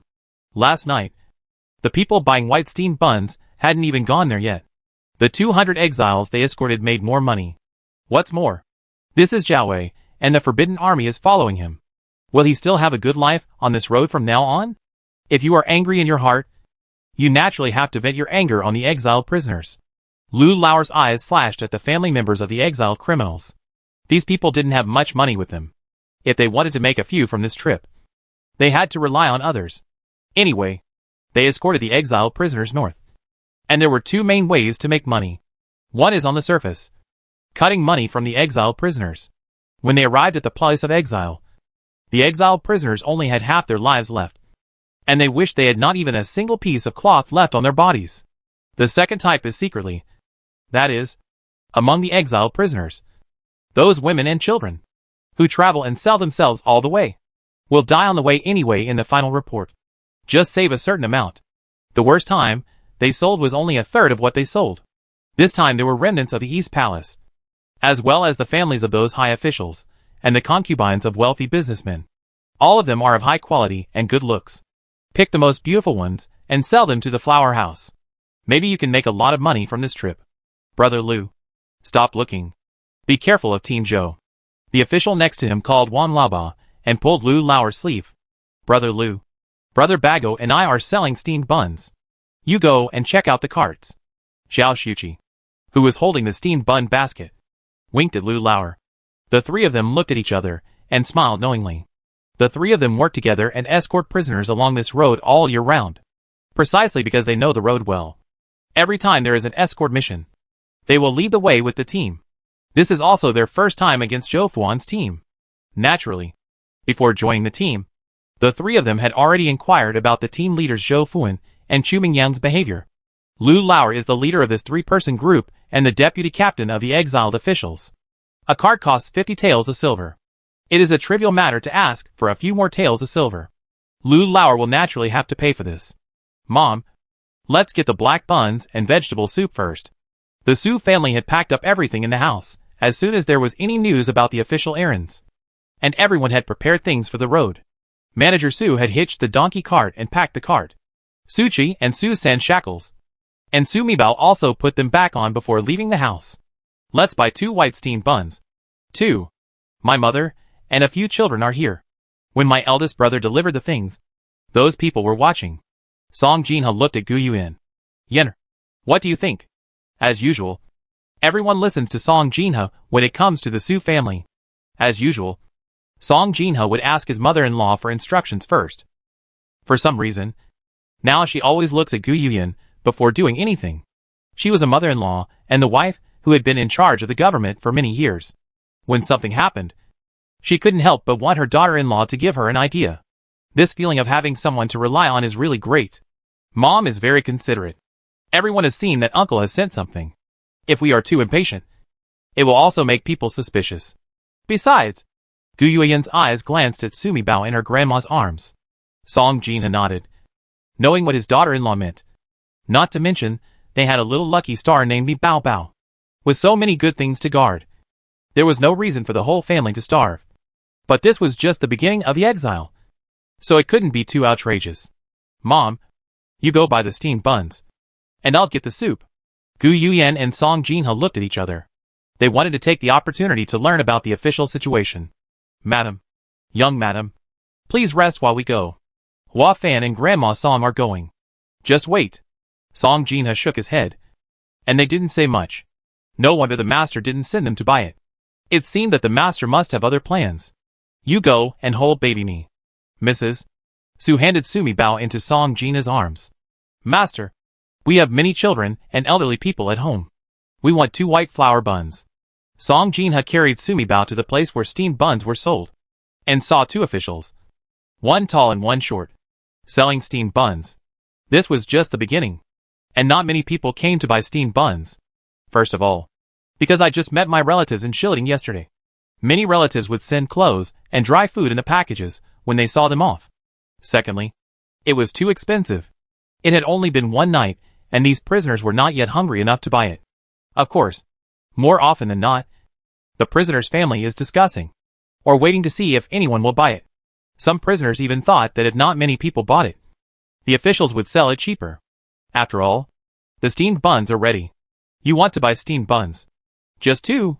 Wang Laobao picked up the mung beans, and when he was about to say why he only bought 2, he was really confused.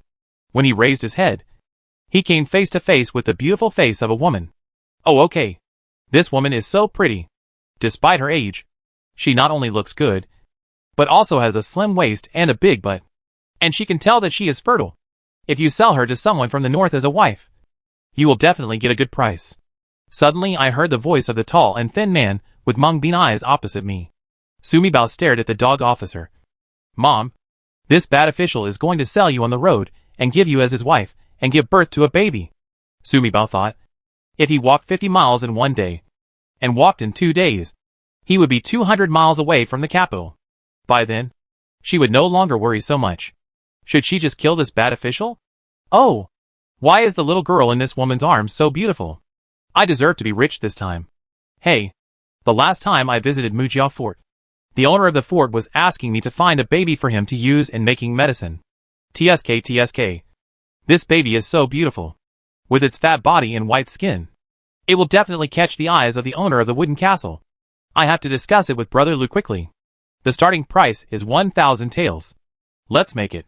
This trip, we 3 brothers are really going to make it. Bastard? Sumabeo hee. This dog official is actually called a bastard. Why is it that he has to do human affairs? Sold her to refine medicine? Mujiapa? Why does it sound familiar?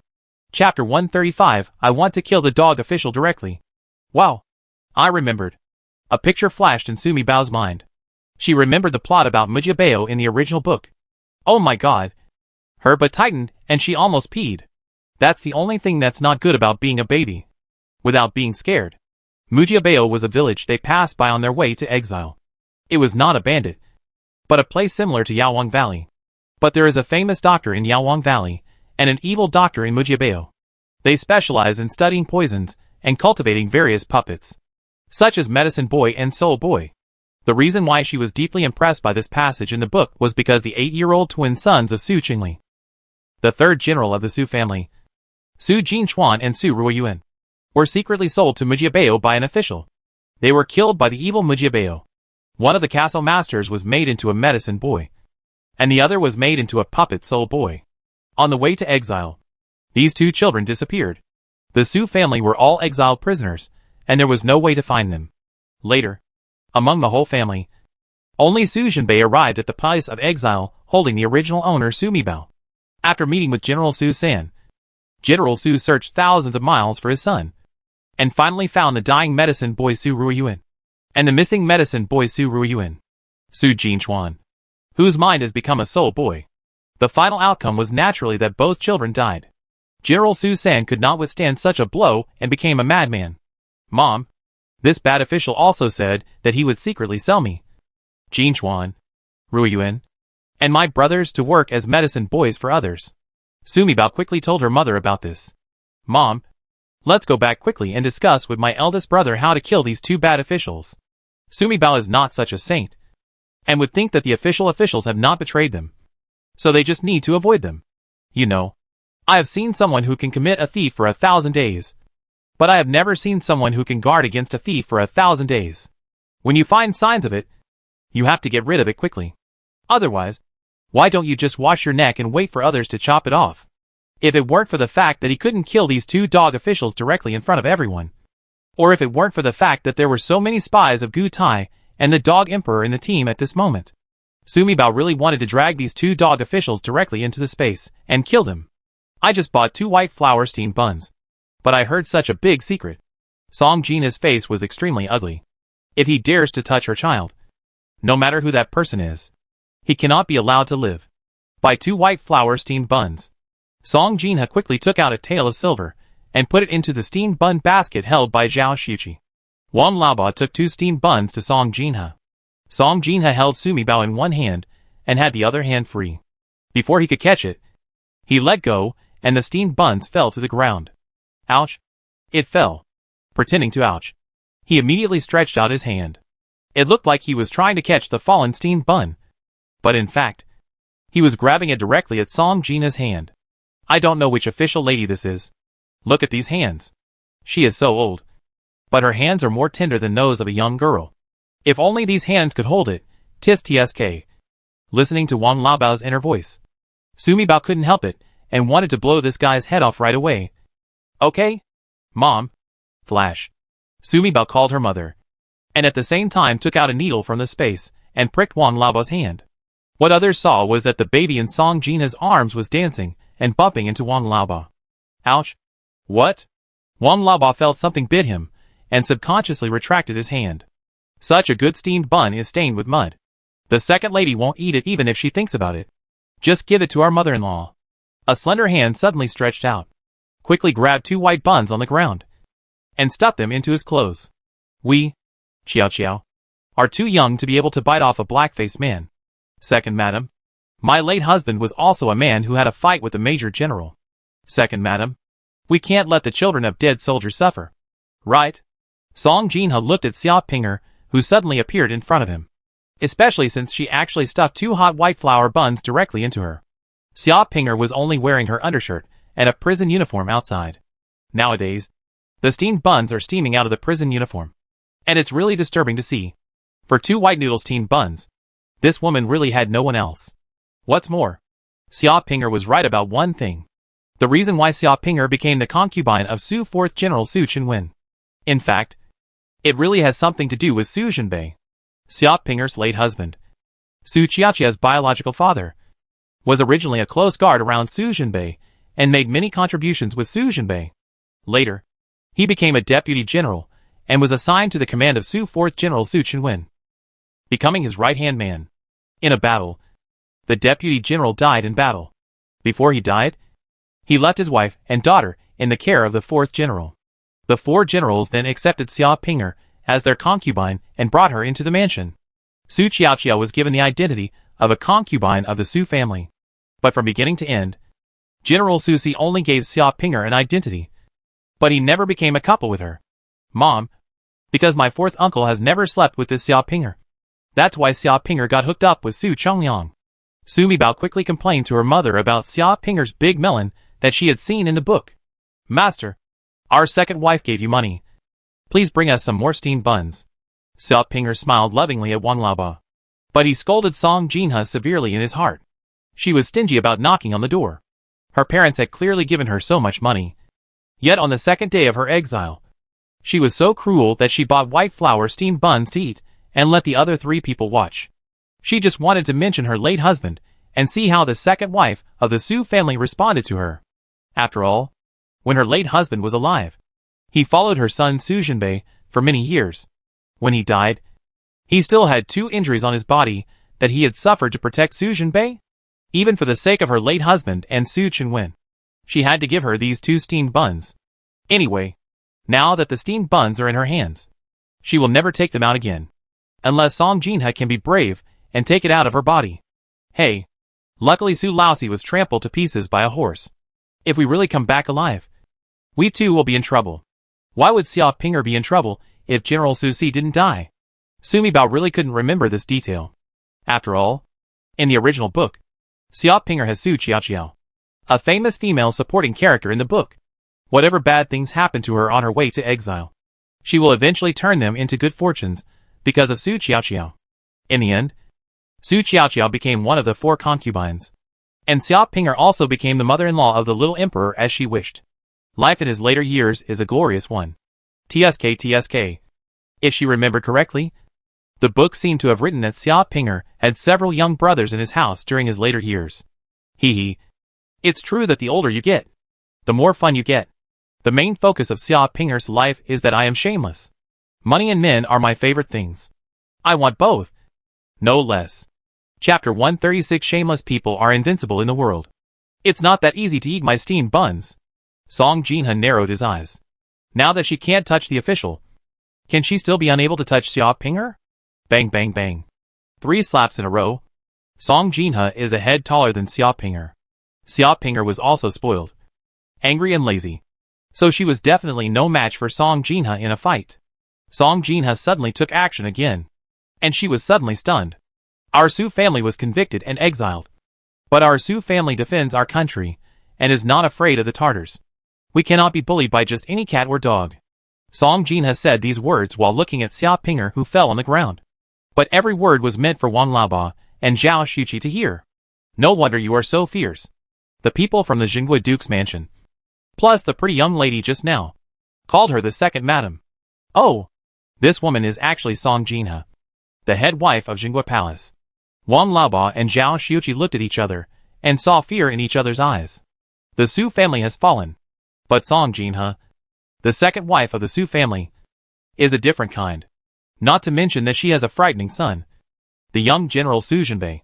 But let's talk about her natal family, which is the Song family, the #1 imperial merchant in Deqi.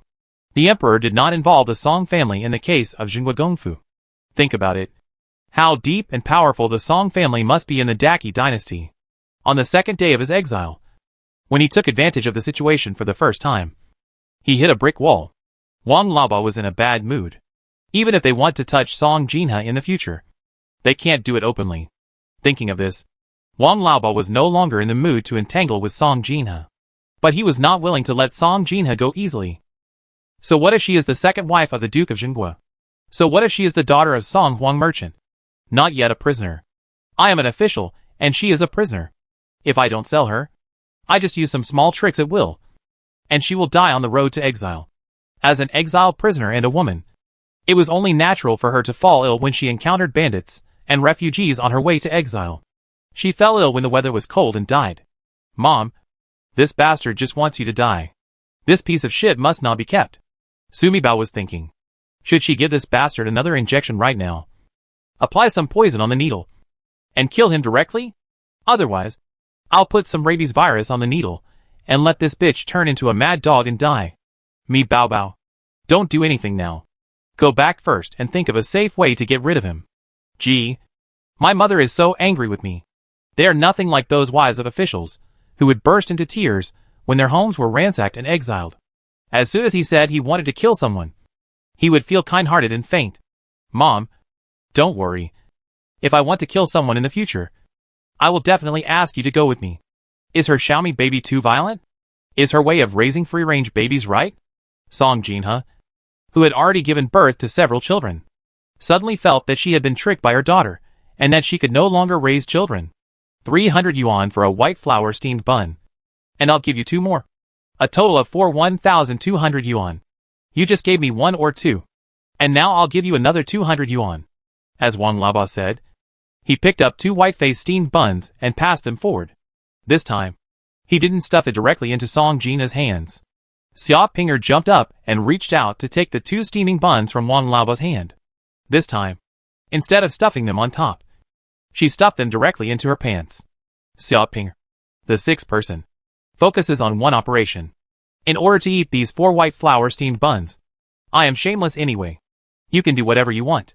At worst, you, Song Jinha, will overthrow me today and take it off, forcibly take it out. Song Jinha. Anyway, you just hit me. So we are settled. After saying that, without waiting for Song Jinha to speak, she turned around and ran away. There were 4 big white-faced steamed buns in her clothes, like 4 rabbits, bouncing around. The exiled prisoners looking around were stunned. After all, everyone is either an official or a wealthy family. It's the 2nd day of exile again, and we haven't reached the end of the road yet. This face is still very particular. Xia Pinger's operation was really eye-opening. TSK. I finally remembered where Xia Pinger came from. This Xia Pinger is truly a wine lady who has been selling wine in a house for many years.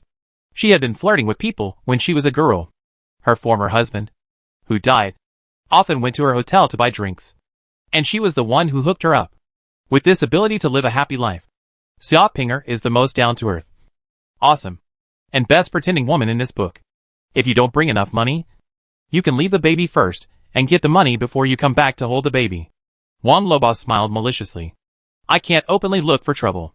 But when she went back to get the money, she touched the child's swaddling clothes. People like them always like to wear valuable things for their children. I can buy 2 women's foot warmers no matter what I touch. I really can't bear it. Tonight, I must kill this guy. This time, Sumi Bao didn't let her mother read her thoughts, and only thought about it in her head. Mother.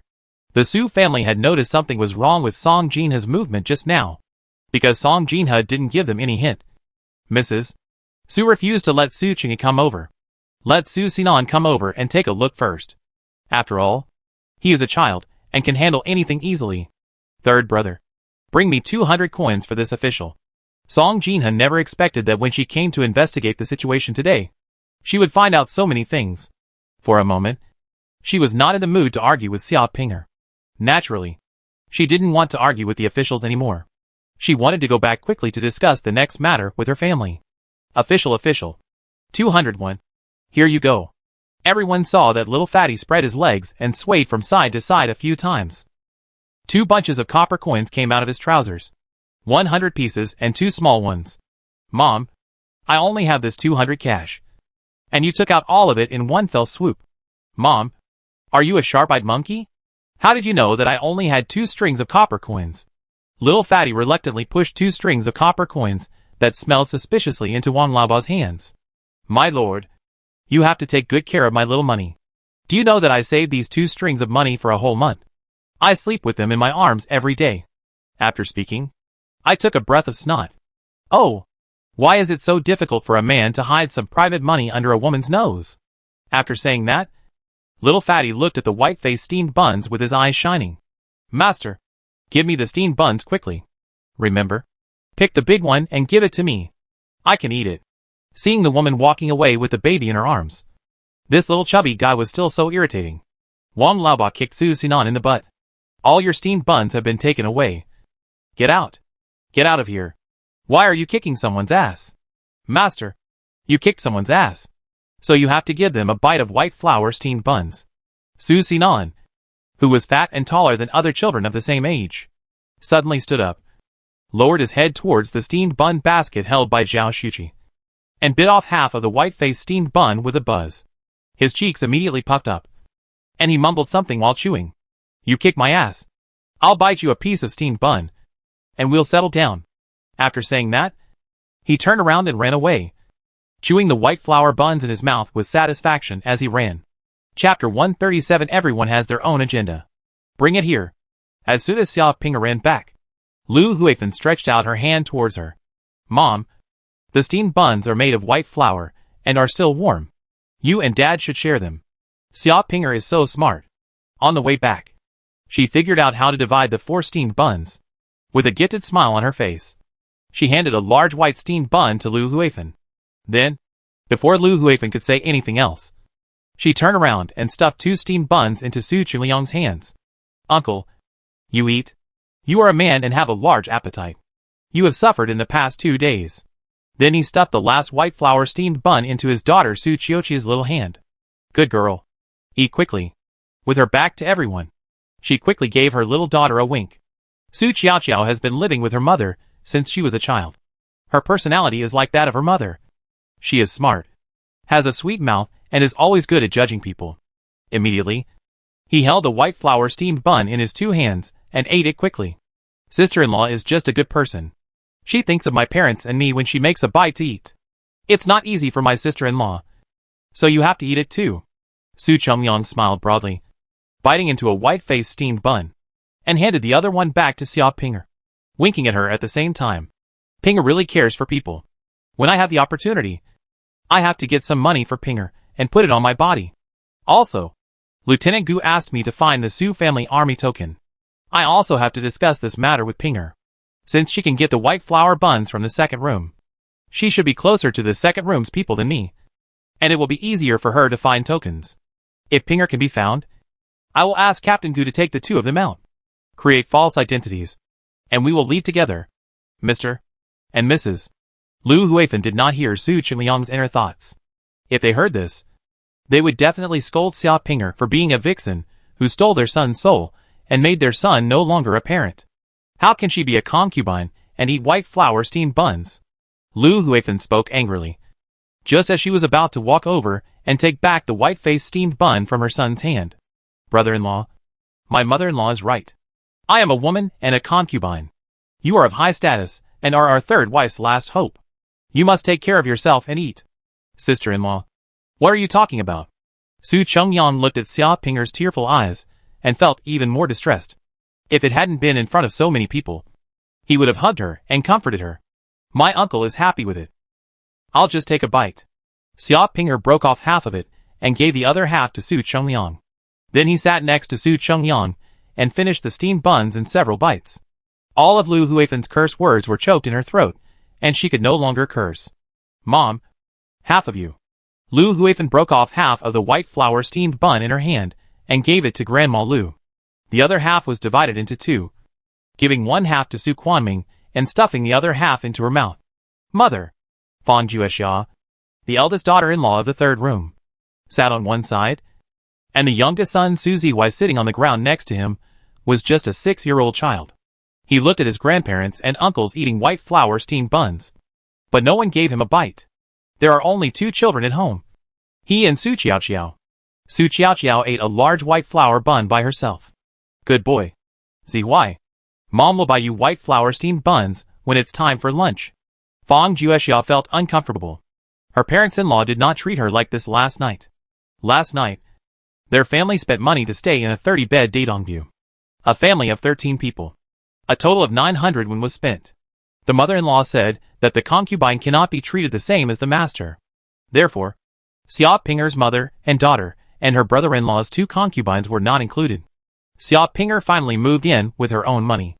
In this way, their family of 11 people are squeezed into the innermost part, which is said to be a big shop for 30 people. In fact, there is a small partition between the 10 people. This can be considered as their 3-bedroom family living in a small cubicle. In the evening, the family spends time together planning their future life. The whole family only had 1 package sent from her parents' family. She gave all the money inside to her mother-in-law. Only some scattered fragments were left. My mother-in-law also took all the clothes inside. It was not enough to wear them among several people. A quilt that Grandma brought was used by mother-in-law to cover several people yesterday. What about tonight? Fang Juexia didn't dare to think about it anymore. Can she and her son cover a corner of that quilt tonight? Last night, when her mother-in-law took her money, she was very affectionate to her. But now, in the blink of an eye, she has become so cold, refusing to even give her son a bite of white flour steamed buns. You know, her son Su Zihui is the only grandson of her parents-in-law. Fang Juexia smiled bitterly, feeling that he was really the stupidest person in the world. My parents couldn't come to see me off in person. So the old nanny who sent me was the most considerate person around my mother. Not only did he give her money and clothes, but he also sent her a personal letter from her father. Her father told her in the letter that she must be considerate along the way and never give everything to her parents-in-law. Look, she was stupid and not only harmed herself, but also harmed her son. Of course, her parents didn't expect that except for her parents' family. No relatives in the third room would send anything. Therefore, all the things sent by her parents were aimed at her and her son. Not much to begin with. Counting it up now, apart from the few taels of silver and some jewelry she had hidden, the only things her mother's family sent her were the clothes she and her son were wearing. Fortunately, the parents were careful and made 2 pairs of cotton-padded clothes for their youngest son. If it weren't for the fact that they were children's clothes, adults couldn't wear them. They also have to be separated by their parents-in-law. Mom, should we also buy a cart? Are we going to be exiled all the way early? My grandma is old and can't walk. In the future, we will have to buy some quilts, food, pots, etc. We can't carry them all on our backs. Right? Su Cheng had something in his conscience. He thought he had 500 taels of silver notes on him. Besides, he can leave the Exile team as long as he completes the task. He will not let himself stay in the Exile team for a long time. So there was no need for him to save the 500 taels. So he spent it to buy some things to make his life happier. If his official duties would allow him, he would have wanted to buy a donkey cart directly. After walking for just one day, his whole body was about to fall apart, especially his feet, where the skin was worn underneath. The pain kept him awake all night. Of course, with the donkey cart, it would be easier for him to take Xia Pinger and his wife with him when he escaped. You should buy one. Even this one is too expensive. At 50 taels, it's just like robbing someone alive. Lu Huifen's body ached. Fang Juexia gave her 600 taels last night, and Qinqi gave her 89 taels. She secretly deducted another 100 taels from Su Quanming. All the wealth of their 3 bedrooms is here. Is the road to Exile far away? Counting how long it takes to travel on the road, it usually takes 3 to 4 months. If something happens again, it can take less than half a year. The money is simply not enough to spend. What's more, when you get to the Exile, register, buy a house and land to live. None of it costs money. Buy one. Sister, why are you so early on this journey? Except for my mother, who has to ride on it. Who can help but get sick on this journey? It's impossible without a cart. Lu Xianglian held Lu Huifen's arm affectionately. When her feet hurt when there was a car, she could sit for a while. Buy it. Mother. Su Chengyang glanced at Xia Pinger, then turned to Su Huifen, thinking, Pinger is too delicate. Not only did she walk on her own, she also sometimes had to carry Xiao Xiao on her back. It was too tiring. With the cart, Xiao Xiao can ride on it. I pretended that my legs hurt and my feet were heavy, and Pinger came over to help me walk, so the 2 of us could talk more. Chapter 138 Fang Juexia's Awakening. By Leonor is right. Your grandma is old. She can't walk. Lu Huifen loved her youngest son the most in her life. When her youngest son said he wanted to buy a cart, she was immediately interested. Boss. Wife. You go with mother. Although Lu Huifen agreed to buy a scooter, she was not willing to pay for it out of her own pocket. Thinking about last night, when the eldest daughter-in-law gave her the things, she saw a few scattered pieces of silver and a few pieces of jewelry in the package. I coaxed the eldest daughter-in-law to take it out and buy a cart. Boss. My wife. There were not enough white flour buns just now, and ZY didn't eat any. You go with mother, and mother will buy another one for ZY. Fang Juexia felt hot in her heart. Did I think of my mother-in-law wrong just now? Lu Huifen didn't wait for the eldest daughter-in-law to say anything, and walked over directly. Qi, look at ZY. Your sister-in-law and I are going to buy a trolley. After saying that, without waiting for the eldest daughter-in-law to respond, she pulled her directly towards the place where the carts were sold. When she reached the place where the white noodle buns were sold, she reached out and pulled the package off the eldest daughter-in-law's shoulder. I gave her half a tael of silver. Boss. Wife. Go and buy some white flour steamed buns. Mom will go check out the cart first. After you buy the steamed buns, come with me. Help Mom push the cart over there. Fang Juexia was startled for a moment. 300 yuan for a white flour bun. Madam. How many do you want?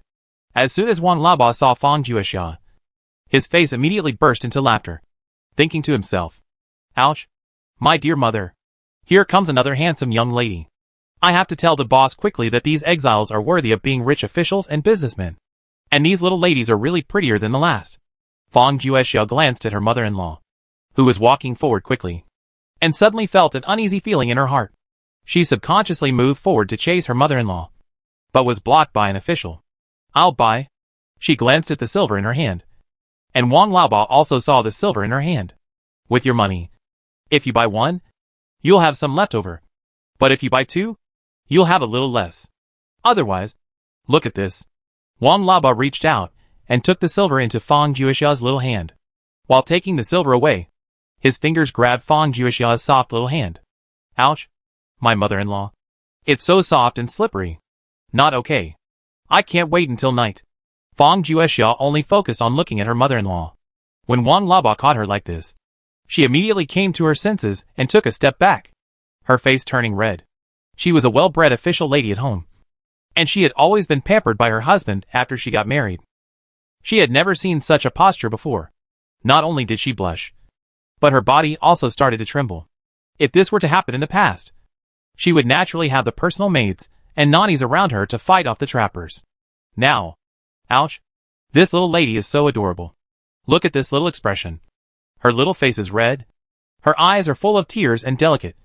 Her eyes are timid and like a frightened little rabbit. I have thought about it. I will try to find a way to get this little lady tonight. Little lady, which family are you from? Who are you? The person who walked by just now? Fang Juexia's heart was completely confused. Knowing her current status, how could she dare to fight with the officials? If something happens, her husband is gone. And there are so many people in her husband's family. There really is no one who can stand up for her. Besides, she still has a 6-year-old son to raise. Without her, his son would only die. Fang Juexia saw that Lu Huifan had walked to the place selling trolleys, put her package on the table, and was unpacking. Mother-in-law? Fang Juexia's heart felt cold and cold. She really didn't have the heart to care about the entanglements of officials at this time. What meaning did things like reputation and face have to her at this time? Suddenly, she realized the situation she and her son were in. "I won't buy it." Fang Juexia suddenly turned cold and reached out to grab the silver from Wang Laoba's hand. She didn't care that her hand touching Wang Laoba's would affect her reputation. She ran forward in long strides. "Mother-in-law, when you buy a pallet truck, you must first look at the goods and then give money." She bumped Lu Huifan with her body. Lu Huifan didn't pay attention and was knocked aside by her. Fang Juexia quickly picked up the package, tied it in a knot, and carried it on his back. "Mother-in-law, let's go see the trolley."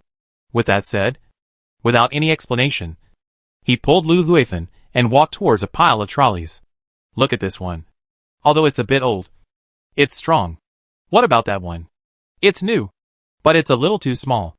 After having her house raided, going to jail, and being defrauded of all her money by her mother-in-law, today her mother-in-law wants to take away her last savings again. Fang Juexia felt that the dignified and gentle third-bedroom eldest daughter-in-law she had yesterday was dead. Now she is just an exiled widow with a 6-year-old child. In this world, no one will protect her except her husband in heaven. And except for her, this useless mother, no one can protect her poor son. Besides, she was just restrained by the rules in the past, and was required by the world to be a standard housewife. So she wasn't really stupid. Before getting married, her mother also taught her step by step. In addition to taking care of the internal affairs, she also taught her how to manage the dowry shop. Where do we have the money to buy a new one? Just buy an old one. As long as it is strong and can pull people and things, it will be fine. Lu Huifan was a little annoyed, knowing that her eldest daughter-in-law had seen through her intentions. She really missed this Fang Juexia. He usually looks gentle and cowardly, but he didn't expect to dare to be so tough in front of her. "I just asked the official. The old one is 30, and the new one is 50. Let's buy an old one." "Boss and wife, you also know that our money is limited, and we still have a long way to go. We have a lot of people in our family. What are those in your bag? There will be no need for the jewelry in the future. Just take a gold one and give it to the officer in exchange for an old cart." Now that she was seen through, Lu Huifan stopped pretending. The cart is a public property belonging to the 3-bedroom apartment. Naturally, the public should pay for it. If my mother-in-law thinks we are short on money, then she won't buy it. Fang Juexia had a smile on her face, but there was no warmth in her eyes. She stared at Lu Huifan steadily. Mother-in-law, when it comes to money, I just want to say a few words. Yesterday, I put all the money my parents gave me to you, mother-in-law, for safekeeping. There are many people in the family, but little money. If something important happens, I'm not an unkind person. So if Gongzhong doesn't have any money, my mother-in-law can use my money first. But my money is not Gongzhong's. This damn bitch actually dared to say such things to her. Lu Huifan was furious for a moment, and then thought about last night. When she coaxed this bitch to take out the money, she did say such things, saying that she would keep it for her. It was originally just a word to coax her. But now that this bitch is talking about it, she can't say anything in reply. Humph. You damn hooves. Wait. Then, on the way to Exile, she found an opportunity to sell this bitch and her annoying son. We are all poor people in the 3 houses. How can we afford to buy a truck? Lu Huifan saw that she couldn't get the money from Fang Juexia, but she didn't want to get it from her own hand. For a moment, her head was filled with anger. Turning around. Huh? What did she see? Little Suan and Butler Su were pulling a cart over. Chapter 139, grabbing a cart. Okay. Eldest wife. Let's go get the cart for the 2nd bedroom.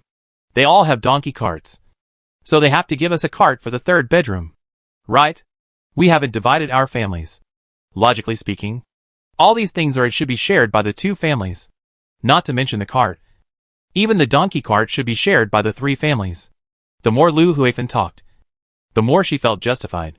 She twisted her waist and walked towards Butler Su. Hurry up. You're all dragging your feet. The officers were shouting, waving their whips, and yelling at the prisoners to hurry up and get to the positions they had lined up yesterday.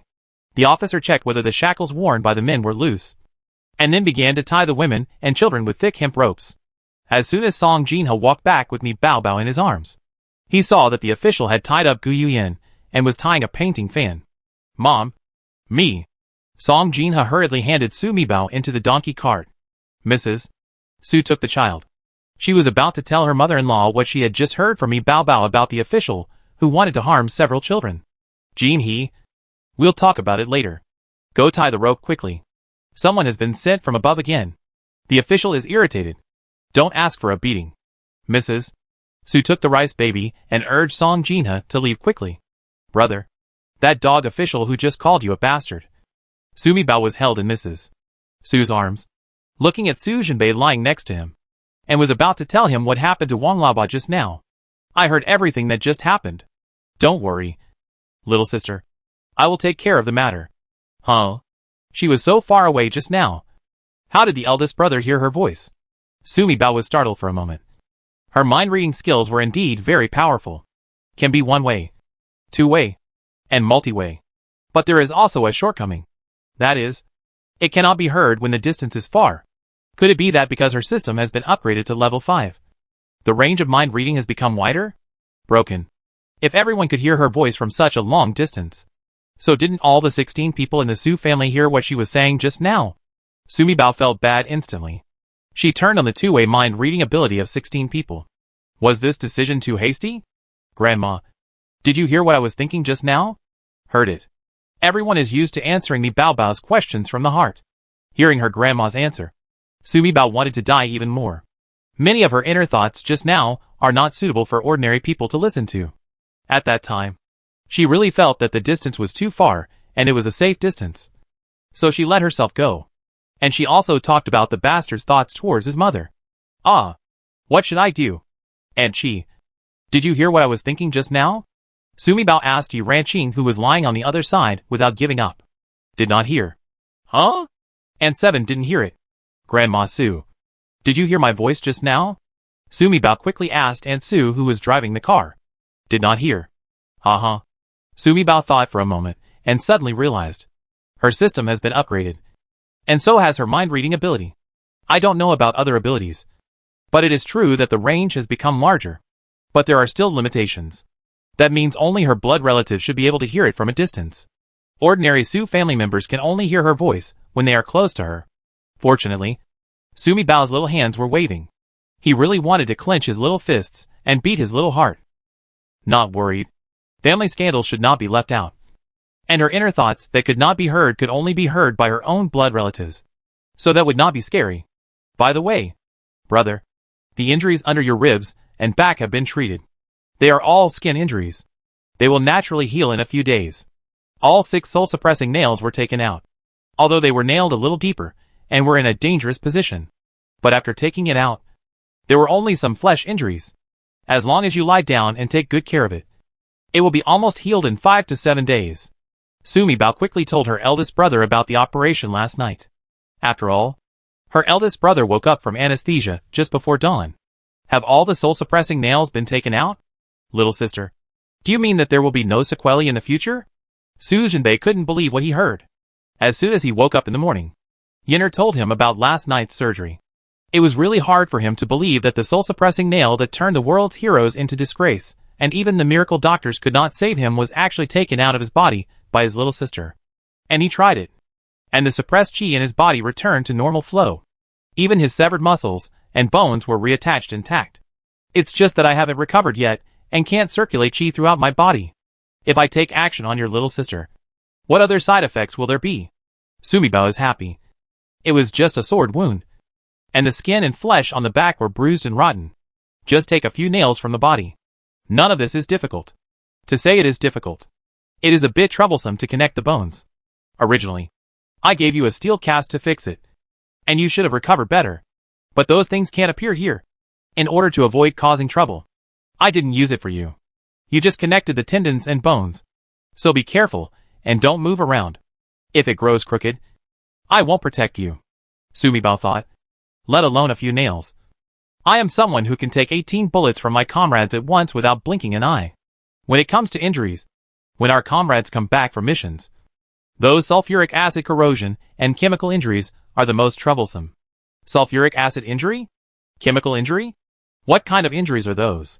What did my little sister do in her previous life to suffer so many terrible injuries? Did my little sister also suffer those injuries? Su Jinbei looked at the chubby face of baby Sumi in her grandma's arms, with a cold light in her eyes. Who dares to hurt his sister Su Jinbei? He will definitely make that life worse than death. Hee. It turns out that people who are doted on by their older brothers are different. Sumibao was elated when she heard her elder brother's voice. From then on, she was protected by her elder brother. It's just that the poison on my eldest brother is very troublesome. I'm not very good at this. We have to wait for a while. We will meet a very powerful detoxification doctor on the road. He will help you detoxify. Brother. However, I can't remember where I met that doctor or who he was. Sumibao went on to say. Although I can't remember the person clearly, I should be able to recognize him if I see him. Old madam. Second madam. What's wrong? The third room grandma stopped Butler Sue's cart and didn't want Butler Sue to come over. She insisted that we give the cart to her family. Little Sue ran over sweating. Butler Sue didn't want it. So the third room's grandma hugged Butler Sue's thigh and wouldn't let him go. Little Sue's face turned red with anger. The third master is so shameless. He actually asked the women in the third room to surround Butler Sue, hugging his thighs and arms, and refusing to let Butler Sue go. When the Sue family heard this, they were all very angry. Although Butler Sue has some skills, he is old, wearing shackles, and surrounded by a group of women from the master's family. He is not strong enough to use them. Mrs. Sue was so angry that her face turned green. Sanfang is going to completely break up with them.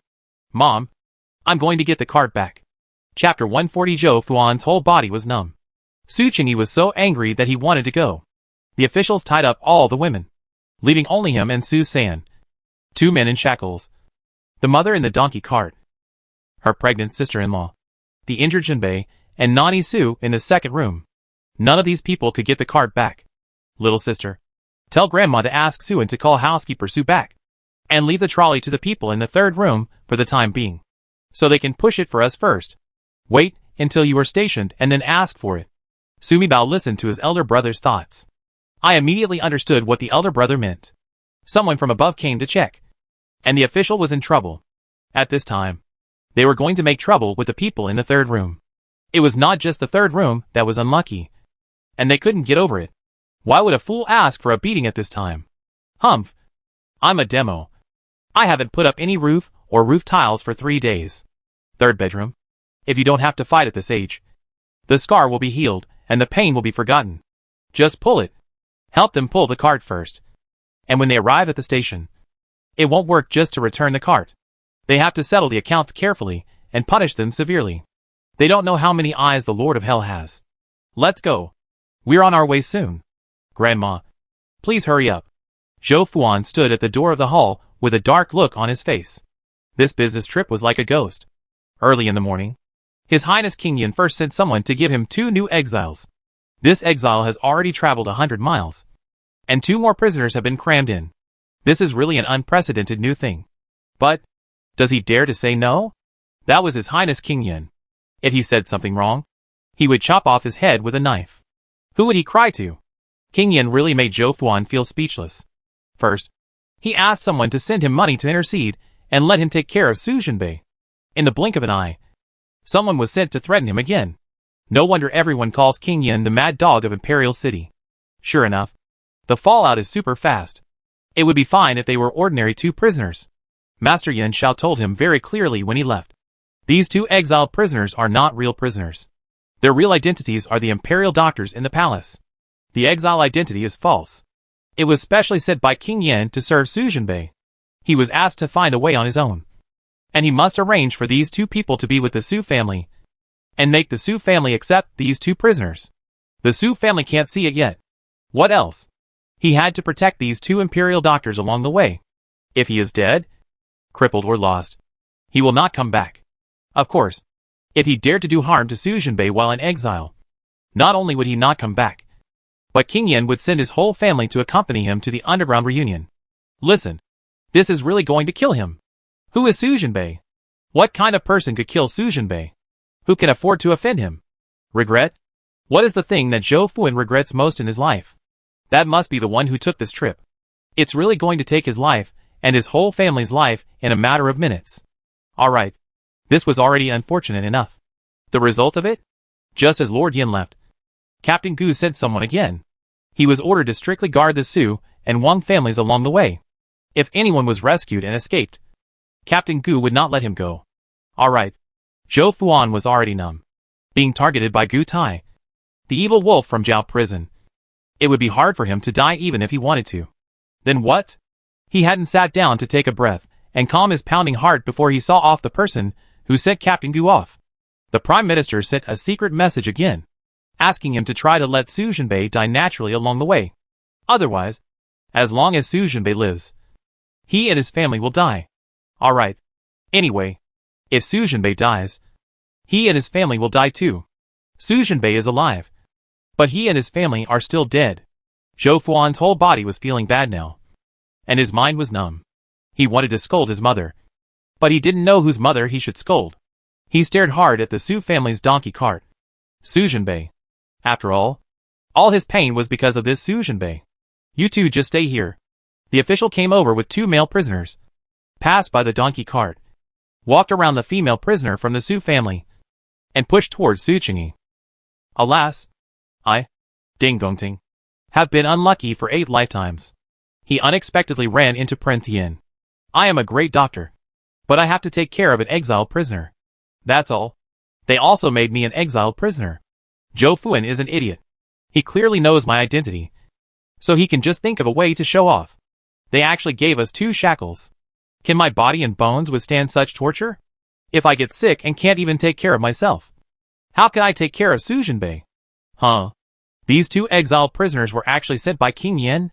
Sumi Bao raised his little head in disbelief and looked at the fat middle-aged man huddled with his father. Haha. King Yin is really interesting. In order to take care of the eldest brother, 2 imperial doctors were forced in. King Yin was not afraid that he had caused such misfortune to him. When the imperial doctor was unhappy, did he directly treat his eldest brother to become even more paralyzed? I finally came in. I can finally take care of Major General Su. When I, by Suzy, came here, I had already sworn an oath in front of the family grave. If I did not cure General Su in this life, Bai Suzy would never return home. Wow. Sumi Bao looked at another young man standing next to the fat imperial doctor. He was tall, thin and delicate, also wearing a large wooden shackle and carrying a medicine bag behind him. Bai Suzy? This name is so familiar. Huh? I remembered. Sumibao suddenly remembered who this Bai Suzy was. Isn't this the military doctor who was always with the eldest brother, when he and King Yin supported the emperor's grandson to conquer the world in the original book?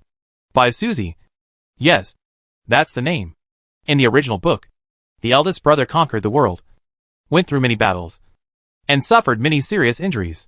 Every time, it was Bai Suzy who saved the eldest brother. One time, the eldest brother was poisoned, and Bai Suzy actually introduced the poison to himself. Why is this Bai Suzy so kind to his eldest brother? It seems that the elder brother had some kind of kindness to him. Sumibao couldn't remember what kind of kindness was written in the book. Brother, the two prisoners in front are two imperial doctors. It was King Yin who came in to treat you. One of them, named Ding Gongting, was forced to come here unwillingly by King Yin. That young man's name is Bai Suzy. What great favor do you have to him? He came to save you willingly. And I am totally devoted to you, and will always follow you in the future. He is someone who can die for you. And his loyalty is 100%. You can directly list them as your own. Hee. Sumibao discovered another benefit of her mind-reading ability. Can be used as an authenticator. Who is good and who is bad. Who is loyal to them, and who wants to harm them. Hey. More useful than a lie detector. Bai Suzy?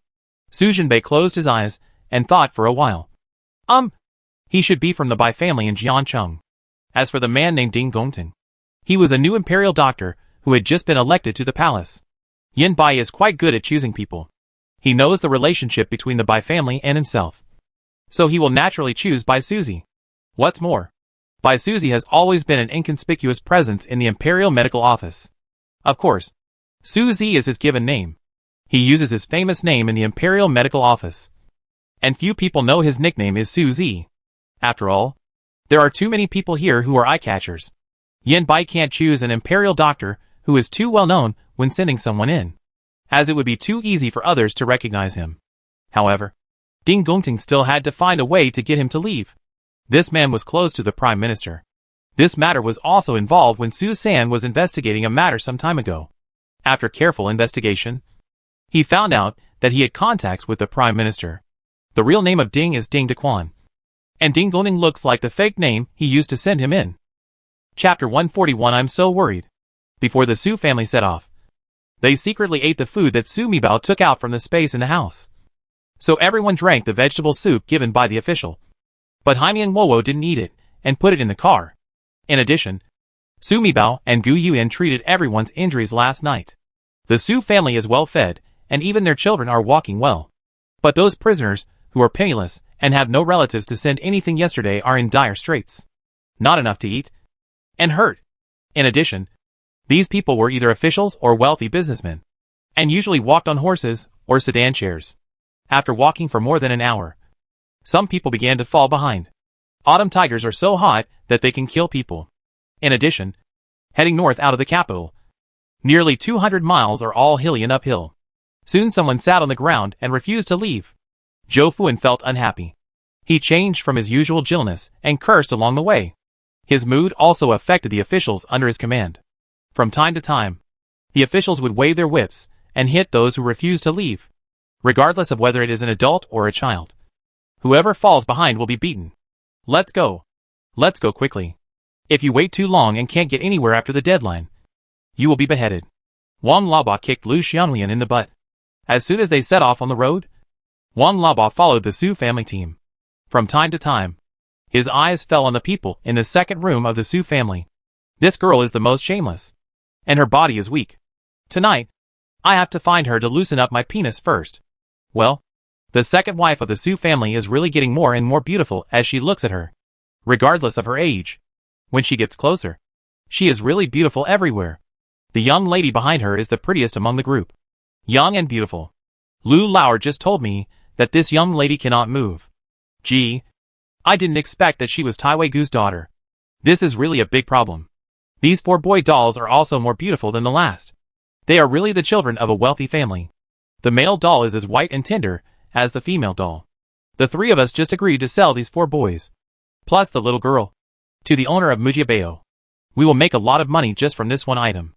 This bitch is so shameless. He is on the verge of death every minute. Sumibao sat in the donkey cart and listened to the thoughts of Wang Laba, who was following him. At this time, She really felt that the mind-reading skill set by the system was too humane. At this time, she only had two-way mind-reading enabled. If she had multiple enabled, the family members would be able to hear Wang Laobao's thoughts through her. Don't be so angry. Tonight, no matter what, I have to find a way to make this shit. Ouch. Lu Xianglian was kicked and staggered forward. She fell onto Du Linyang. Du Linyang was already weak, so she couldn't withstand her deliberate touch. She couldn't help but tilted her body and fell forward. She was afraid of crushing the child in front of her, so she quickly fell to one side. But 10 people are tied to a rope. The 2 adults behind them fell down, and there was no way they could hold them back in front. With a crash, the 10 people tied together staggered. You're looking for death. Get up quickly and run away. Wang Laobao was worried about the second roommate of the Su family. But now he found an opportunity, and whips fell on several people like raindrops. Of course, when he beat someone, he first picked Song Jinha. This woman made him unhappy early in the morning, and he couldn't spare her. Mother! Gu Yuyan quickly protected Song Jinha. How dare Wang Laobao hit Gu Yuyan? What a joke. This is Gu Taiwei's daughter. The 3 of them just looked at the list of the Su family's second room and discussed it for a while. But they still couldn't figure out why Gu Taiwei would let his biological daughter go into exile with the Su family. But they were just low-level escort officers. No matter what the problems were within the Gu family, they did not dare to touch Taiwei Gu's daughter easily. Even if father and daughter don't get along, they are still biological father and daughter. When I think of the Qin official who saw Zhao Yu yesterday, his bloody eye was blinded by Gu Taiwei because he made Gu Taiwei unhappy by talking in Zhao Yu. You are all pigs. And it took you so long to get here. Zhou Fuan walked at the front of the team and was about to turn his head to see what was happening behind him. A cavalry suddenly burst out of the forest in front of him, led by Ji Tai, the deputy commander of the Imperial Guard, who gave him a headache. Walking next to him was Lu Zan, the deputy commander of Jiaowei. Looking behind him, he saw a group of ragged prisoners in Wanjiang. Zhou Fuan frowned slightly. After last night, the prisoners in Zhao prison looked even more fierce, like a pack of very hungry wolves. Among their team of more than 300 people, King Su's East Palace family was at the back of the team. It stands to reason that Zhao Wei and the others should join him on the journey. Normally one should wait for them at the front. Chu Mingyang's carriage is in front. Ji Tai and Lu Zan should face Chu Mingyang first. He shouldn't wait in the woods until he emerges from behind the escort team. The goals of Zhao Wei and Imperial Guard are too obvious. Su family? Wang family? Or the remnants of the East Palace? Or just these 3? Zhou Fuan immediately felt his heart angina and couldn't breathe. Trouble came, and he had a headache all the time. And he was always thinking of ways to save his life. At this time, if we want to say who Zhou Fuan admires the most, it is definitely the right Prime Minister. When the right minister sent him on this mission, he told him to protect Chu Mingyang with all his heart. After he leaves, the right Prime Minister will send someone to take his family to a safe place. At that time, he was still a little dissatisfied. He thought to himself that although he had been promoted all the way, he could not do without the support of the right Prime Minister's office. However, in order for him to protect Chu Mingyang and hold his family as pawns in his hands, it was a bit excessive. But now it seems that the Prime Minister is truly worthy of being the Prime Minister. And he is absolutely scheming. However, Zhou Fuan was still afraid. Lieutenant Gu, King Yin, and the Prime Minister. Which one of these people is the most economical person? Well, there was nothing he could do about it anymore. Let's take it one step at a time. Zhou Fuan was worried along the way. What now? Zhao Wei and Imperial Guard appeared directly again. His whole body is not well. Everyone line up for me. Don't mess around. Hurry up and go. You can cry and scream for whatever you want. You are too long to live. Are you looking for death? Zhou Fuan waved his saber. His face darkened. If the Exile team was in chaos again at this time, there would be no internal unity. Not only were they unable to fight against the dozens of Zhao Wei and Imperial Guards, but what was even more frightening was that they could not even withstand the impact of these 200 prisoners. These prisoners of Zhao prison were either big thieves or bad bandits. Mere beatings and scoldings had no effect on them. When the time came, they coaxed and snatched away the thin vehicles used by the prisoners in the Exile team. The guards and the Imperial Guards will do mischief on one side again. What can these officials do? After scolding the prisoner, Zhou Fuan turned around and said to Ji Tai and Lu Zan with a smile on his face. 2 commanders, you see the road is steep and narrow. Our team is full of old Weak. Women and children. Walk slowly.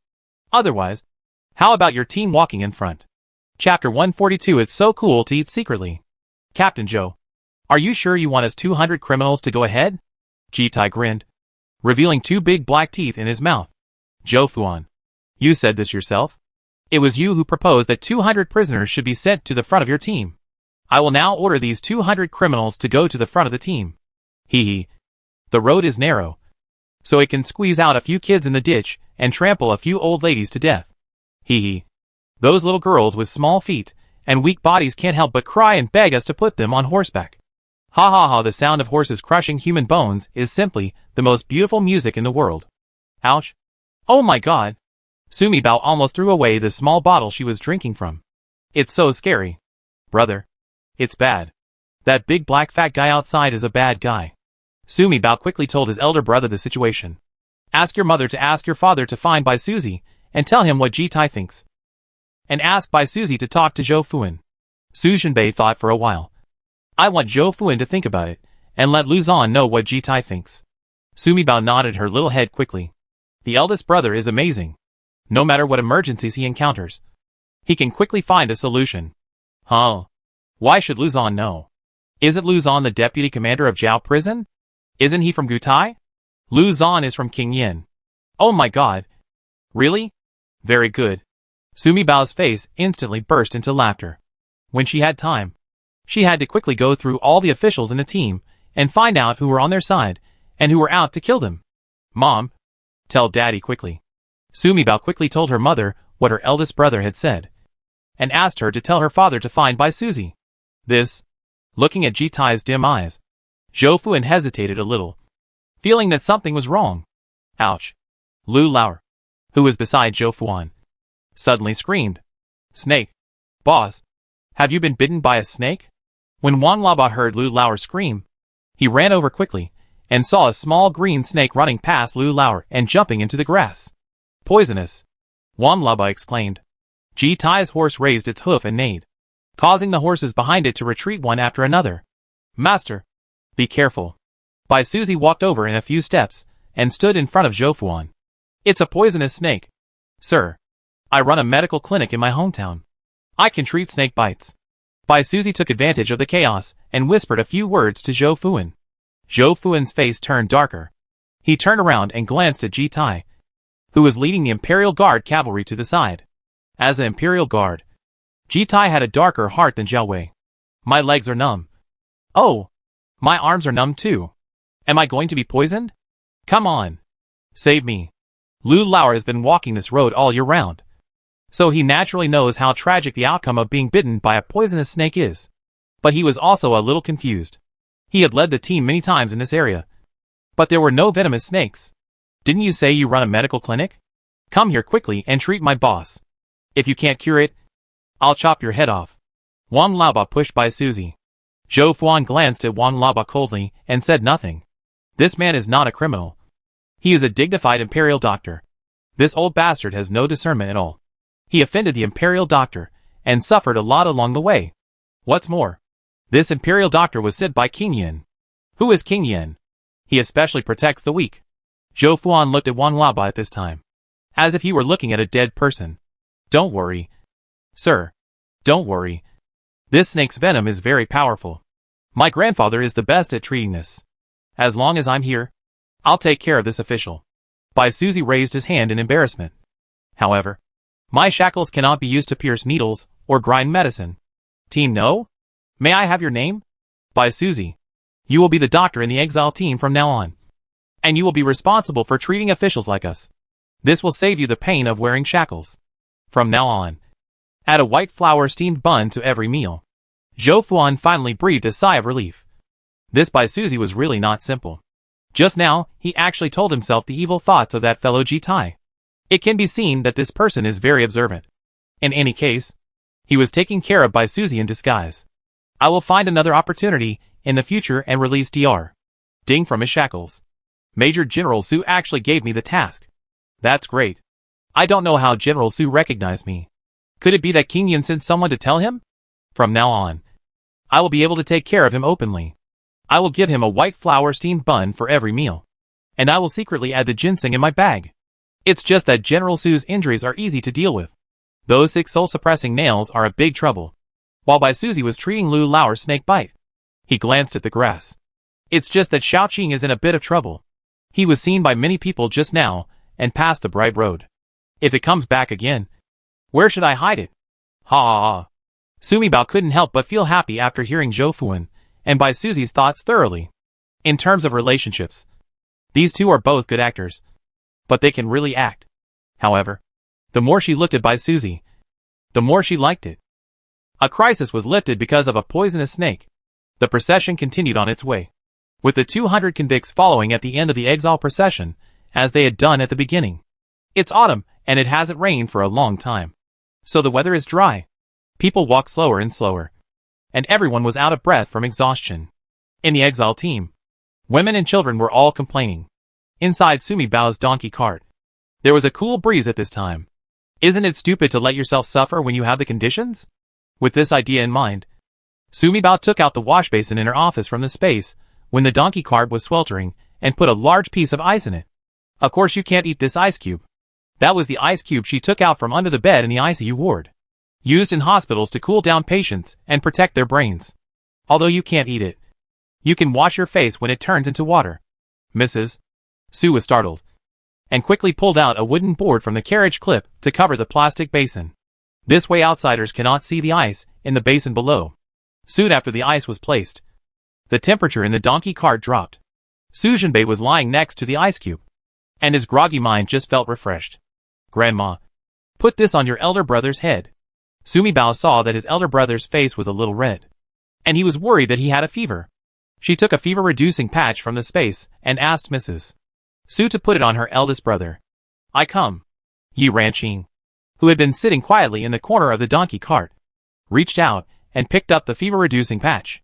Following the method Sumi Bao told her, she applied it to Su Jinbei's forehead, in order to prevent others from noticing. She applied it to Su Jinbei again.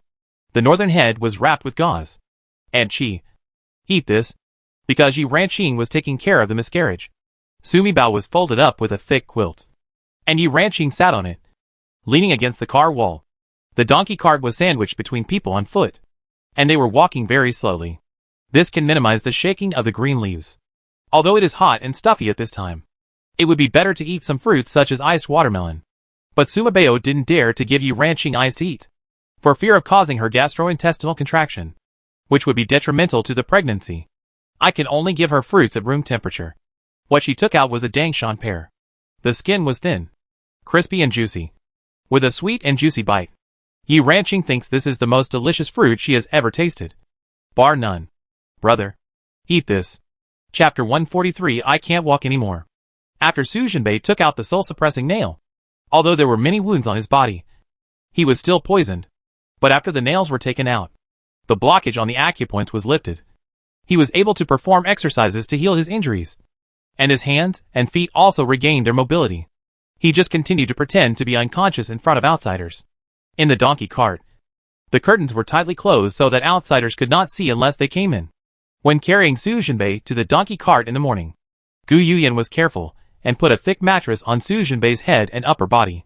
This makes it easier for Su Jinbei to turn over and turn his head, and also makes it easier for him to drink water and eat something.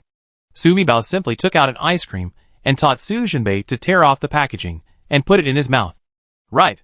That is it. You can bite it directly or eat it melted. Su Jinbei didn't know what it was, but when he put it in his mouth, it felt cold, like ice cubes, but soft, sweet, and tasted like milk. Grandma, you eat this. Grandma is old, so Suma Bao doesn't dare to give her too much ice. I brought a banana to Grandma. The bananas were kept at room temperature in the office, but when they were put in the donkey cart, they seemed a little cold. It feels comfortable to eat. Sumi Bao really wanted to flash back to space immediately, then turn into his original body and make a crazy meal. But think about it. It's not possible now. She only has one chance to enter the space once a day and remain in her original form for 1 hour without deducting points. She couldn't waste it on just one meal. What's more, she had to kill that bastard tonight. Space is required. But, alas, she is a little baby, and she is also very greedy, and she cannot eat these things. After thinking about it, she suddenly remembered that there was a pot of newly bought strawberries on the refrigerator in her office. She originally bought 5 kilograms, washed them, and put them in a small basin. She ate half of them, and there was still more than 2 kilograms left. Take it out immediately. Grandma, you can eat this even if you have no teeth. Also put one in my mouth. I have no teeth. I suck the taste. You can't eat it. You're still young. Mrs. Sue couldn't help but feel funny, and couldn't bear to see her little granddaughter looking like a greedy cat. She ate a strawberry, which was soft and watery. As her granddaughter said, she could eat it even if she had no teeth. I picked up the reddest strawberry tip and stuffed it into Sumi Bao's little mouth. My dear grandson, just sip a little and let's taste it. If you can't eat it, don't swallow it. TSK TSK. As expected, you have to eat something cold when the weather is hot. Sumi Bao felt that the strawberry juice was cool and sweet, and she felt very comfortable. When she enters the space tomorrow, she will eat 2 kilograms. Because if her own things are used up today, they will appear again tomorrow. There are no strawberries in this 2-pound pot of milk. If you eat it today, it will reappear in the refrigerator tomorrow. Oh, it would be great if I could give my mother and the others some ice cream. Sumi Bao frowned. Brother, I have to think of a way tomorrow to replace that bad woman Lu Xianglian. She is here with us, and I want to give my mother and the others something good to eat. But I am afraid that she will find out. Well, I will find a way to get her away. With Big Brother's super brain. Sumi Bao felt that people like her who don't like to use their brains should not bother. Leave all such matters to the elder brother. After walking for another hour or so, it was almost noon. The people in the Exile team cried for their fathers and mothers one by one and couldn't walk anymore. Some people even couldn't stand it anymore and sat down on the ground, crying and begging the officials not to leave. Please take a break. If you leave again, you will be exhausted. The 200 prisoners behind were all wearing wooden shackles and dragging chains weighing dozens of kilograms. Their hands and ankles were bruised. They were not well fed and were fed poison. At this time, those prisoners who were seriously injured and whose kung fu was not that strong also looked quite ugly. Aunt Sue, I really can't stand it anymore. Can you let me sit on the donkey cart too? I'll just sit outside for a while. Okay? Lu Xiaolian's legs were broken from walking. Her lips were white. Her face was red. And she was out of breath from walking. When several children got tired from walking along the way, they took turns sitting on the shelf in front of the donkey cart to rest their feet. Because their hands were tied, only one could sit on it at a time, so that the remaining people could separate and walk on both sides of the donkey cart. Fortunately, any child sitting on the shelf in front of the donkey cart was secretly fed by Sumi Bao. Sumi Bao was afraid of being discovered, so the things he gave them were either candies to replenish their strength, or tasteless snacks such as a piece of beef jerky. Children are very careful when eating. It just moved its mouth and made almost no sound. Moreover, while eating, he sat on the donkey carriage and covered half of his face with his sleeves. People who didn't know looked at him and thought he was tired and resting. So along the way, the 4 children took turns sitting on the carriage and were fed several times. They all looked good and walked no slower than adults. Look, there are 3 children walking. Do you have the nerve to take a car? Aunt Sue didn't tolerate her, so she immediately rolled her eyes at her. Grandma Sue looked at Du Linyang, whose face was also pale, and felt extremely distressed. I thought I was too tired from walking, so I took turns to sit on the donkey cart and rest for a while. Who knew that the official would not agree to untie the rope? So I had no choice but to sit on the front frame of the cart one at a time and pull the rope up. Pull it on both sides to make room for a donkey cart. And people can walk on both sides. At the same time, when walking, you could also pull the side of the donkey carriage with your hands to lend a little strength. The children in the team cried, and the adults shouted. The march was getting slower and slower, almost stopping. Thump. Du Linyang fell down. I'm fine, but my legs are very weak. Help me up, and I can still walk. Du Linyang crawled weakly, but did not get up. Quickly, lift Linyang to the car. Song Jinhe and others quickly lifted Du Linyang onto the front frame of the donkey cart and asked Su Jinchuan, who was sitting in front of the cart frame, to sit aside. In this way, with the front frame of the donkey cart and the driver, Grandma Su, 3 people could sit on it. It looked like the donkey cart could knock the 3 of them down as soon as it moved. But there was no way. Su Jinchuan and Du Linyang had ropes tied to their hands. Fortunately, they were next to each other, Otherwise, they wouldn't be able to sit on them. Grandma Sue was also seriously injured. Although the wound was treated, she still couldn't walk for a while. Mom, should we help the officials and ask them to untie a few people? Right now, our family can't let this happen. Look at the entire Exile team. Except for by Susie, who just knew how to treat illnesses. The officials have not released anyone from their shackles or loosened their ropes. With the car curtain blocking the way, Su Jinbei whispered to his mother, "Look at Tai Fu Wang's house in the back. When their family asks the officials to release the rope, our family will go there. Mom, take this and give everyone a drink." Sumi Bao took out a bottle of Wuxiang Jingqi water.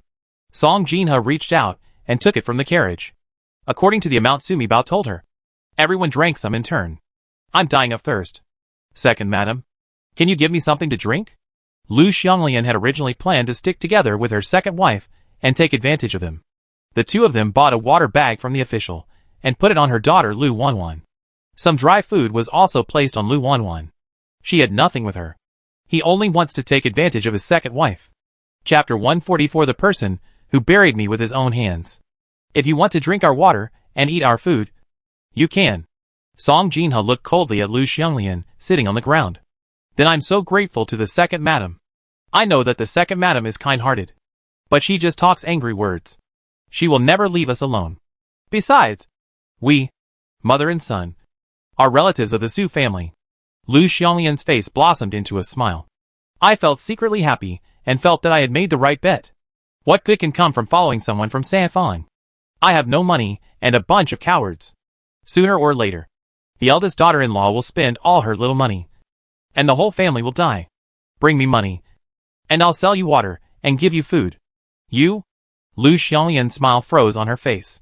Song Jinhe, you have gone too far. You are obsessed with money, as expected of a businessman. At the critical moment, you smell like copper. Ouch. Lu Xianglian ouched and looked up in disbelief at Gu Yuyin, who stepped on her leg. You little one. If you dare to call me a dirty word, believe it or not, I will step on your legs. Gu Yuyan's eyes were cold. Too cold to be like a woman's. Lu Xianglian looked up again at Song Jinhe and the painting fan. Everyone looked at her coldly. Lu Xianglian, who was originally extremely hot, felt as if someone had dumped a basin of snow on her head, making her feel cold from the top of her head to her toes. She was wrong. She chose the wrong path and recognized the wrong person at the beginning. Not only are the men in the second room of the Su family cold-blooded generals, they kill without blinking an eye. None of the women in the second house are soft-footed shrimps. You know, these women either gave birth to a cold-blooded general, or slept in the same bed with a cold-blooded general.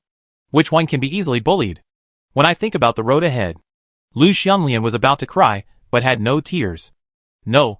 She had to find Qin Guanshan quickly, find a way for her, and tie her up with the Sanfang people. Anyway, her mother, sister, brother-in-law, and daughter are all there. Well, it's so sad. She originally thought that by being tied to the second bedroom, not only could she benefit from the second bedroom, but she could also be separated from her brother-in-law. When she hooked up with Qin Guanshan, her brother-in-law couldn't see her. At the same time, she can prevent Qin Guanshan from discovering her brother-in-law in her. If tied back again, just in case. It's really a dilemma, and I'm worried to death. The team walked for about an hour before the difficulty. The sun was high in the sky, and it was already noon. People stuck out their tongues like dogs and felt that all the water in their bodies was about to be dried. Sure enough, autumn tigers are so hot that they can kill people. Someone in the team fainted, and after walking a little further, someone else fainted again. The official beat them again, and everyone couldn't walk anymore. When the team finally reached a sparse forest, the official stopped and asked everyone to rest for half an hour and have lunch before continuing on their way. Everyone immediately sat down on the ground, like dead dogs. Officer, please, save my child. A woman's cry came from the resting line. Sumi Bao heard the sound coming from behind their donkey cart. Aren't they the Wang Taifu family behind their donkey cart? Song Jinhe and the others also heard the crying and turned around to see that the crying came from the ranks of Taifu Wang's family. Mom, asked Dad to go to Mrs. Wa's place to see what happened. The women were all tied together. But at this time, Su Qingyi, who was wearing the shackles, could move freely. Ouch. I really want to go out and see what's going on. Sitting in this car all the time, I'm bored to death, Sumi Bao complained. I heard several adults not knowing what to say about her. Everyone's legs were almost broken from walking, and they were so exhausted that they wished they had a car to sit in for a while. Fortunately for her, she disliked sitting in the car and wanted to go out and watch the fun. Su Qingyi listened to his wife's words and walked over immediately. After seeing the situation, he came back and reported it to Mrs. Su in the car. It's Wang Mingjing, the youngest son of the second wife of the Wang family, who is in a coma and sick. His face is so red that it's scary. Neither Mrs. Su nor Su Zhenbei spoke. Everyone felt that the Wang family didn't care that he was just a concubine of the Wang family. So there was no need for the Su family to rush to get involved. If something happened to Taifu Wang or the Queen Mother, they would not be able to ignore it. After all, Zhenbei became a disciple of Taifu Wang. Wang Mingjing. This name sounds familiar? Sumi Bao suddenly got excited and remembered. No wonder she finds this name familiar. Taifu Wang married and gave birth to his eldest daughter and eldest son Wang Chonling. The eldest daughter married the emperor, who was the deceased concubine de. The crown princess Wang Xiaorong is Wang Chongling's eldest daughter. After his wife died, Taifu Wang remarried the current Mrs. Wang, who was 20 years younger than him, and gave birth to a son and a daughter. They are Taifu Wang's second son Wang Chonlin and his youngest daughter Wang Yinyu. Wang Chonlin had one wife, 2 concubines, 2 sons and 2 daughters. Wang Mingjing is the second son of Wang Chong and the concubine born to Ant's son. He is only 6 years old. The male protagonist in the original book killed her, a half-faced queen. And the new queen he married into the palace was Wang Xiaoxi, the youngest daughter of Wang Chonlin. She is also the legitimate daughter of Wang Chonlin's wife. As the half-brother of Wang Xiaoxi, Wang Mingjing was naturally reused by the young emperor and entered the court as a palace. Moreover, Wang Mingjing was a very outstanding person and was the most promising among the descendants of Taifu Wang. He is handsome and elegant in appearance. His articles impress the capital, and his talent is famous all over the world. He is the young man whom the noble ladies in the capital are vying to marry. But for one person, he begged the emperor in the Jinwan Hall to no avail, and was demoted to a commoner. That person is Sumi Bao, the future half-faced queen in her book. Suma Bao was cut into pieces with 1,000 knives and sentenced to death. Wang Mingjing collected pieces of flesh and drops of blood in a jar, buried them in the peach blossom forest with his own hands, and built a thatched cottage beside the tomb to guard him for 3 whole years. 3 years later, Wang Mingjing committed suicide and ordered his servants to bury him next to Suma Bao's tomb. Wang Mingjing, a foolish man who didn't dislike even half of her scars, and was only loyal to her for the rest of his life.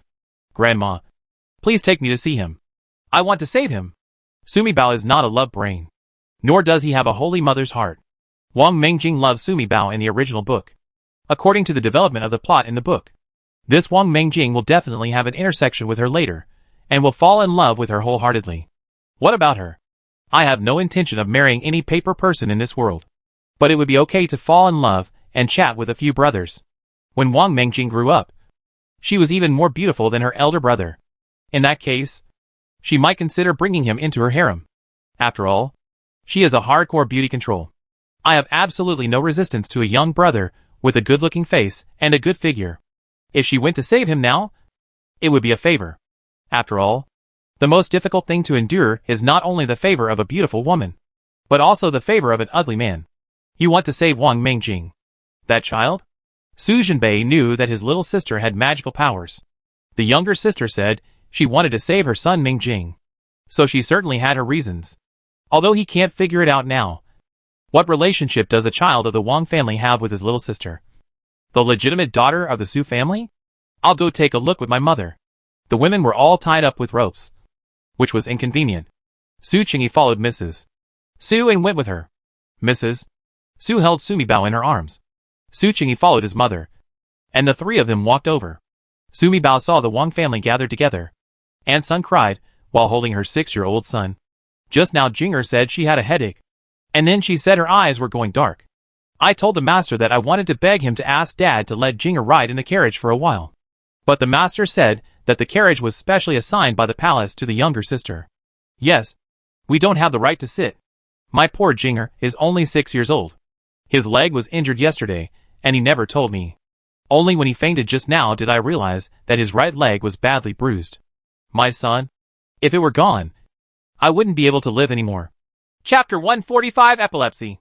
Sister Sue, are you here? As soon as Mrs. Wang saw Mrs.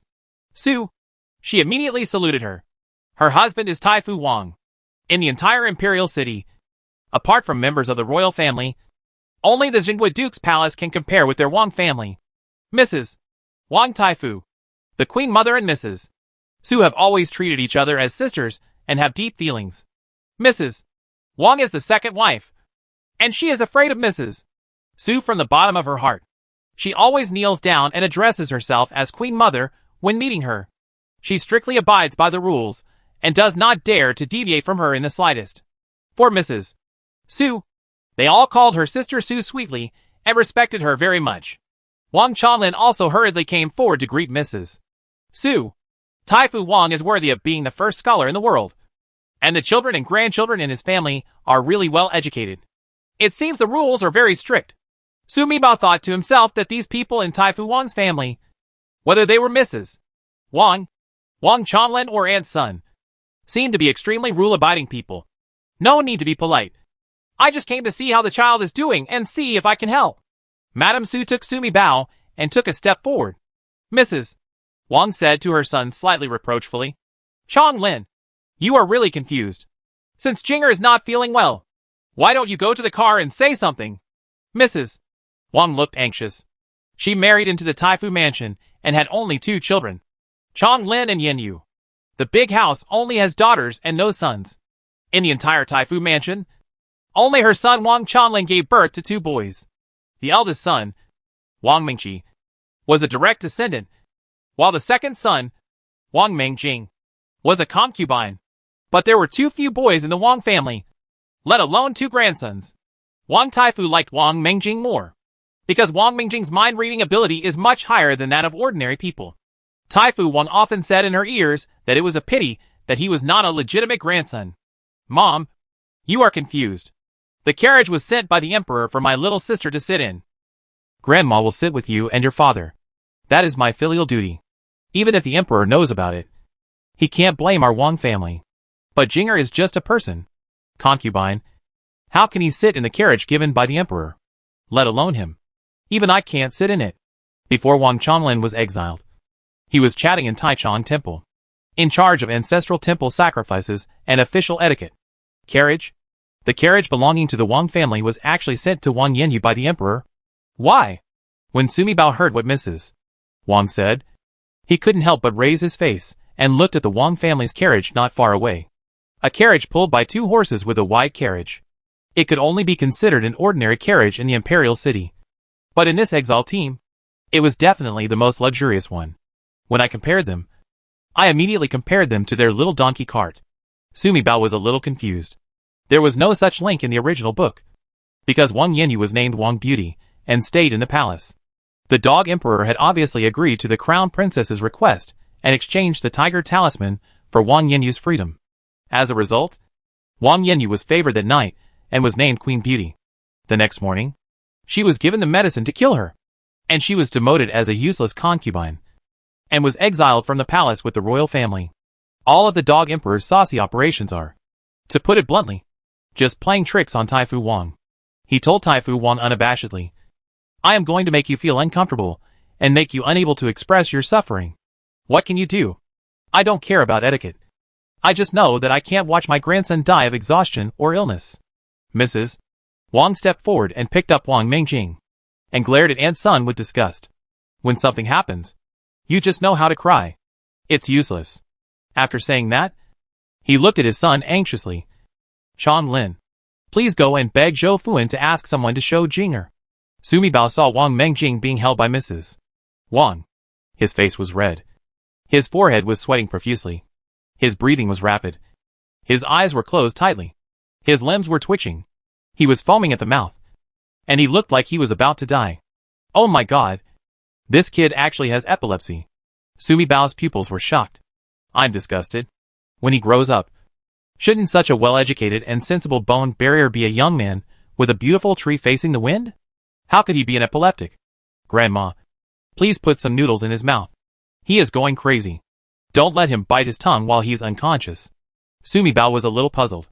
Didn't Wang Mengjing become a Beijing official when he grew up? It is impossible for this sick and injured person to take part in the imperial examination. Could it be that in the original book, Taifu Wang later found someone to help his son Mengjing through the back door? Has this child ever suffered from such a disease? After all, Mrs. Su was born in the countryside. She had seen epilepsy patients in the village before. After hearing what her little granddaughter said, she also realized that this child was suffering from epilepsy. People with this disease have always been looked down upon in the village. Therefore, it is difficult for her to say it outright. No, Jinger has always been in good health. It's good to go to school and study. In the past 2 days, the house was ransacked and jailed. The adults suffered and the children were frightened. They have walked such a long journey again. A small child. So tender. How can your feet bear it? Mrs. Wang shed tears. She is the child's biological grandmother and a patriarchal person. So not only does she love her legitimate grandson, she also loves this concubine much more than her legitimate granddaughter. Look at the child twitching and losing consciousness. He might have bitten his own tongue and wouldn't know it. Mrs. Su completely believed in her granddaughter. Her granddaughter asked her to remind the Wang family to put cloth strips in their children's mouths. And she felt it must be reasonable. Put something soft in his mouth so he doesn't bite his tongue. At this time, the Queen Mother was supported by the Crown Princess Wang Yi and came over. Wang Xiaorong has been renamed Wang Yi. Except for Mrs. Wang and Wang Yanyu. No one in the Wang family knows that she is the princess. San Yang, are you here too? How is your health? Everything has happened. There are no young or old on the road to H.L. Life or death is not up to you. If you feel uncomfortable, just cry when you should. When you are done crying, lead the children to go forward. As long as the children are here, the days will last. Taifu Wang's old mother, Queen Mother, is 90 years old. She is still in strong health, neither deaf nor blind.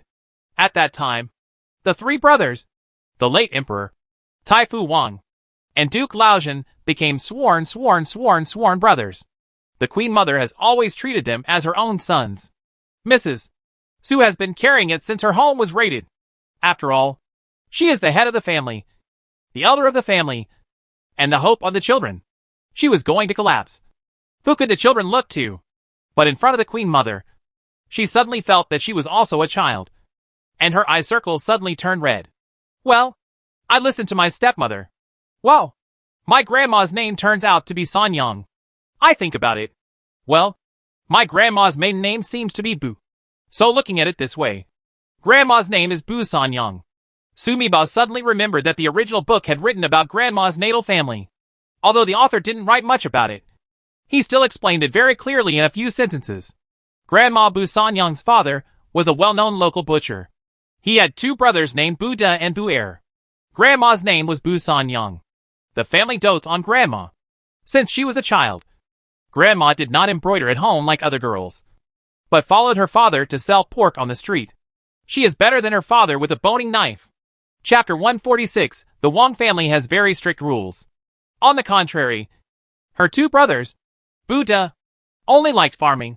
Bu Er likes carpentry work. Grandpa followed the late emperor to conquer the world and sealed the town with the duke. Grandma went to her hometown in person to take her father and brother to Beijing.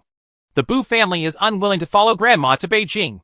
In the words of Father Bu, our Bu family is just a family of mud-legged people. The father-in-law of Duke Shenhua is a pig butcher, which will cause the Su family to be laughed at, no matter how much Grandma tried to persuade her.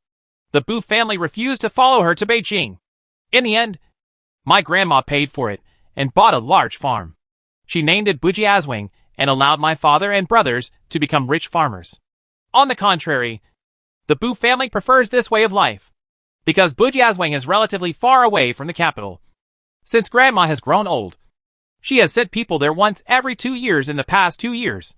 Sumi Bao was thankful that because of this, the incident in Jinghua's palace was so urgent. Although the emperor said that the 9 tribes were implicated, it only implicated Sujiazwang, not Bujiazwang.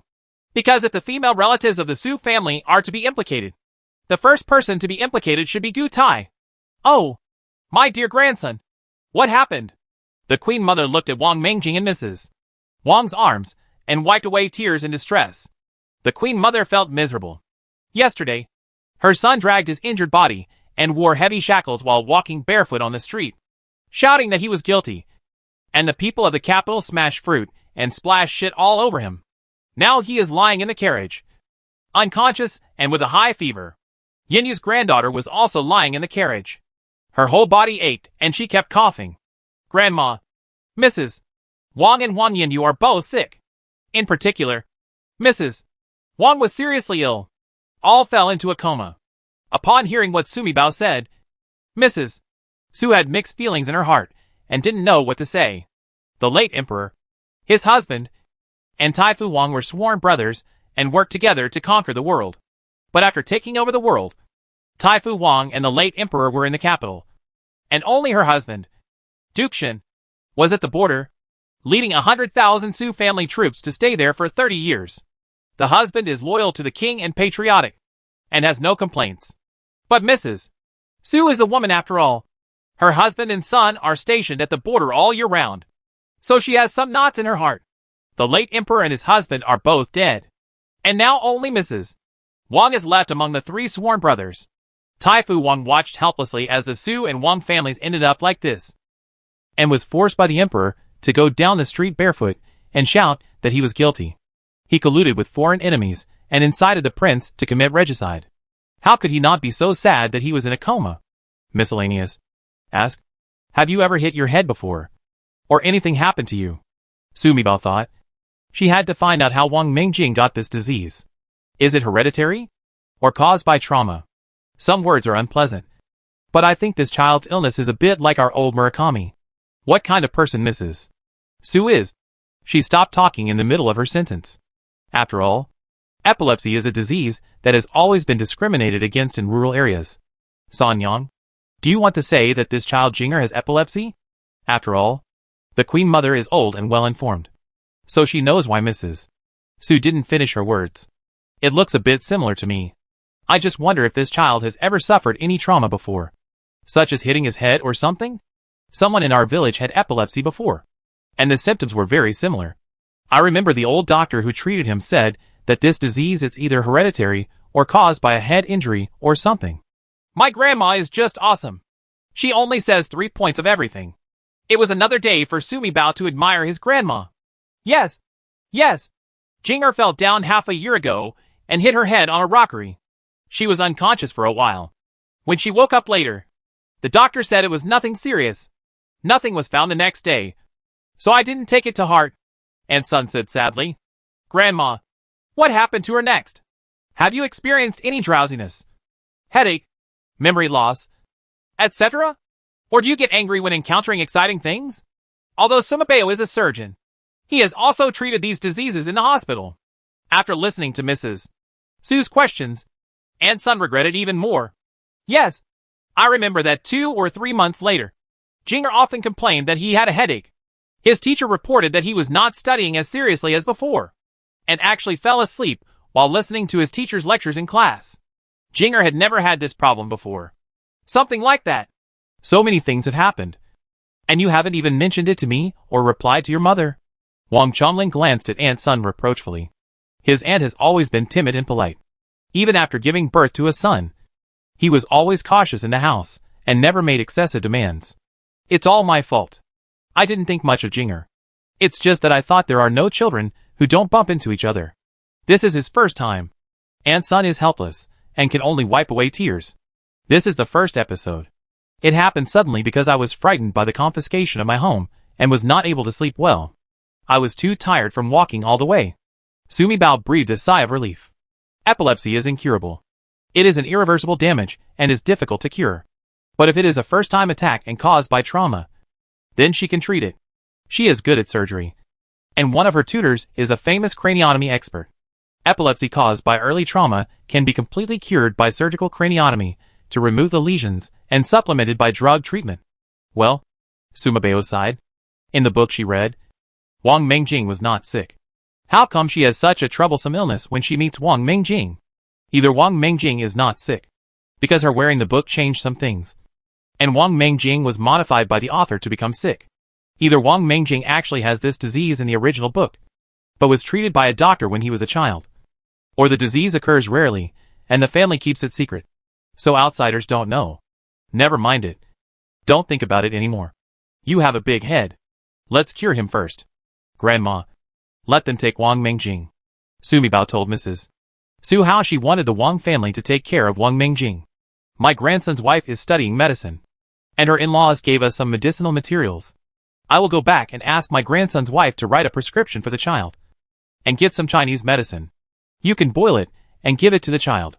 It would be more convenient if he could take Western medicine pills directly from space to Wang Mingjing. But considering that Western medicines are all in modern packaging, and some are in capsules, there is no way to explain them to these ancients. She couldn't expose her secrets to an outsider. So Sumi Bao gave up on the idea of giving Wang Mingjing medicine directly from space. Hee hee. My grandma is really smart. What she said is totally fine. Listening to her grandmother's words, Sumi Bao felt happy. Thank you so much. Wang Changlin, Mrs. Wang, and Aunt Sun all thanked her profusely. The Queen Mother looked at Mrs. Su and nodded. The Emperor sent a carriage, and the Queen Mother gave Yin Yu some things. I'll ask Changlin to send you some in a moment. TSK. TSK. This old mother of the Wang family is a good person. Sumi Bao's little head straightened up after hearing this. Chapter 147 The Wang family's carriage. Why did the Emperor send a carriage to the Wang family? Would he be so kind? Did the Queen Mother give Wang Yinyu something? Why does this sound wrong? Did I miss something? Oh! How could Grandma know what the Emperor meant by sending a carriage to our Wang family? The Emperor is the most vicious person in the world. He killed my husband and harmed my son.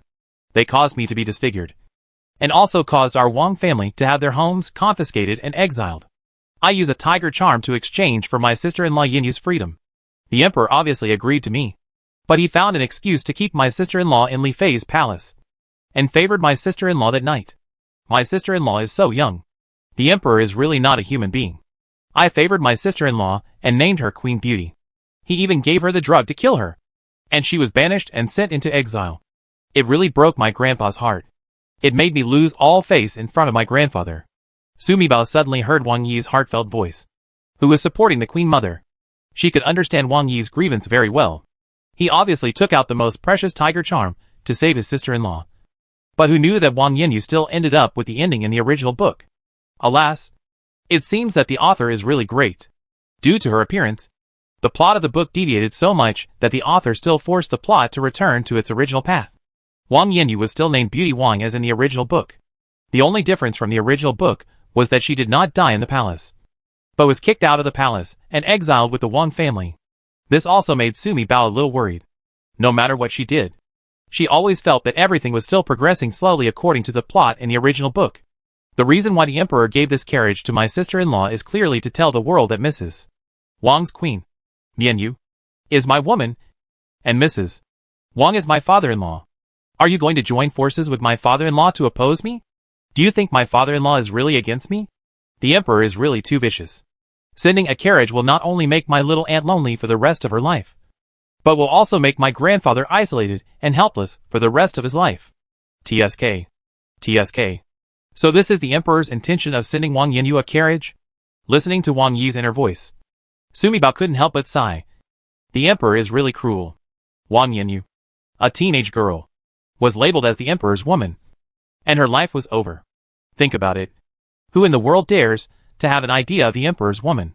The Emperor's move was really cruel. He wanted to put Wang Yinyu in front of Taifu Wang, so that Taifu Wang could helplessly watch his favorite little daughter leading a miserable life. But there was nothing he could do about it. The Emperor was really cruel to his master. She took the healing medicine from space. Let Grandma give it to the Wang family. After listening to what her little granddaughter said, Mrs. Su felt something appear in her sleeves. After I healed my injury that night, I rested in the Queen Mother's palace. After Queen Mother Tianming found out about her little aunt, she scolded the Emperor. But the Emperor had already done the wrong thing. Sent his little aunt to the palace, and issued the imperial edict to abolish the concubine. The Queen Mother had no choice but to quickly send me back to the Wang family. The Queen Mother also had good intentions, thinking that my ancestors and grandfather were old and in poor health, so they would not be able to walk in exile. So I proposed to the Emperor that he should give the Wang family a donkey cart just like he did to Mrs. Su. But the Emperor said that the Wang family was guilty and could not be given a car. But Wang Yinyu is his concubine. Even the deposed concubine is still a concubine. So he would give Wang Yinyu a carriage. The Queen Mother felt that no matter who it was given to, as long as it was given to our Wang family, my ancestors and my grandfather could both sit on it. So she agreed to the Emperor's idea. How could you have imagined that the Emperor had such bad intentions? Wang Yi's voice was filled with resentment. The Crown Princess is dead, and there is no more Wang Xiaorong in the world. I begged the Queen Mother to add me to the list of palace maids, and give me to Sister Yenyu as a personal palace maid, to follow her out of the palace and take care of her for the rest of her life. In this way, I can leave the palace in a logical manner, and appear in front of the royal family as the Palace Queen Yi. It's a pity that I can't recognize my biological parents even when I see them in person. Fortunately, I always wore a veil. The Wang family hated the royal family, and naturally had no good feelings towards me. So no one recognized me. Oh, how pitiful it is. Sumi Bao listened to Wang Yi's heartfelt voice, and knew that Wang Yi's soul was crying at this time. Yesterday she was a high-ranking princess. Today she is a humble maid serving others. No one would be able to bear this for a while. The Queen Mother gave me many things and also gave me many banknotes. He told me to use the money to buy some property in the Exile place, and live a good life with the Wang family. I was afraid that I might not be able to buy anything on the way to Exile. So I gave him many things that I could use on the way. Because I am a palace maid. The Queen Mother ordered these things to be given to her little aunt. After all, it would be justified no matter what the Queen Mother gave to the Emperor's concubine. It's just that it's too embarrassing for me to stay in the Wang family with my status. Now my family members look at me with resentment. I know that they hate me as an emperor. After all, I am a palace maid.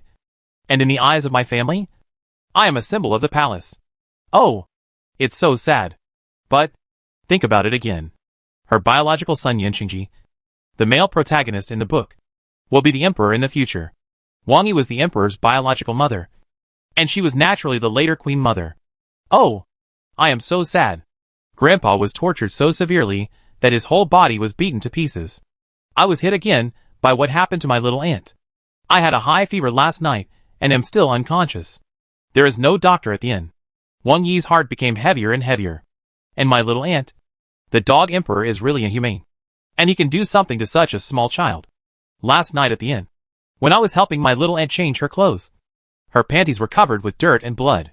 What should I do? She was lying in the carriage now, and kept complaining of stomachache. My whole body hurts. No matter if Grandpa is in a coma. If he is awake and sees his little aunt like this, he will definitely not be able to survive. Our in-laws gave us some things. Our family is not big. It's enough. You have a lot of family members. So no matter how much stuff you have, it won't be enough. Besides, we still have a long way to go. Mrs. Su refused. And just when she was about to turn around and leave with Sumi Bao in her arms, the Queen Mother said embarrassedly, San Yang, I really want to show off my old face today. Just now you said that your grandson's wife is a medical student. Can you show her to my son and Yenyu later? Don't worry. If she is willing to take a look, we will pay her the medical fee. Yes, this Queen Mother is a person who can carry things clearly despite her age. Sumi Bao really felt that the entire Wang family, except for the old oil drum Taifu Wang, was too scheming. In the original book, he would eventually help the little emperor kill his eldest brother. The other people are really pretty good. Everything depends on my adoptive mother. I will go back and ask my grandson's wife. She is a woman who just learned some medical skills by chance. I don't know if she can be cured. My grandma is really kind. When something happens, she won't just take care of it for the younger generation. Instead, she will consider the younger generation side of everything. You can't make a mistake when speaking. Chapter 148. No one can be left behind. The more Sumi Bao watched, the more she felt that her grandma was super nice. He didn't feel that he had any friendship with the women of the royal family. So he offered his sister-in-law and her medical skills as a favor. Instead, he respects his juniors everywhere. Such a grandma, let alone in this ancient world, is also a super good grandma in modern society. Madame Su returned to her team with Sumi Bao in her arms. After being fed by Sumi Bao along the way, the Su family members were in much better spirits than other exiled prisoners. Most of the prisoners were sitting or lying on the ground, not wanting to move. Su San took the donkey aside and looked for grass for the donkey to chew on. Hua Fan and Mother Lu went looking for water, while several children looked for dry firewood in the woods. Butler Su built a simple stove with a few stones on one side. Grandma Su was putting an iron pot on it, putting water from the water bladder in it, and putting a few handfuls of rice in it to cook rice porridge. Gu Yuyan had already finished checking everyone's injuries, and was checking Su Jinbei's wounds in the donkey cart. Mrs. Su carried Sumi Bao onto the donkey cart and told Gu Yuyan about the conditions of the 3 patients in the Wang family. From what Grandma said, I don't know how to cure epilepsy. Taifu Wang suffered from trauma and high fever. I can go and treat him. The high fever can't be relieved even by drinking decoction. And we are still on the road to exile. So there is no way to prepare medicine. As for the little girl Wang Yanyu, she probably has a gynecological disease. I know more about this, so I think I can cure it. Gu Yuyan was at the Gu family at the time, looking through the Lu family medical books left by her mother. First, she was interested in medicine. Secondly, it is also because I need to recuperate my frail brother. But she had long planned that one day she would live with her little brother after leaving the Gu family. So she specially studied the gynecological diseases in medical books. I feel that if she, a woman, opens a medical clinic and specializes in gynecology, she will be able to reduce the crowding out from medical clinics run by male doctors. Sister-in-law, don't worry. I'll cure the epilepsy. I'll give you the medicine. You can crush it, wrap it up, and give it to Wang Mengjing to eat. As for Taifu Wang's high fever, I will give you a few pills, and you can crush them and let him take them to reduce the fever. With that said, Sumi Bao took out a bottle of medicine to treat epilepsy and a bag of ibuprofen from the space. She took all the granules, so that it would be easier for the sister-in-law to operate. Mom, I also want to go down and do some work. But I keep lying in this car, and my body is stiff. Yi Ranqing sat in the corner of the donkey cart and watched the people outside the cart busy. You don't care. You have to lie down in the car. If the tire is inflated, you know you have to rest to protect the tire. We don't have the conditions. If you are at home, you have to stay in bed and lie still for a while. Time. Mrs. Su immediately killed Yi Ranqing's idea. I am a martial arts practitioner, and my body and bones are stronger than the average person. Besides, the baby in my belly is almost 7 months old. I feel much better today.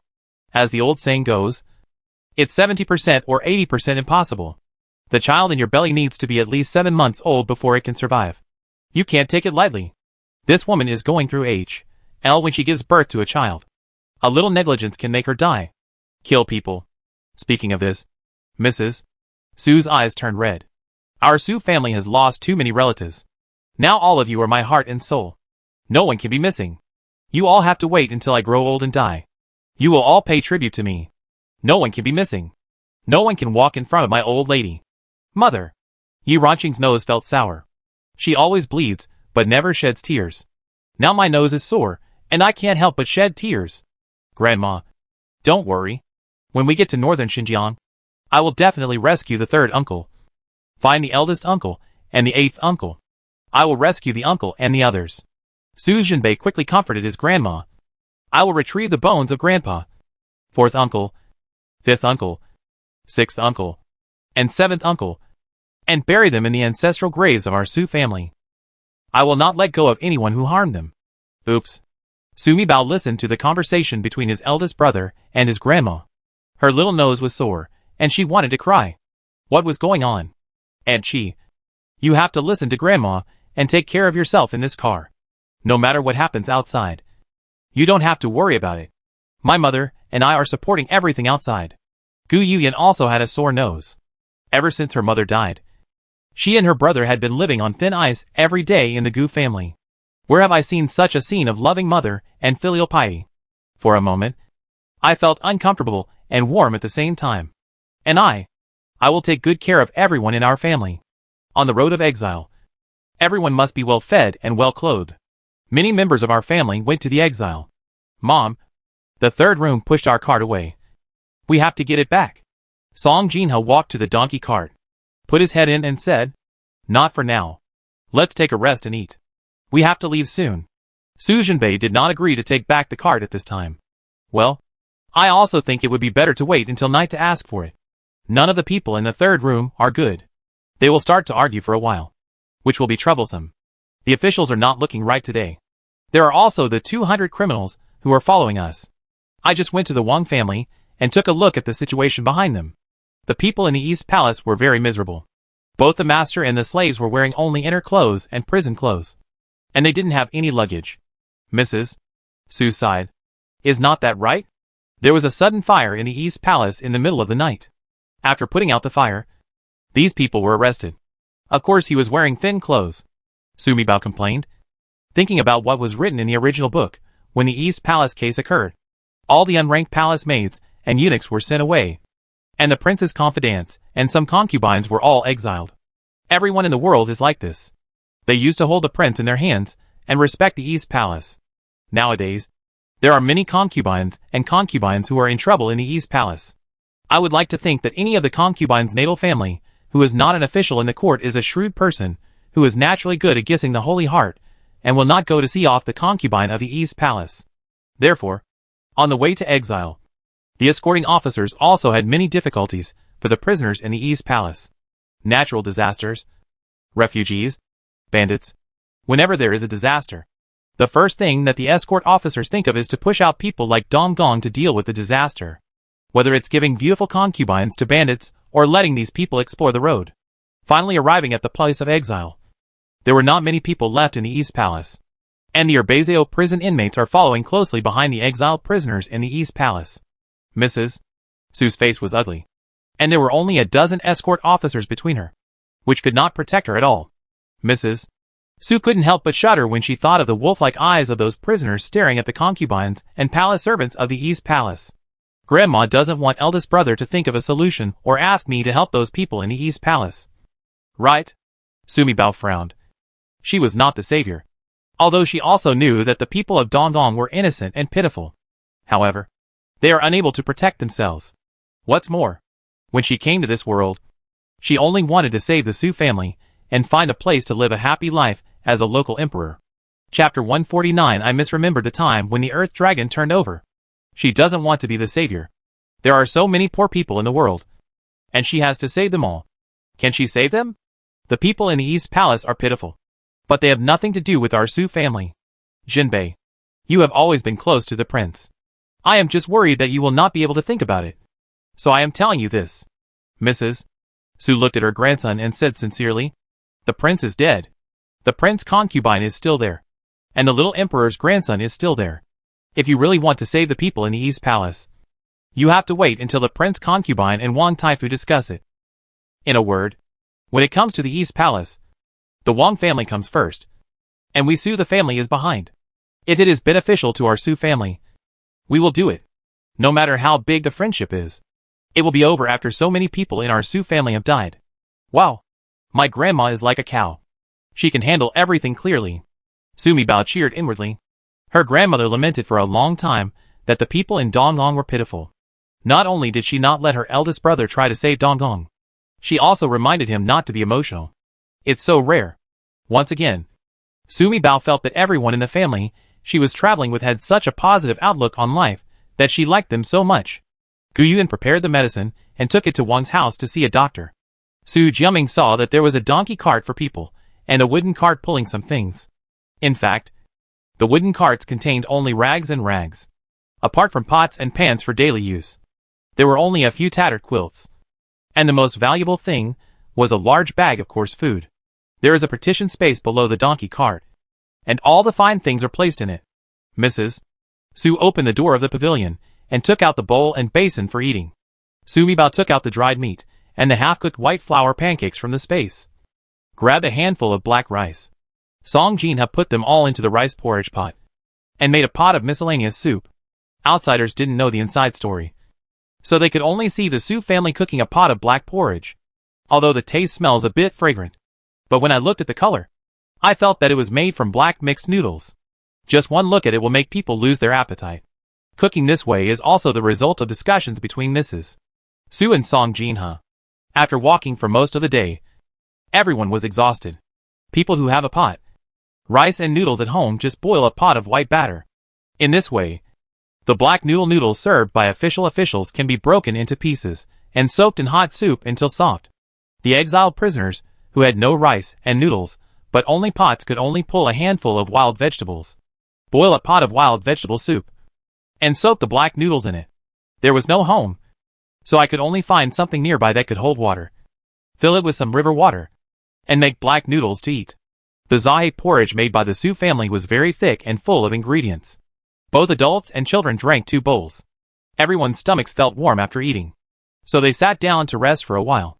The entire camp was busy. And after half an hour, most people took a break. Everyone quickly closed their eyes and rested, thinking that they would start walking again later.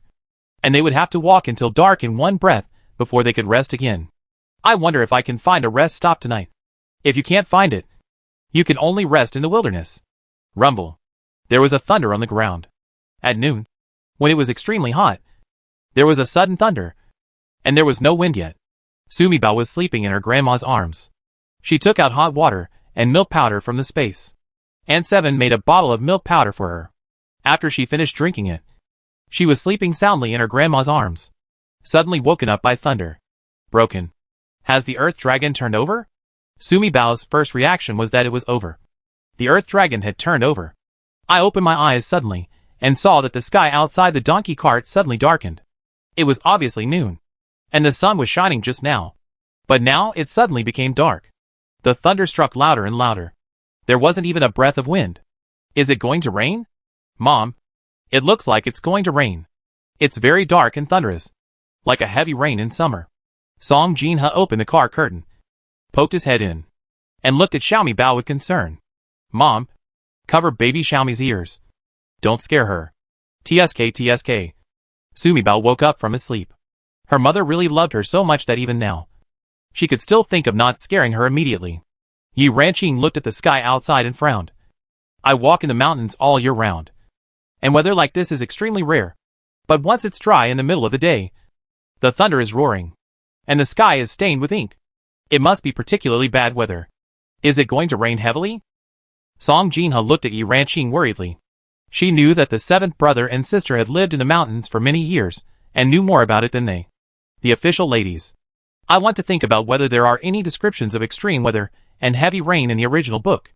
Sumibao frowned and recalled painfully. Well, it's going to rain heavily like this. And there's a chance of landslides. Yi Ranqing's face turned even more ugly. Ah, it's over. It's over. I remembered. First it was extremely hot, and then it suddenly rained heavily. From now until late at night. The river is full of ditches, and there is water everywhere. Landslide. And then? Ah. Sumibao realized belatedly that she had made a mistake. 3 days later, the dragon in the capital turned over.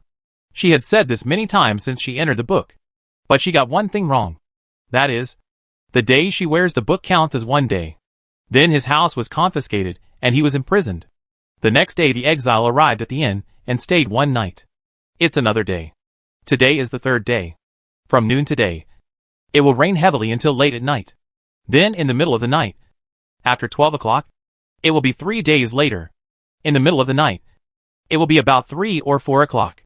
In ancient time, an earthquake should have occurred at midnight tonight. In the area of the earthquake, the imperial tomb was the epicenter, and everything within 100 miles was the center of the earthquake. Then the range of influence is about 200 miles. Oh my God! We set out from Longgang Post Station this morning. Longgang Post Station is even 100 miles away from the capital. This morning, these people had to plan very carefully. And the distance they walked was only 50 or 60 miles away. This is also thanks to Zhou Fuan, who was in a bad mood early in the morning and urged everyone to go on their way. He was merciless, whipped and kicked, and forced everyone to move forward despite the exiles crying for their fathers and mothers. Otherwise, we wouldn't be able to walk this far in half a day. There are still about 50 miles before we can get out of the earthquake-affected area. Of course, it can be absolutely safe 200 miles away, but it is much better than staying in an earthquake zone.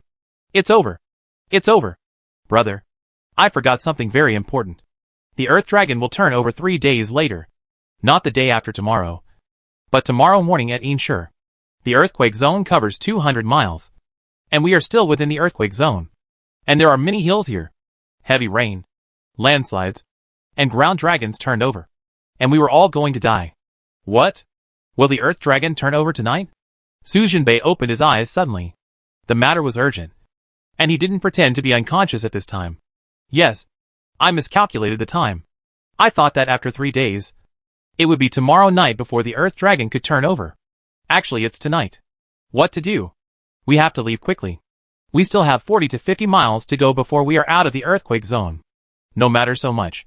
Let's run away as a family. Right? At a time of life and death. No rules. Brother. Don't worry.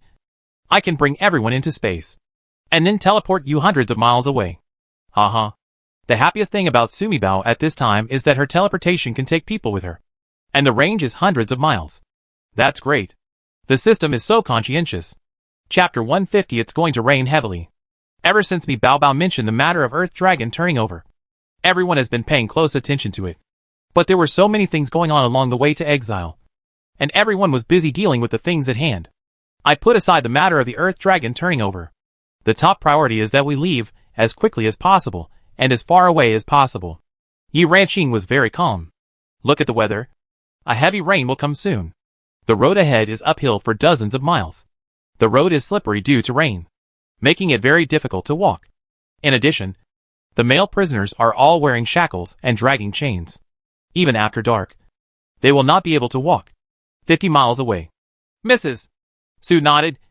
If it rains heavily for a while, officials may find a place to take shelter from the rain. Not leaving? This is the epicenter. If we don't leave, everything will be destroyed. Sumabeo's little hands danced wildly. Family members, it's really not possible. Shall I take you into my space and teleport away? No.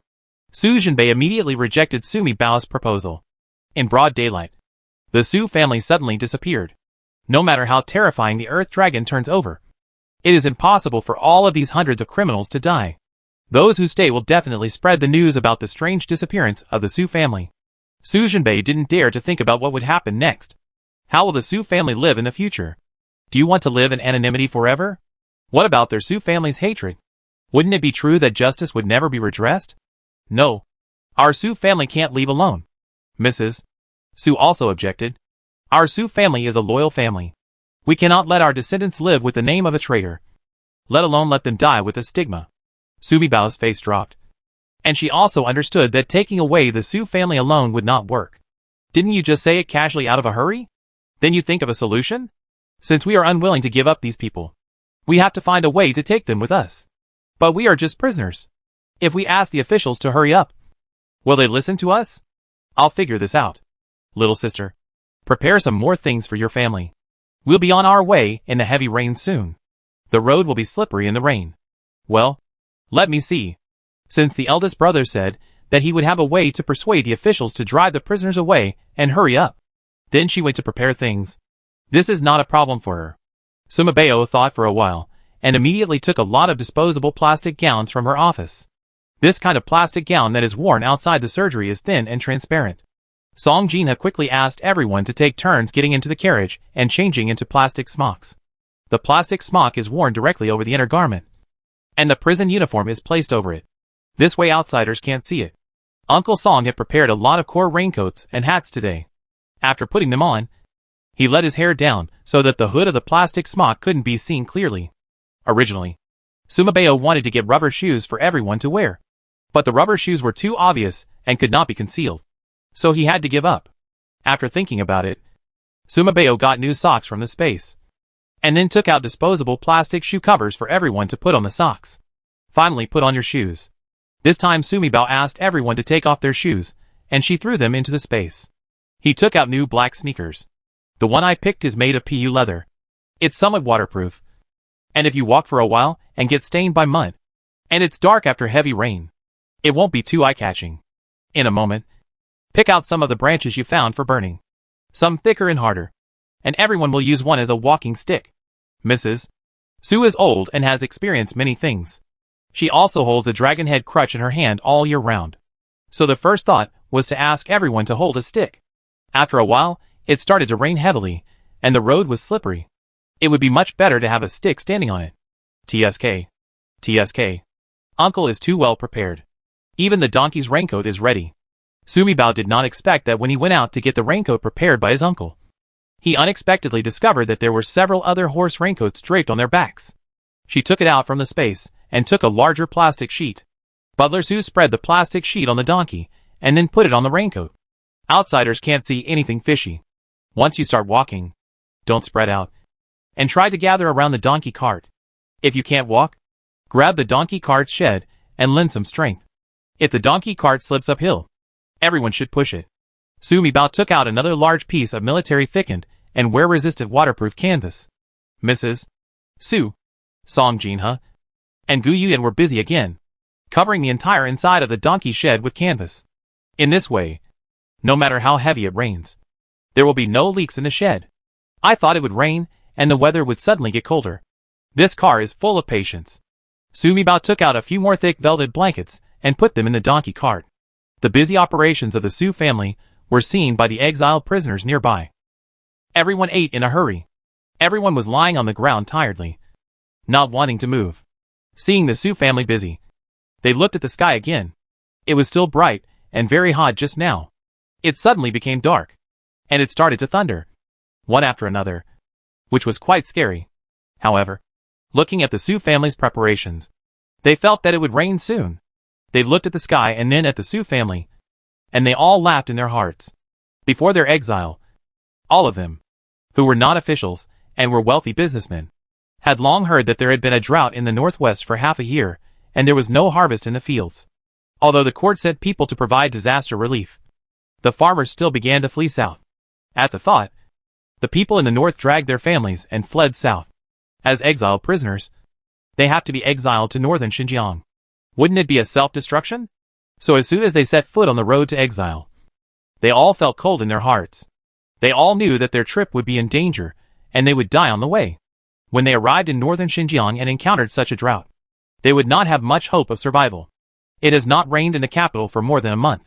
There have been thunders a few times, but not a drop of rain has been seen. So when they saw how busy the Su family was, they just thought it was funny. They thought that the women and children in the Duke's mansion were the women in the house. They had never seen the world and didn't know about farming. It was really funny that they thought it would rain when they heard thunder. However, there are also some exiled prisoners who are jealous of the Su family's raincoats. The in-laws of the Jinhua Palace are worthy of being royal merchants. Look, not only did they send money and food, but they also provided raincoats. It can be seen that there must be a lot of clothes and food prepared.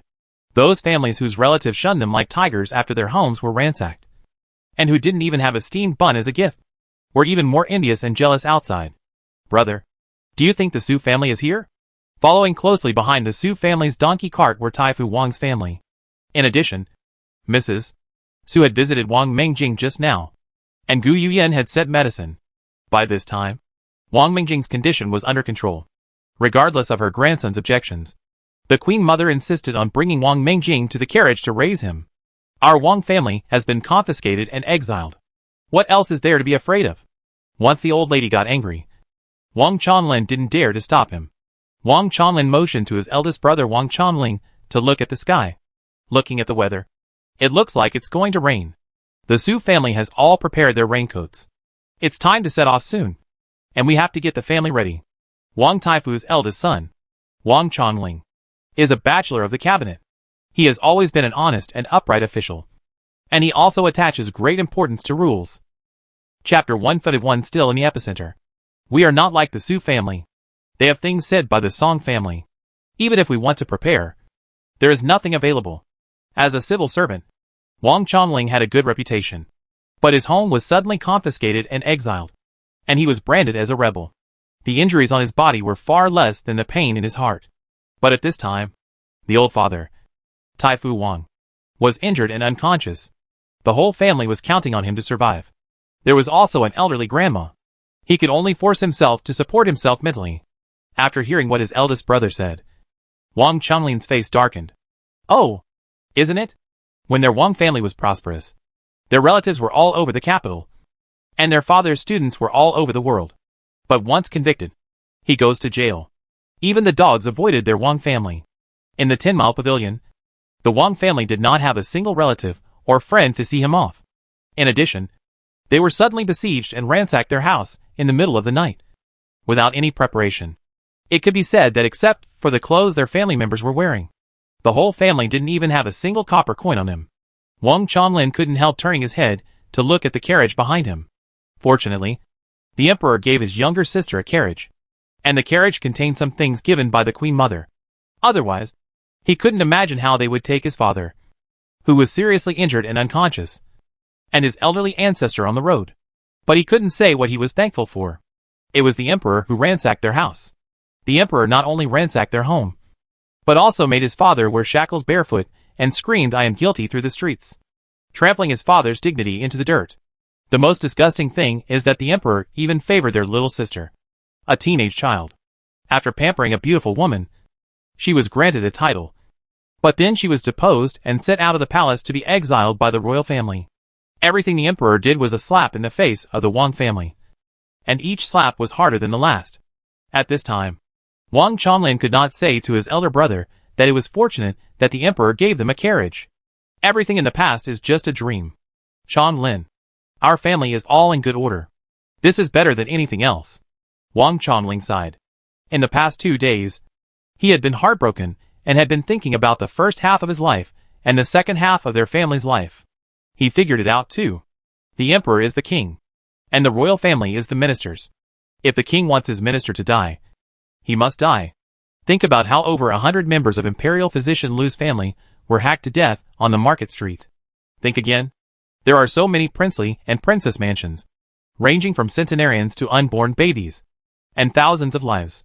The emperor issued an imperial edict and all died. Looking at the Jingui Duke's mansion again, there are 9 generals in each sect, and each of them died more miserably than the last. There was only one man left, Su Jinbei, who had been hit with 6 soul-suppressing nails, and a group of women and children. But they still live so strongly. There are dozens of members of the Wang family, except for their brother and father who were tortured. Everyone else is fine. The whole family is all together. No one is missing. What about exile? What about immigrant citizenship? As the emperor and the courtiers, as long as the Wang family can keep the mountains alive, and as long as the descendants of the Wang family study hard, there is still hope for the Wang family. Thinking of this, Wang Chunling's face no longer looked decadent. Miss Gu has already examined her father's injuries. When we get to the next market town, we will ask the official for permission to go and hire a doctor to see his father. We will buy some more food. We will talk about the rest later. Well, brother, I will listen to you. Although Wang Chanlin didn't understand why his eldest brother was so decadent after his house was confiscated, but seeing the way his eldest brother glanced at the Su family, he knew in his heart that he must have been moved by the spirit of the women and children of the Su family just like him. Look at them. A group of women and children. And Su Jinbei, who was seriously injured, can deal with everything so actively. The Wang family, with 2 grown men like him and the eldest brother. How can it be inferior to a group of women and children from the Su family? The Wang brothers, like everyone else in the capital, automatically ignored Su Qingyi.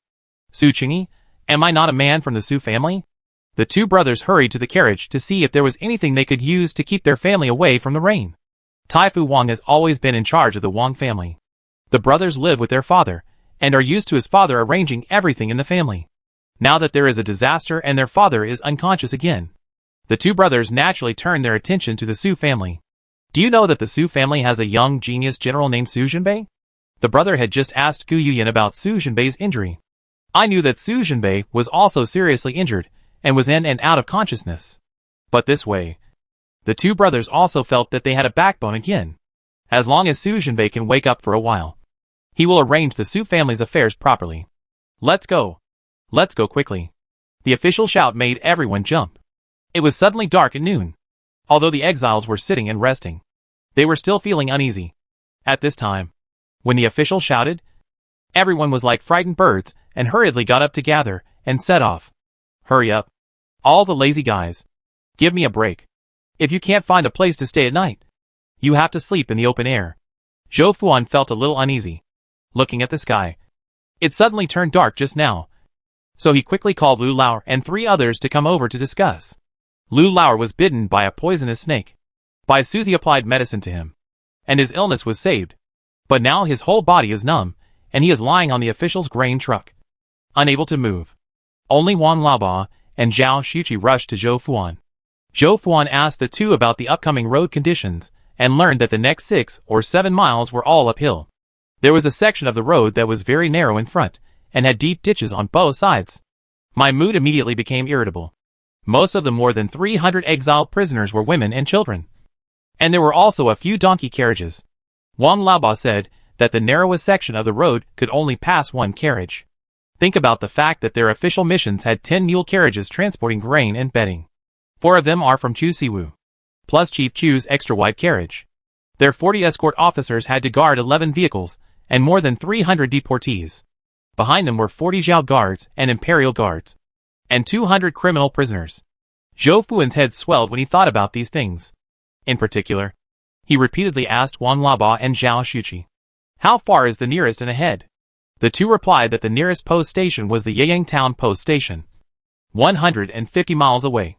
Don't even ask about the nearest town. It's Yeyang Town. What troubled Zhou Fuan the most was that there were only 3 villages in the 150 miles ahead. The village closer to the official road was called Dahlia's Wing, which was 60 miles away. After Zhou Fuan thought about it again and again, he asked the official to quickly order the exiles to set off without rest. Zhou Fuan ran to Chu Mingyang's carriage. When Chu Mingyang was resting, he asked someone to set up a tent in front of the carriage. Just as he was lying inside, Zhou Fuan came in and asked him to pack his things and set off. He looked unhappy. "Why are you urging me? Isn't it time to set off yet? Are you urging me?" Siwu Chu. "We can't leave without leaving." Chapter 152. I have to walk 50 miles even if I die.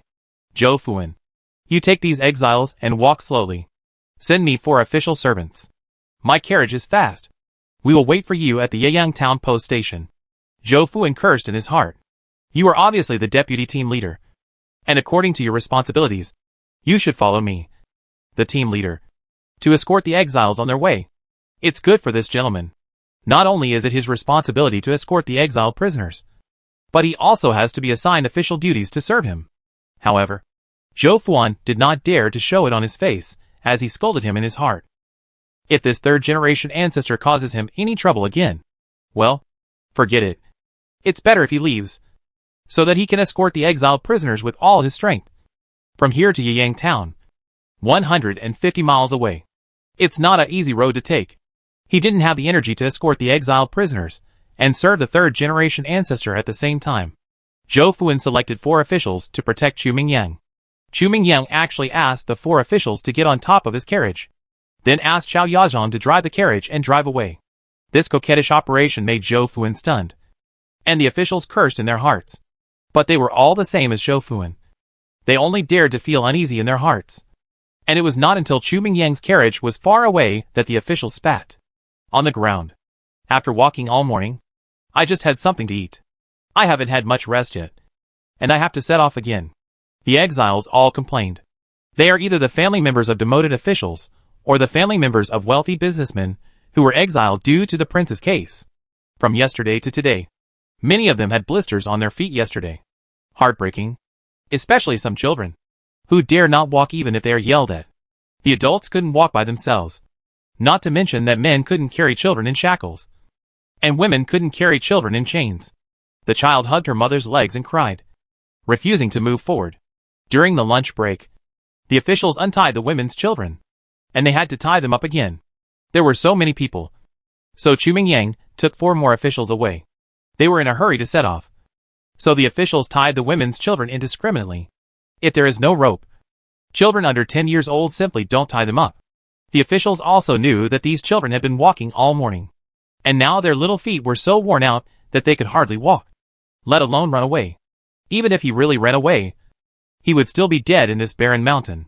The little chubby Su Sinan took the opportunity to run out, completed the task assigned by his elder brother, and then hurried back, twisted his fat body, and climbed onto the donkey cart. I gave all the messages to that big black-faced official. Su Sinan's expression was like, I'm great. Big brother, please praise me now. You Feng? Sumi Bao looked at his eldest brother with admiration. It was amazing that even though he was so ill, he could still arrange for his own people among the officials. It was arranged by my uncle. He said that Yu Feng was a son of the Song family. The whole family lived in Shuangzi, the hometown of Song. 3 years ago, my uncle arranged for Yu Feng to enter the government office. No one else knew about it. His relationship with the Song family is die-hard, and can definitely be trusted. Sumi Bao secretly complained in his heart. The whole family was in the hands of his uncle. How dare this Yu Feng not be loyal to the death?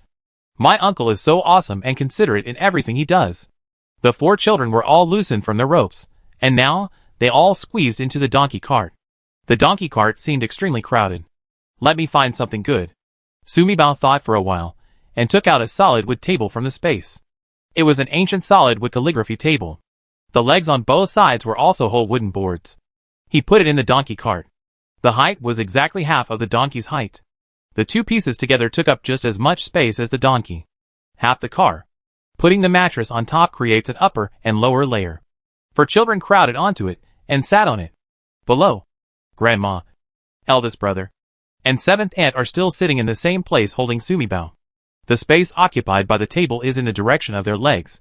Such a small donkey cart, after Sumibao's troubles, actually squeezed 8 people into it.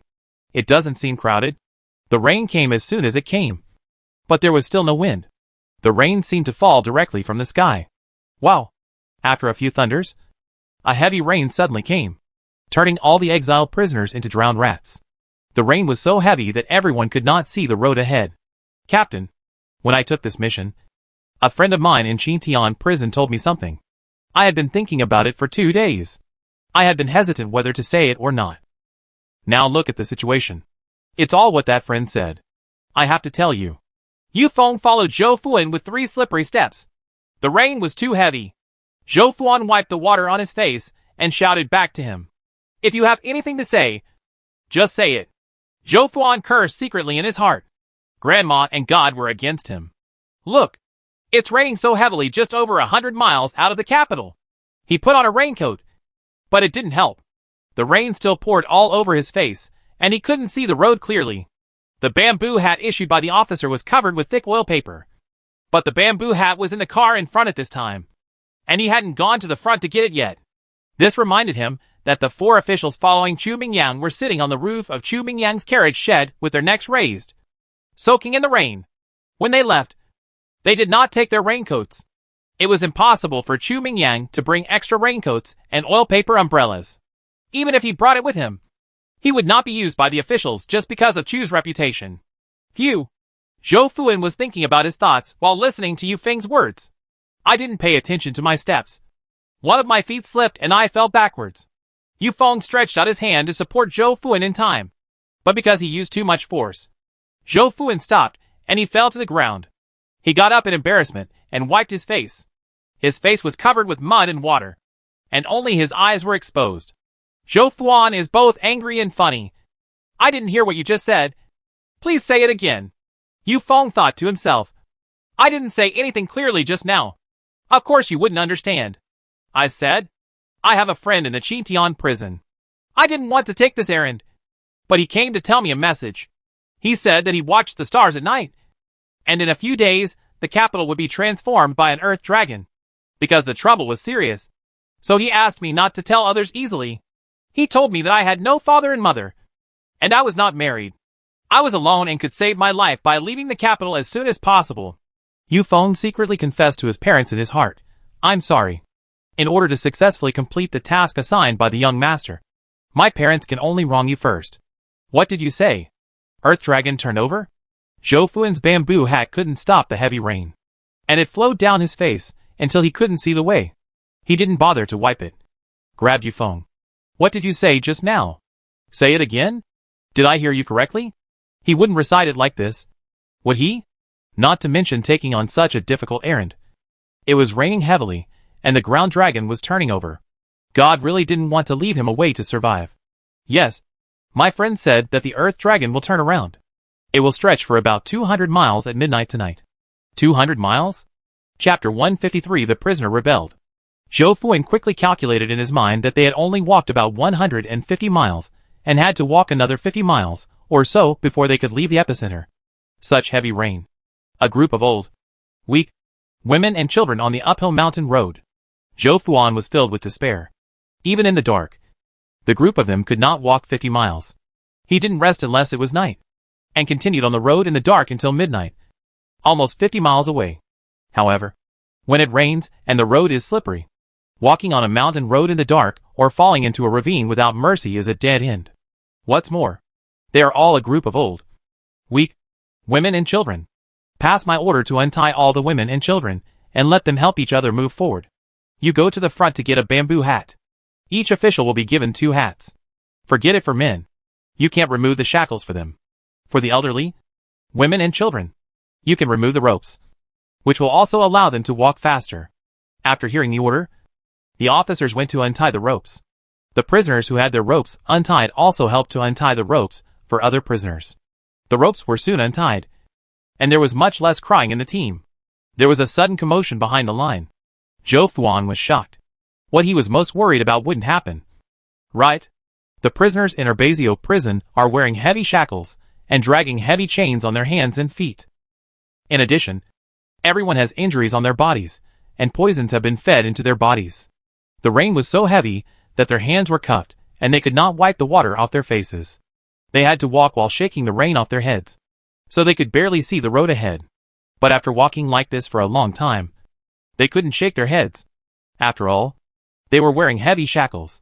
There was rain in front of me, and I couldn't see anything. Thump! One prisoner fell down and bumped into the prisoner in front of him, causing the prisoners to fall into pieces. The road was too slippery, and it was uphill, so the falling prisoner bumped into the prisoner behind him. There was chaos for a moment. Death early or late is death. A prisoner who was obviously good at martial arts exploded. With a bang, the shackles he was wearing cracked, and his hands were free. He stretched out his hand to wipe the rain from his face, and then stretched out his hand to split the shackles of the prisoner in front of him. Obviously, this several prisoners are related. When the Jiaowei officer came to his senses, 5 or 6 prisoners had already broken the heavy shackles, dragging the shackles on their hands and feet. They quickly rushed towards the front row of deportees. These prisoners are obviously in a group, and there is a leader who is quite smart. They should have discussed it beforehand. They rushed towards the group of deportees quickly. Most of the deportees were old, weak, women and children, and they walked slowly. From time to time, a donkey cart came in front of them. Further ahead is the extremely narrow road, which can only accommodate a carriage at its narrowest point. These prisoners are obviously familiar with this terrain. Moreover, they also figured out what the Jiaowei and Imperial Guard commanders were thinking. Ji Tai wanted to create trouble for the officials escorting the exiled prisoners and increase some pressure. He only put 10 Jiaowei in front. But as for Zhou Fuan, because Chu Mingyang took away 4 official servants, there were not enough manpower. In addition, it was raining and the road was slippery. So he mobilized 20 officials to escort male exiles in front to clear the way. Because the road was narrow, the queue of more than 300 people was very long. He was uneasy, fearing that something would go wrong along the way. So he kept going all the way. 10 more officers were dispersed, and an officer was guarding the exiles some distance away. In this way, he only left 6 officials at the end. Zhou Fuan felt that no matter how many officials he kept behind him, it would be of no use, because the skills and equipment of Jiaowei and Imperial Guards were much worse than those of their escort officers. Even if he put more than 30 officials behind him, if Ji Tai and Luzon wanted to do something, they couldn't stop them. So we might as well just put 6 officers at the back and make sure the exiles don't fall behind. Boom! The 6 prisoners spotted the gap between the 10 mounted Jiaowei and quickly slipped under the horse's legs. At the same time, they bumped into the horse's legs. The horses roared upwards, and the road was slippery, making them unable to stand at all. Jiaowei was shocked and instinctively controlled the horses. In just a moment, the 6 criminals passed by the 10 Jiaowei. The 6 escort officers were no match for these bloodthirsty prisoners. Instead of blocking them, they subconsciously stepped aside. Naturally, the 6 prisoners were not willing to fight. They quickly passed through the 6 officers and rushed into the ranks of the exiled prisoners in the blink of an eye. The leading prisoner stretched out his hand to grab the 2 maids of the East Palace. Word, and threw them back. Hit Jiaowei. The remaining 5 prisoners also followed the same example and grabbed the eunuchs and maids around them. No matter who they were, they would throw them at the officials behind them. In this way, the roadblock in front was cleared, allowing them to quickly pass through the East Palace team. Secondly, it also blocked the way of Jiaowei and Guancha. For a moment, the remnants of the East Palace were crying and staggering around. Several people could not see the road clearly and fell directly into the nearby ravine. In the blink of an eye, no one was seen. It was simply impossible for Jiaowei and the few officials on horseback to catch up and capture the 6 criminals. Because the road was too narrow and crowded, they couldn't rush through. Wherever the 6 prisoners passed by, they would directly throw anyone who blocked their way into the ditch. Later, the people in the exile team finally figured out what happened. The prisoner escaped. The prisoner killed someone. Everyone, get out of the way!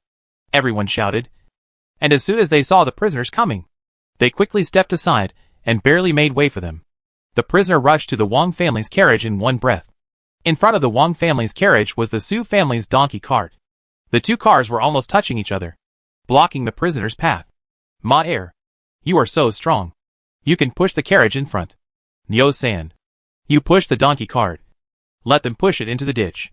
The Wang family and the Su family had long heard someone shouting that the prisoner had escaped. After all, they were relatively close to the prisoners behind them. It rained continuously, and the road was extremely slippery. Sumi Bao and Su Jinbei had already begun to worry about what would happen to the prisoners later. Lung Buting heard the voice of a strange man coming from behind. Sumi Bao's heart skipped a beat in fear. Oops. Brother. The prisoners who escaped behind are going to push the Wang family's carriage and our donkey cart into the ditch. Su Jinbei felt a chill in his heart. All the prisoners in Zhao prison were evil-minded and regarded human life as nothing. It was raining and the road was slippery, so it was impossible for officials to arrive in time for rescue. Su Jinbei thought for a while and ignored it. Anyway, the capital would be overturned tonight, and those in the imperial city would have too much time to take care of themselves. There would be no time to care about them. Don't be afraid. I'll come. The 6 deadly soul-suppressing nails on Su Jinbei's body have been removed, and his skills have been restored. Even though his muscles and bones have just been reconnected, he cannot use weapons too much. But his light skills and internal strength can still be used. Brother, how about I come in and send them away directly? Sumi Bao thought that since the rain was so heavy, her true form still had some time. So she went directly to the roof of the car and attacked them with hot weapons, which was very convenient. Anyway, no one could find out about her afterwards, because her original body does not exist in this world. No, it's me. My body will recover slowly, and I have to let them know sooner or later. You are different, and you can't let others see it. Su Jinbei was unwilling to let his little sister take any risks. Sumi Bao's heart felt hot. This is the feeling of being cared for by family members. Well, it's nice to have a big brother. Chapter 154 kicked the youngest son out of the car. Brother, you are wearing a poncho. Sumi Bao took out the special raincoat that Ling Feng's team wore on missions from the space. This kind of raincoat is waterproof and bulletproof, and it looks very ordinary in appearance. Good. Su Jinbei turned over, jumped out of the donkey cart, and climbed onto the carriage shed. Almost as soon as he jumped onto the carriage shed, a prisoner behind him had already jumped in front of the Wang family's carriage and kicked him onto the carriage. Su Jinbei looked at that kick. He saw that this was an external martial arts practitioner, and all his skills were in his legs. With this kick, the Wang family's carriage will surely overturn into the ravine and kill everyone. The people outside the Wang family were already exclaiming in surprise. Whoosh! The prisoner only felt a pain in his leg and could no longer lift it up. His leg was broken. What was even more bizarre was that it was broken by a string of raindrops flying towards him. There are experts. The prisoner let out a cry of pain, turned around and said to the 5 companions who were following closely behind him. Sumi Bao only heard a string of incomprehensible words. There were some windy and nonsense words mixed in there. She didn't see it in the carriage, but a strange scene happened immediately outside. A prisoner suddenly picked up a person next to him and threw him out. Then he jumped up, stepped on the person who was thrown out, and flew straight down the ravine. Using the same operation, the man with the broken leg also fell straight down the ravine. Unexpectedly, things took a sudden turn for the better. Su Jinbei looked at the Jiaowei and Imperial guards running behind him, and immediately turned around and got out of the carriage shed and got into the donkey cart. The people in front did not know that the prisoner crisis behind them had been resolved, but they became confused after hearing the exclamations from behind. In the third room of the Su family, the eldest daughter-in-law, Fan Juexia, was pulling the cart. Su Qingliang's 2 concubines, Lu Shi and Li Shixia, each had a rope, pulling the cart on the left and right sides. Xiaoping, Lu Wanan, and Lu Qingqi were pushing the cart behind. Sitting on the cart were Grandma Lu, the third master Su Quanming, and the third Grandma Lu Huifan. There are also 2 children, Su Ziwei, 6 years old, and Su Qiaoqiao, also 6 years old. There is another person who should not be sitting in the car, but is sitting in the car at this time. Su Ziliang. This morning, when he was only halfway through the walk, Su Ziliang had a bad intention and deliberately sprained his ankle while walking. So he sat on the cart as a matter of course. The road was slippery due to rain, and it was all uphill. The ancient carts had wooden wheels, which were very heavy when stained with mud. How can 6 women move this? Pulling and pulling. The car got stuck in the mud and couldn't move. Dad, why don't you throw away the quilt on the cart? It's soaked in rain anyway. It's heavy and wet, and it's delaying our ride on the cart. Su Qingyang's first reaction was to throw away the things on the cart. Anyway, everything is for the second bedroom. You are stupid. The things on this cart are all ours now. We don't have much money on us. And the road to Exile is still far away. Don't think these things are inconspicuous. None of them are good things. Sometimes you can't buy it with money. For the first time, Lu Huifan did not agree with her younger son's suggestion. Your mother is right. We are now exiled. This road is full of barren mountains and ridges. Where can we buy things? When we encounter a village or town in the future, it's hard to say whether the officials will let us go in to buy things. This is pots. Bowls and quilts are more useful than people. At this point, Mr. Susan glanced at Su Qiaoqiao. It was really outrageous that a concubine brought a tow bottle and was sitting in their expensive car. Dad is right. As soon as Su Qingyang stretched out his foot, he kicked Su Zihui out of the car. He felt very distressed when his bottle was being pushed outside. If he couldn't stop everyone and couldn't find a good reason to let Xia Pinger ride in the car, he really didn't want Xia Pinger to walk in the mud. If I could have encountered a village earlier, I would have bought a carriage, so that Pinger wouldn't have to suffer this fate. Su Cheng always thought like this in his conscience. Wow. Su Zihui was kicked out of the car and fell to the ground. He was originally sitting in the car, but because he knew that no one in the car liked him, he kept huddled at the very edge of the car. He didn't even worry that his second uncle would suddenly kick him out. He was just a little kid who fell from a high car and fell headfirst to the ground. With a bang, his head hit the rocks and mud. Mother and son are connected. Fang Juexia heard the child scream and then became silent. Intuition is the voice of one's own son. She turned her head sharply and saw her son lying on the dirt in disbelief. Wire. She dropped the car, rushed over, picked up her son, and found that her son's forehead was broken. Blood and rain flowed all over his face, and his face was also scratched. Mom, don't cry. I don't feel any pain. Su Zihui looked at Fang Juexia, whose face was full of rain and tears, and stretched out his little hand to wipe his mother's face. The grandparents at home said that his father was dead and he became a child without a father. Mom has become a widow, and he and his mother will have to rely on their grandparents and second uncle to support them from now on. He must listen to his grandma and his second uncle's words. Oh, look. Why is this child so naughty? Why did he fall after losing sight of him for a while? Lu Huifan hee. He stared at his younger son dissatisfiedly. Brat, you really don't have any brains. Wasn't the reason why they let Su Zihui ride in the car to coax Fang Juexia into pulling the car? Just like Xia Pinger, their youngest son reached out and hugged Su Qiaoqiao into the car. They couldn't talk about their younger son, and they thought about letting Xia Pinger pull the car, so they acquiesced.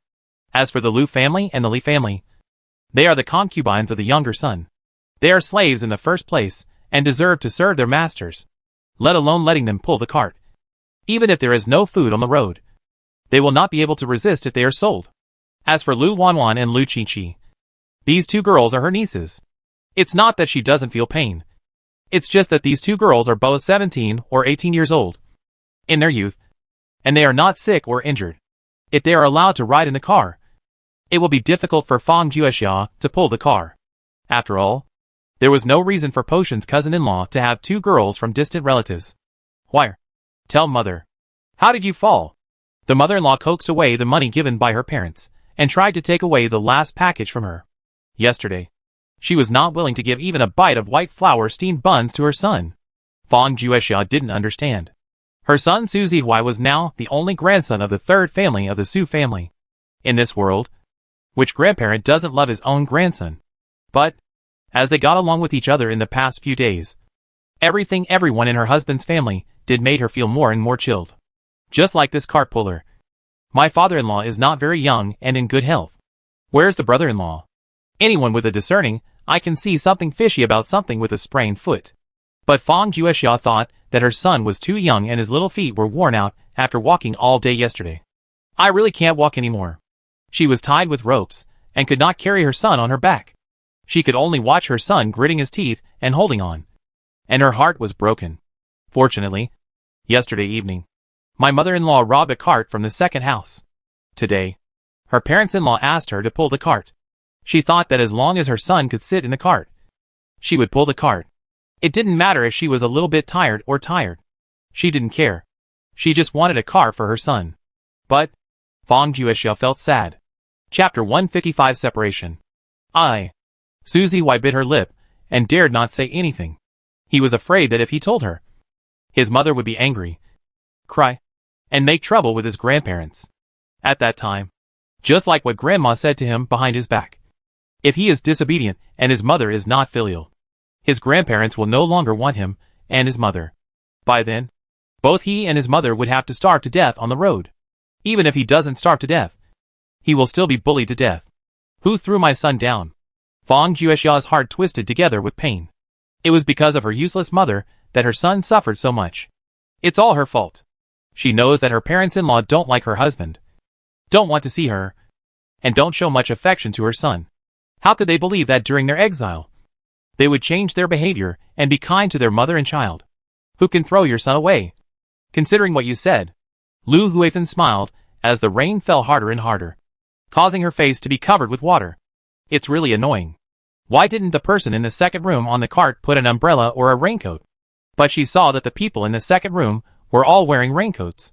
The top priority was to coax Fang Juexia to pull the cart away. The people behind were getting impatient, and some started to curse. If they didn't leave, looking at the ferocious expressions of the people behind them, they would just kick their carts into the ditch. Boss, wife, let's see what you are saying. Suzy Wai is also my grandson. No one threw him. He dropped it accidentally. Tell me. Who is it? Who is it? You won't tell me. Right? Fang Juexia put down her son with a cold face and walked to the car. If you don't tell me, I will push this cart down and kill you. Everyone will want to die. Each of them was coaxing her to pull the car.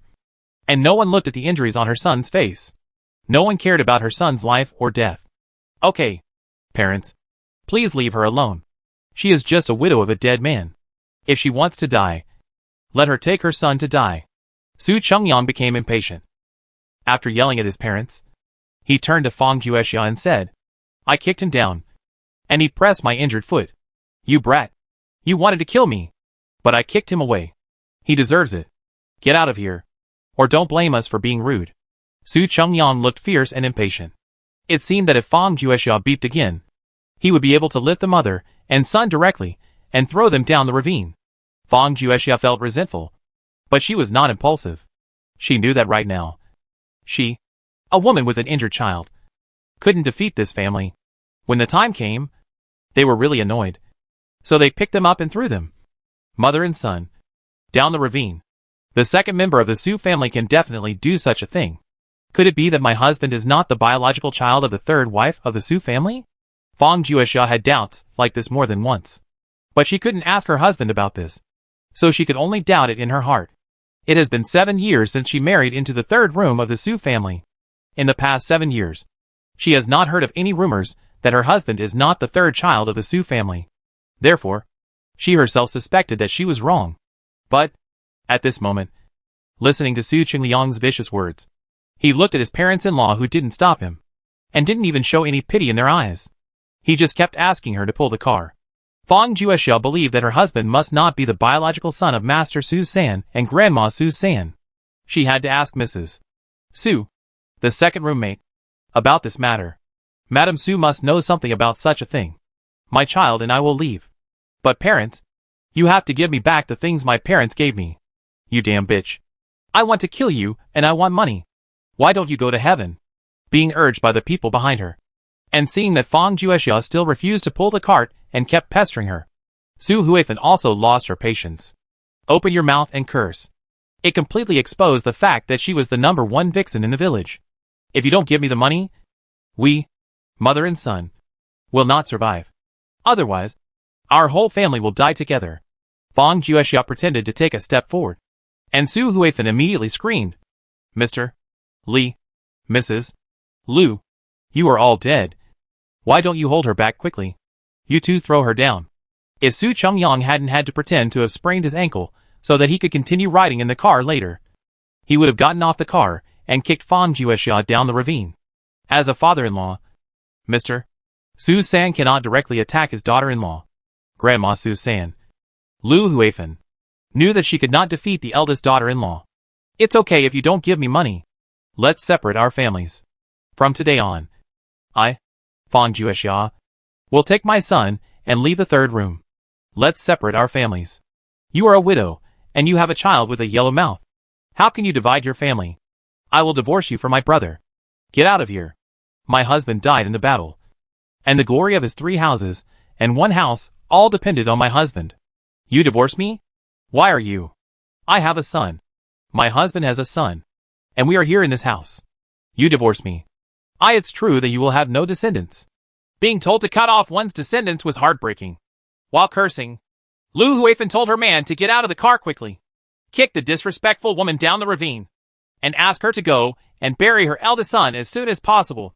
Why are you making so much noise? It's blocking the road. I don't want to live anymore.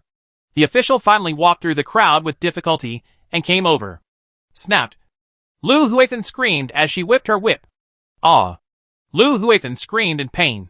Her body was already covered with rainwater, but a bloody cut was opened. The water stained her body, which caused excruciating pain. As soon as he saw the official approaching, Fang Juexia immediately walked forward with his son in his arms. Master, my son was thrown from the car and broke his head. My parents-in-law did not save my son, but asked me to continue pulling the car for them. Fang Juexia kowtowed and held her child in her arms, covered in mud and water. Very miserable. I asked them to return me the money and goods my parents' family gave me, but they refused to give it back. I wanted to separate our family, but they refused. They wanted to throw my son and me into a ravine to be buried with the men in my family. My lord, don't listen to this bitch's nonsense. Her man is Su Chunwen, the traitor and general. He was the one who caused our whole family to be confiscated and exiled. Su Kwaming looked at the whip raised by the official, fearing that it would hit him. So he quickly told the story that his eldest son Su Chunwen was a rebel. If you think this is the case, the official will punish Fang Juexia. Wu Hai frowned. He was ordered by the Queen Mother to protect Su Jinbei, the second wife of the Su family. Naturally, they will inquire about the situation of everyone in the Su family. The battle in Yanqi between the Su family and 9 generals was so tragic. In private, none of them, officials and generals, would discuss it. Who doesn't know this is a conspiracy? But all of them dared to be angry but dared not speak out. The third member of the Su family in front of him actually said this about his son. Wu Hai's face darkened. Oh! A whip struck Su Kwaming. They are all criminals. They are still here beeping. If they block the road, they are just looking for a beating. Oh! Another whip struck Su Chongyang. Master, stop fighting. We are willing to separate from her. They are all exiled prisoners anyway. When they arrive at the place of exile, officials will naturally make the decision to set up a new family for her. Chapter 156. Mother and son depend on each other for life.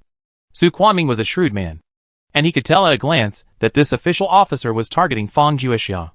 After all, it was because the official saw that Fang Juexia was a woman and could be profitable, or because they heard Su Chunwen's name just now. Su Kwaming couldn't guess, but the official's attitude was obviously aimed at them. If they didn't express their opinions, they would be beaten. Besides, the exiles are not like ordinary people fleeing famine. They all have their own household registration. Exiled prisoners are all managed by the government. When they arrive at the place of exile, they must be re-registered according to the exile list, assigned work, and strengthened management. What Su Kwaming was thinking about was that Fang Juexia was a woman with a 6-year-old child. The son is clamoring to be separated from them now, mainly because he sees his son suffering and the mother feels distressed. So he loses his mind. After she was left to take care of her children for some time, and was bullied by the exiled prisoners, she realized that she and her son could only survive with their 3-bedroom house and a large family. Until then, she has to come back obediently and do whatever is asked of her. There is no point in arguing with her in front of the official right now. If the official is annoyed, I will give them a few more whips. If they are injured and it rains, this country lacks medical treatment. If they get sick, they will be fine. It's over. We also give her back her money. Su Chongyang was also shrewd and immediately understood what his father meant. He quickly pulled a package from his mother and threw it to Fang Juexia. All the things your mother's family gave you are here. You can take them all. As he spoke, he gave Fang Juexia a sharp look. Fang Juexia naturally knew that her mother-in-law did not put money into this package. But she would not make a fuss at this time. Of course she knew that at this time, if they were noisy and blocking the road, the officials would not care who was responsible, and might just whip them to disperse them, and make way for them to pass. And this official officer obviously has some conscience. And he feels sorry for the mother and son. He didn't beat the mother and son. Fang Juexia quit when she saw that it was good. Now she just wanted to let people see that mother and son were separated from the third room in front of the official. Only when the third room troubles her again will she have the right to speak. Thank you, sir, for your kindness. Fang Juexia quickly kowtowed to Wu Hai, hugged his son, picked up the package and stepped aside. Annoyed him. Wu Hai took out a small oil paper bag from his arms, pulled off the other bamboo hat he was carrying on his back, threw it on Fang Juexia, turned around and yelled at the people in the third room of the Su family, hurry up and pull the cart away. If it blocks the road again, let me get down and push it. If you don't want the cart anymore, just give it to the people next to you. When the officer said this, several male exiles' eyes immediately gleamed. Su Quanming was shocked when he saw it. He quickly jumped out of the car, picked up the cart and left. Why don't you push it quickly? Why are you standing there in a daze? Su Chengyang growled at Mrs. Li and Mr. Lu. The women seemed to have woken up from a dream, and they hurriedly pulled and pushed. The flow of people started moving again. Fang Juexia sat aside with her son in her arms, quickly put the bamboo hat on her son, wiped the water and blood off his face, and applied medicine on him. Fortunately, the cut on his forehead was not deep, just a little longer. The officer's bamboo hat was covered with thick oil paper, and Su Zihuai's entire body was covered under the bamboo hat.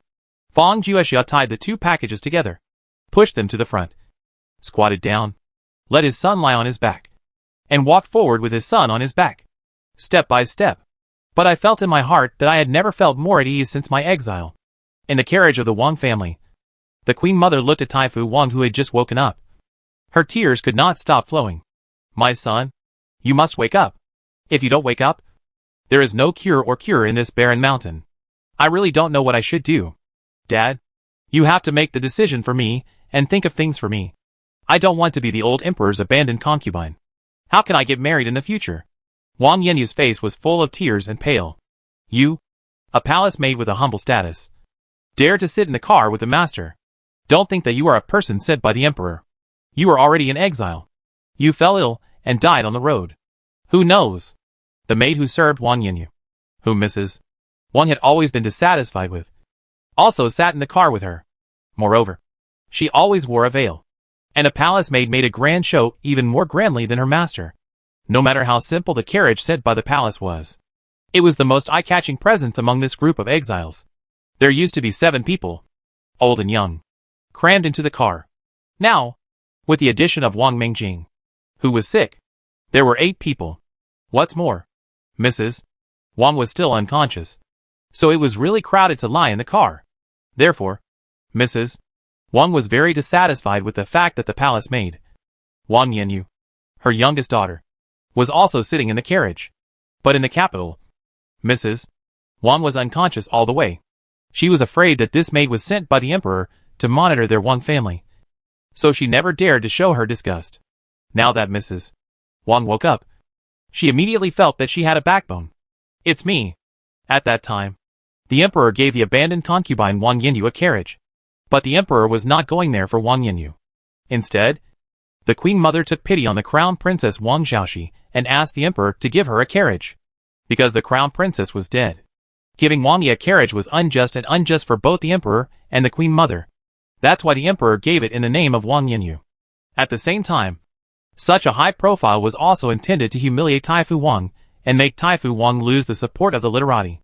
In order to allow Wang Xiaoxi to be exiled with the Wang family, the Queen Mother gave her the status of a palace maid. Then the Crown Princess Wang Xiaoxi changed her mind and became the personal serving palace maid next to the deposed concubine Wang Marin. Wang Yi slowly took off his veil, revealing half of his intact face. Princess, the Queen Mother and Mrs. Wang subconsciously wanted to kneel down, but Wang Yi helped them up. Ancestors and grandmothers must not be too polite. Wang Zhurong is dead. and there is no more princess in the world. I am Wang Yi now, and the Queen Mother allows me to spend the rest of my life with the ancient Buddha Qing Ding.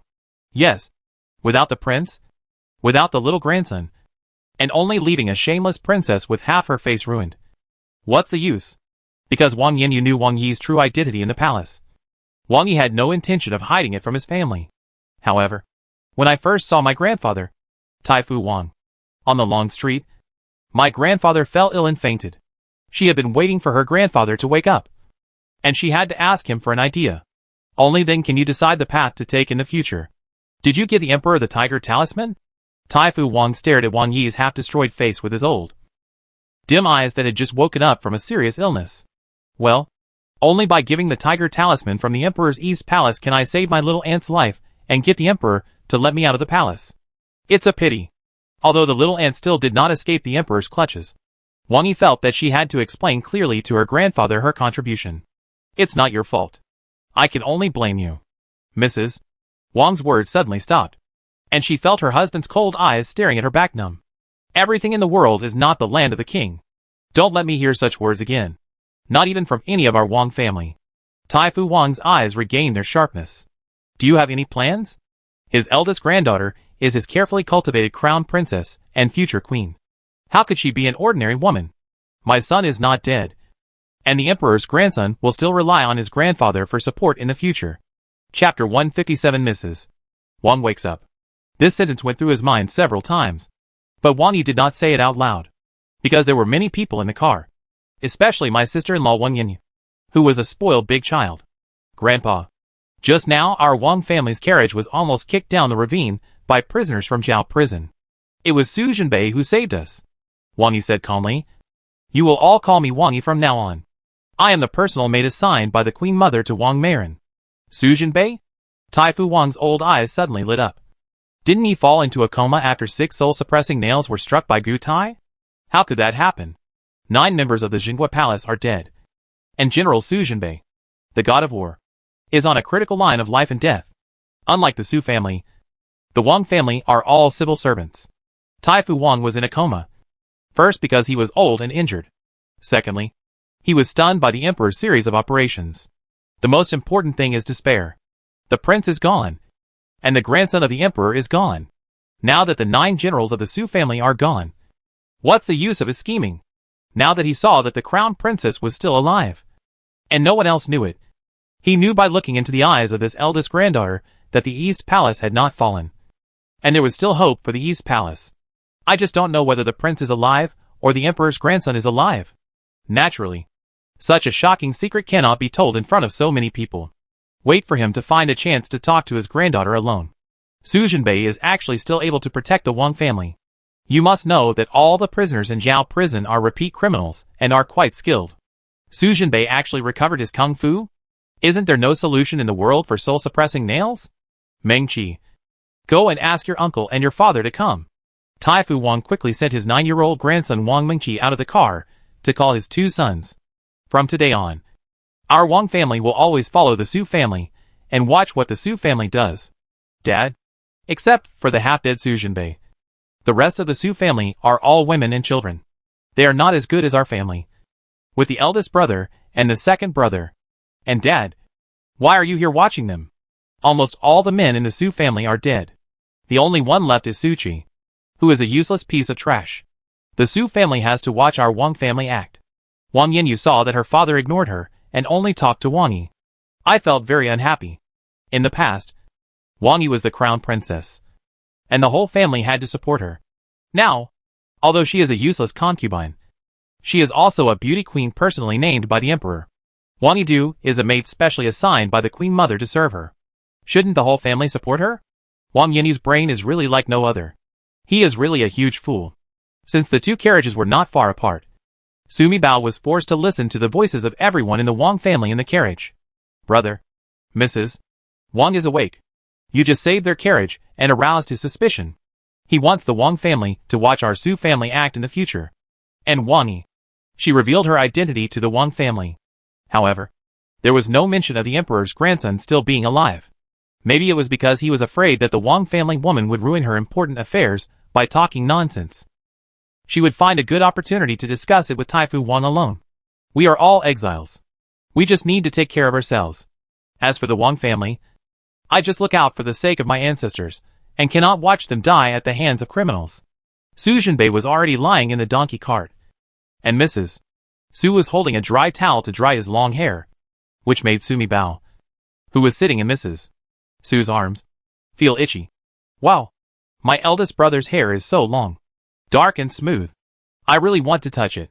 Who says women look good only if they have long hair? My eldest brother looks so charming with long hair. I am really fascinated by it. No. When I grow up, when I look for a boyfriend, I have to find someone who is as good looking as my elder brother, with long, dark, and smooth hair. Well, you also need 8-pack abs. Su Jinbei had a dark look on his face.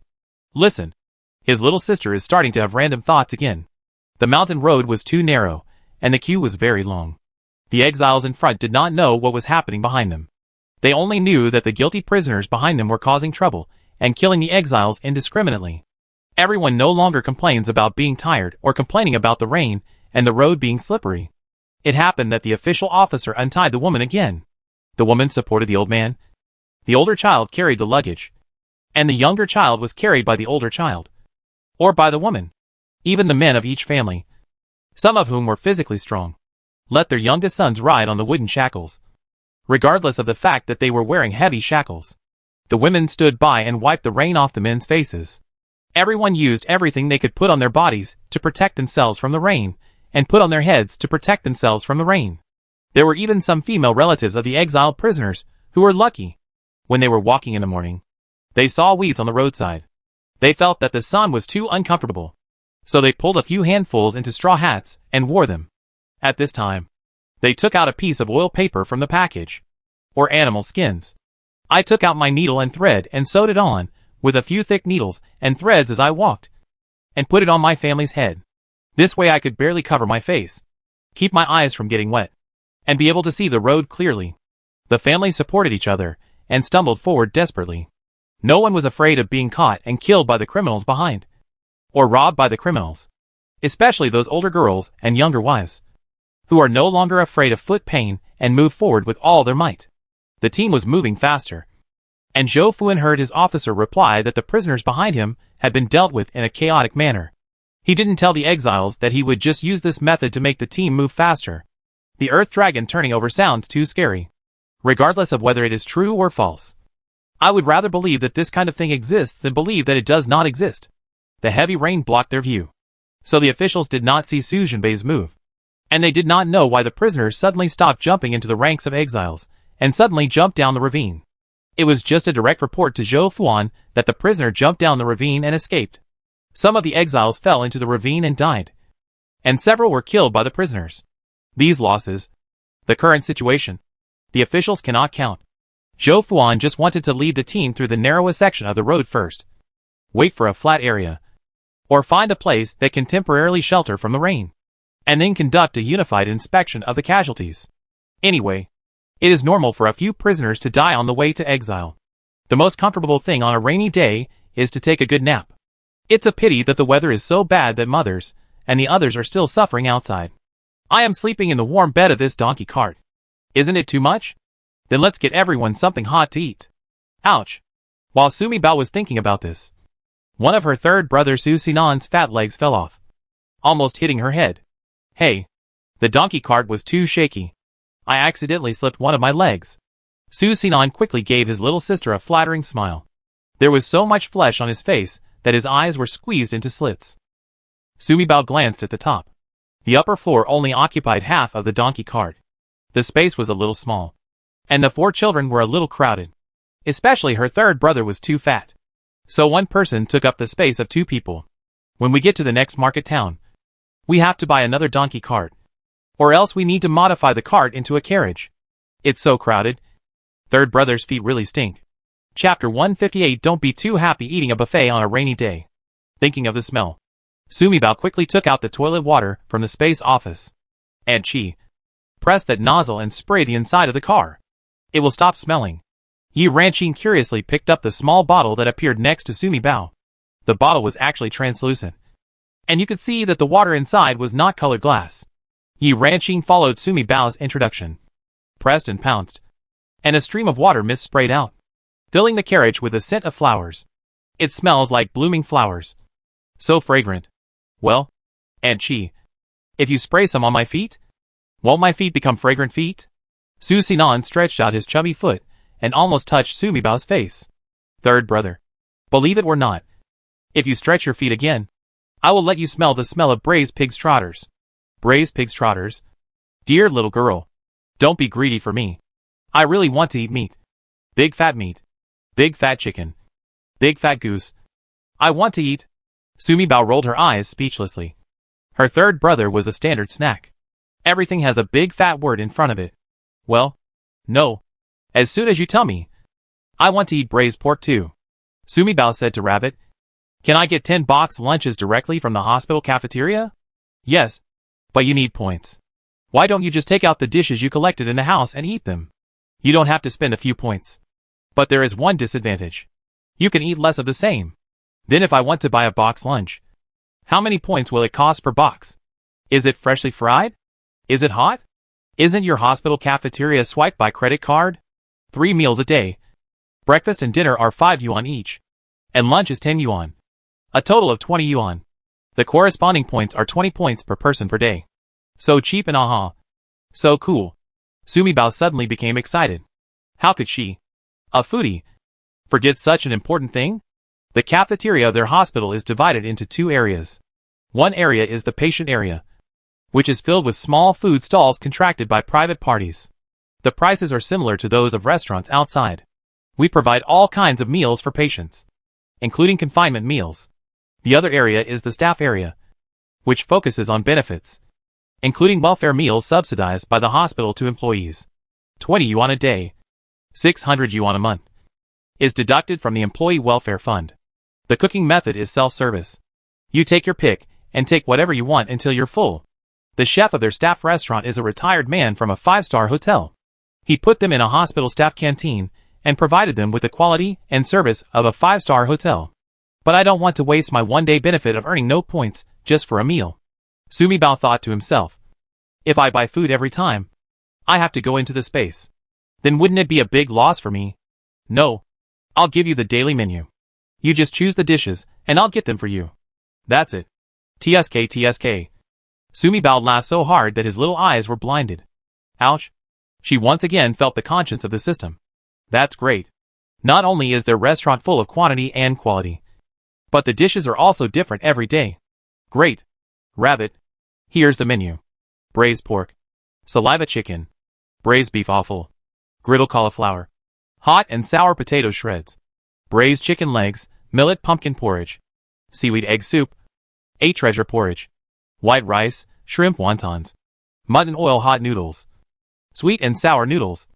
Rigiamo. Meat sausage. Delicious tea eggs, steamed dumplings. Radish buns. Fresh meat and shepherd's purse buns, milk tea. Milk. Soy milk. Juice. Coffee, pineapple chunks. Strawberries. Mango chunks. Cherry tomatoes. Grapes. Apple chunks. As the rabbit showed the menu in Suma Bao's mind, Suma Bao couldn't control his laughter. Ha ha ha ha ha. The people in the donkey cart all looked at their millet baby and laughed uncontrollably. Even if it's not okay, everyone wants to eat it. What to do? Sumi Bao thinks why he was so busy in the past. Every time I make rice, I always feel that the chicken is too salty. The braised chicken legs are too rotten and not chewy. The millet and pumpkin porridge is too thin. And the raisins are a bit not juicy. Thinking about it now, I really want to put it back on and slap myself to wake myself up. You can eat so much delicious food every day, but you dare to be picky and picky. See what you can do. No matter. It's raining heavily outside now, and the sound of rain covers everything. No one will hear the sound of them eating. The rain washed away everything, and no one would smell the aroma of the food. Millet and pumpkin porridge, fresh meat and shepherd's purse buns, strawberries, soy milk, braised pork, and lion's head. I'll pack this for my grandma. Sumi Bao ordered 7 buffets in one go. Eat a meal. Let's all have a meal. This is grandma's. This is my eldest brother's. With the soft and sticky sound of baby Xiaomi's milk. A covered plastic box of buffet appeared next to everyone in the donkey cart. Brush. Su Sinan was the first to react, and quickly stretched out his hand to pull the car curtain tightly. People outside can't see what the people inside are doing unless they open the car curtain. These are sterilized chopsticks and spoons. Don't worry. Just use them. After using it, I will take it back. Don't worry about washing. Why is this meat so rotten and soft? It was the first time Mrs. Su had eaten such a hot and strange meal since her home was confiscated and her family was exiled. After all, the food Sumi Bao brought out last time was the food for the wedding banquet held by their Su family. The food is delicious and hot, but nothing weird. And her mood was different at that time. In the past, she was worried about the future of the Su family. Now the soul-suppressing nail on the grandson's body has been taken out. The rest of the family gathered together. And Jinbei also said that he had a way to rescue the trapped family members. In addition, in the past few days, I have witnessed my little granddaughter's magical powers again and again. Mrs. Su's heart was finally at peace. This is braised pork. My favorite pork. The meat is soft and juicy. And it's delicious when you bite into it. I want to eat too. Ah. I have no teeth. I am still a baby. I want to lick it. Sumi Bao watched everyone open their lunch boxes with surprise on their faces. Especially Yi Ranqing, who took a sip of the sweet and glutinous milk tea. What is this? It's so sweet, warm, fragrant and delicious. Sumi Bao thought to himself. No wonder the seventh ant was said to have a rough background. Listen, this series of good, is really a combination of truth and vernacular. Well, I also want to drink milk tea, which is sweet, fragrant and glutinous. I am a little baby. I can drink milk tea.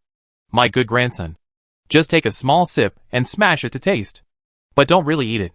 Otherwise, you will have diarrhea. Mrs. Su couldn't bear to see the greedy look on her little granddaughter's face. So she used a stainless steel spoon to cut out a small piece of fat braised pork and stuffed it into baby Xiaomi's mouth. It's so fragrant and delicious. A smell of meat filled the mouth. Xiaomibo narrowed his eyes and once again suppressed the greedy cat deep in his heart. But when you get excited, you can't really run into the space to have a big meal. You know, she can't waste it once a day without points.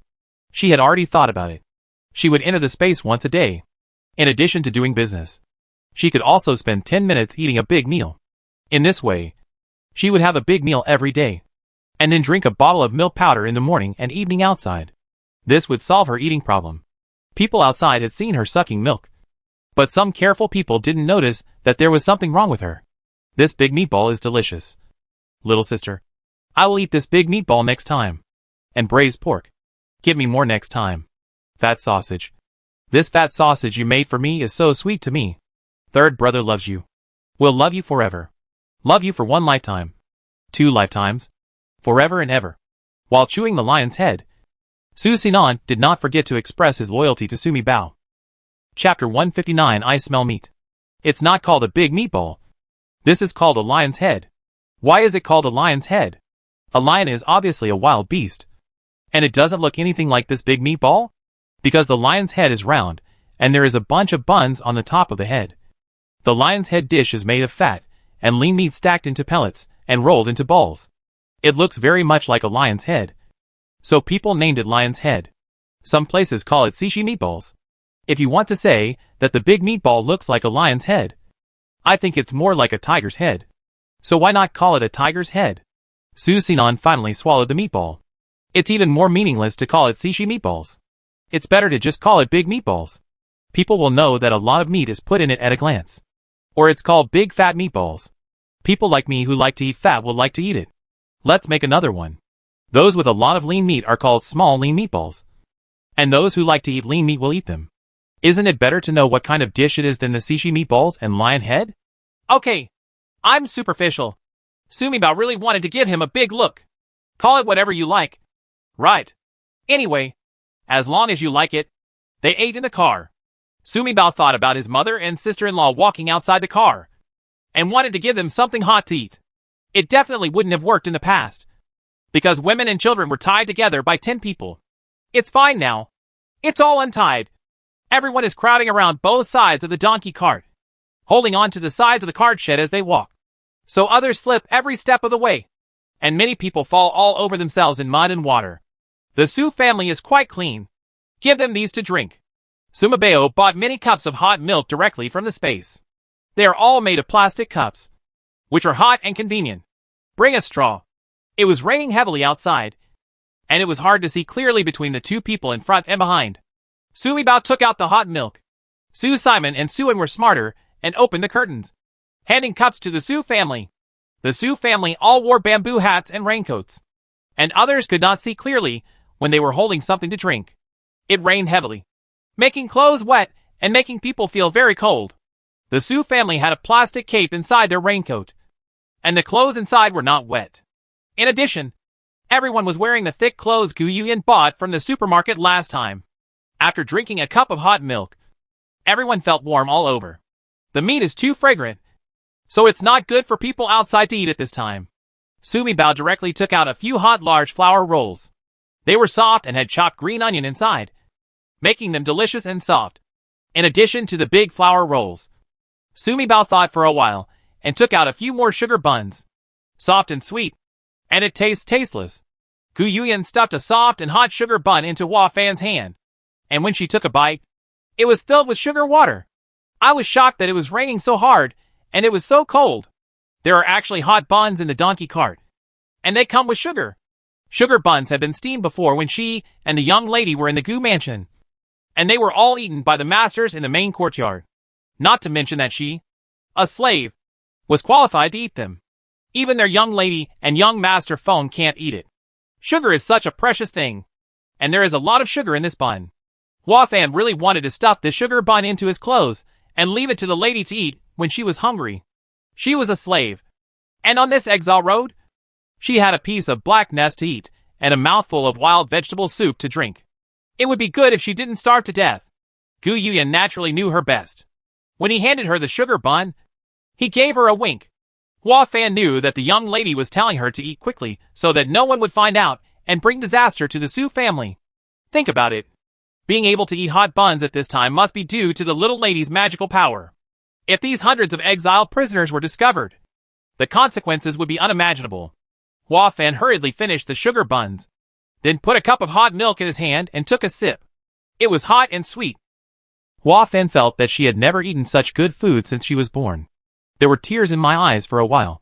When the young lady married into the Su family, everyone thought that my uncle's family was exiled, and the young lady was marrying into a pit of fire. Unexpectedly, let alone the young ladies. Even slaves like them fell into the nest of fortune. It would be great if Chiu Lung and young Master Feng were here. I wonder how they are doing in Yancheng now. Did you suffer? Will the people sent by the master find them? It's just notch meat. A mouthful of fat meat. Su Chi had shackles on his hands, and it was inconvenient to eat and drink. Song Jinho was beside him, giving him a bite to eat while walking. Fortunately, Su Chingy had a big mouth and stuffed half of the flour roll in one mouthful. After eating the flour rolls, he wanted to eat meat buns and big fat meat even more. Suddenly a head and a chubby hand stuck out from the carriage and grabbed Su Chingy's clothes. Su Chingy turned around and saw his eldest son, Su Simon, with a grin on his face. Shh, Dad. Don't talk. Come closer. The father and son exchanged glances, and Su Chingy immediately understood and walked closer to the carport. If it weren't for the inconvenience of the wooden shackles, he would have pressed his fat face tightly against the carport. The little fat man held a piece of braised pork in his hand and stuffed it into Su Chingy's mouth. Su Chingy quickly closed his mouth, and a fragrant, soft and greasy stuff exploded in his mouth. The smell made Su Chingy couldn't help but have tears in his eyes. It was meat. Big fat meat. He is a meat-loving person, and if he doesn't eat fat meat for 2 days, he will feel exhausted. Song Jinha naturally understood the foodie nature of her husband best, so she had no choice but to block Su Chingy with her body. Butler Su and Su San also took the initiative to block the outside, allowing Su Chingy to walk inside on the donkey cart. Coupled with the heavy rain, it is not easy to be discovered by others.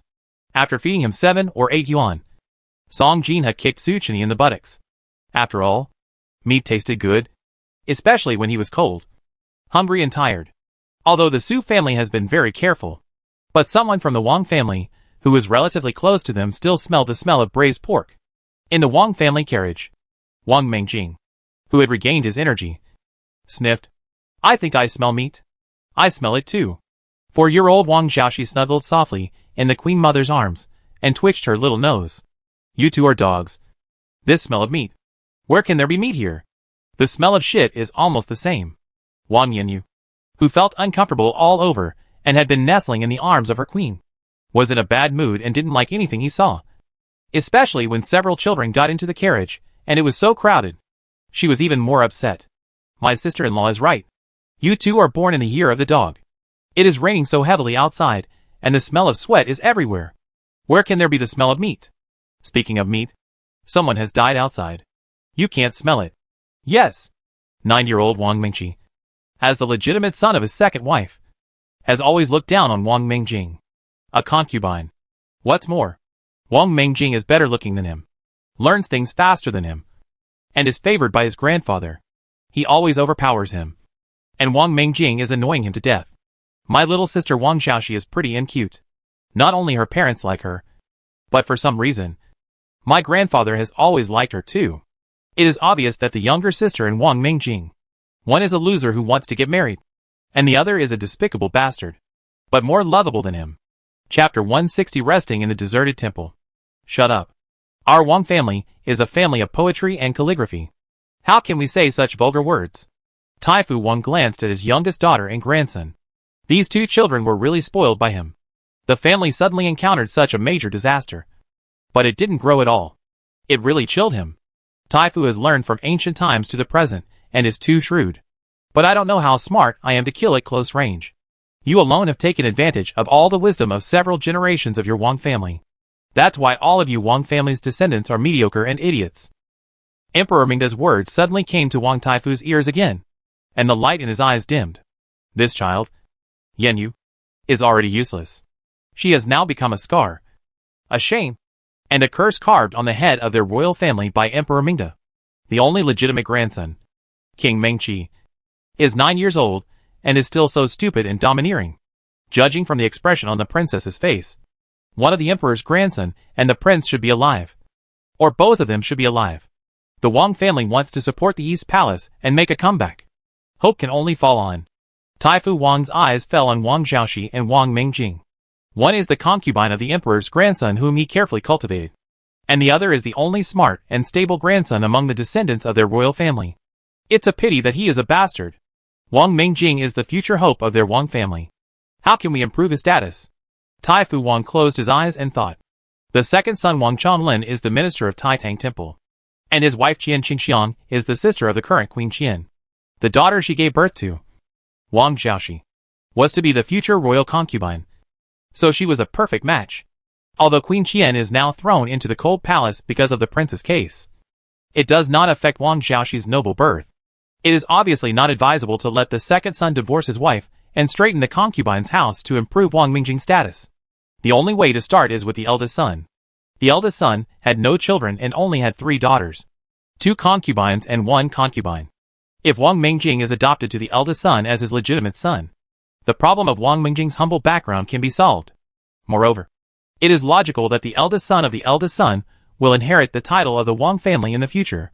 Only, in the donkey carriage, Sumi Bao listened completely to Taifu Wang's inner voice in the carriage behind him. Taifu Wang was indeed an old oil drum. He had just woken up from a coma and was still in exile. And he immediately started planning for the future. No wonder he is the one who will help the little emperor kill his elder brother in the future. He is talented. This old man is really not a human being. He is too shrewd. Next, Sumi Bao heard Wang Yi's voice. Wang Yi, meaty? Well, the 2 kids are right. There is indeed a faint smell of meat. Although weak, it definitely tastes like meat. And it smells like cooked fat. With such a heavy rain, there is no one cooking meat in this far and near place. But there must be a real family and a village. Can you ask my father and second uncle to persuade the officials to stop and take shelter from the rain before leaving? Oh my god. It's broken. Sumi Bao quickly yelled at her third brother. The braised pork cannot be eaten. Someone noticed the meaty taste, so I took it away. It was all her fault that her third brother was greedy and asked her to get a bowl of braised pork. I saw that the red and oily braised pork, which I had just eaten for less than half a bowl, suddenly disappeared. Su Sinan was about to cry, but had no tears. Why should he be blamed? Everyone in the carriage had just eaten meat and was fine. To blame? It must be his father, who was caught eating braised pork outside. My braised pork. Dad? Next time there is braised pork, I will eat it by myself, and I won't let you eat it. Sumibao couldn't laugh or cry after hearing what her third brother said. Look! In the world of foodies, the boat of friendship and family can capsize at the slightest thought. The heavy rain continued until the evening, and the Exile team continued to travel under the heavy rain. In the evening, they finally walked out of the narrow and steep section of the road. There is still a hillside ahead, but it is no longer uphill. It has become a very gentle slope with ups and downs. Moreover, there are no longer just bare rocks on both sides of the road, but patches of woods. Captain, I really can't do it anymore. Several seriously injured prisoners have high fevers, and those women and children can't walk anymore. Qian Tong held an oil paper umbrella and held it on Zhou Fuan's head. Wu Hai next to him glanced at Qian Tong with disgust. Among the 40 escort officers, the one he was most annoyed by was this guy named Qian Tong. A big man with the appearance of a big girl. Fair skin, watery eyes, long eyelashes. The most disgusting thing is that he laughs whenever he sees someone talking, acting like a slave. His voice was still thin, with a flattering tone. Deep in his heart, Wu Hai secretly named Qian Tong Sissy. Look!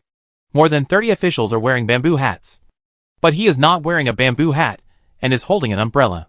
But what made Wu Hai even more angry was that everyone was covered in mud and water after walking for half a day. Especially him, who slipped and fell, and was now covered in mud and water. The sissy is better. Only the hem of her body is stained by some rainwater. And she is holding an umbrella. Clean and tidy. As if she is not escorting an exile prisoner, but walking in the rain. Angry. Very angry. Just looking at him being so mean makes me angry. No. We have traveled more than 30 miles in half a day. No matter what, we have to drive another 30 miles before midnight. Before Wu Hai spoke, Yu Feng, who had been following Zhou Fuan, disagreed. 30 miles to go? Yu Feng, what do you want to do? The prisoner is not exhausted to death. But we are. Wan Loba, who was holding the mule cart next to him, was not happy. Lu Lauer was bitten by a snake. Although the wound was treated, he still had a fever, because the mule carts used by officials were used to pull supplies. They had no carriages and were all open. Lu Lauer was lying on the mule cart. They could only cover him with a piece of animal skin to protect him from the rain, and put a bamboo hat on his face. After walking for half a day, Lu Lauer caught a fever. Wan Laoba and Zhao Xiuqi were so anxious that they desperately wanted to find a place to take shelter from the rain, and take a rest, and see Lu Lauer's doctor. Aren't you three the most familiar with this exile road? Where can I find shelter from the rain? Zhou Fuan didn't want to tell the officials about the earth dragon turning over. It was raining so heavily, and the officials were walking like the prisoners. I feel so fed up. At this time, he told them what they heard about the earth dragon turning over. The officials wouldn't believe it at all. Even he himself only half believed and half doubted. Team leader Yu Feng wanted to say something else, but Zhou Fuan gave him a look. Let's find a place to rest first. We've been walking for half the day. We don't have anything to eat, and we don't have enough energy. Yu Feng understood what he said next without saying anything. Without something to eat or a break, they would have to walk for half the night, which would be too much for the prisoners, not to mention the officials. He felt that the captain had thought carefully, and said nothing more. Anyway, Yu Feng unconditionally believed in Major General Su. He was the most talented young man in their Deqi dynasty. Not only was he skilled in kung fu, but he also had great military exploits. And his strategizing skills were comparable to those of the Grand Tutor. General Su said that he could turn over like an earth dragon. So Yu Feng believed that he could turn over like an earth dragon. About 3 miles ahead, after turning off the official road and walking through a forest, there is an abandoned temple. It's a good place to rest.